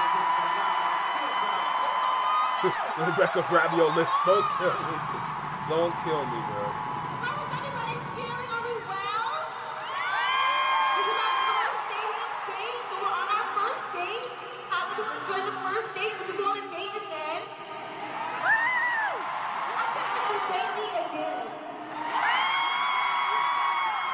This is so damn goofy. Can I do one of our favorite songs? Oh, please. I said, can we do one of our favorite songs? All the stars? Or 30 for 30.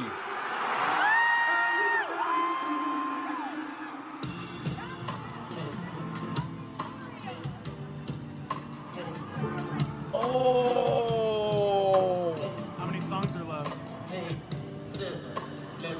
Me and my bitch got a complicated relationship. She's so controlling, I'm noticing ain't no way. You better do that, Gloria, my nigga. I had to ask.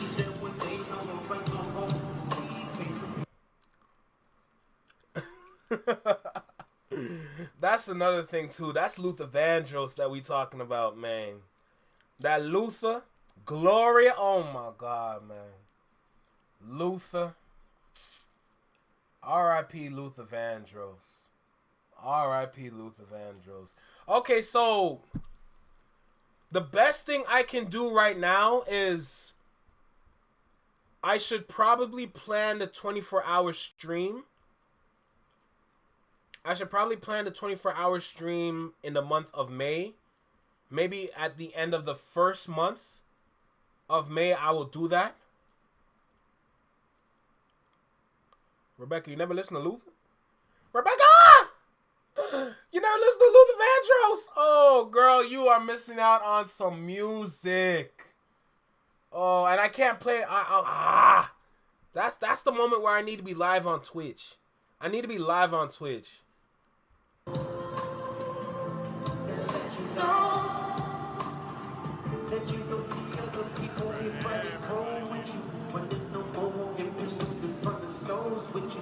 People leaving?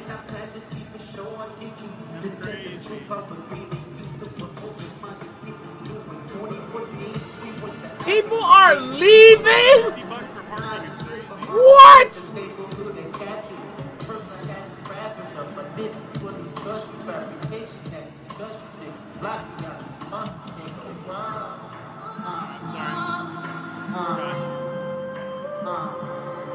I said this is special shout out to Gloria tonight.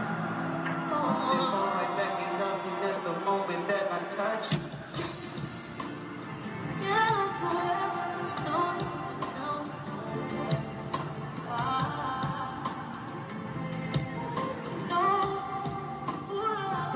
Is that the last song?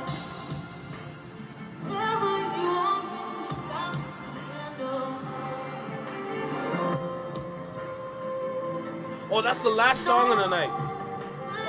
Yeah, the YouTube copyright's kicking my ass. I'm not gonna lie. That's why I be muting it, because I can't bother with YouTube right now. I ain't gonna hold you.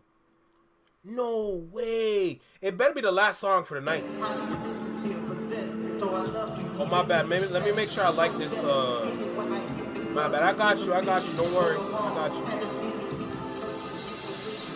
Wait, there's how many people watching? Oh, yo, guys. Yo, she hit 20K. She hit.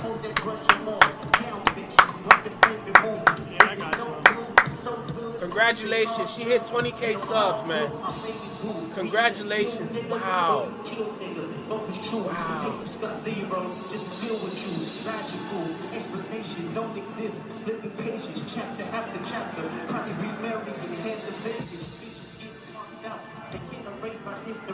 Oh, man. Oh, the parking there is horrible.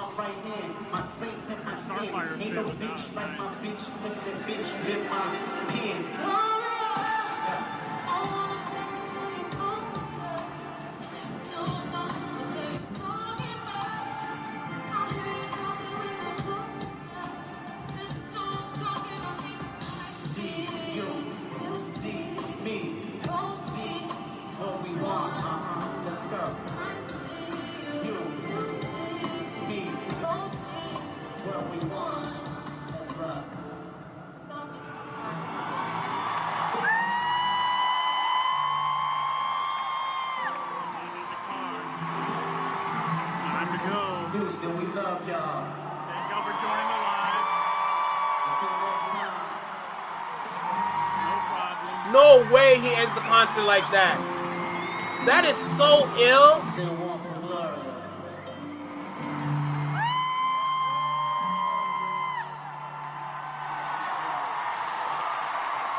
Lock them doors. Don't kill me. I got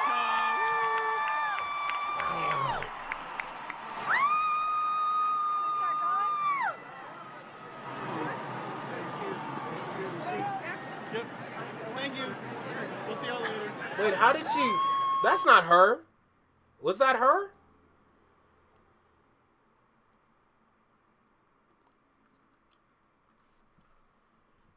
Holy.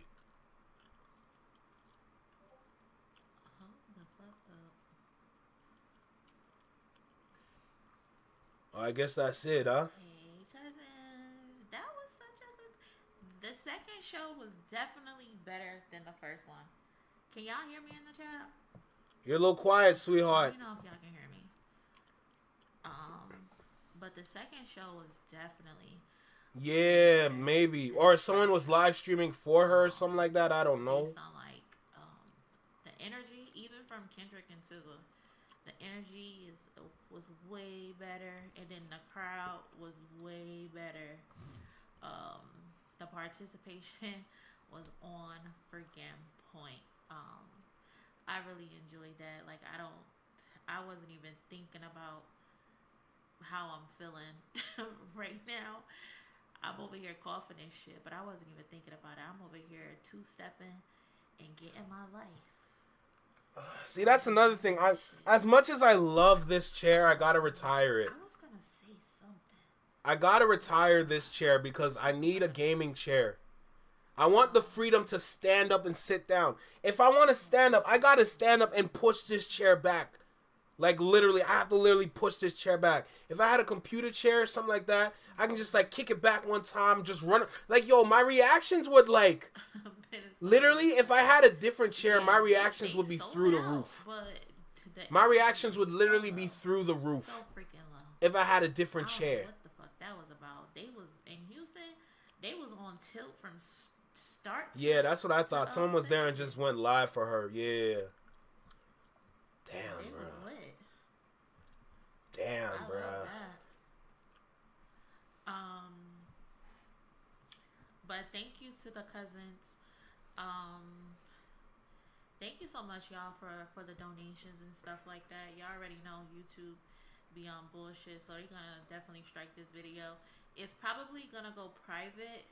Yeah, if her video is gonna get a strike, I'm getting one too. I know that for a fact, man. Goddamn. To my members only, if y'all ever wanna, go back and watch it again. If I wanted to do a 24-hour stream, what day would I do it on? We hit 20K. Probably a Friday. That's crazy. And I would probably do the 24-hour stream on a Friday and go into Saturday. I would probably do that. We done eclipsed that. Now, I'm pretty good at staying up. And 2300 or something. I got my game controller, so I can do some gaming while I do the 24-hour stream. So I'm gonna stay up all day, all night for it. If that's what I have to do to raise this money for this concert, god damn it, I'm gonna do it. Recycled my live stream, and then they had to know to like cut my name off. I'm like, how rude. But also too, shout out to not for her, got you. Did the stream tonight? Jasserick Jordan on TikTok. WWW. We didn't have to go looking for streams. We stayed on one stream all night and it was clear. It had some buffering, but it was smooth. So shout out to him. Appreciate that. The 26th, I think there's another stream. I don't know if y'all want me to go live again for the 26th. I mean, depending on how I'm feeling or whatever. Right now, I feel okay. I'm gonna, of course, go take some medicine and stuff and go to sleep. But if I'm feeling good, fingers crossed, y'all, I don't have COVID by Monday because the concert in Atlanta is Tuesday, and of course I'm not trying to put nobody in jeopardy of getting sick or contaminating. Hey, Rebecca, take care. Have a great night. Sleep well, okay? Hope you have some sweet dreams, I hope you wake up with some positive energy in your heart, and I hope you wake up with a sunshine in your face. Shoot, I hope I get that too. You know what I'm saying? But take care. Have a great night. Sleep well. Be safe. Sweet dreams. And now this is the time I take get care. fucking COVID right before a fucking concert. Like, that is fucking ridiculous. Oh, man. But I'm praying by Monday, y'all, that I'm fine. 24-hour stream. I mean, if push comes to 24 hours. I'll do it. Self I've been wanting to do it. I'm down. Give them away. And My friend that I was talking about earlier, House of Laughter, Mookie Moods, I don't know, he did a 48-hour stream. I'll probably have and I helped him with that. I'm going to this fucking concert. So I kind of got an understanding of what I could do for a 24-hour stream. So that could really help me, to be honest. Like, that could really, really help me. But yeah, like I was saying, there's a concert could on work. the 26th, and then there's the That could concert really, in Atlanta really on work. the 29th. So again, I don't know if y'all want me to stream Yeah. it again. I mean, we watched the first two concerts. I'm not sure if anything is gonna change, so I don't know if y'all want to watch it again.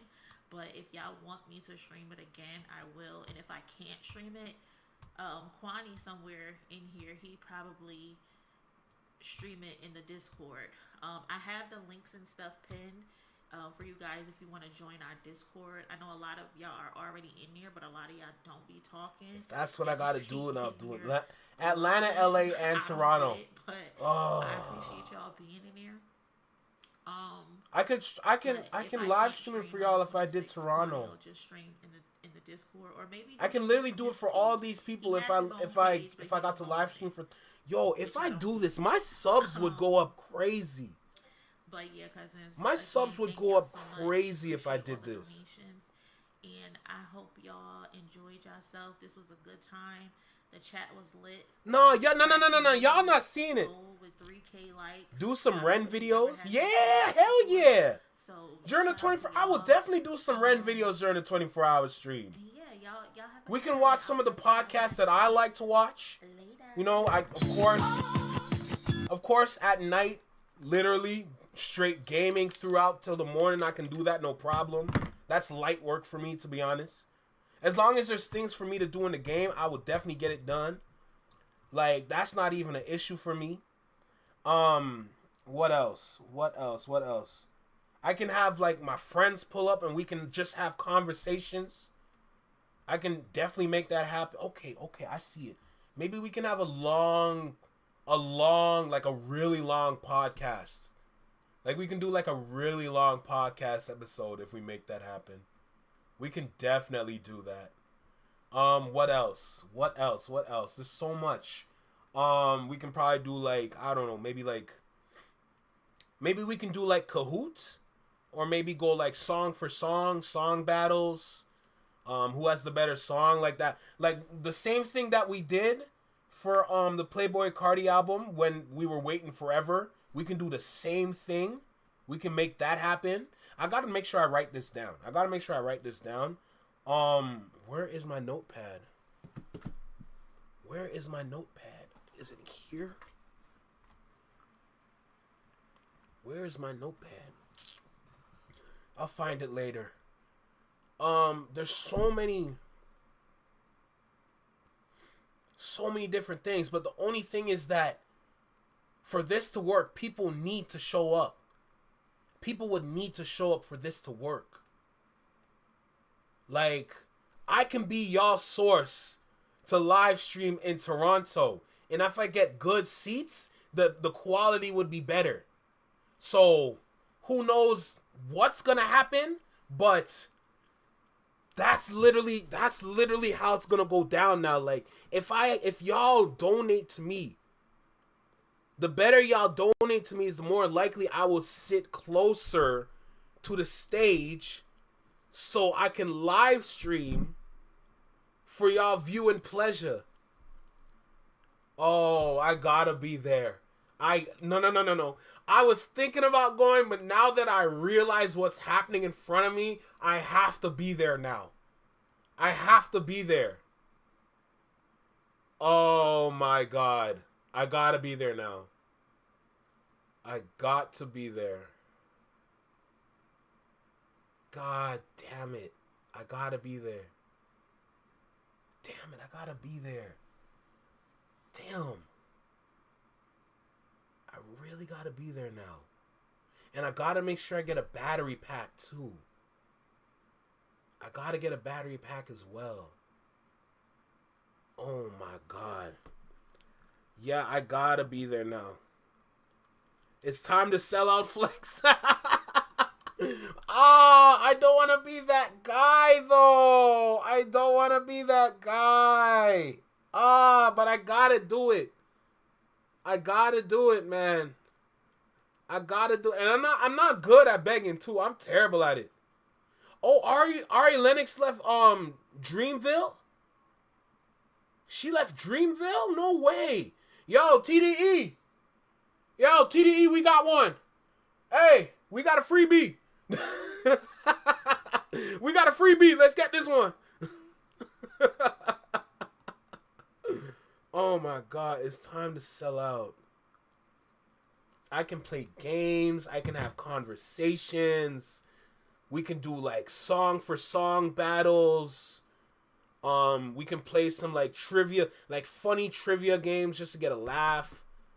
We can react to all kinds of funny content. We can watch a movie. We can definitely watch a movie. Now, I don't know what movie exactly, but we can definitely watch a movie. If anything, I would have to download something to watch. Maybe. But at the same time, copyright. So I probably shouldn't be watching movies because of copyright.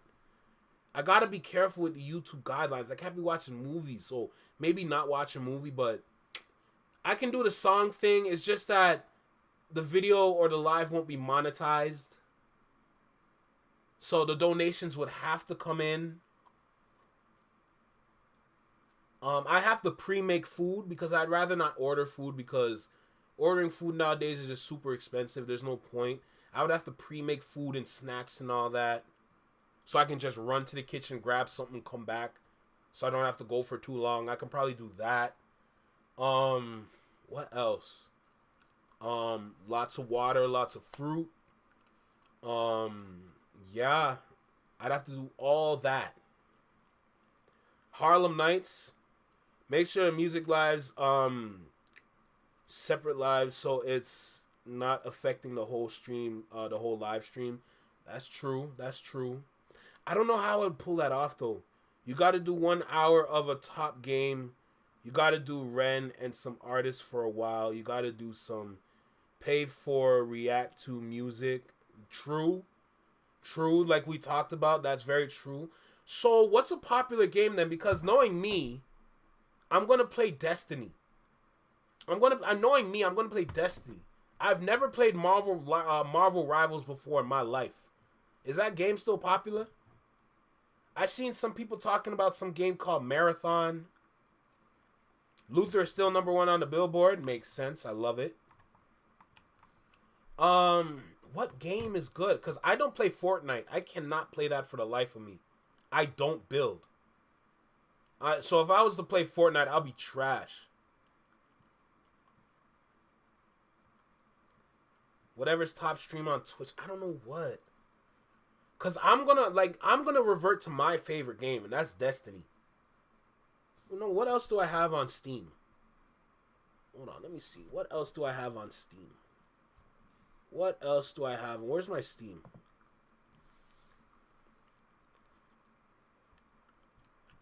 Hold on, dive with me in this one for real quick. Dive with me with this one. Hold on, let's see what we got. As soon as it come on, bro. Shit lagging, dude. Come on, lock in. Let's go to my Steam for a second.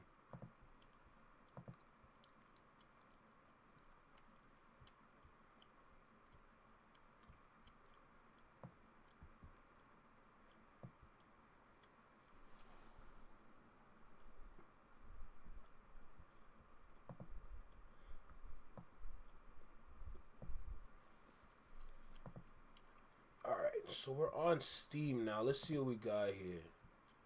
Because this is what I have in my Steam library. Of course, Destiny 2. I put in almost 2,000 hours into that game. Hands down, my favorite game. What else we got? Let me go here. I got Among Us. I got Burnout Paradise. Destiny 2. Maple Story. Marvel Rivals. RuneScape. Spyro. Watch Dogs 1 and 2. That's it. That's all I got. That's all I got, bro. Like, you know what I'm saying? That's all I got. Like, I don't really game like that.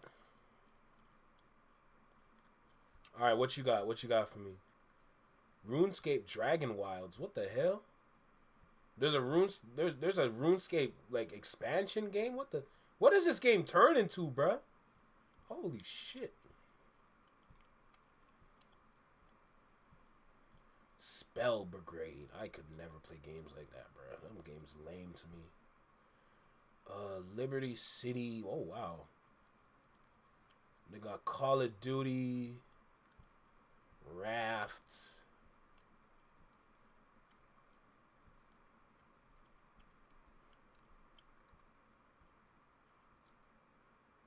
Top sellers. Let's see what we got. Steam Deck. What's a Steam Deck?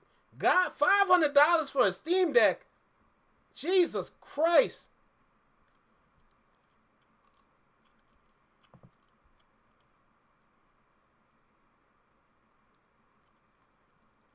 Apex Legends. Never played that before.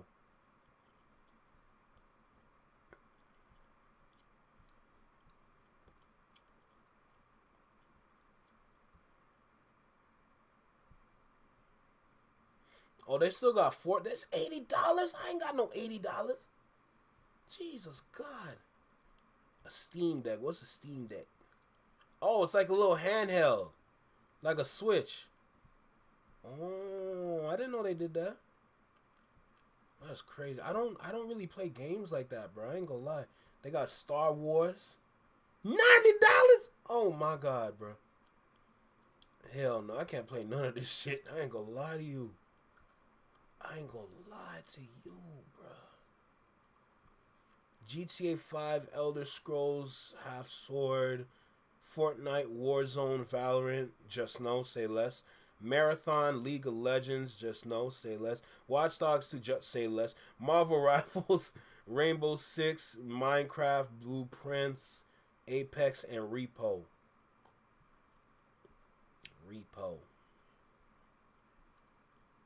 So Marvel Legends, because that one's free, and I have that right there.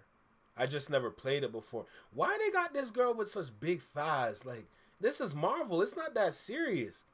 Like, it's not that deep. You know what I'm saying? Like, Marvel Rivals. I've never played that before. I never played it, but Marvel Rivals is pretty much like Overwatch. It's pretty much Overwatch, but with like Marvel characters.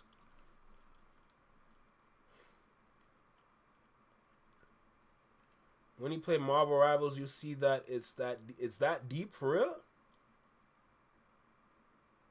What the fuck? It's really that serious?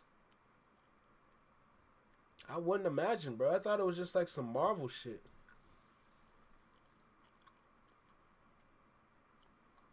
It's more horned out and less. What do you mean horned out?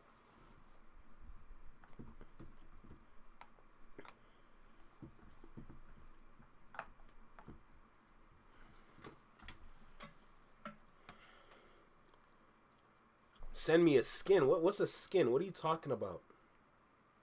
What do you mean send me a skin? What is that? I'm gonna send you a skin. Oh, rotted clot. Almost dropped my phone. Goodness. Send me a skin? The hell is that? A skin? Like a costume? Like something? Is that what you talking about? Check the Discord. Oh, I gotta open the Discord. Hold on.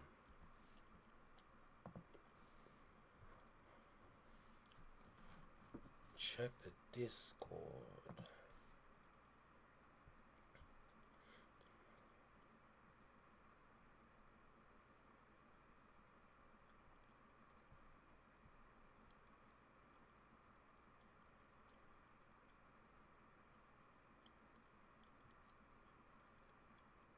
What the hell am I looking at? Are these all the different costumes? Is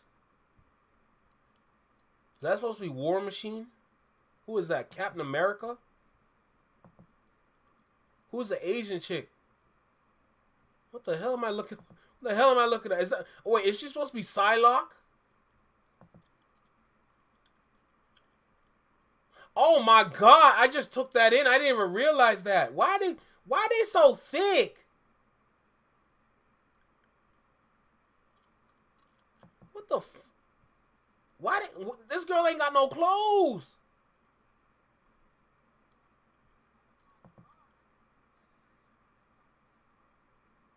What the fuck? What the hell am I looking at?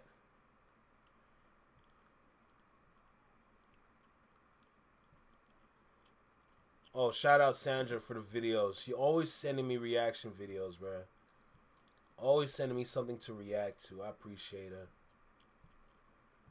God damn, bro. What the hell they so thick for? There's no... Alright, bro. Okay, that's enough. That is enough. That is enough. I ain't gotta see none of this no more, bro. Jesus God, bro. Lord have mercy. Why they so thick? That's what I don't get, bro. That's the least of my problems. I still gotta figure out this. I gotta figure out getting this money for this damn concert. I gotta figure this out.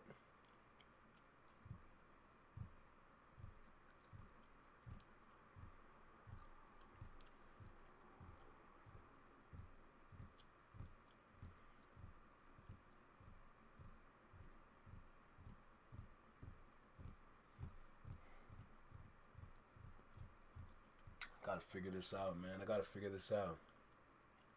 The t-shirt, yeah, I saw the villain department t-shirt. Where do we? Oh my God, Tiny's awake. Oh my God, Tiny's awake. Oh my God, we did it again. Tiny's awake, yo. What? Yo, that villain department shirt is tough. Oh, let me zoom in.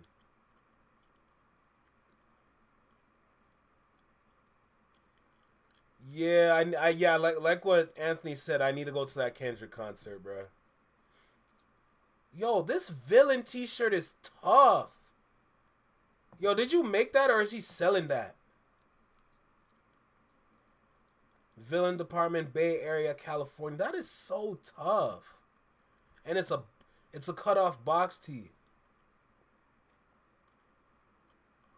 How much that shirt costs? It says what? For sale, 36. Oh, that's not it. How much does it cost? Like $100? Yeah, I really did do it again. I'm not gonna lie. It's probably like $100. No, for the prints and everything, it's not cheap. To get a print, to get a vintage T-shirt. First of all, even before the tariffs, it was not cheap to get vintage T-shirts to print on. So I wouldn't be surprised if it's around $100 or even more than $100. Maybe 120. I don't know, but he's making fun of bro again. Oh my God, bro. Don't kill. Oh! Oh, why didn't I catch that? Oh, the $36. This nigga's making fun of therapy. Oh my God, he's making fun of therapy. Therapy, you're cooked, bro. Therapy, you're cooked. It's just 11:30 here. It's probably 12:30 here. Read all the text around his profile picture. Demons in the chat. What does that say? Hold on. Can I zoom in? No, I can't zoom in. Spread the bread. Oh my God, the no-face voice changer. Oh my God, what's that fake bully? Ask me, ask me, ask me, ask me, ask me. What's this one say? I can't read that. I ain't gonna lie, I can't read that. Menace? What's it say? Menace? Chat GPT, hey Siri, Alexa. Oh my God, bro. Oh, you don't sleep long? I get it. Who? Tiff, you don't know? You don't know about the deleted in therapy, or not therapy. I did not see deleted pack out deleted. Why? Can I save it for tomorrow? Can I save that one for tomorrow, please?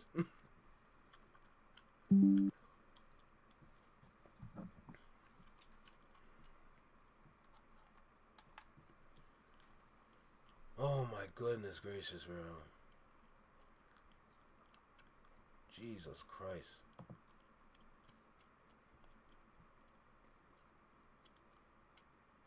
Is it that funny? Can I save it for tomorrow? Like, like, please? Can I save it for tomorrow? It's kind of late. I ain't gonna lie to you, bro. It's like 12:31 right now. It was funny? Really? Okay, so can I save it for tomorrow? Like, please? Like, please? Like, please? Like, for real, please?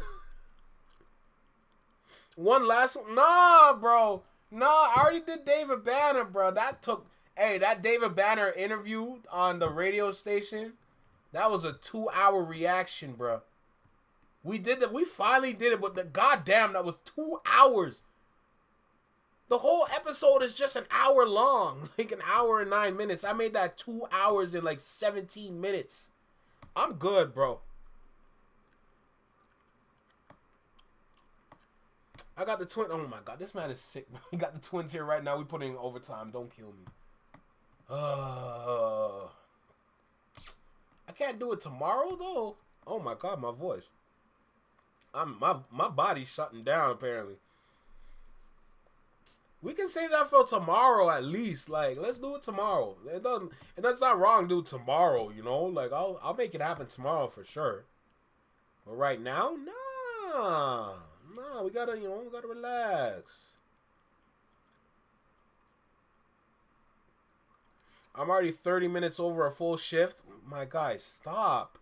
Stop making sense. Damn it, like, stop it.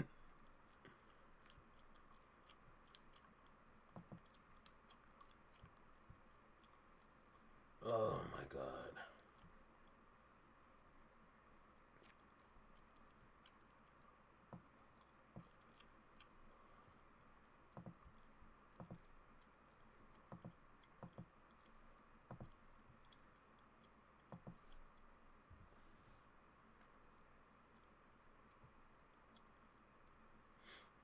Yeah, we can do it tomorrow. Yeah, it makes sense to do it tomorrow. There's not much news.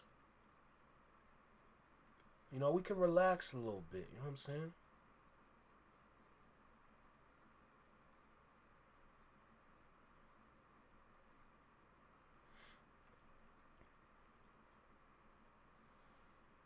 Yeah, I can save it for tomorrow because I don't want to like, you know.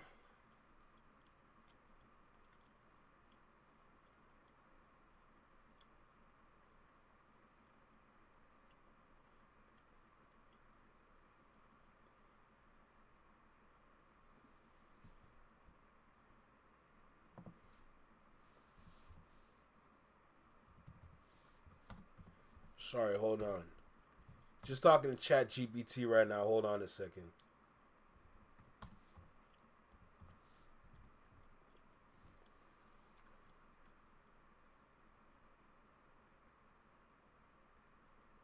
Yeah, tomorrow's gonna look like a pack out in music day for sure.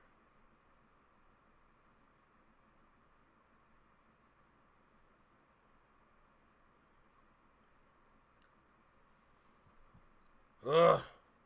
I want to make that damn Mount Rushmore for Toronto, but it's just not working.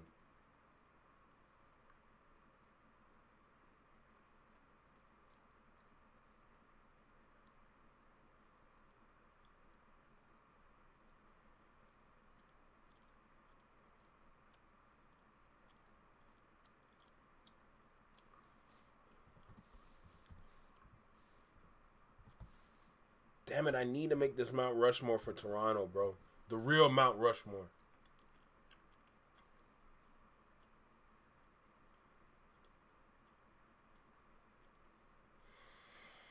Other than that, I need to just sit back and just turn my brain off because I did enough thinking. I did enough thinking, bro. I did enough thinking. But for now, what time? How long we been? You said with like what, over 8 hours? You said. Jesus Christ, 8 hours and 33 minutes. Lord have mercy. Yeah, we gonna cut here. I ain't gonna lie. We are good here, bro. Jeez. 8 hours and 33 minutes is insane.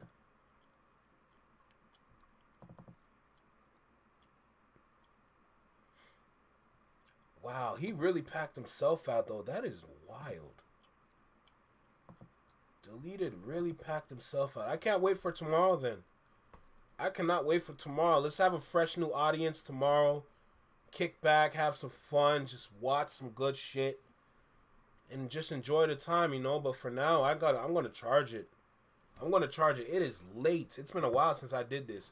This is like another preparation to the 8-hour stream, if you really think about it.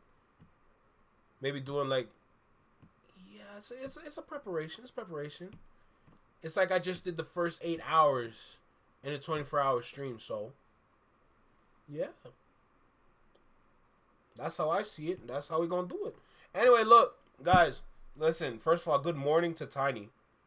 Let's get that out the way. Good morning. Oh, it's not morning for Tiff or Anthony yet, but it will be. It will be morning for Tiff in about 22, 23 minutes. And then Anthony's like 3 hours behind, so it's probably like what, 9:30 for him. So yeah, California time type shit. Yeah, I'm gonna charge it. I'm gonna go ahead and get some. I'm gonna turn my brain off, and then do some cardio later. If you're not doing music tomorrow, I suggest one of Ren's trilogies as well. They are long, so best to do on those designated music days. Valid. Very true. We can do a trilogy. I know you sent me some, so we can make it happen. But we're gonna figure out tomorrow. We'll figure out tomorrow. I don't know what we're gonna have to watch, but I'm sure there's gonna be something. But either way, if there's nothing, we're gonna figure it out. So I'm not worried. For now, appreciate all three of y'all for being here. Again, good morning, Tiny. But salute to Tiff and Anthony for staying. I appreciate y'all. Well, Tiff is the one that stayed for real. If I give you a bounce pass, what are you gonna do with it? You know what I'm gonna do, bro. I'm gonna dunk that shit. You talking about, bro? One-handed dunk. You mean you crazy? You know, type shit. You know what I'm saying? I'll easy, bro. Come on, bro. Regardless, behind the back, bounce pass, whatever, bro. Like, yo, I'll windmill that bitch. You know what I'm saying? I'll windmill it. Oh, I just want to turn my brain off right now. I ain't gonna lie to you. Hey, we gonna charge it. Question. Oh, how did I not read that part? Exactly. Exactly. Come on now. You're all right then. You said. Damn right I said. Come on now. Are you crazy, bro? Through the legs, like, no, I don't got that much hops, but I'll make it happen. You know what I'm saying? Look, I'm a unwind.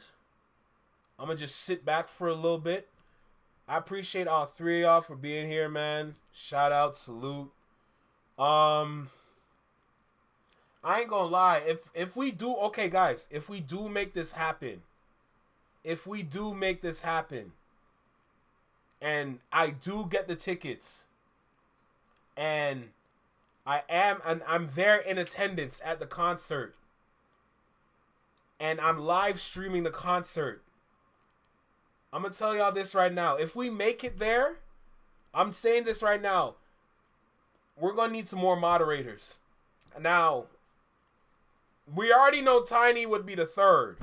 We know Tiny would be the third moderator. Let's keep it a stack. But if we make this happen, I need my OGs in attendance. I need all the OGs in attendance so I can make y'all mods.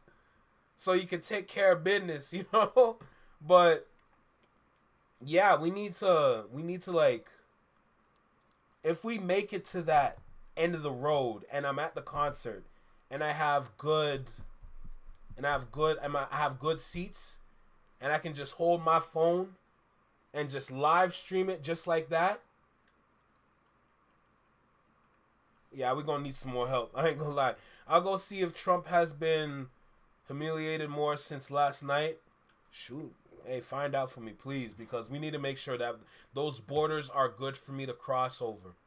We need to make sure them borders are safe for me to go to Las Vegas so I can go to Complex Con. Hopefully, bro. Hopefully I can freaking go to Complex, bro. That is my life right there. I love fashion too much to not to go to that damn event. I got distracted. Tiff is going to need some more reliable at this point. Reliability. Yep, I get that.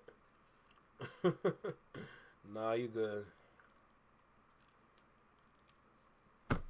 But that's if we make it there. If not, then everything stays the same. Everything stays the same. So, oh, we got to do this. We got to do this. I probably need to set up. Okay, for the 24-hour stream, I probably need to set up like automated like comments saying, "Oh, make sure y'all donate" or something like that. I got to figure out how to do that so that can help me with delivering the message of the donating part.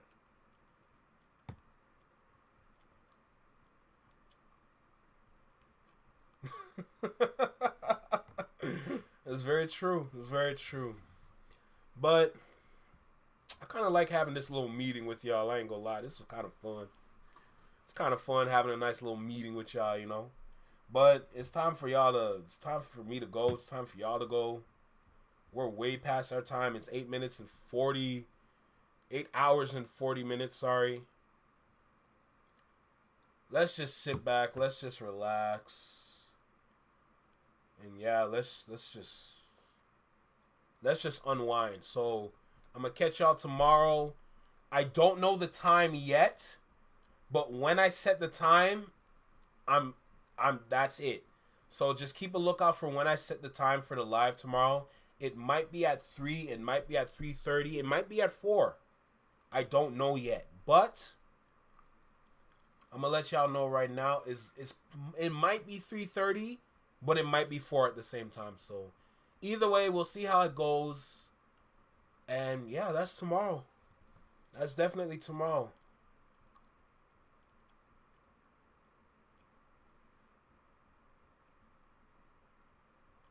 What is Whippets?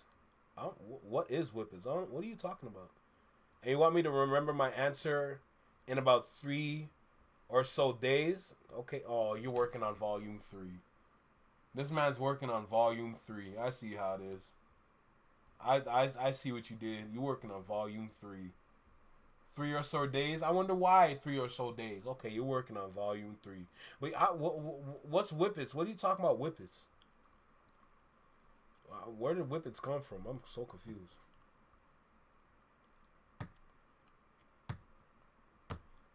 No sniffing, basically. Where are we going? My brain is on like low battery right now, so I don't know what's happening. I don't know what's happening. My brain is on low battery. I'm gonna keep it a stack.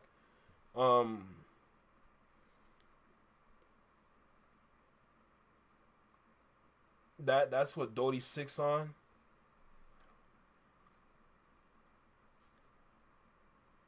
Are you serious, man? Yo, I don't even want to talk about him no more. I don't even want to talk about dude no more. I can't stand this dude, bro. This man embarrassing himself. He's on nitrous ox. Yeah, okay. You know what? Hey, bro. Great time to end. Great time to end. Hey, single seater reactions. Flexing my network. Take care. Be well. Y'all can hear I'm tired. Y'all can hear I'm tired. Jay Nolan just did an update on Dodie 6 again. It's that serious? Oh my god. Oh my god. Well, we got something for tomorrow. Jesus God, bro. You can't believe this. Bro, this is incredible. I ain't gonna lie. Damn right I'm gonna pack it up. Jesus. Hey, look, regardless, single seater reactions only on the Flexion Mind Network. Take care. Be well. Be safe. Stay true. Be you. Live long. And long live. Peace. And have a great night. Or morning. He does have his publishing. Oh, God. Oh, God, bro. I can't. You can't make this shit up. This is crazy. But I'm going to holler at y'all tomorrow. Take care.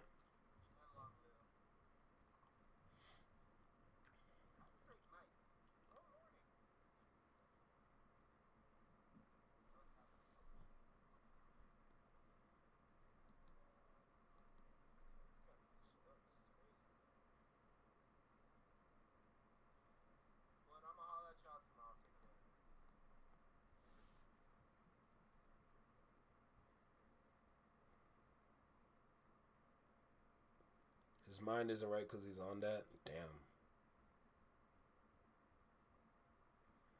You just want to go fast and laugh, girl. Boy, hush. See, I am drained. I am drained. If I'm doing this, if I'm doing this 24-hour stream, bruh. If I'm really doing this 24-hour stream, I'm gonna need everyone's help. I'm gonna need everyone's help for this damn fundraiser, bro. And then everybody would have to donate to the PayPal. Because if you donate to YouTube, YouTube is going to take some of that. They're going to take their 30%. So everyone would have to donate to the PayPal to make it work. Because if you donate to the PayPal, that goes straight to me. So, we need everybody in attendance. It's also laughing gas. Oh my God, bro. I don't even... Laughing gas, my nigga? I have so many questions.